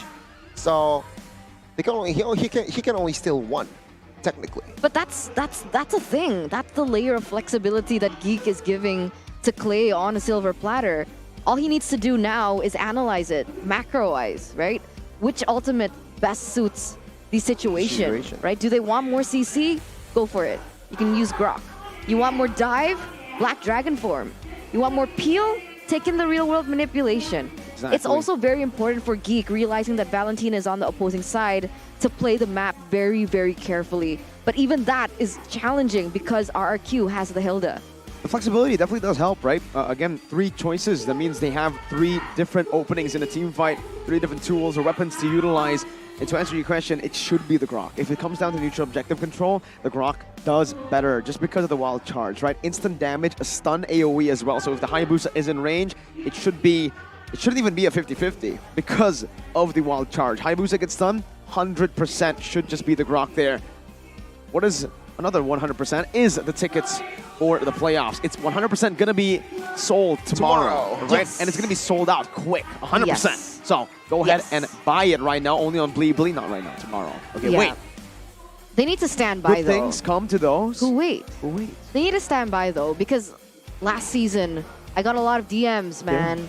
They're like, do you have any tickets? Because there's no more tickets. And that's an hour after. Yeah, so you guys need to be on standby there at Bleebly to get your hands on it ASAP.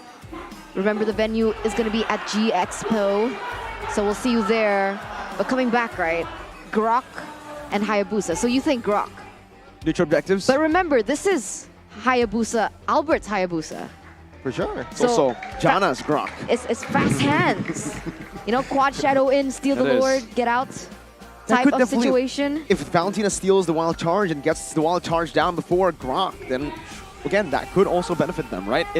I think it really depends on how they set up in the Turtle Pit. Because if it's a pure 1v1 in the battle of Retribution, it should be the Grok, who can just utilize the wild charge not only as a stun to get a better position, to get the 100% Retribution secure, it's also just the chain damage. Lancelot, Fredrin, Bauman, all these heroes who are really good at neutral objective takes, while they're good, they can chain the damage with the Retribution, right? And it's basically the same here for the Grok. If you go with just a little bit of damage, or just use the base damage alone, that wild charge is enough burst to actually get it low enough for that Retribution mark. It's going to be very interesting seeing the head-to-head as well. While looking at the compositions, though, I gotta say, imagine, let's see, will Albert contest the turtle here? With Hilda, they might. If not, Hayabusa Albert can just go for the mirror play, right? Okay, I don't want to contest Turtle, but I will go gank the marksman. Perhaps that might be also the case here for its first game if he does not want to battle that neutral objective, though. All right. They could go for picks. They could go. They could go for the magic 50-50. dust. Oh. You know, redeem codes once again for our wonderful viewers watching patiently from home. Now, though, Miracle's gonna read you one. AKA DUN3WXR4822Q5U. There you go. That was so quick. I wanted to do it quicker, but I messed up. Miracle likes it quick, ladies and gentlemen. So let's see here. I like What my is games going quick, to- you know, 12-minute games. For sure. Like something we saw earlier. It's just easy points for me. Oh. I am a pretty high-ranked individual. Are you like 1,000 now? 1,158. Seriously? Yeah. So you got the So bling bling. awesome. I got the bling bling, you're right. And it's not only on Melissa, by the way. Thank you. It was Also on Melissa the Wan-Wan. and Wan-Wan. There you go. And Brody.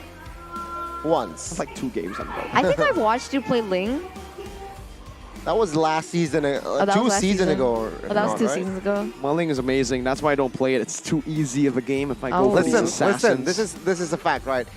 If Mirko likes the Ling, if Mirko plays the Ling full season, Kyrie won't play in Onyx. It will be Mirko. There you go. There you right? go. And then Onyx you will guys- recruit Mirko. Fun And fact. then you guys will lose Miracle on the English dust. It's exactly. He will And play everybody's while gonna cry. casting. It's like, yeah, there you go. Donnie. Oh, like Sans. Like No. Sans. Multitasking. There's gonna be, there's He's a everyone rumor. on the desk. There's He's a every rumor. broadcast. Next season, they will add a new ID caster, Sans. So I really he hope will there's a play. step in the English desk and take all our jobs as well. Massive, great player. Fun Teamwork. fact, Kyrie actually said my jungling is Galing. I carried him to an MCL trophy back at M3. You can confirm it with Wolf, Gideon, Wow. LaFell. Oh, okay. It's facts. There you go, And ladies Leo. and gentlemen. He carried you, Mirko. No, he told Wolf particularly, and Beloy. This What? jungler is Galing, which means good in Tagalog. I think he just doesn't want What were you you to cry. playing? What were you playing? I was playing Yi Sun Shin. Oh. Back before it was Yi Sun Shin, it was Mirko Sun Shin. MSS. MSS. Back to the MSS. topic though, Yi Sun Shin is no longer in the meta. It's pretty garbage in the meta right now. I tried playing it, it's horrible. And that's why we Yeah, don't see they it need here. to buff Yusin Shin, honestly. I think it's really tough, right? Because right now, I think maybe with the emblem changes later on in the season, we might see a change in the meta as well for the jungle. But right now, we're stuck in the utility meta, man. Stuck. We're stuck. We see a few assassins here and there. We saw Ling just earlier with Super Ken picking up 13 kills. But it's time to jump in, back into the game. Yay, finally! As we jump in once again here for game number 1 between RRQ and GEEK. And we can already see here Vin trying to put some pressure on to Chidera in that gold lane, giving Skylar a little bit more space to work around. And Vin just being a nuisance already here in the early game. Seems like again here, right? Rotation-wise, it's still okay, but Albert here, he is almost level 4. So with this camp cleared, he might be able to go gank the bot side here. It's a 3v2. Let's see. Interesting choice by Vin right now. A lot of damage placed on to Beloy with the models as well as the shadow kill comes through in the bottom side. That's going to be first blood over to Albert. A boy now rotating down below, dealing some damage onto Vin, who's going to be able to actually put some pressure down once again. Chidera is able to clear the wave out, but it should just be Skylar who bullies him entirely. Vin going for a solo kill now on a boy. Very aggressive here, Vin, once again, but oh my god, he's still second. Oh man, that's what the assassin was picked for. That's the high and dry at work. Yeah, no response whatsoever, right? I mean, Hayabusa is deadly, and there you go. It was a 3v2 earlier. Takes down Beloyski, but he knows, Albert knows that his job wasn't done. He takes another. Now he is moving on towards the turtle. Let's see. Black Dragon form gonna be popped in right now by Luke, and that's gonna be Jana who secures the retribution, and the wild charge connects onto 3! And just like that, it's GEEK SLATE who turned the tides just a bit. Clay has stolen the wild charge, gonna be poked down and slowed down the barrier as well, forcing the flicker out from Clay. He has the wild charge, now the purple buff gonna be stolen away most likely by the likes of GEEK SLATE, but Albert has saved that retribution for the purple. All right, now RRQ, despite losing that turtle towards GEEK SLATE, they are still sitting at a slight gold lead. And this was my concern here in the early game. Well, maybe throughout the entirety of the game. Which hero in the hands of GEEK SLATE has the CC to prevent Albert from snowballing from this early game? Oh, I feel like only the wall charge, right? Very clear. Also, perhaps the petrify, but it's not really a sure thing indeed. But that wall charge with that 1.8 second stun, it can somehow break the momentum of Albert. Right now, Chidera gonna be able to clear a lot faster, but Albert and Vin come back down here to put more pressure onto him. Remember, Chidera already sitting at a 0-1-0, already punished. Meanwhile, Skylar with 2 assists. But Jana, wild charge on to Vin. The Petrify going to be used as well, as that's Jana with the power of nature securing GEEK SLATE's 3rd kill. Good Renner's apathy over to Skylar right now in the top side. We do see Luke versus Banana here. A boy going to be able to flicker out of range. And RRQ will be able to push the tempo. Clay now looking for some damage with a wild charge. Finds the kill, but he's going to be caught under both Tier 1 and Tier 2. The barrier is going to be placed down, and Clay will be pinched down by the likes of Jana and Beloy. But Clay is able to dash away. I thought he was just waiting there, knowing his fate, but he's actually able to outplay the situation. And RRQ, another pickoff on the board in that mid side, taking Beloyski down. They're now standing at a 1,500 gold lead as they make their way to the next neutral objective, which is that turtle. Well played by GEEK SLATE, but even better by RRQ as Banana looks for more. Now with a stun onto Jana.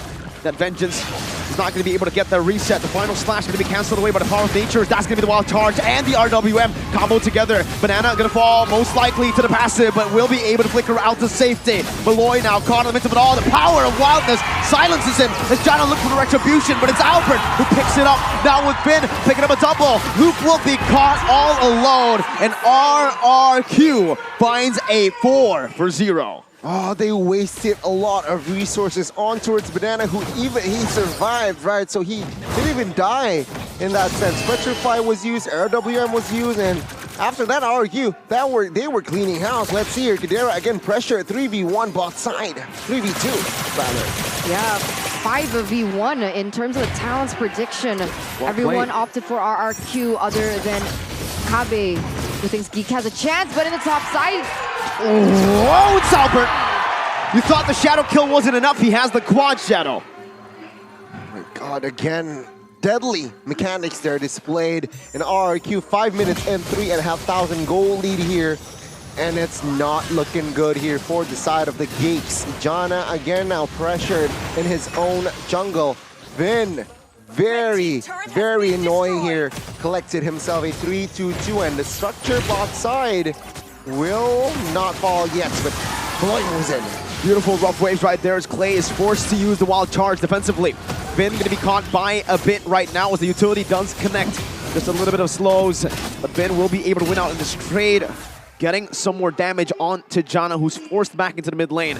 Beloy, no Petrify, uses the Breath of the Ocean and the Oddity to get out as the boy is still in the bottom side, just trying to relieve off some pressure for his gold laner. Beloy with the conceal once again. Skylar going to be knocked up, but pops he go away in time. Jana has the wild charge, but Banana will be able to disengage. Now it's going to be the real world manipulation and the Petrify combo together. Banana taken down. In the bottom side, River has been, will be chased now. It's going to be Beloy who's going to be caught, terrified, and taken out. But Albert finds the Mega. Now, with the Melfic Roar, will be able to dish out more damage to the frontliners. 4,400 gold lead already. 4 pickoffs on the board for RRQ as they continue to put the pressure onto the bottom side. Chidera is going to be the next one to fall as a killing spree being picked up here by Clay. And this is the issue. GEEK SLATE, in the long run, they rely heavily onto the damage from Chidera. And And the fact that he's been shut down 2 times already, a level below Skylar, and I'm pretty sure items behind Skylar as well here in the early game. It's very difficult to see GEEK SLATE coming back from this, especially with the Hilda pickup, who was built for the rush and the pressure to the back line, and that being specifically for Chidera. It's going to be very, very tough indeed here already. The top and the bottom structure, outer turret has been taken down, which means RRQ will have more ground. Take a look at the items as well already. On his way towards BOD perhaps here from side of Hayabusa, knowing that he is already 3,000 almost ahead if you compare it to the Grok. So Hunter Strike, Malefic, and BOD is going to be nasty. Jana though, caught almost there. Again, RRQ displaying a very dominant fashion, very dominant gameplay. And they look for the mid here. Will GEEK be able to defend this one? Seems like for now they will. Again, from the side of GEEK SLATE, they're playing rather passively and for a reason now, right? They're very behind. It's very tough for them to find the right fights, and props to Albert, right? Finding the right quad shadows, finding the right kills, and this is it. Everything used, literally to shut Vin down. It's a shutdown though, so it is not bad at all for GEEK SLATE using those resources. It's going to be very interesting again seeing the RQ's rotation here. Vin with the shutdown, it doesn't seem like it shaped RQ's momentum, maintaining pressure here. Still 20 seconds on the first Lord, and now it seems like still Skylar just free farming up to this point. Yeah, no response yet for GEEK SLATE by GEEK SLATE onto RRQ. And things are going to collide as both of these teams want to set up for the next neutral objective, which is the first Lord. It's going to be, again, very, very tough for GEEK SLATE to contest here. It seems like if they really want to contest, the time is now. Let's see, your top side is at an equilibrium. So again, they might go for a fight here, but they're not sure where the Hayabusa is. But there you go, the concealed play. Will it connect? Good read by RRQ right now. Banana also using the final slash just to try to spot anyone who's in that bush. Fortunately for him, no one was there, and GEEK SLATE have just burnt out a pretty poor resource. Banana, though, going to be able to dash in right there, dodging away from the Breath of the Ocean and the Petrify, but will be caught instead. Now it's going to be Chidera flickering out to safety. Clay going to be gunned down, and that's the shutdown for Chidera. But in the back line, it's still going to be Albert dishing on some damage. Beloy going to be able to escape right there as Luke finds a kill onto Skylar. Now with a Furious Dive, knocking Vin up. Jana's right there with Power of Nature, and Vin will surely fall. Jana picks up a double. That's going to be the Shadow kill entirely used up on Jana. Look at Beloy, waiting for a chance to pounce, but it's a massive trade for GEEK SLATE. Wow, a 4-for-1 trade as the early game lead that RRQ have built. 6,000 gold lead shrunk by half. As GEEK SLATE, they're going to be able to secure the next neutral objective. But look at this. Albert already clearing in that mid side, and the top wave is pushing for RRQ, as it seems like RRQ looking for another re-engage. Final splash popped in, but it's going to be Jana who secures the Lord for GEEK SLATE. Jana with wild charge defensively gets out. Oh wow, what an escape and what a play. Wow, that was a very, very good timing there. And RRQ, they lost that earlier fight. Why? Banana came in too early in that previous Lord fight, and it got punished, right? Without Banana, it's a 5v4, and after that, RRQ suddenly lost 4 members. Now with this Lord push, GEEK SLATE, they might be able to neutralize the gold lead that RRQ has right now. So let's see here, the manipulation bot side is slowly pushing perhaps 2 waves now. So the bottom inner turret might be an juicy target in GEEK SLATE. They're looking, and they're going to go with the Lord here. So again, RRQ, they lost this fight. GEEK SLATE, they're gonna equalize here. RRQ needs to be very careful, right? Because Chidera also just picked up the Malefic Roar on top of the BOD that he already built. The damage needs to be respected here as the boy opens up. Oh, the go away is going to be placed down. He's going to be able to dash away, but Chidera guns him down. That's the gold laner down for RRQ. Clay has used a lot of the resources now. That's going to be Albert jumping in with a shadow kill onto a boy. He's still going to be able to flicker out, but that's going to be Banana who fights the stun. The resets come through, and Chidera will fall to the likes of Vin. Now it's going to be Luke versus the world. Wild Charge knocking him up, and it's going to be Luke 1v4 with a Petrify. Finds the 4-man Furious Dive, but it's Clay who takes him down. A 4 for 2 in the end. In favor of RRQ, and Banana redeems himself. That wouldn't have been possible without the flicker final slash that he attempted onto the members of GEEK SLATE, and they were able to extract the most out of it. 4 members taken down here. RRQ already pushing in that mid lane turret. Remember, Jana QT and the rest of the members, they just spawned. They're sure in going to be able to get that objective in the board. So unfortunate, right? GEEK SLATE, they were trying to claim control, but they overstayed in that top side. Again, a very good re-engage by Albert there with that quad shadow looking for a boy. And you're right, it's earned a good follow-up as well from Banana to just secure that kill and also secure that team fight, which again just breaks the momentum from the side of GEEK SLATE. Take a look at the players' goal here. Still, top 3, it's still 2 RRQ members here being Albert and Skylar. But Kadira, he's not far behind here, so they need to be careful. Oh my god, the insta burst! What was that? Beloy one-shotted. That's so much damage. I mean, I guess it makes sense. Is Beloyski building full damage? Yeah, I mean, on a Kadira, of course he will, but yeah, I feel like the burst damage, the physical burst was just evident, right? The Hunter Strike, the penetration item, again built by Albert. Malefic War, also BOD, I believe, has been secured, so physical burst damage there. Oh, take a look at that side. Good pick off right there. The roamer for the roamer right now. Beloy's going to be able to respawn. That's GEEK SLATE with a man's advantage now. Clay stealing away with the wild charge. A boy going to be caught. Has a flicker to get out. Doesn't have the RWM to play with just now, but it's going to be Chidera who's going to be able to cover for his mid laner. RRQ resetting. GEEK SLATE with a man advantage. They're looking for more control as they clear out the mid lane. It's going to be, again, a very interesting matchup indeed here as GEEK SLATE, they managed to respond with Beloyski's death earlier, right? Vin insta-bursted as well, and now Beloyski with the flicker. Good flicker by Banana right there. That's going to be still Jana who's going to be melted down right now as Banana jumps in with the wild charge connection. That's going to be the Petrify and everything used. Skylar with nature and the go away. Not going to be able to survive, but it's going to be Albert who secures the retribution. GEEK SLATE have won the team fight, but they've lost the Lord. Switcheroo situation happening here as RRQ. They are going to be able to secure the neutral objective, but lose a team fight. A little bit similar, but a lot of resources wasted on to Vin here. As Albert, it seems like he's looking for another engage perhaps here. Vin here waiting for the right timing, but with just they're lacking in manpower to give pressure for side of GEEK SLATE. So GEEK SLATE with 4 members in play, they will take care of the Lord there in that mid side. Top side though is still pushing, and of course GEEK SLATE, they need to somehow exploit this fag. Albert is busy invading the jungles of Jana, so that's also still a win. Let's take a look at the replay here. What really happened in that Lord fight? Let's see, Jana baited most of the resources with that clutch wild charge and the follow-up.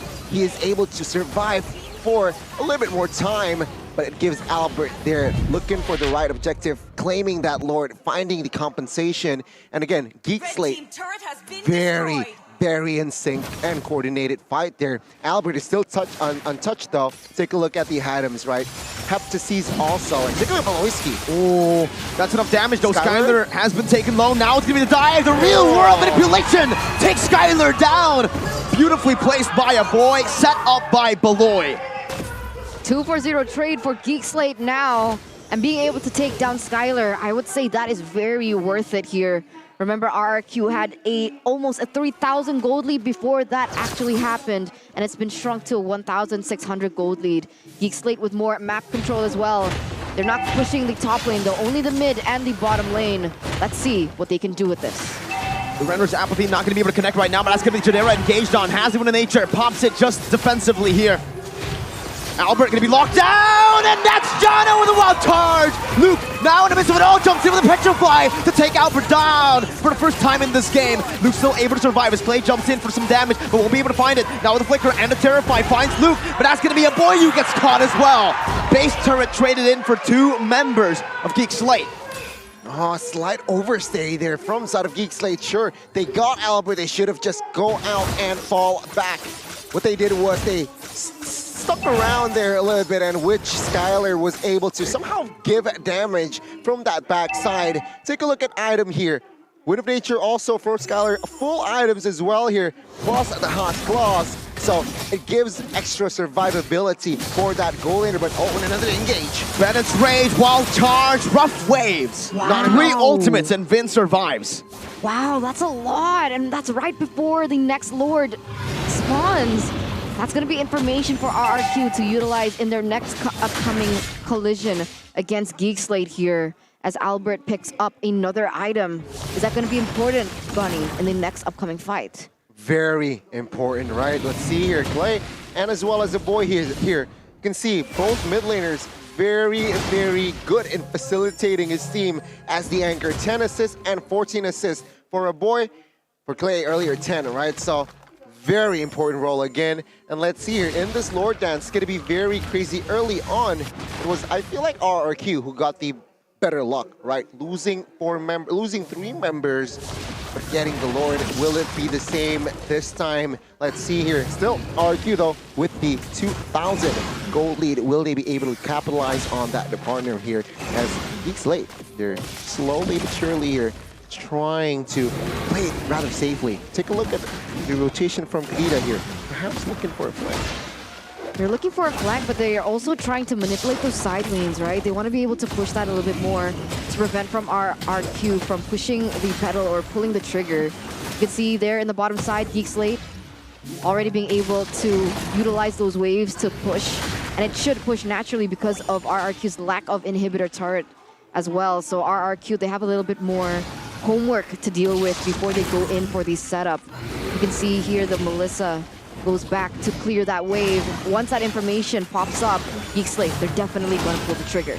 Janna has bought the immortality. Now the wild charge going to be able to connect right now. That's going to be the Rammer's Empathy from the back by Tradera. Vin going to be gunned down as Tradera flickers forward. Banana caught by Luke, and GEEK SLATE have found a 2 for 0. Luke in the midst of it all right now, but that's going to be the backup from GEEK SLATE to help him out. Beloy with a beautiful read, forcing Albert out with a quad shadow. A free Lord conceded over to GEEK SLATE. The best extraction there for GEEK SLATE. No members taken down at all. 2 members on the side of RRQ, and they also have the Lord on the way. They need to be very careful about this take, because last time they went in for the siege, they ended up staying and overcommitting and instead giving the momentum back onto RRQ. Very important to note was once Melissa shows in the map, GEEK SLATE, they were able to pull the trigger and fight 5v4, causing RRQ to lose 2 members. Let's see though, with the Lord push, are they able to defend? Final slash, but only to get wild charged up. Banana going to be able to use the resets right now. But in the back line, you do see Albert jumping into the quad shadow. Luke doing the same thing as Beloy will be slain by Vin. Black Dragon form going to be popped in, and Vin will be gunned down once again, melted by the late game Beatrix. Albert with the shadow kill. The base wide open, and GEEK SLATE will be able to come back to secure game number 1.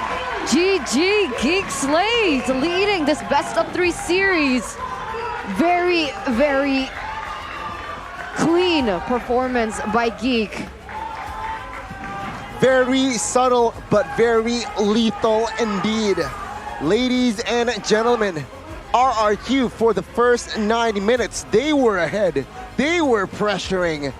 They were the ones who, yeah, they were invading the jungles, but slowly but surely it was actually GEEK SLATE here, forcing RRQ to make mistakes. And in that last Lord fight, it was clear that Skylar had to recall to clear the bot side. But once he showed in the map, the Black Dragon form, the Kadita, the concealed play just comes in and pulls through. RRQ losing 2 members there, getting the Lord as well for the side of GEEK SLATE. and they were able to close and strike first in this full best of 3 series. Yeah, losing that inhibitor turret in the bottom side sealed the fate, right, for RRQ there. They need to pay more attention, not just on the team fights or the objectives, but also those side lanes, right? They need to be able to set up a little bit better. I felt like that was lacking from RRQ there in game number 1. And it's very interesting. What was the talents prediction? Was Kabe the only one who voted for GEEK? Who was it? Kabe, right? It was KB. Against all the caster predictions. On point prediction by Mr. KB, the professor. But with that win, GEEK SLATE will be leading this time around. In the first leg, I believe it was RRQ who won game number 1. Was it? And then it was GEEK SLATE reverse sweeping. RRQ in the match against Onyx and against EVOS Legends as well. Donnie, they were the ones who reverse swept EVOS and Onyx. So there's a pattern here. Reverse sweeps, a lot of reverse sweeps happening in Season 11. So don't get too comfortable just yet. GEEK SLATE will need to utilize the momentum, but they cannot fall into it. Yeah, I mean, let's see, right? A lot of 2-1 results, especially if you take a look at the match history from RRQ earlier.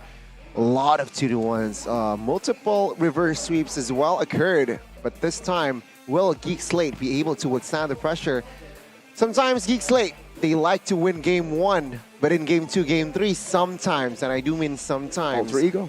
Like Alter Ego, they sometimes lose that momentum. So perhaps it's a reset here, neutralize their vibe and just stay focused in game 2. But take a look at the items here. 20-minute game, but it's almost 43 total kills. That's a lot action-packed, really. Albert collecting 6 kills, but it wasn't enough to close that game. GEEK SLATE, they were the ones pressured. They were the ones behind on gold. But once Kadera collects his item, Malefic, Wind of Nature, Hunter Strike, BOD has claws. Man, it's hard, so hard to stop this guy. No one can really jump in. Vin is on a Hilda, not a Kufra. No hero, a hero that can't really jump on towards that Beatrix.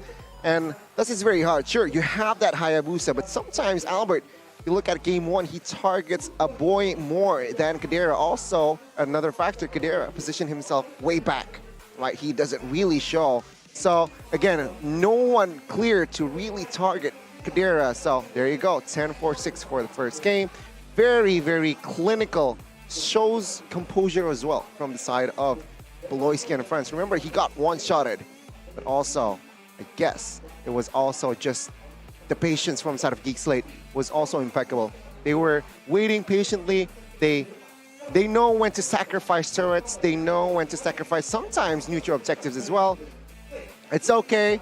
It's not their time, but when the timing is correct, precise, they pull the trigger.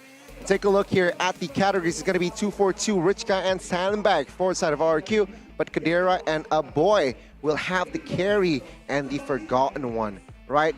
The real world manipulation played a huge role in that win as well.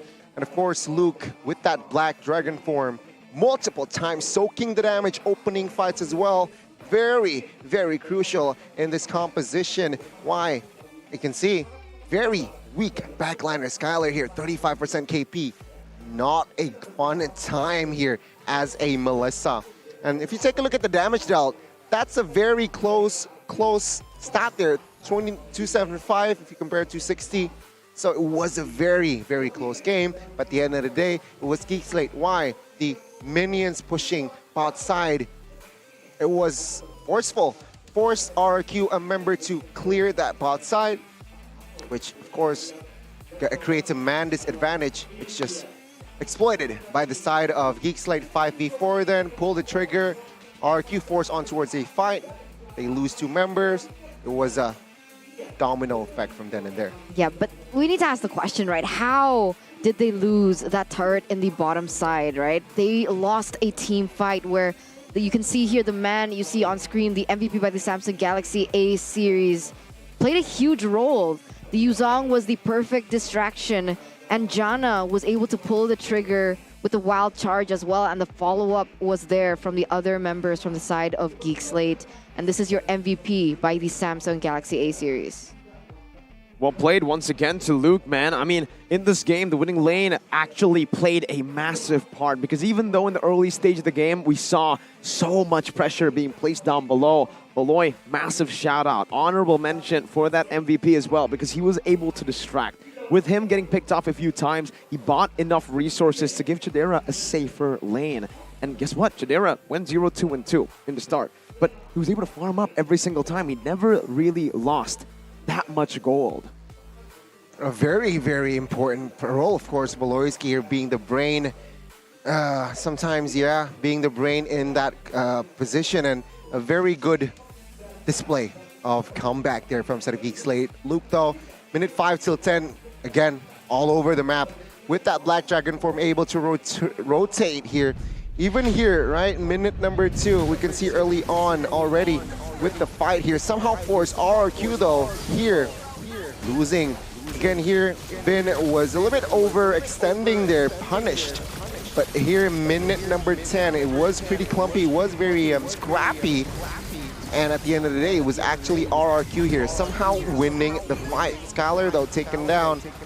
This was where we thought GEEK SLATE, they were ready to take the momentum, but RRQ, with the combination of that shadow kill and Arlet towards the back, they were able to capitalize on through 4 members there. And you can see here, this is the Lord fight where Vin got insta-bursted. After this, it was here that where Albert got the Lord, but actually RQ, they lost the team fight. And of course, triple kill for Kadera. But after that, GEEK, they were just unstoppable here again. This was the potentially final push for the side of GEEK SLATE. Luke again opening the Yu Zong there.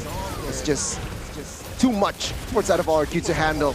Their wave clear, their high ground, it seems like the composition there wasn't too great, right? With Valentina, sure, it can provide clear, but if you compare it to Yves or Farsa, perhaps that should be the adjustment entering game 2. I think there's also a huge amount of disrespect, honestly, onto Chidera in those final moments. Sure, they were able to shut down Chidera twice, but remember, something like the Beatrix gets that power spike a lot quicker than something like the Melissa. So even though the Beatrix is a little bit behind, but only by sliver, it doesn't mean that she's shut down, because all she needs is the BOD and honestly the Malefic Roar to be able to push out that damage, and it's very different to something like the Melissa, who's more reliant on several other items. And it's just the gold lead wasn't too far off, and they didn't respect that. And talking about gold, it reminds me of UBS Gold. Ooh. Remember, good things come to those who wait, and Chidera waited very patiently in order to finally be able to have the space to dish out the damage, and you guys can too. Remember, coming soon, limited edition UBS Gold merchandise collection, MPL Season 11. Keep your eyes peeled for the merch at ubslifestyle.com and of course UBS Lifestyle e-commerce. But I'm wondering, I'm thinking back onto the game. How were they able to make it work? Because honestly, like face value, I thought RRQ had the better draft. Honestly, looking at the drafts, I actually liked GEEK SLATE a bit better. Really? Yeah, because of the Yu Zong pick that really nullifies just the back line coming in from the side of RRQ. And honestly, looking at Luke's MVP, is kind of what happened, right? Because not only did it have a Yu Zong that can really dive, sustain as well.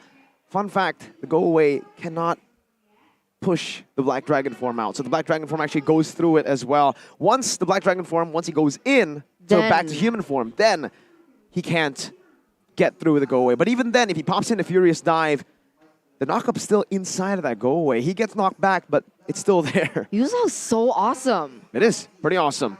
Just like the Samsung Galaxy A series phone, Eterna. That's what they're using right now on stage. If you guys want to play like the pro players, go ahead and check out the Galaxy A345G and A545G. Gani, he's the analyst today, and he will be able to analyze and tell you guys, break it down, the specs. RAM, 8 gigabytes. Memory, 256 gigabytes. Okay. Screen, Super AMOLED Plus. Refresh rate, 120 hertz.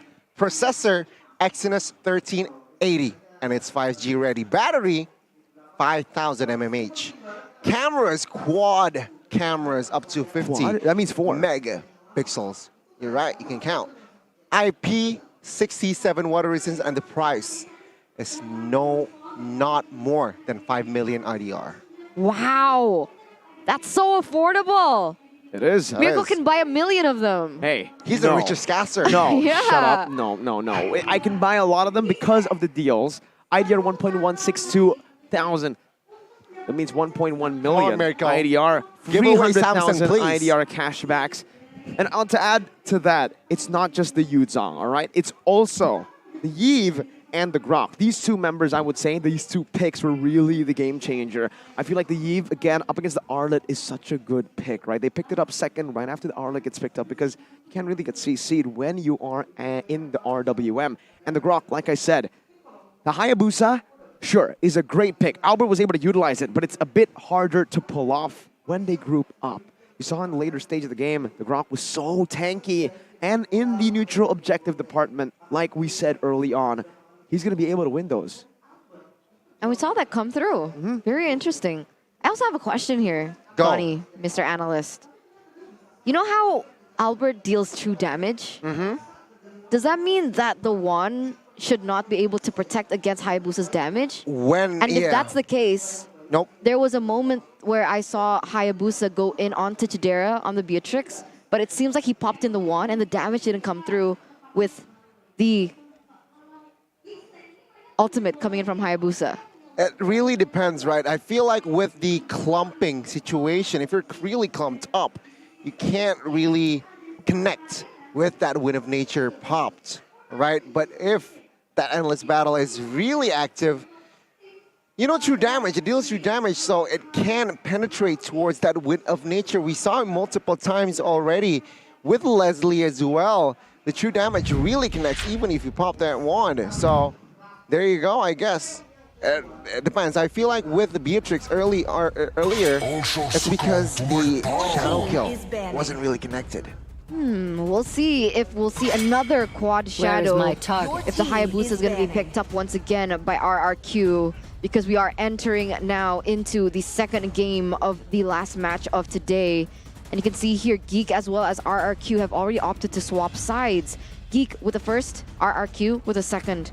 We see GEEK with the Claude as well as the Kufra ban once again, but that's actually quite different. what's your command? Kufra was Your banned team out is in the banning. second phase. Now they've opted to take it away in the first phase. Respecting Vin, you can see a mirror movement coming in from RRQ as well with the Natalia ban as well as the Joy taking it away from Albert too.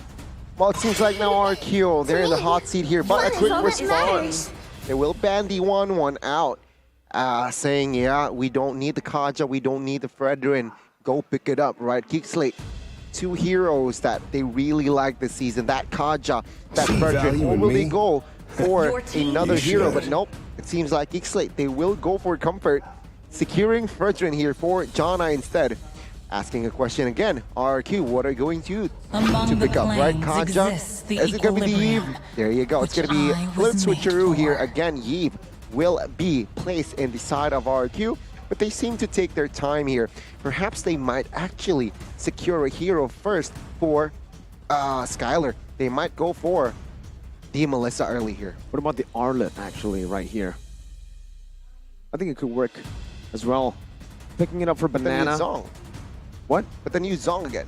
It could be Yu Zong, but this time they've secured the Yves, one of the core aspects again. It wasn't just purely the Yu Zong winning lane, it was also the fact that they had the Yves, the anti-CC from the RWM, but they decided to go for another bully. A glue right here picked up.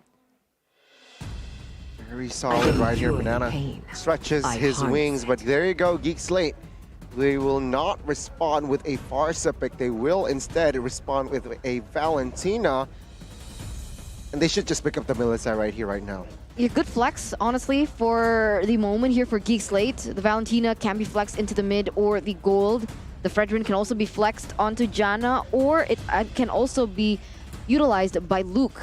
So it's keeping RRQ guessing for the moment, whereas from RRQ, doesn't seem like they would flex the glue for Vin.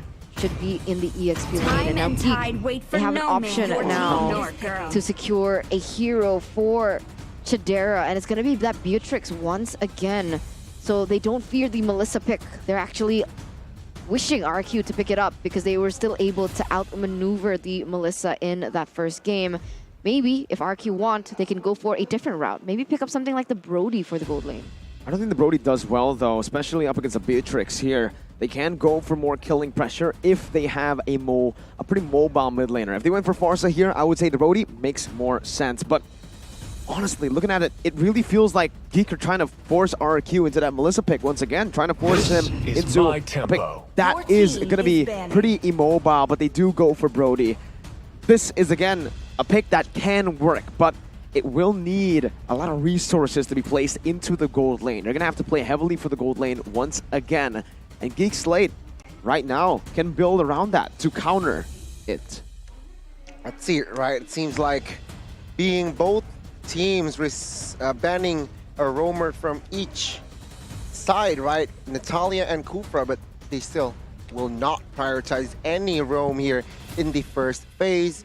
That can be the option here entering the second phase here, banning more roamers, right? We saw that earlier with the Lolita ban, with the also with the Kufra ban in that first game, but it seems like RQ, they will still just respect the EXP, eliminating Glue's opponent here and taking out that Terzla. There's a possibility, like Mirko mentioned, that they know that they might lose that gold lane matchup against a Beatrix by picking up the Brody. So they try to secure a winning lane for Banana in the EXP lane, right? Eliminating something like the Terzla is a good choice. If they still want to secure that, they can go in for the Thamus ban. Okay. Not really sure about the hero pool for Banana in that regard. Arlet and Lapu so far, just those two. So the Glue, they haven't seen before for Banana. For GEEK, sorry. For Luke. Your team For is Luke, we've seen a lot. The Fredrin could actually be flexed into the XP. He was one of the first few people who actually played the Fredrin in the XP lane back in Season 10 when it was released. He was also one of the first, I think he was the first Arlet in MPL Season 11. Also true. Yeah. RQ, what will they go for here? Will they again target forcing this Fredrin into the EXP, or will they go another route? What will happen here? Last ban for the side of RRQ. They can't honestly. Will they go for the, okay, they go for the respect again here towards the roamers. So there you go, the Kadita ban comes again. Another Kadita ban here. GEEK, do they want to commit once again onto the roamer ban? The Franco is still available for Vin. Welcome to my castle, my friend. All right, the Grok comes through here in the second phase. RRQ now with the first pick. Franco. Oh, do they really want to go for the Franco here though? Not too Or sure about Maybe Franco for GEEK, honestly. Kaja is also available. Franco for GEEK, Franco for RRQ. Here though, Beloy, there's a comment from him. I used to think about being in the top 2, but I'm happier if we can make it to the playoffs. Well, I said it yesterday, but if you win today, you don't need to think about it. You are going to be in the top 2. Beloy has worked so hard, and he's on the way to reaching that. One game away. Up against RRQ, who will definitely not make it easy for GEEK SLATE. The first pick in the second phase, is it that Franco? Or will they go for it? Ooh. Baksha. Baksha Albert. I told you what, they needed mobility, right? So with this, technically helps them with the roaming to play around that Brody. So there you go, Lapu Lapu though will be locked and loaded as well. And let's see here, what will GEEK SLATE, or specifically Beloy, play with this composition? Honestly, looking at this composition, go for Atlas. Atlas. I would say with this type of composition, the Kaja really helps them out here. So they go for Franco. Single target, locked down up against the Brody, the Glue, and the Baksha. RQ though, now the Kaja is up for grabs. Kufra as well. Kufra's banned out by GEEK SLATE in the first phase. They respected it, taking it away from Vin. And honestly, from GEEK, I love and have loved the Franco and the Beatrix combo way back since, what, season 9? Season 10? that's when that combo was very feared. It had The like a one really shot. good win rate for the longest of times, and we're finally seeing it once again here in I am Season the 11. power of light But RQ, incarnate. they're gonna go for a similar strat here with a Kaja pickup. Yeah. Battle of suppression. Yeah, the battle of suppression, the battle of pickoffs as well. Kaja and Franco will enter game 2. The cameraman having a blast right here. Just now he gave the finger hearts over to Chidera, and now to the GEEK SLATE girls. I would also do the same thing to Chidera. Or is Best it- gold lane. Or is it for the cameraman? I mean, all right, ladies and gentlemen. Remember, they both have suppression. They're both going for pickoffs with the composition that they have chosen. But what I'm concerned about is the follow-up damage for RRQ. Who's going to be able to follow up that damage? Brody, maybe Yves, but it's not as reliable as Beatrix or even the Valentina. So this is going to decide where things are going. Remember, GEEK only need 1 point to win this best of 3. Miracle, take us into the portal. Ladies and gentlemen, we're in game number 2. The decider for GEEK SLATE. And for RRQ, an uphill battle. Welcome to Once again, the battle for upper brackets. Here it is. Let's see again with 4 flickers from each team here. So there are going to be a lot of flickers in this game. But it's going to be Albert and Jonna here starting different route. Albert starting on the blue, well purple, but it's going to be Fredrin starting in that orange buff as well. And obviously, it's Beloy who's already pushing the pace. Getting a hook 1 for 1 right now in the game. Might be looking for a 2 for 2, but nope. Vin maneuvers away from it. Oh, what happened in the XP lane? A solo kill here as Beloy might follow very soon now with a flicker defensively. Fun fact, the man you're seeing on screen right now, Vin, has been selected for the national Indonesian team to represent Indonesia in the upcoming SEA Games 2023 for Mobile Legends. Albert 2. Albert 2. Albert 2. Don't forget Albert. And Sons. Don't forget They're that not he's playing on 5 there. phones. They're not there. Don't forget Keyboy. Come on. Sans Onyx plays for not Don't playing. forget Psychots. All right, guys. 1 minute in, you can see that RQ has built up a slight lead here, being able to get a pickoff on the board. Seems like they want to look for more here in the top side. They're not able to find it just yet. But it does seem, like you mentioned here, Mirko, Baxia going to be able to roam a lot here into the top side, trying to get that winning lane for Skylar. And so far, it's been working. He gets a little bit of some gold shield, a little bit of an advantage compared to Jadera in this early game. Kind of the same story, no, Gani? Early game RRQ, having that grasp. How do they end it if they have the early game controlled? They need to stay proactive, I feel like, right? With Vin, with that flicker, Divine Judgment later on. He needs to find the right target, and perhaps this might be it. There we go, Albert gonna be engaged on by Luke right there as he finds the sun with the Raven Spider and the Appraiser's Wrath. Say goodbye to Albert's HP bar, disappearing as Beloy lands a hook, but it's only onto Banana who's mounting Luke. Real world manipulation popped in, Vin still holding on to the Divine Judgment. Beloy's going to be taken very low as a slam pass combo takes it out. It's a boy who finds the turtle. Jonna QT not able to utilize the retribution in time right there, but Albert has come back. Now with the shield unity, it's going to be Jonna who brings Banana, or Banana who brings Jonna back into RRQ.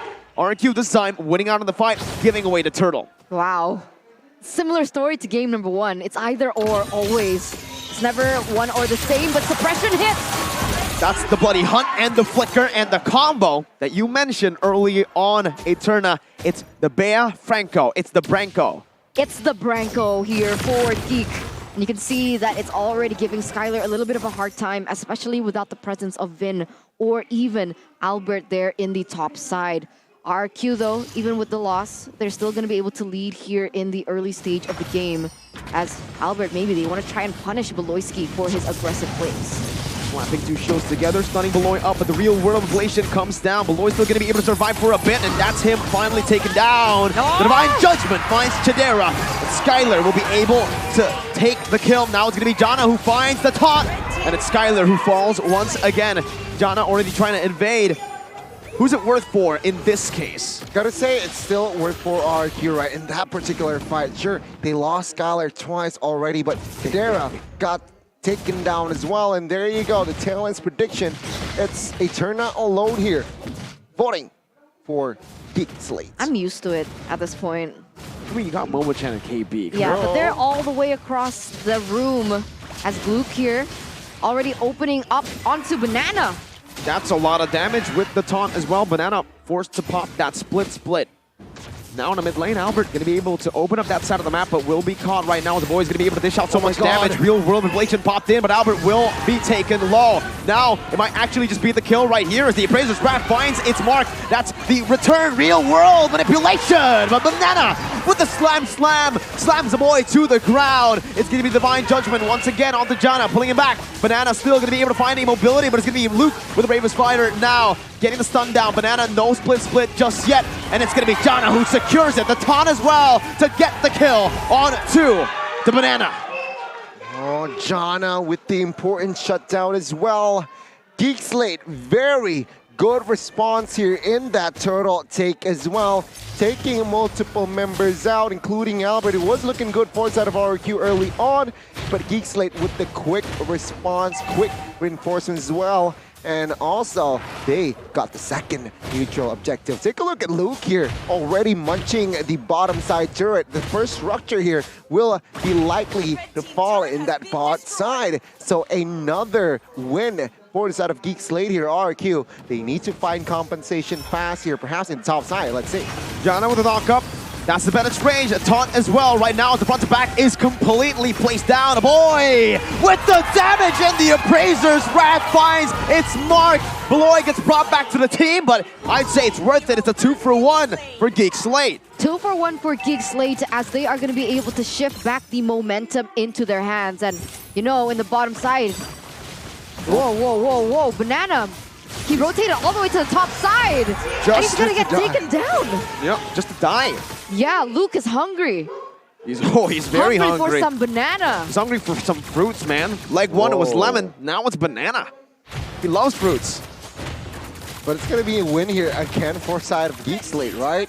The top structure will fall here. We might see a clean sweep, folks, if this continues. RQ now, they're looking for plays. They're looking for also somehow to slow the tempo down here, because it seems like with the fights early on, they weren't able to find the right fights. Banana earlier rotated top side again, you're right, just to die.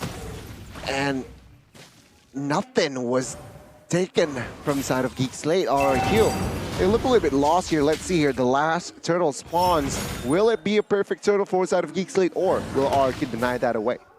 Let's see. This is the final turtle of the game. RQ wanting to contest right now, but Janna going to be able to lock Banana down.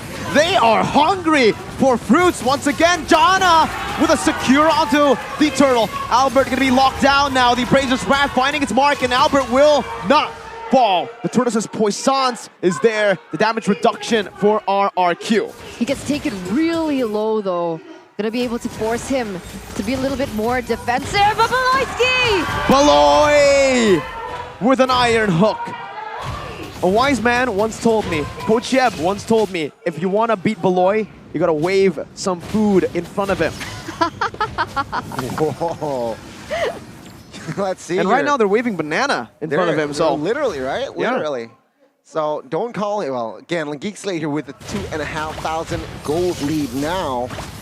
Oh, the mid turret there. It's looking juicy. RQ, they need to defend. Taking a look at the items already, right? Beatrix, BOD secured. It's going to be very scary here. Minute number 8, securing that item already. And to add to that, Valentina actually opted for that Clock of Destiny. And Flicker. A boy, well played, getting out of the dash, but Banana now is going to be able to isolate the members in the back line. Janna doing the same thing, but will be chunked quite low. Skylar still holding on to some damage. It's still just going to be a 1-4-0 in favor of the Kings. RRQ going to be able to pick up a kill onto Beloyski, and this is what I mentioned. You wouldn't see all-ins on something like a roamer unless the roamer is Beloyski. And it is going to give RRQ an advantage here to prevent him from doing any more on the map. Still a 2,200 gold lead for GEEK SLATE as we take a look at the gold differences here by UBS Gold. GEEK SLATE again, right? With this gold lead here, right? Oh, another play perhaps here from the side of RRQ. Okay, seems like they will not commit. Yeah, RQ expected more proactiveness, but let's see. Once again, is Beloy right now going to be able to lock Albert down as the real world inflation comes down on the other side. It's Chadera with a snipe though. Albert taken down. Jana still in the midst of it all. Luke with the bravest fighter. Clay doesn't have that ultimate. Chadera back into the Nibiru's passion. Beloy not able to land the iron hook on the proper target there. Gets the little glue minions. For the split second that Beloyski was taken down, did you feel how peaceful the game was? Nothing happening on the map. Everything was cool and dandy. Beloyski comes in, gets an engage onto RRQ, and that's when, once again, GEEK SLATE pull in the gas, and he nearly gets another iron hook onto RRQ. Oh boy, Chain CC though, beautiful Divine Judgment pickoff from RRQ, finding a trade. 11-11, but objectives, it's still held down by GEEK. Well, just the turn from the Divine Judgment there from Vin. Gets it and just turn, pulling towards his team. And if you take a look at the player's gold here, different story. It was RQ earlier with the top 3, but now it's Kadira and Jana. Albert sitting at third and Skylar 4th. So it's still a GEEK SLATE, but actually Skylar is not far behind. Let's see though, with this Lord push, what will they be able to gain? Seems like RQ, they will still be able to gain that purple buff, but the top inner will be taken out, and the both turret also will be somehow sacrificed, right? RQ will not be able to do anything about it. And let's see here, the base turrets, is the valuable item, so they're gonna valuable structure. Let's see the defense. That's only onto Beloy though. The roamer right now to Banana's Rage is gonna be able to connect. Beloy gonna be able to flicker out right there with a bloody hunt onto Banana as Luke pinches them in that position. GEEK SLATE not able to find any compensation for their roamer. Nope, get the tier 2 just right as I say it, with the anti-Kuros now built up. Albert going in for the shield unity, but Luke is able to dash away. Jana now with Retribution, giving him a little bit more movement speed as Skylar secures the Melfic Roar, just to be able to melt down some of these frontliners. Honestly, at that point, I think it's still worth it for GEEK, right? Yep. Losing Beloyski, he's gonna resurface. There's no neutral objectives on the board for them to contest anyway. And RQ lose something permanent, which is their turret. Look at the difference though. Beloy 6 deaths, Vin 0 deaths. The difference in styles. Yeah, Beloyski isn't afraid to die per se, right? But take a look at the gold from Skylar and as well as Kadera here. Quite far, right? 600 and BOD secured. Let's see the engage. It's everything connecting, but it's only on to the split. Jana is going to be able to find a taunt right there, but Vin does not want to look for that single target lock onto Jana. He'd much rather find Beloy right now. And it's again just GEEK SLATE, kind of playing it slow now, waiting for the next neutral objective to spawn. 35 seconds. Seems like RRQ, though, they have the upper hand in terms of the setup. They're going to be able to set up first. It feels like GEEK SLATE, they're trying to set up those side lanes before anything else.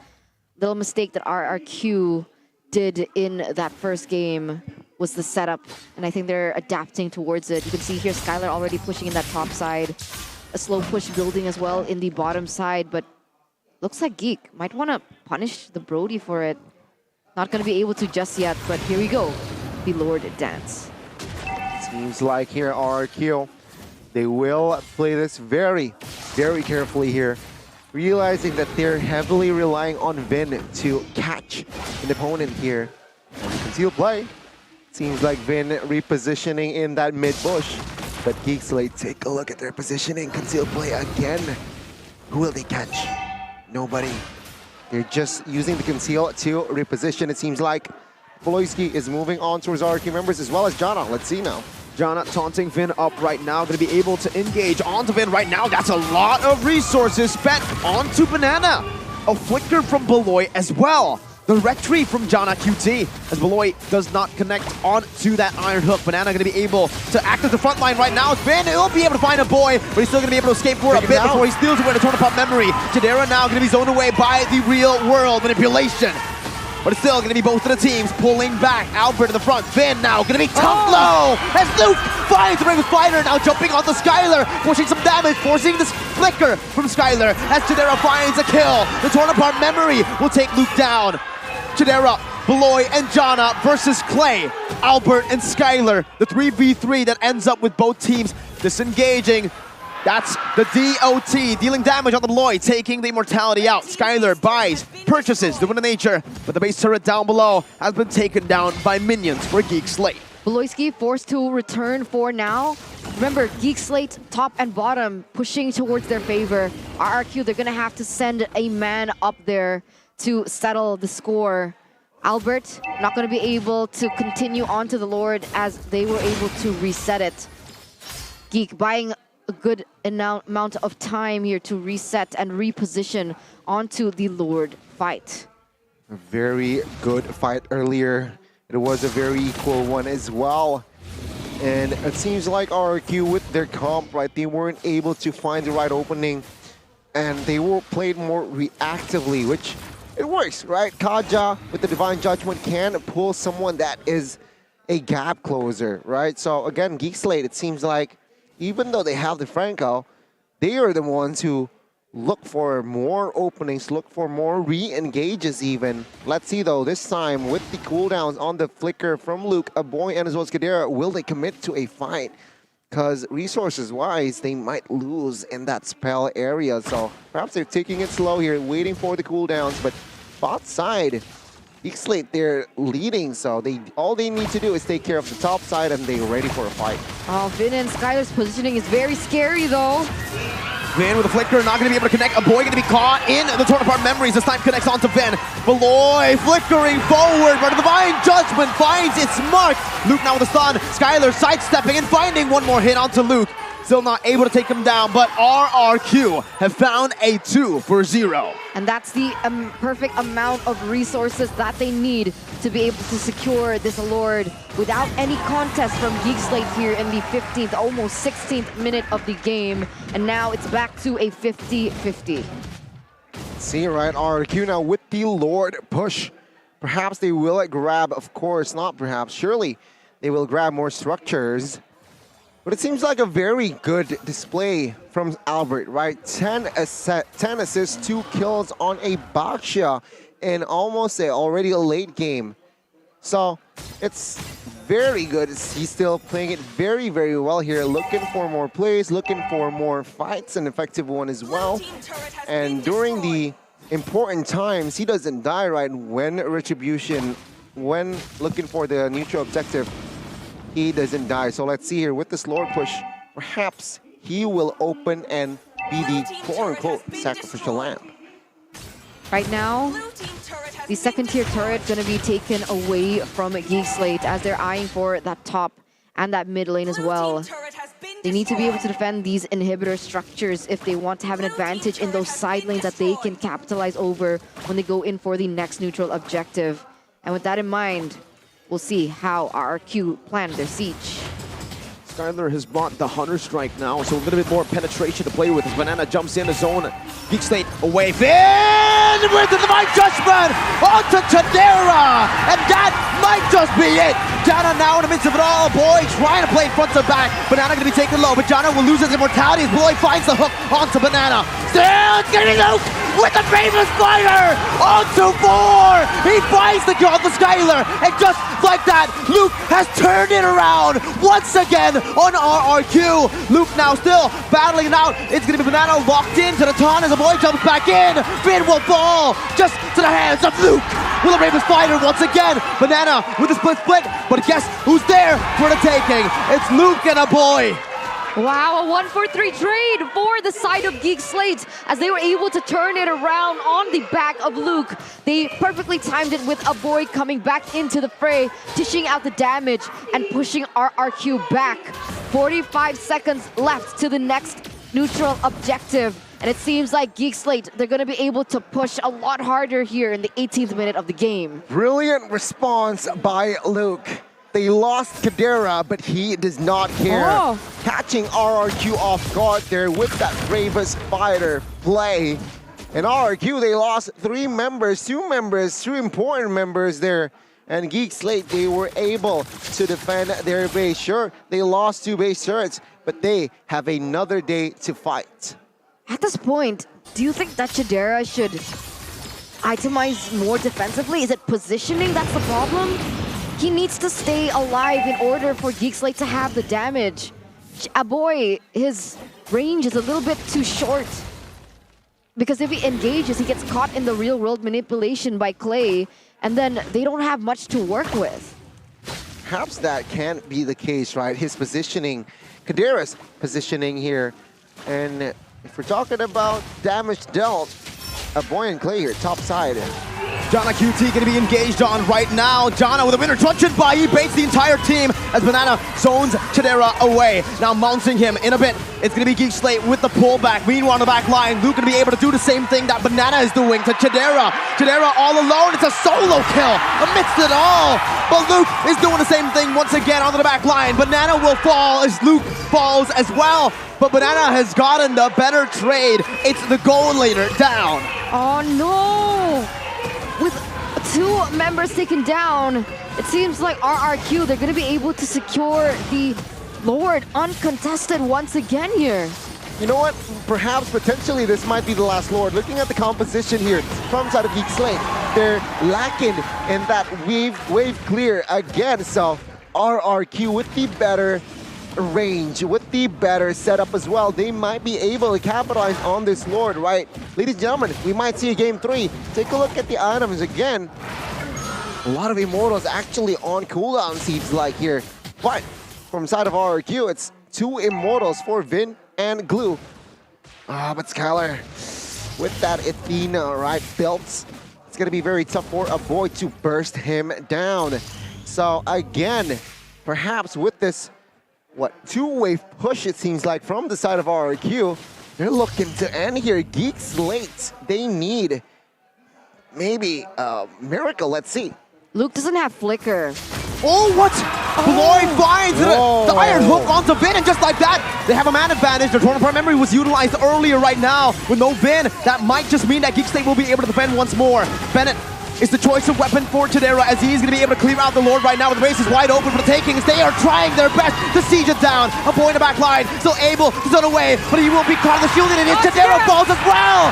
RR2 with Skylar will be able to equalize and force out a 3rd game in the series. Ladies and gentlemen, welcome back to Game 3 as RRQ, like you mentioned there, force a Game 3. Wow! That was unprecedented. RRQ with the win here. Yeah, I mean, the crowd silencing the Geek Slate community. But I mean, it was clear, right? The fast clear again from the composition. Geek Slate, they were lacking in that area. So with literally only 1 base turret left there, with their composition, they weren't able to fast clear that Lord push. And RRQ, they understand that they shove in with that Lord.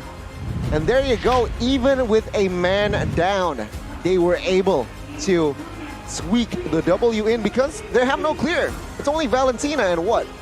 Nobody can clear that wave. Nobody can clear the Lord. I guess maybe they were thinking that the Beatrix was supposed to do the wave clear, right? And supposedly Beatrix is a high ground hero, right?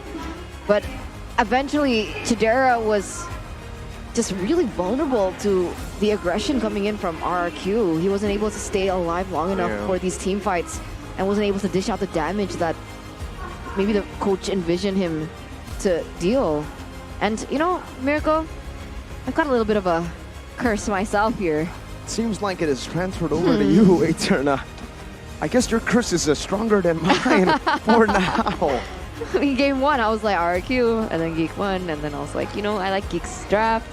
And then RRQ won. We'll see how this goes for game number 3. It lies on you now.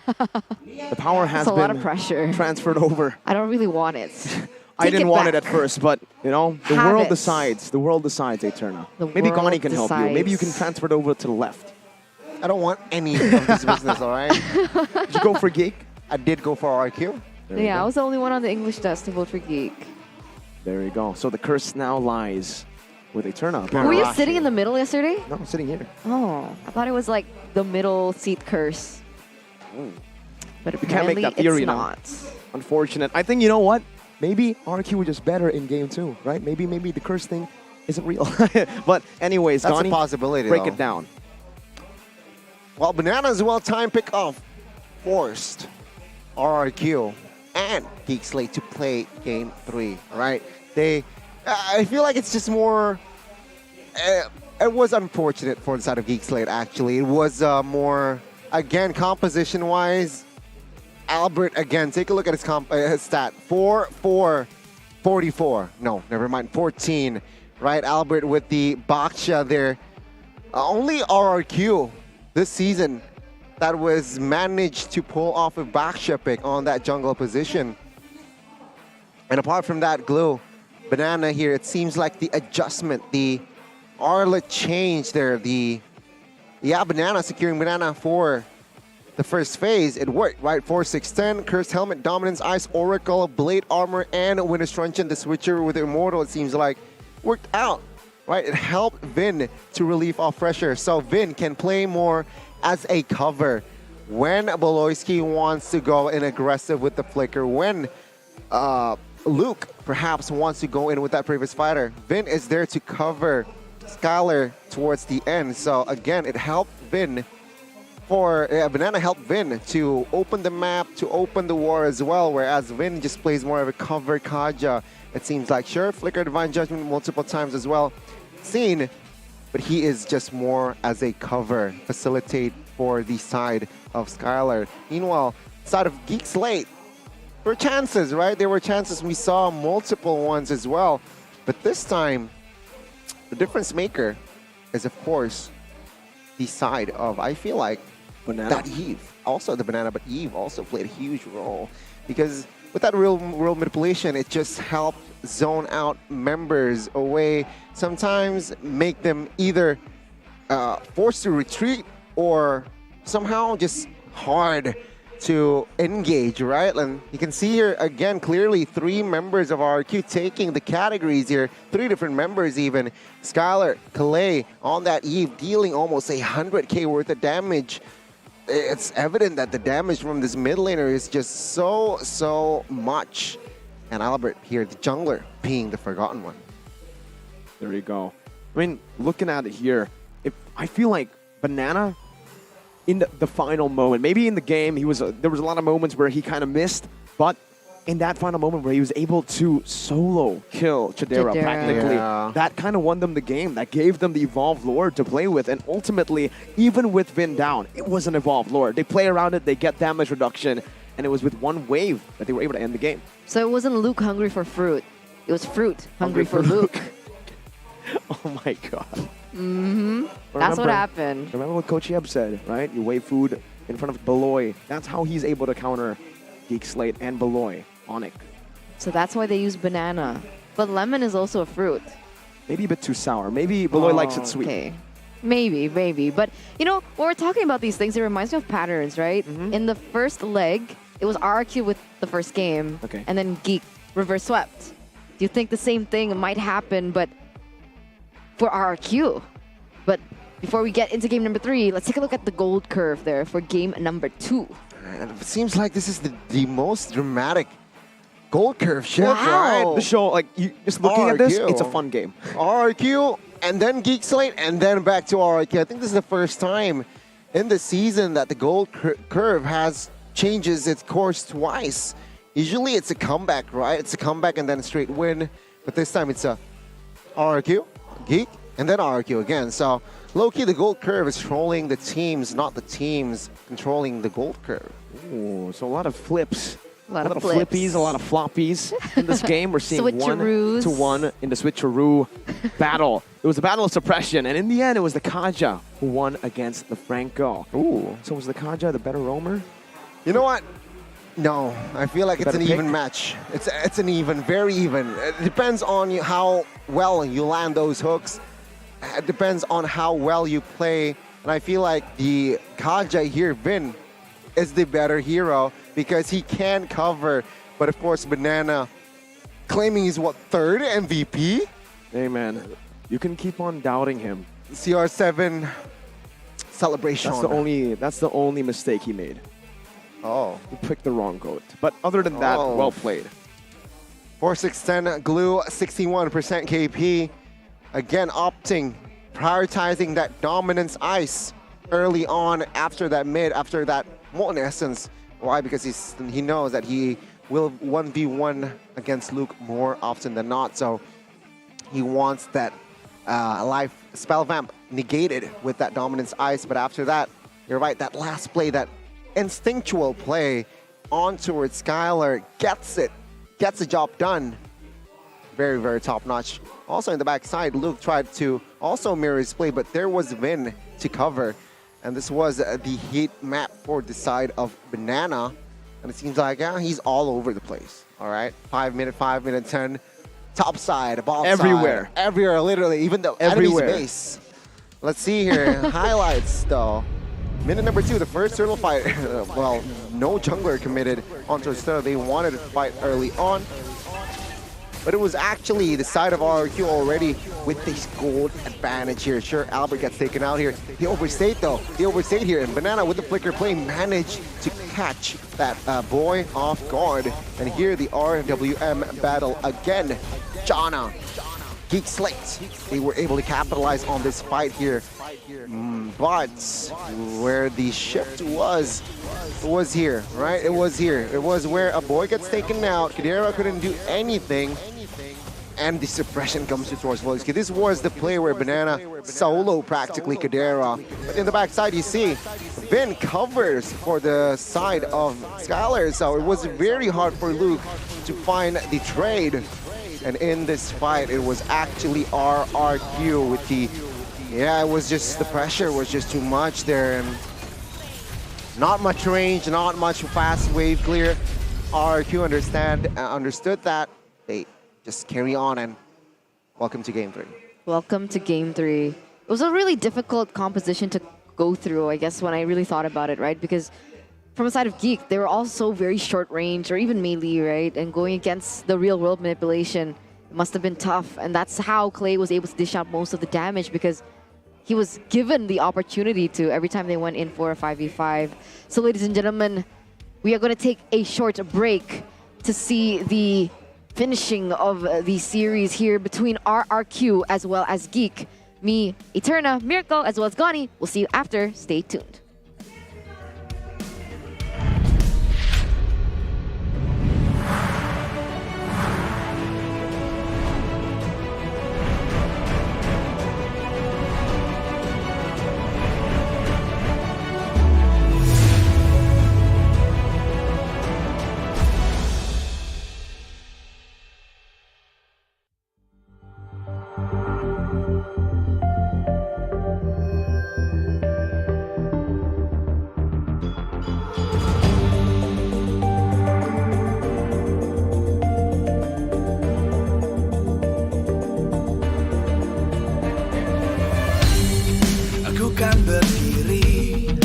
Terus berlari, terus ke arah puncak tertinggi. Ku takkan berhenti, hanya sampai di sini.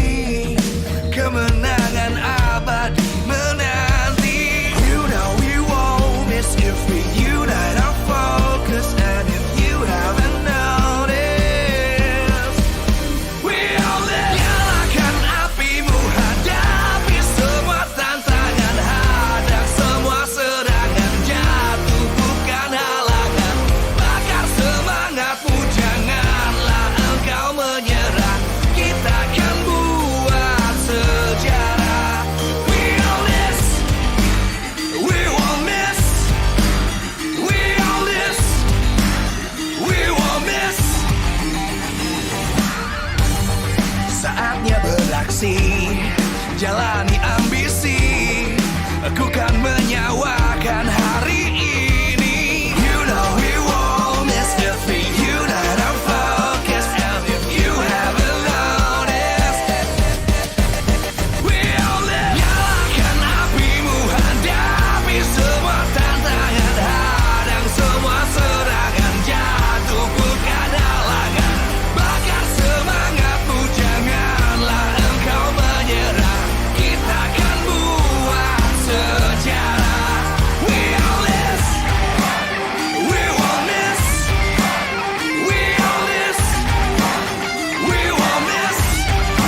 terus berlari, terus ke arah puncak tertinggi. Ku takkan berhenti, hanya sampai di sini. Kemenangan abadi menanti. You know we won't miss if we unite our focus. And if you haven't noticed, we all live. Nyalakan apimu, hadapi semua tantangan, hadang semua serangan, jatuh bukan halangan. Bakar semangatmu, janganlah engkau menyerah. Kita akan buat sejarah. We all this, we won't miss. We all this, we won't miss. Saatnya beraksi.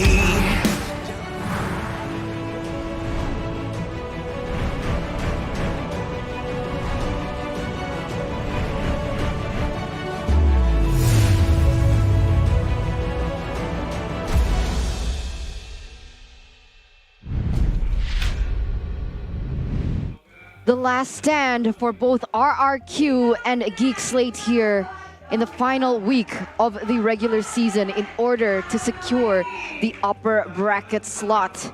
It's going to depend on this next upcoming game because it's back to a 1-1. Best of one all the way. It's an awesome series though, Eterna. 1-1, just like the number of seasons, season 11. Oh yeah, you're right. Truly is awesome. And that reminds me of the awesome phone that these players are using, right? What is the it? Samsung phone. But if you guys want to get a phone for yourself to make some content and, you know, enjoy just gaming in general, you guys can totally check out the Galaxy A34 5G and the Galaxy A54 5G because the specs are incredible. With a RAM of up to 8 gigabytes, a memory 256 gigabytes, the screen is Super AMOLED Plus and the refresh rate with 120 Hertz. The processor is Exynos 1380, 5G ready, a battery up to 5,000 mAh. They have quad cameras of up to 50 megapixels. 50. It's also water resistant and the price is definitely affordable as Miracle can buy millions of it. It's under 5 million IDR and you guys can also get a deal of up to 1.162 million including cashbacks of up to 300,000. So if you guys want to check that out, don't forget to go to www.samsung.com/ID to grab yours now. Goodness me, that was a perfect ad, I might say. I might buy a Samsung now, Eterna, just because of you. Thank you. Thank you so much. Might have BRB. Okay, and while he's BRB, we're going to take a look at the game recap here.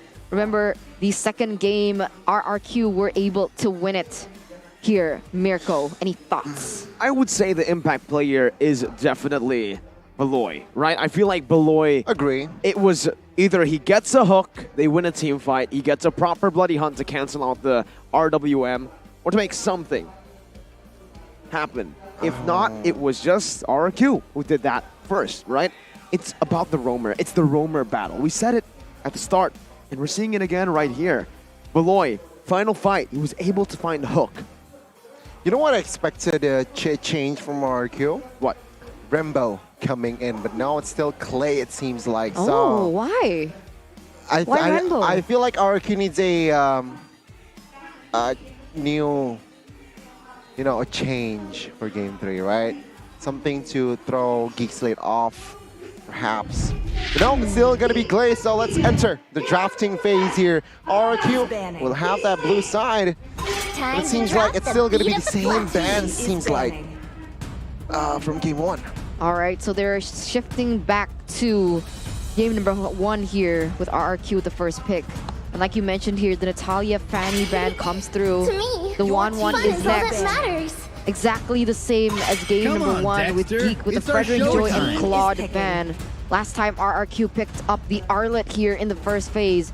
Are they gonna go for the same route? It turns out they won't. They're gonna prioritize V for Clay. Wow. It's going to be very interesting here. It seems like the series here is just Yi Valentina trade, right, from both teams. Will GEEK SLATE respond with a Valentina again? Or will they go for that Arlet pick? As we all know, Luke is a menacing Arlet player. And perhaps to combine with that, with the Arlet, perhaps they might actually secure the hero for Jana first.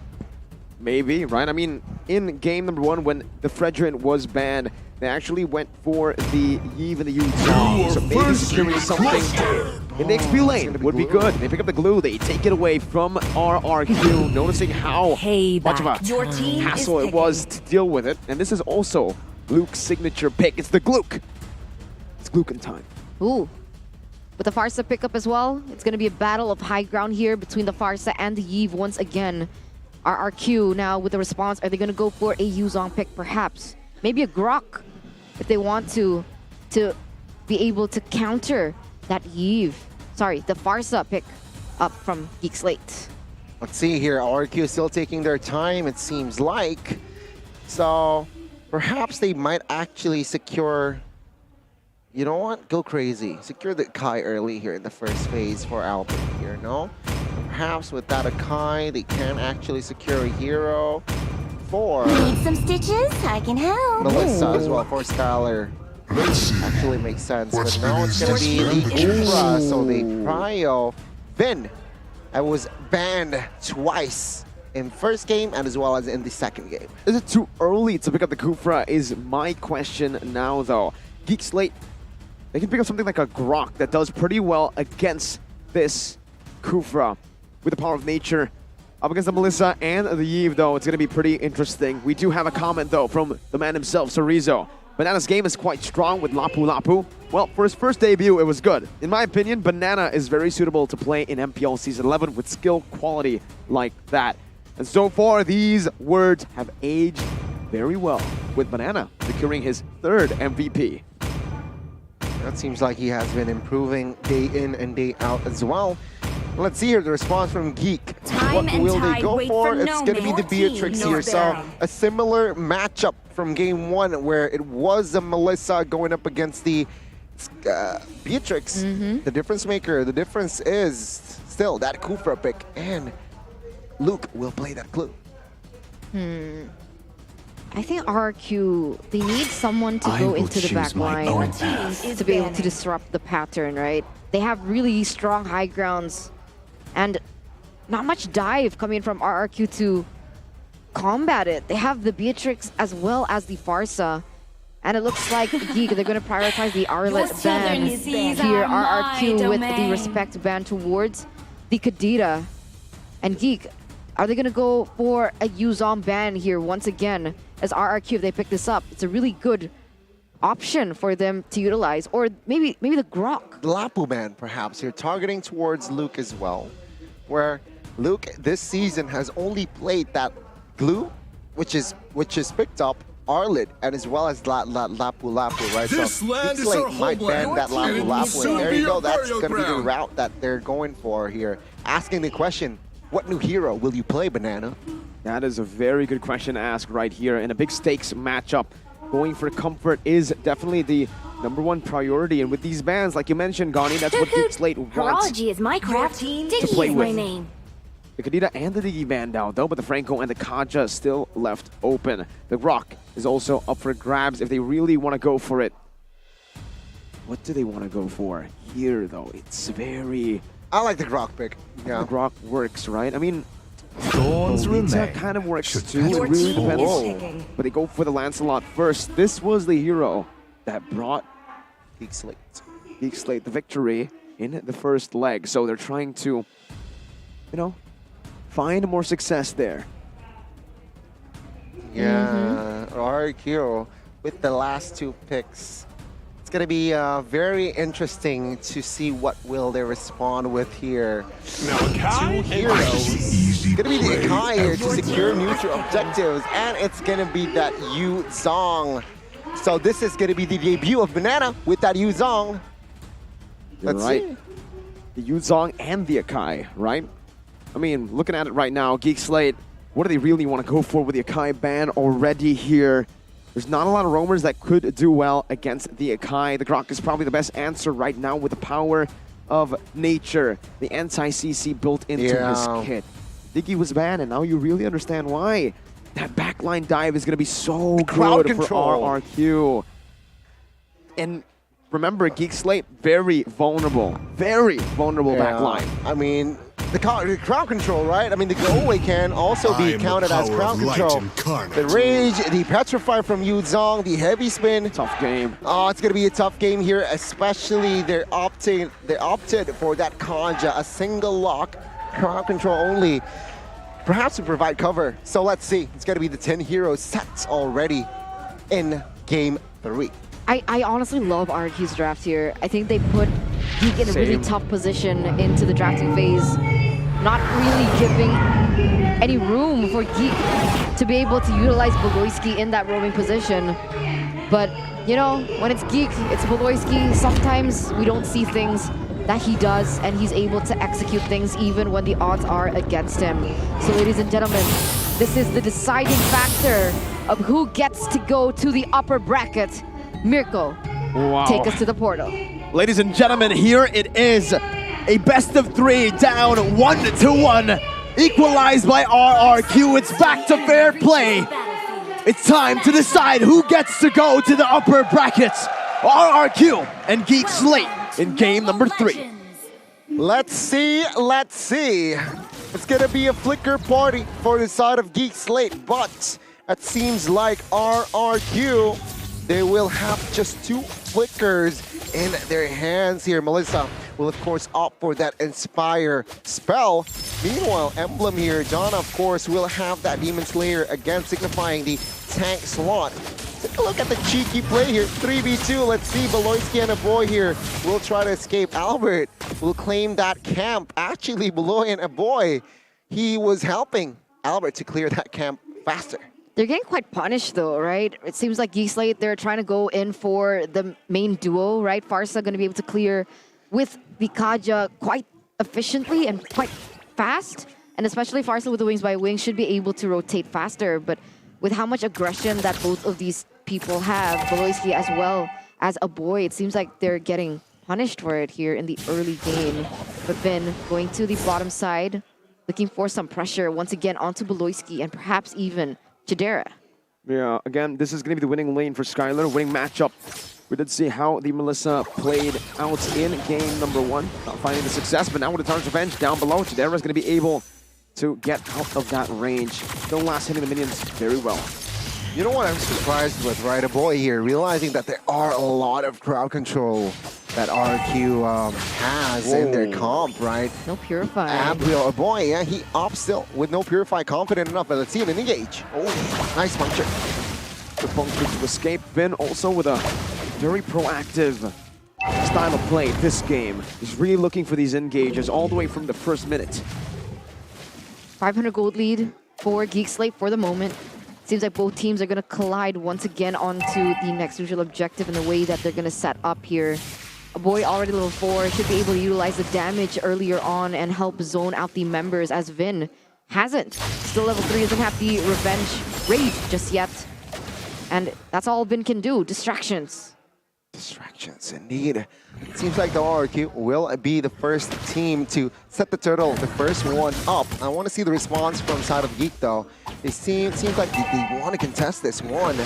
A boy needs to be careful though. Banana used the Fury's dive earlier now, so Luke is going to be able to actually dish out the damage right now. As actually Janna looking for the retribution. He finds it despite it all. Albert is going to fall, and it's going to be Luke who is on Clay now, mounting him up with a slam and a pass.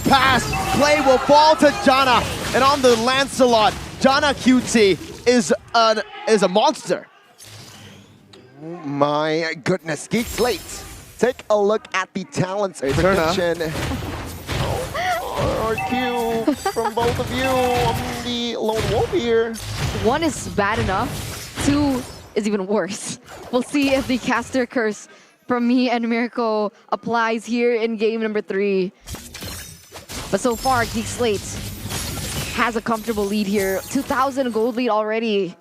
It seems like it's not looking too good for Arashi back at home. Really not, man. He actually DM'd us earlier to say, hey, man, you know, please use your curse wisely. I don't know about it, man. So far, I didn't even see what Eterna voted for. I just voted based on the drafts here. Tadera winning it out even. This is not looking good for Arashi at all, and RRQ. Let's see here, 2,000 gold lead though already in hand.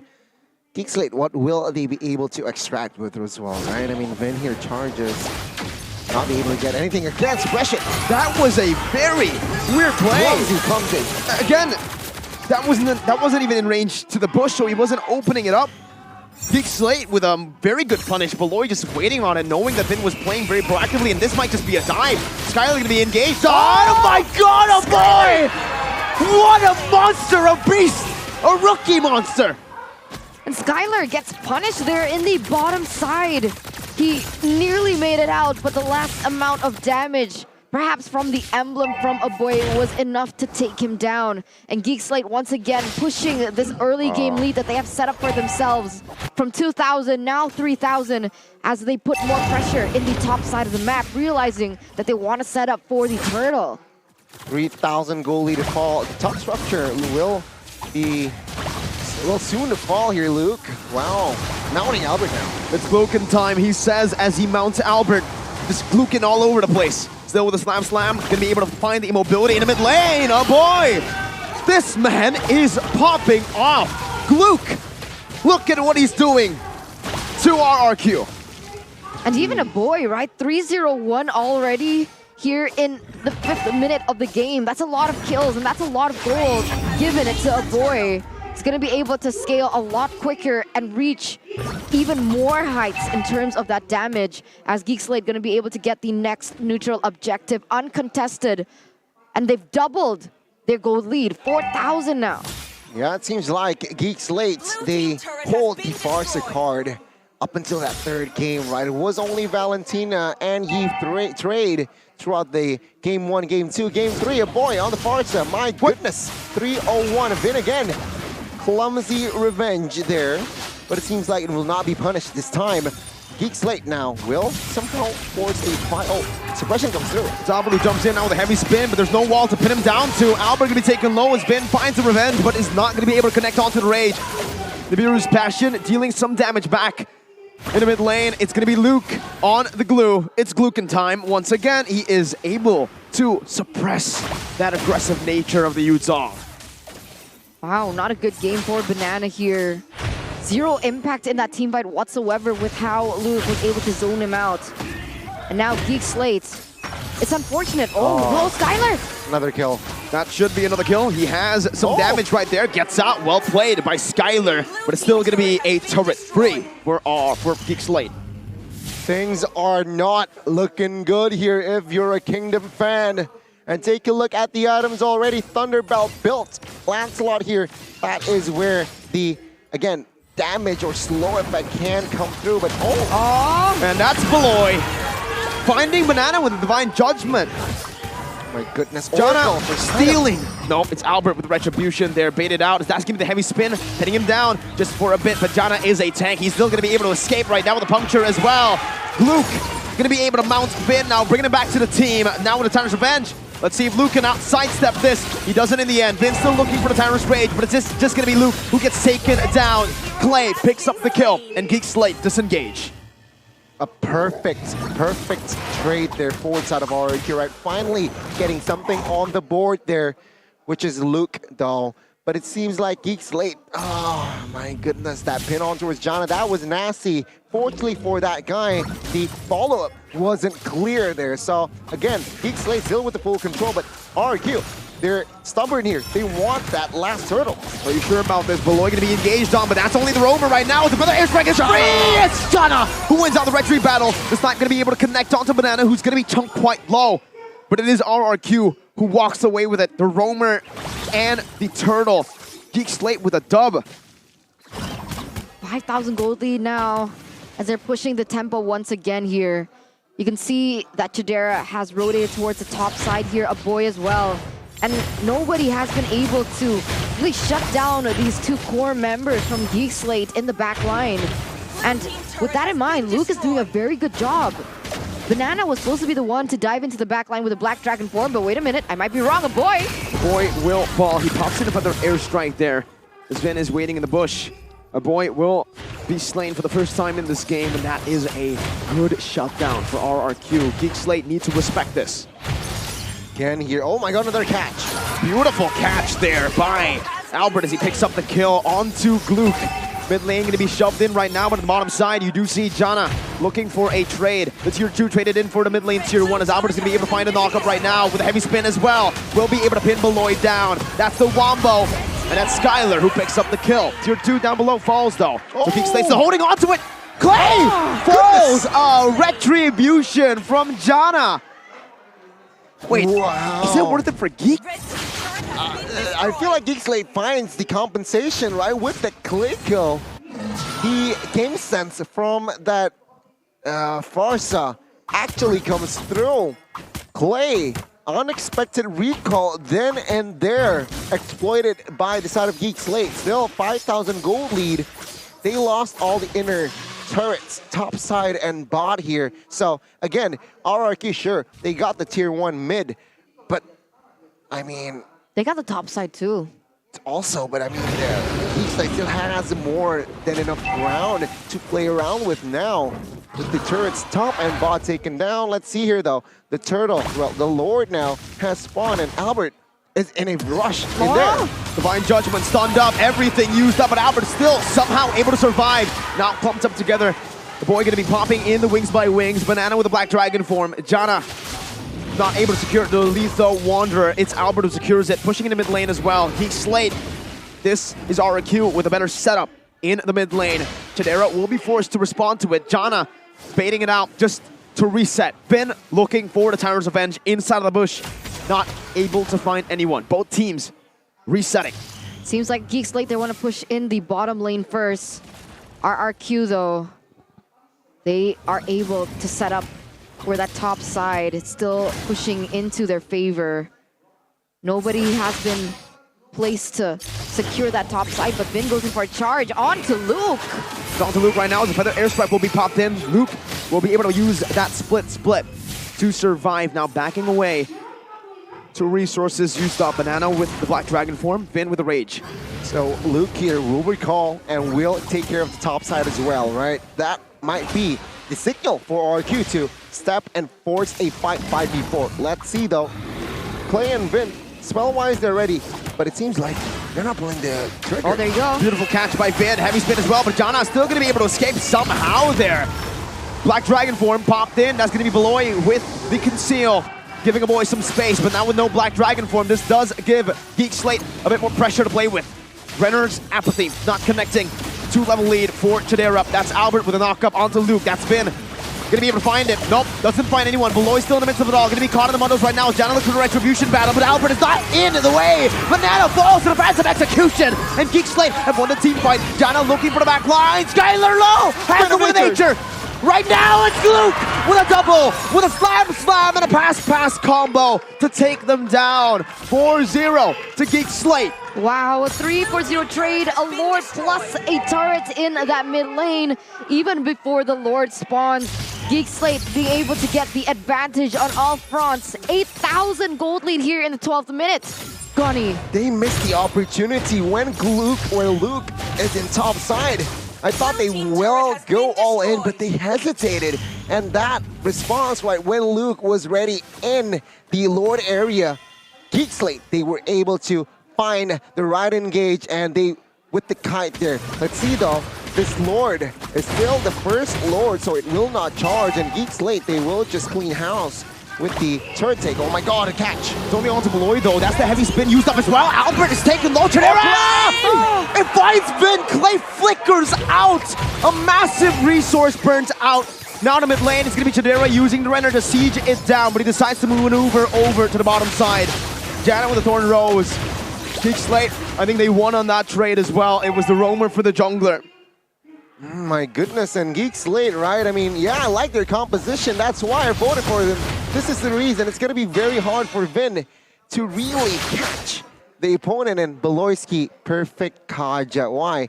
He doesn't go for the initiation. He waits for the cover when Vin jumps in. Perhaps misses, and then Bolorski will jump in for that divine judgment, and that's what we're seeing, right?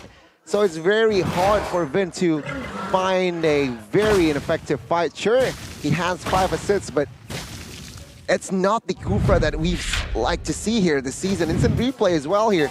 Albert trying to defend and soak in the damage. Vin here with the catch. Sure, gets Bolorski. He gets a trade. Oh, Clay, take a look at that. Glowing one almost takes him down there. Not enough damage, it seems like. But now it's another reset still. GEEK SLATE leading RRQ 10,000 gold. I'm not really loving Banana, honestly. I would have pictured that the Yuzong would have more of an impact in this game, but like we saw in that instant replay, when a boy popped off that feather airstrike, Yuzong was nowhere near the team fight. He was forced to clear in that top lane, and I think that's happened over and over here before these team fights. And GEEK SLATE, they've been able to push the damage from a boy onto RRQ, and then Jana or Luke even goes in and seals the deal for these members, even Chidera as well. And that's actually giving Chidera a really good gold lead as well. I think he's like 2,000 gold above Skylar right now. Jana QT, I think 3,000-4,000 gold above Albert as well. You can see the difference in even levels, right? Jana QT level 15, Albert only 14. It looks difficult for RRQ to come back from this. I mean, back to the draft, right? GEEK SLATE, they were able to target Banana. I feel like RRQ, they should have just secured Banana's hero in that first phase. Not letting it go, not securing it. It seems like GEEK SLATE, they were able to capitalize on that draft. Banning the Lapu, banning the Arlets. Again, asking a question, perhaps Banana on this Yuzong isn't really too familiar with at this MPL level, perhaps. So that's what we're seeing perhaps from this Yuzong, the irrelevance from this game. But let's see. Perhaps prove us wrong. Prove me wrong. I mean, the real-time win probability right now is heavily favored in GEEK SLATE, and it makes sense. They have a lot more structures on the board. Even their inhibitor turrets are, down to half almost, and even less. As we take a look now at the players' gold here by UBS Gold. Here, Chidera, Jana QT, and even Luke has more damage than Skylar. And I think one of the main factors as to how GEEK SLATE were able to be so dominant here in game number 3 has got to be the glue pick for Luke. The fact that he's able to zone out these members, particularly Banana, from having any impact whatsoever. And you can already see him being such a nuisance here, even using the Geek Fam emote. Oh, and there he goes. Divine Judgment onto Alba with heavy spin, still able to escape right now as Renner's Apathy does not connect. Luke's still in the back line, the go-away has been popped in. Jana's looking for the retribution as he finds it right here. Banana with the Black Dragon form onto the back line, but Chidera's still going to be able to escape. Luke with the Clay mounted up, it's going to be him brought back, and a boy finds the kill. They want some more, they say, as they move forward.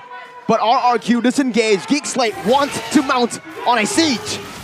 Let's see. Will RRQ be able to defend this without Eve? GEEK SLATE 5v4. It's a chance for GEEK SLATE, not just to win, but also to secure upper brackets. Skylar falls. Vin and Banana will follow through. 3 members down. Make it 4. Only 1 is left, but GEEK SLATE have went RRQ out. 2-1 in the first leg, 2-1 in the second. Their first time in playoffs. My goodness, GEEK SLATE. The community, the famunity, as we call it here, silencing the whole building. RRQ crowd, they're mute. Wow, back-to-back win streak against RRQ, the Kings of Kings. And it's coming from GEEK SLATE of all teams. This has not happened ever in history. And this is a huge achievement for GEEK SLATE. They're going to be able to secure that top 2 for now. And it all depends on that match that RRQ has against Aura. And if not, GEEK SLATE, for the first time in history, they're going to be able to accompany Onyx in the upper brackets during the playoffs. The first time in playoffs, and it could very well be an upper bracket slot that they fill in. Season 10, not qualifying. Since Season 4, this team has never seen the light of day in the playoffs. What? Whoa. A statement, what improvement. Beloy. And the revamp of the team. The Beloy effect. The Beloy aftermath, right? GEEK increases their odds to the upper bracket. Their match against Bigetron will be the deciding factor as well. If they manage to win, they will solidify themselves in that second. But RRQ, with 2 matches ahead of them, also You're right. have a say. And when you're talking about what they have to say, I want to know what GEEK GEEK Slate has to say about their back-to-back win against RRQ. So Bude Clara Mongstar, please take the stage with GEEK Slate, the champions over the Kings of Kings. Mahal din kita. GEEK Fan Unity, inilah dia GEEK Slate kembali mendapatkan kemenangan di leg yang kedua dengan skor 2-1 match yang begitu memukau. Baloi, you're so amazing with all of this match, this closing in this today. And what is the key of winning against RQ? I don't know, but it's so hard. But we try to figure out by. I don't know. I'm serious. I don't know. We just play our best. Okay, the winning condition against RRQ is? We just play our best and try to enjoy the game because the Kingdoms is so hype and yeah. Oh wow, kalau kata Baloi itu mereka cuma memberikan yang terbaik dan fokus karena ini memang menjadi sebuah tantangan buat mereka melawan tim RRQ, nge-hype-nya juga. But how about the match against Fins just now? Sorry? The match against Fin. So hard. So hard. Why so hard? It's like we are both hiding, but it's like I'm reading him and he's reading me. It's like mind game ya. Oh, jadi ini seperti membaca satu sama lain. Ini sebuah permainan otak dari Baloi saling membaca satu sama lain. Dan ini merupakan ya match up yang sangat seru. Is this your hardest match up against all of the promers? Beside Onika, RQ so hard in terms of macro. Oh, makro dari RRQ itu juga susah banget. RRQ dan juga Onyx merupakan tim yang sulit untuk dibaca oleh Baloi. But once again, congratulations Baloi and Jana also win almost all of the retribution contest. How you managed to win against Albert, Jana? I don't know. I think just instinct. Kemenangan bermain adu retri dari Jana instinct. How to make a good instinct? How to have a good instinct? For me, because all of my teammates trust me, so it give me big confidence. Kepercayaan dari teman-temannya yang membuat dia percaya diri dan bisa untuk memenangkan adu retribution karena kita sering banget lihat Jana begitu mengganas di match kali ini. Oh, dan semangat dari GEEK Community luar biasa. Look, match up-mu kita ngelihat kalau dari pertarungan lawan RRQ di leg 1, leg kedua, kamu melawan 2 player yang berbeda. Dan bagaimana pendapatmu tentang 2 player ini? Ada buah-buahan yang kamu lawan. Ada lemon, ada banana. Gimana kamu ngeliat 2 player ini? Sama-sama jago. Kalau bedanya? Bedanya banana solo kill aku. Banana solo kill kamu, yang artinya? Jago. Jago. Tapi mana yang lebih kamu, mungkin mana sih yang adrenalinmu lebih naik atau pengalaman di laning mana yang kamu kangenin lagi nih di leg 1 apa leg 2? Lawan lemon atau lawan banana? Lawan R7. Gak ada Idol. di season 11. Oh, pengen ya? Coba dong, Bang Faldi mau minta jadi muridnya Bang Faldi juga? Ya. Salam-salam ke Bang Faldi boleh dong? Ada tadi mana ya? Udah hilang kayaknya ya? Lagi online lihat. Ada lagi nonton dulu kayak nih. Mau ngomong sesuatu buat Bang Faldi? Buat R7? Idol. Idol. Oke, terima kasih sekali. Tapi Boy, kemenangan kalian pada lagi nggak sehat dari GEEK SLATE. Kita doakan semoga lekas sembuh juga. Dan ini kita ngelihat bahwa kalian bisa untuk memenangkan match ini dengan keadaan yang kurang sehat. Dan kalian mendapatkan chance lagi upper bracket. Baloyski, you said 1% and then 5%. How about now? Your chance to upper bracket. Seriously, I think RQ still have more chance than us because they have more points. But I hope we can get maybe 20. 20, tapi naik lagi loh ya dari 1, 5, sekarang 20% mereka harapan untuk naik ke babak playoff. Cuma memang RRQ punya sisa match yang lebih banyak dibandingkan dari GEEK SLATE. And any words you want to say to your fans, Baloy?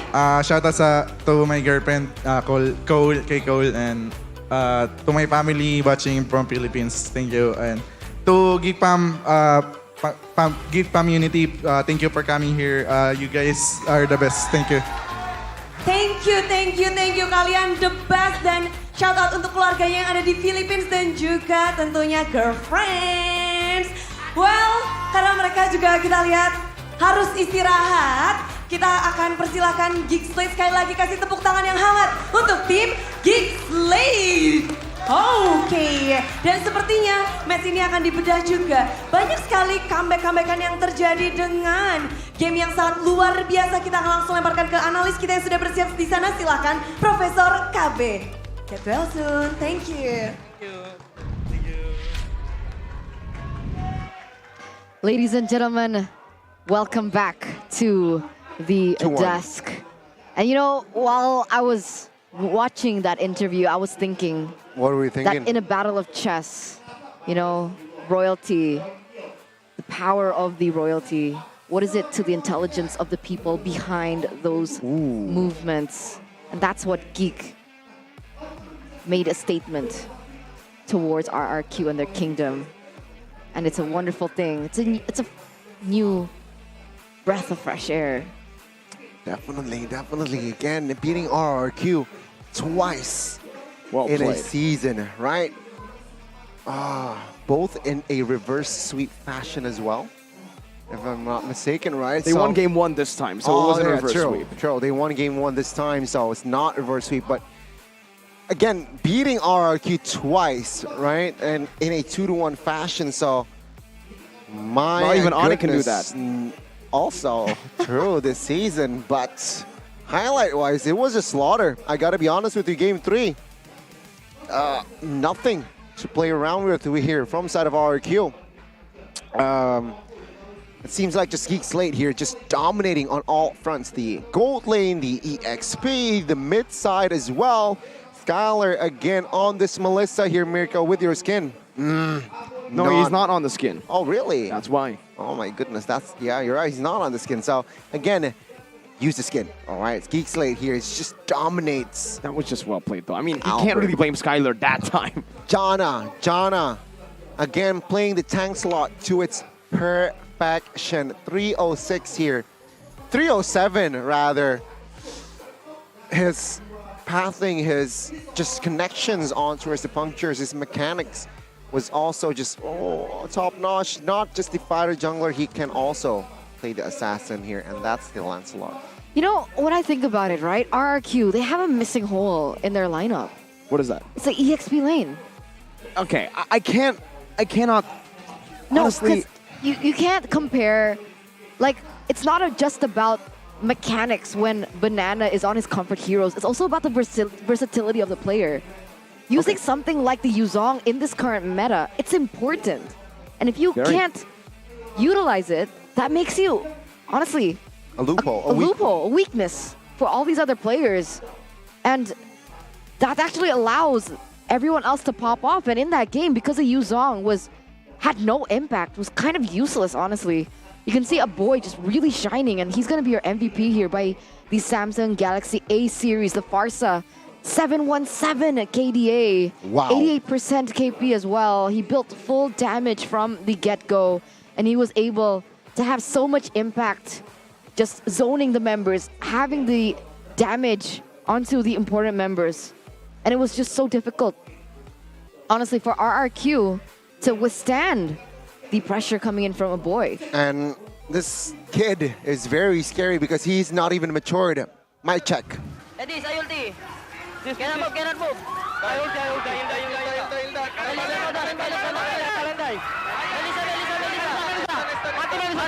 Mati. Santai, sila ulti Haya. Hilda. Haya L1. Mati. Shadow. Wait. Ulti tu. Nice, Mike. Melissa. Dalur. Mati Melissa. Aman, gua ada Imo. Minta Melissa mati. Ayo. Orang dulu. Ayo. Ayo, bro. Mati, Clay. Flicker. Tower. Habis itu balik ya. Konsil. Nice. Mati jangan salo. Imo. Enggak ada MM dia. Dapat. Pasti outplay, lu kayak dulu aja. Gua depan ya. Mati sama gua. Luke. Lu mati ya. Depan. Lihat gua. Nih, 3 nih. Nih. Yang ada dulu guys, Kote betor. Mikir apa? Mati. Karera.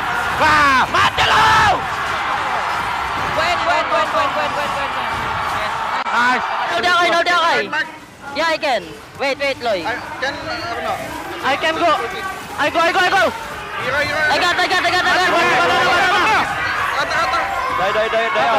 Mati Melissa. No behind. Mati. This can too. Cannot. Mak.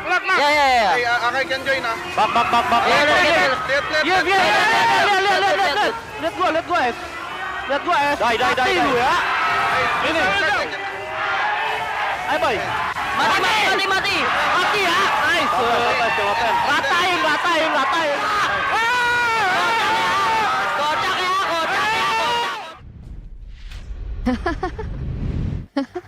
That was so chaotic. But Beloyski was being the Beloyski that we expected, right? He was like, sabar, meaning like chill, calm down, because everyone else was getting very passionate towards the end. And, you know, going against RRQ, I would too. Very intense, best of 3. And wow, yeah, interesting. And with GEEK being able to win that means that it all comes back down to the next match against Bigetron and RRQ's match against Aura that's still pending. And Rebellion. And talking about the Aura RRQ match, for those of you who are wondering when it is going to be rescheduled to, it has already been officially announced on the official social media platforms of MPL ID. It's going to be held on the 26th, but it's not going to be on air. So that is it, ladies and gentlemen. Here are the keys to success for GEEK in that match. Being able to follow up Beloyski and Luke. So the duet, Baluk. Okay, but Jana QT secures many early objectives here. Again, Jana, his pathing, 2 games, 3 games. I feel like, goodness, he's improving. Leg 1, Jana's pathing was somehow questionable, but at leg 2, he changes his pathing. He changes his connections with teams, with jungles. And there you go. Jana was unstoppable on that lance.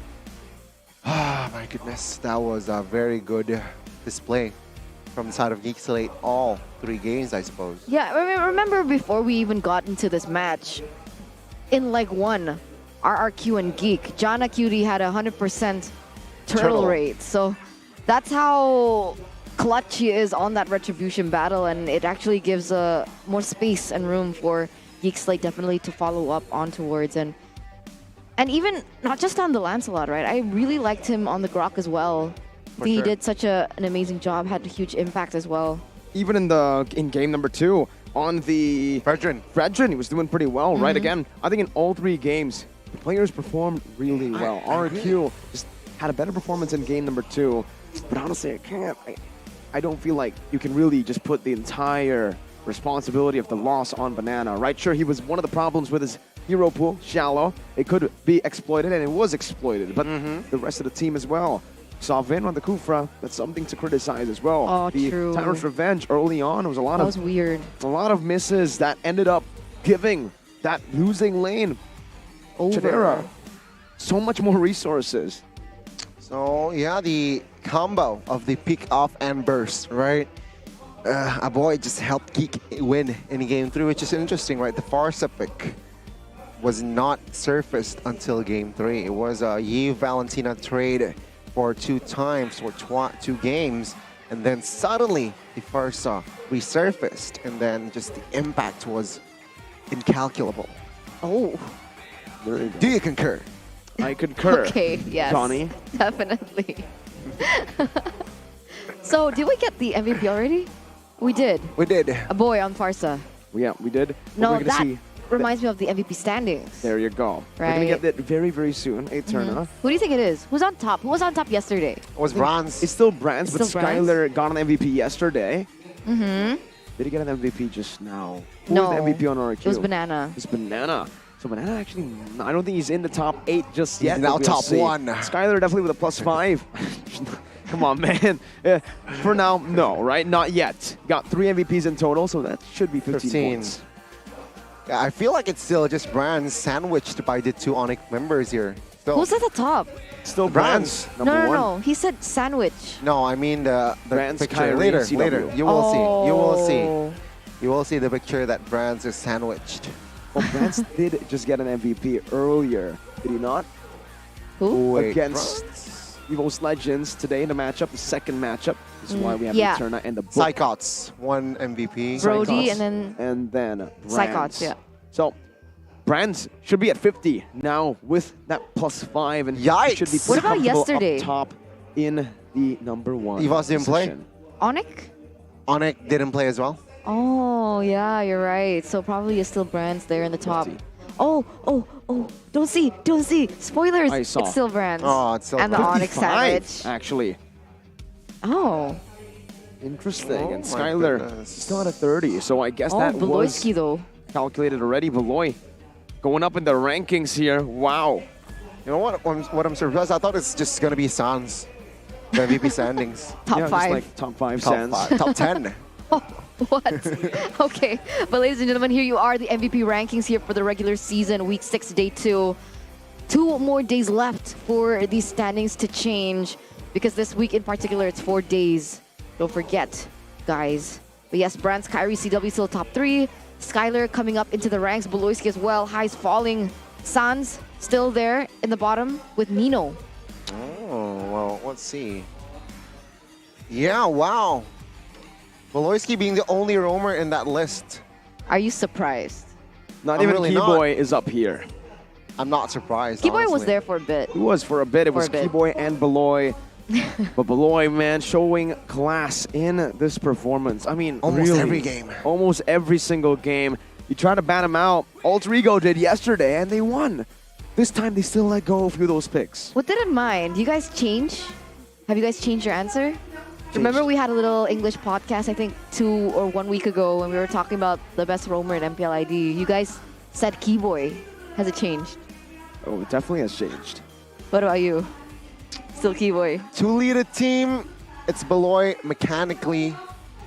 We can agree on that. To lead a team, it's Beloy, sorry. Okay. To lead a team, Beloy, but mechanically, it's still Keyboy.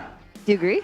Well, you know, mechanically, sure, I would give it to Keyboy, right? On the Kufra, he makes these plays. On the Cho as well.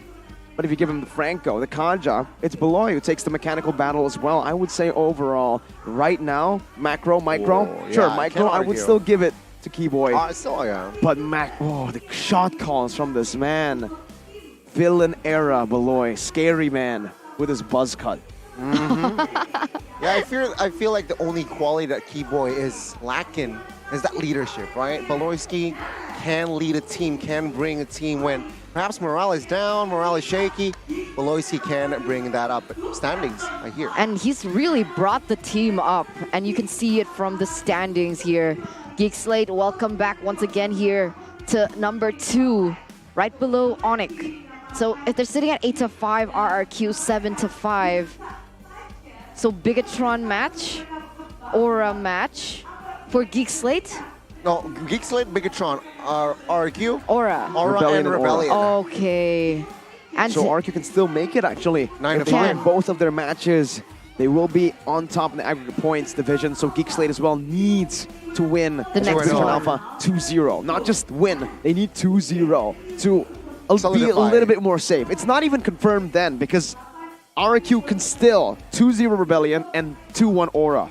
If Aura somehow beats RQ and GEEK SLATE wins against Bigetron Alpha, then GG. I think GEEK SLATE confirmed upper brackets. And Rebellion Zion not looking good. They also need that win to be able to get out of the red zone. Now we're taking a look now at the chance to play off here. Oh my god, 16.67%. Not looking good. 4-8. They win 5-8. Alter Ego still wins. How many matches? Oh, they have 2 more matches. Who else is Rebellion Zion facing? RQ And Onyx. Oh my god, no. Rough schedule for Rebellion Zion. Alter Ego as well with the 2 two matches here. It's gonna be against Bigetron. I forgot the other one, but here you can see the chance to upper just shifting back and forth every single day. 73% though for GEEK. So way Wait. better right now. BTR's, well, Alter Ego will have to face BTR and Aura Fire. BTR, their final 2 matches, GEEK and Alter Ego. So everything counts. Might be decided in the last day once again. Like last season. Except for number 1, obviously, because Onyx are too good. Still unfazed.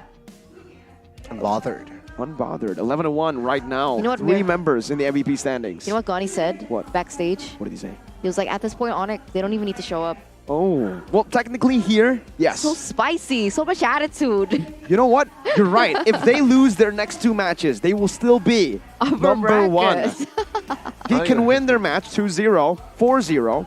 Still, it'll still be 9-5. If they win another match, if we give them a match, it'll still be 10-5. So, wow, you're right. That's crazy. Onyx, so dominant.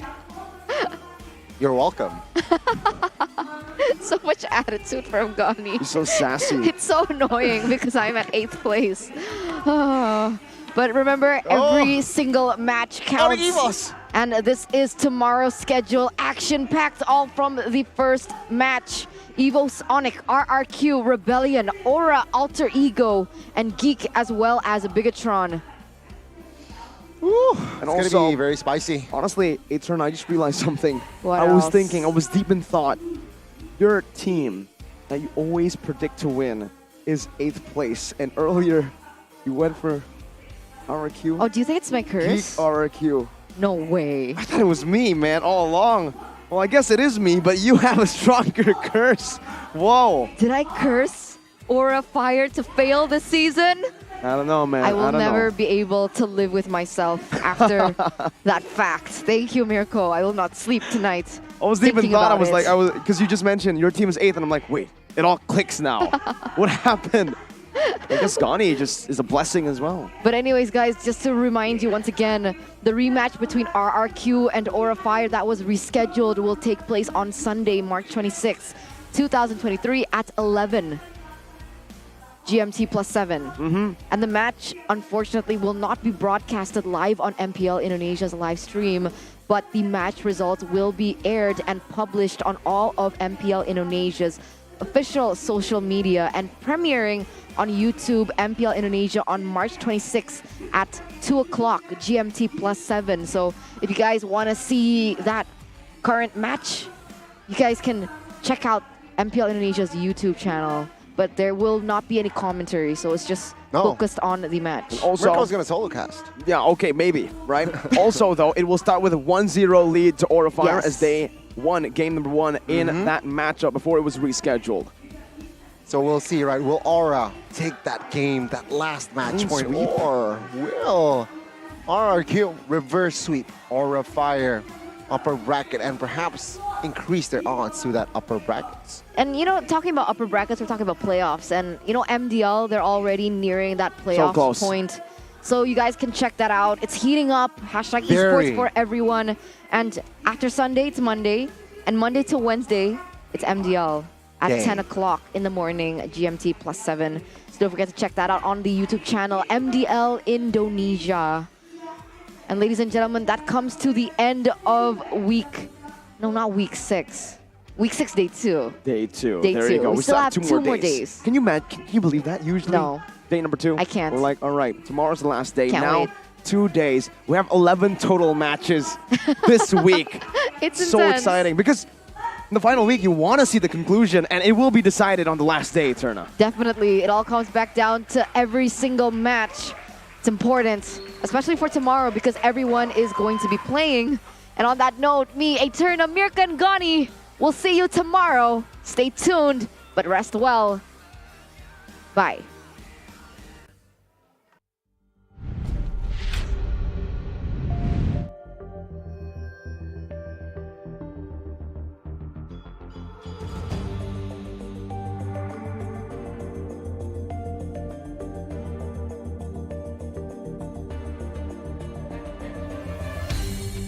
Aku kan berdiri dan terus berlari, terus ke arah puncak tertinggi. Ku takkan berhenti, hanya sampai di sini. Kemenangan abadi menanti. You know we won't miss if we unite our focus, and if you haven't noticed, we all live. Nyalakan apimu, hadapi semua tantangan, hadang semua serangan, jatuh bukan halangan. Bakar semangatmu, janganlah engkau menyerah. Kita akan buat sejarah. We all this, we won't miss. We all this, we won't miss.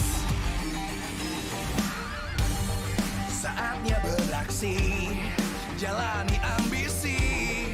Aku kan menyawakan hari ini. You know we won't miss if we unite our focus, and if you haven't noticed, we all live. Nyalakan apimu, hadapi semua tantangan, hadang semua serangan, jatuh bukan halangan. Bakar semangatmu, janganlah engkau menyerah. Kita akan buat sejarah. We all this, we won't miss. We all this, we won't miss. We all this.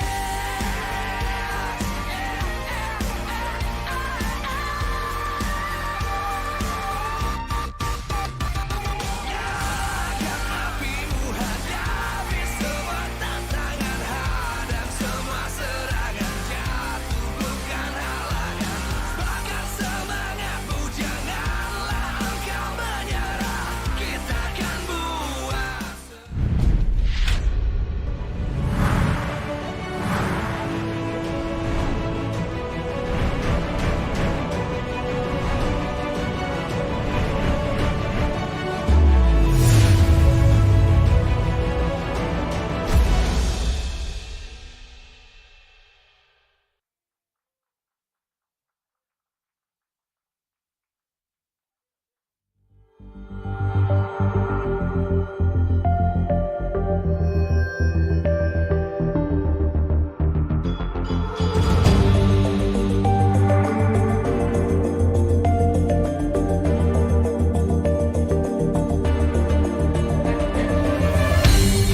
Aku kan berdiri dan terus berlari, terus ke arah puncak tertinggi.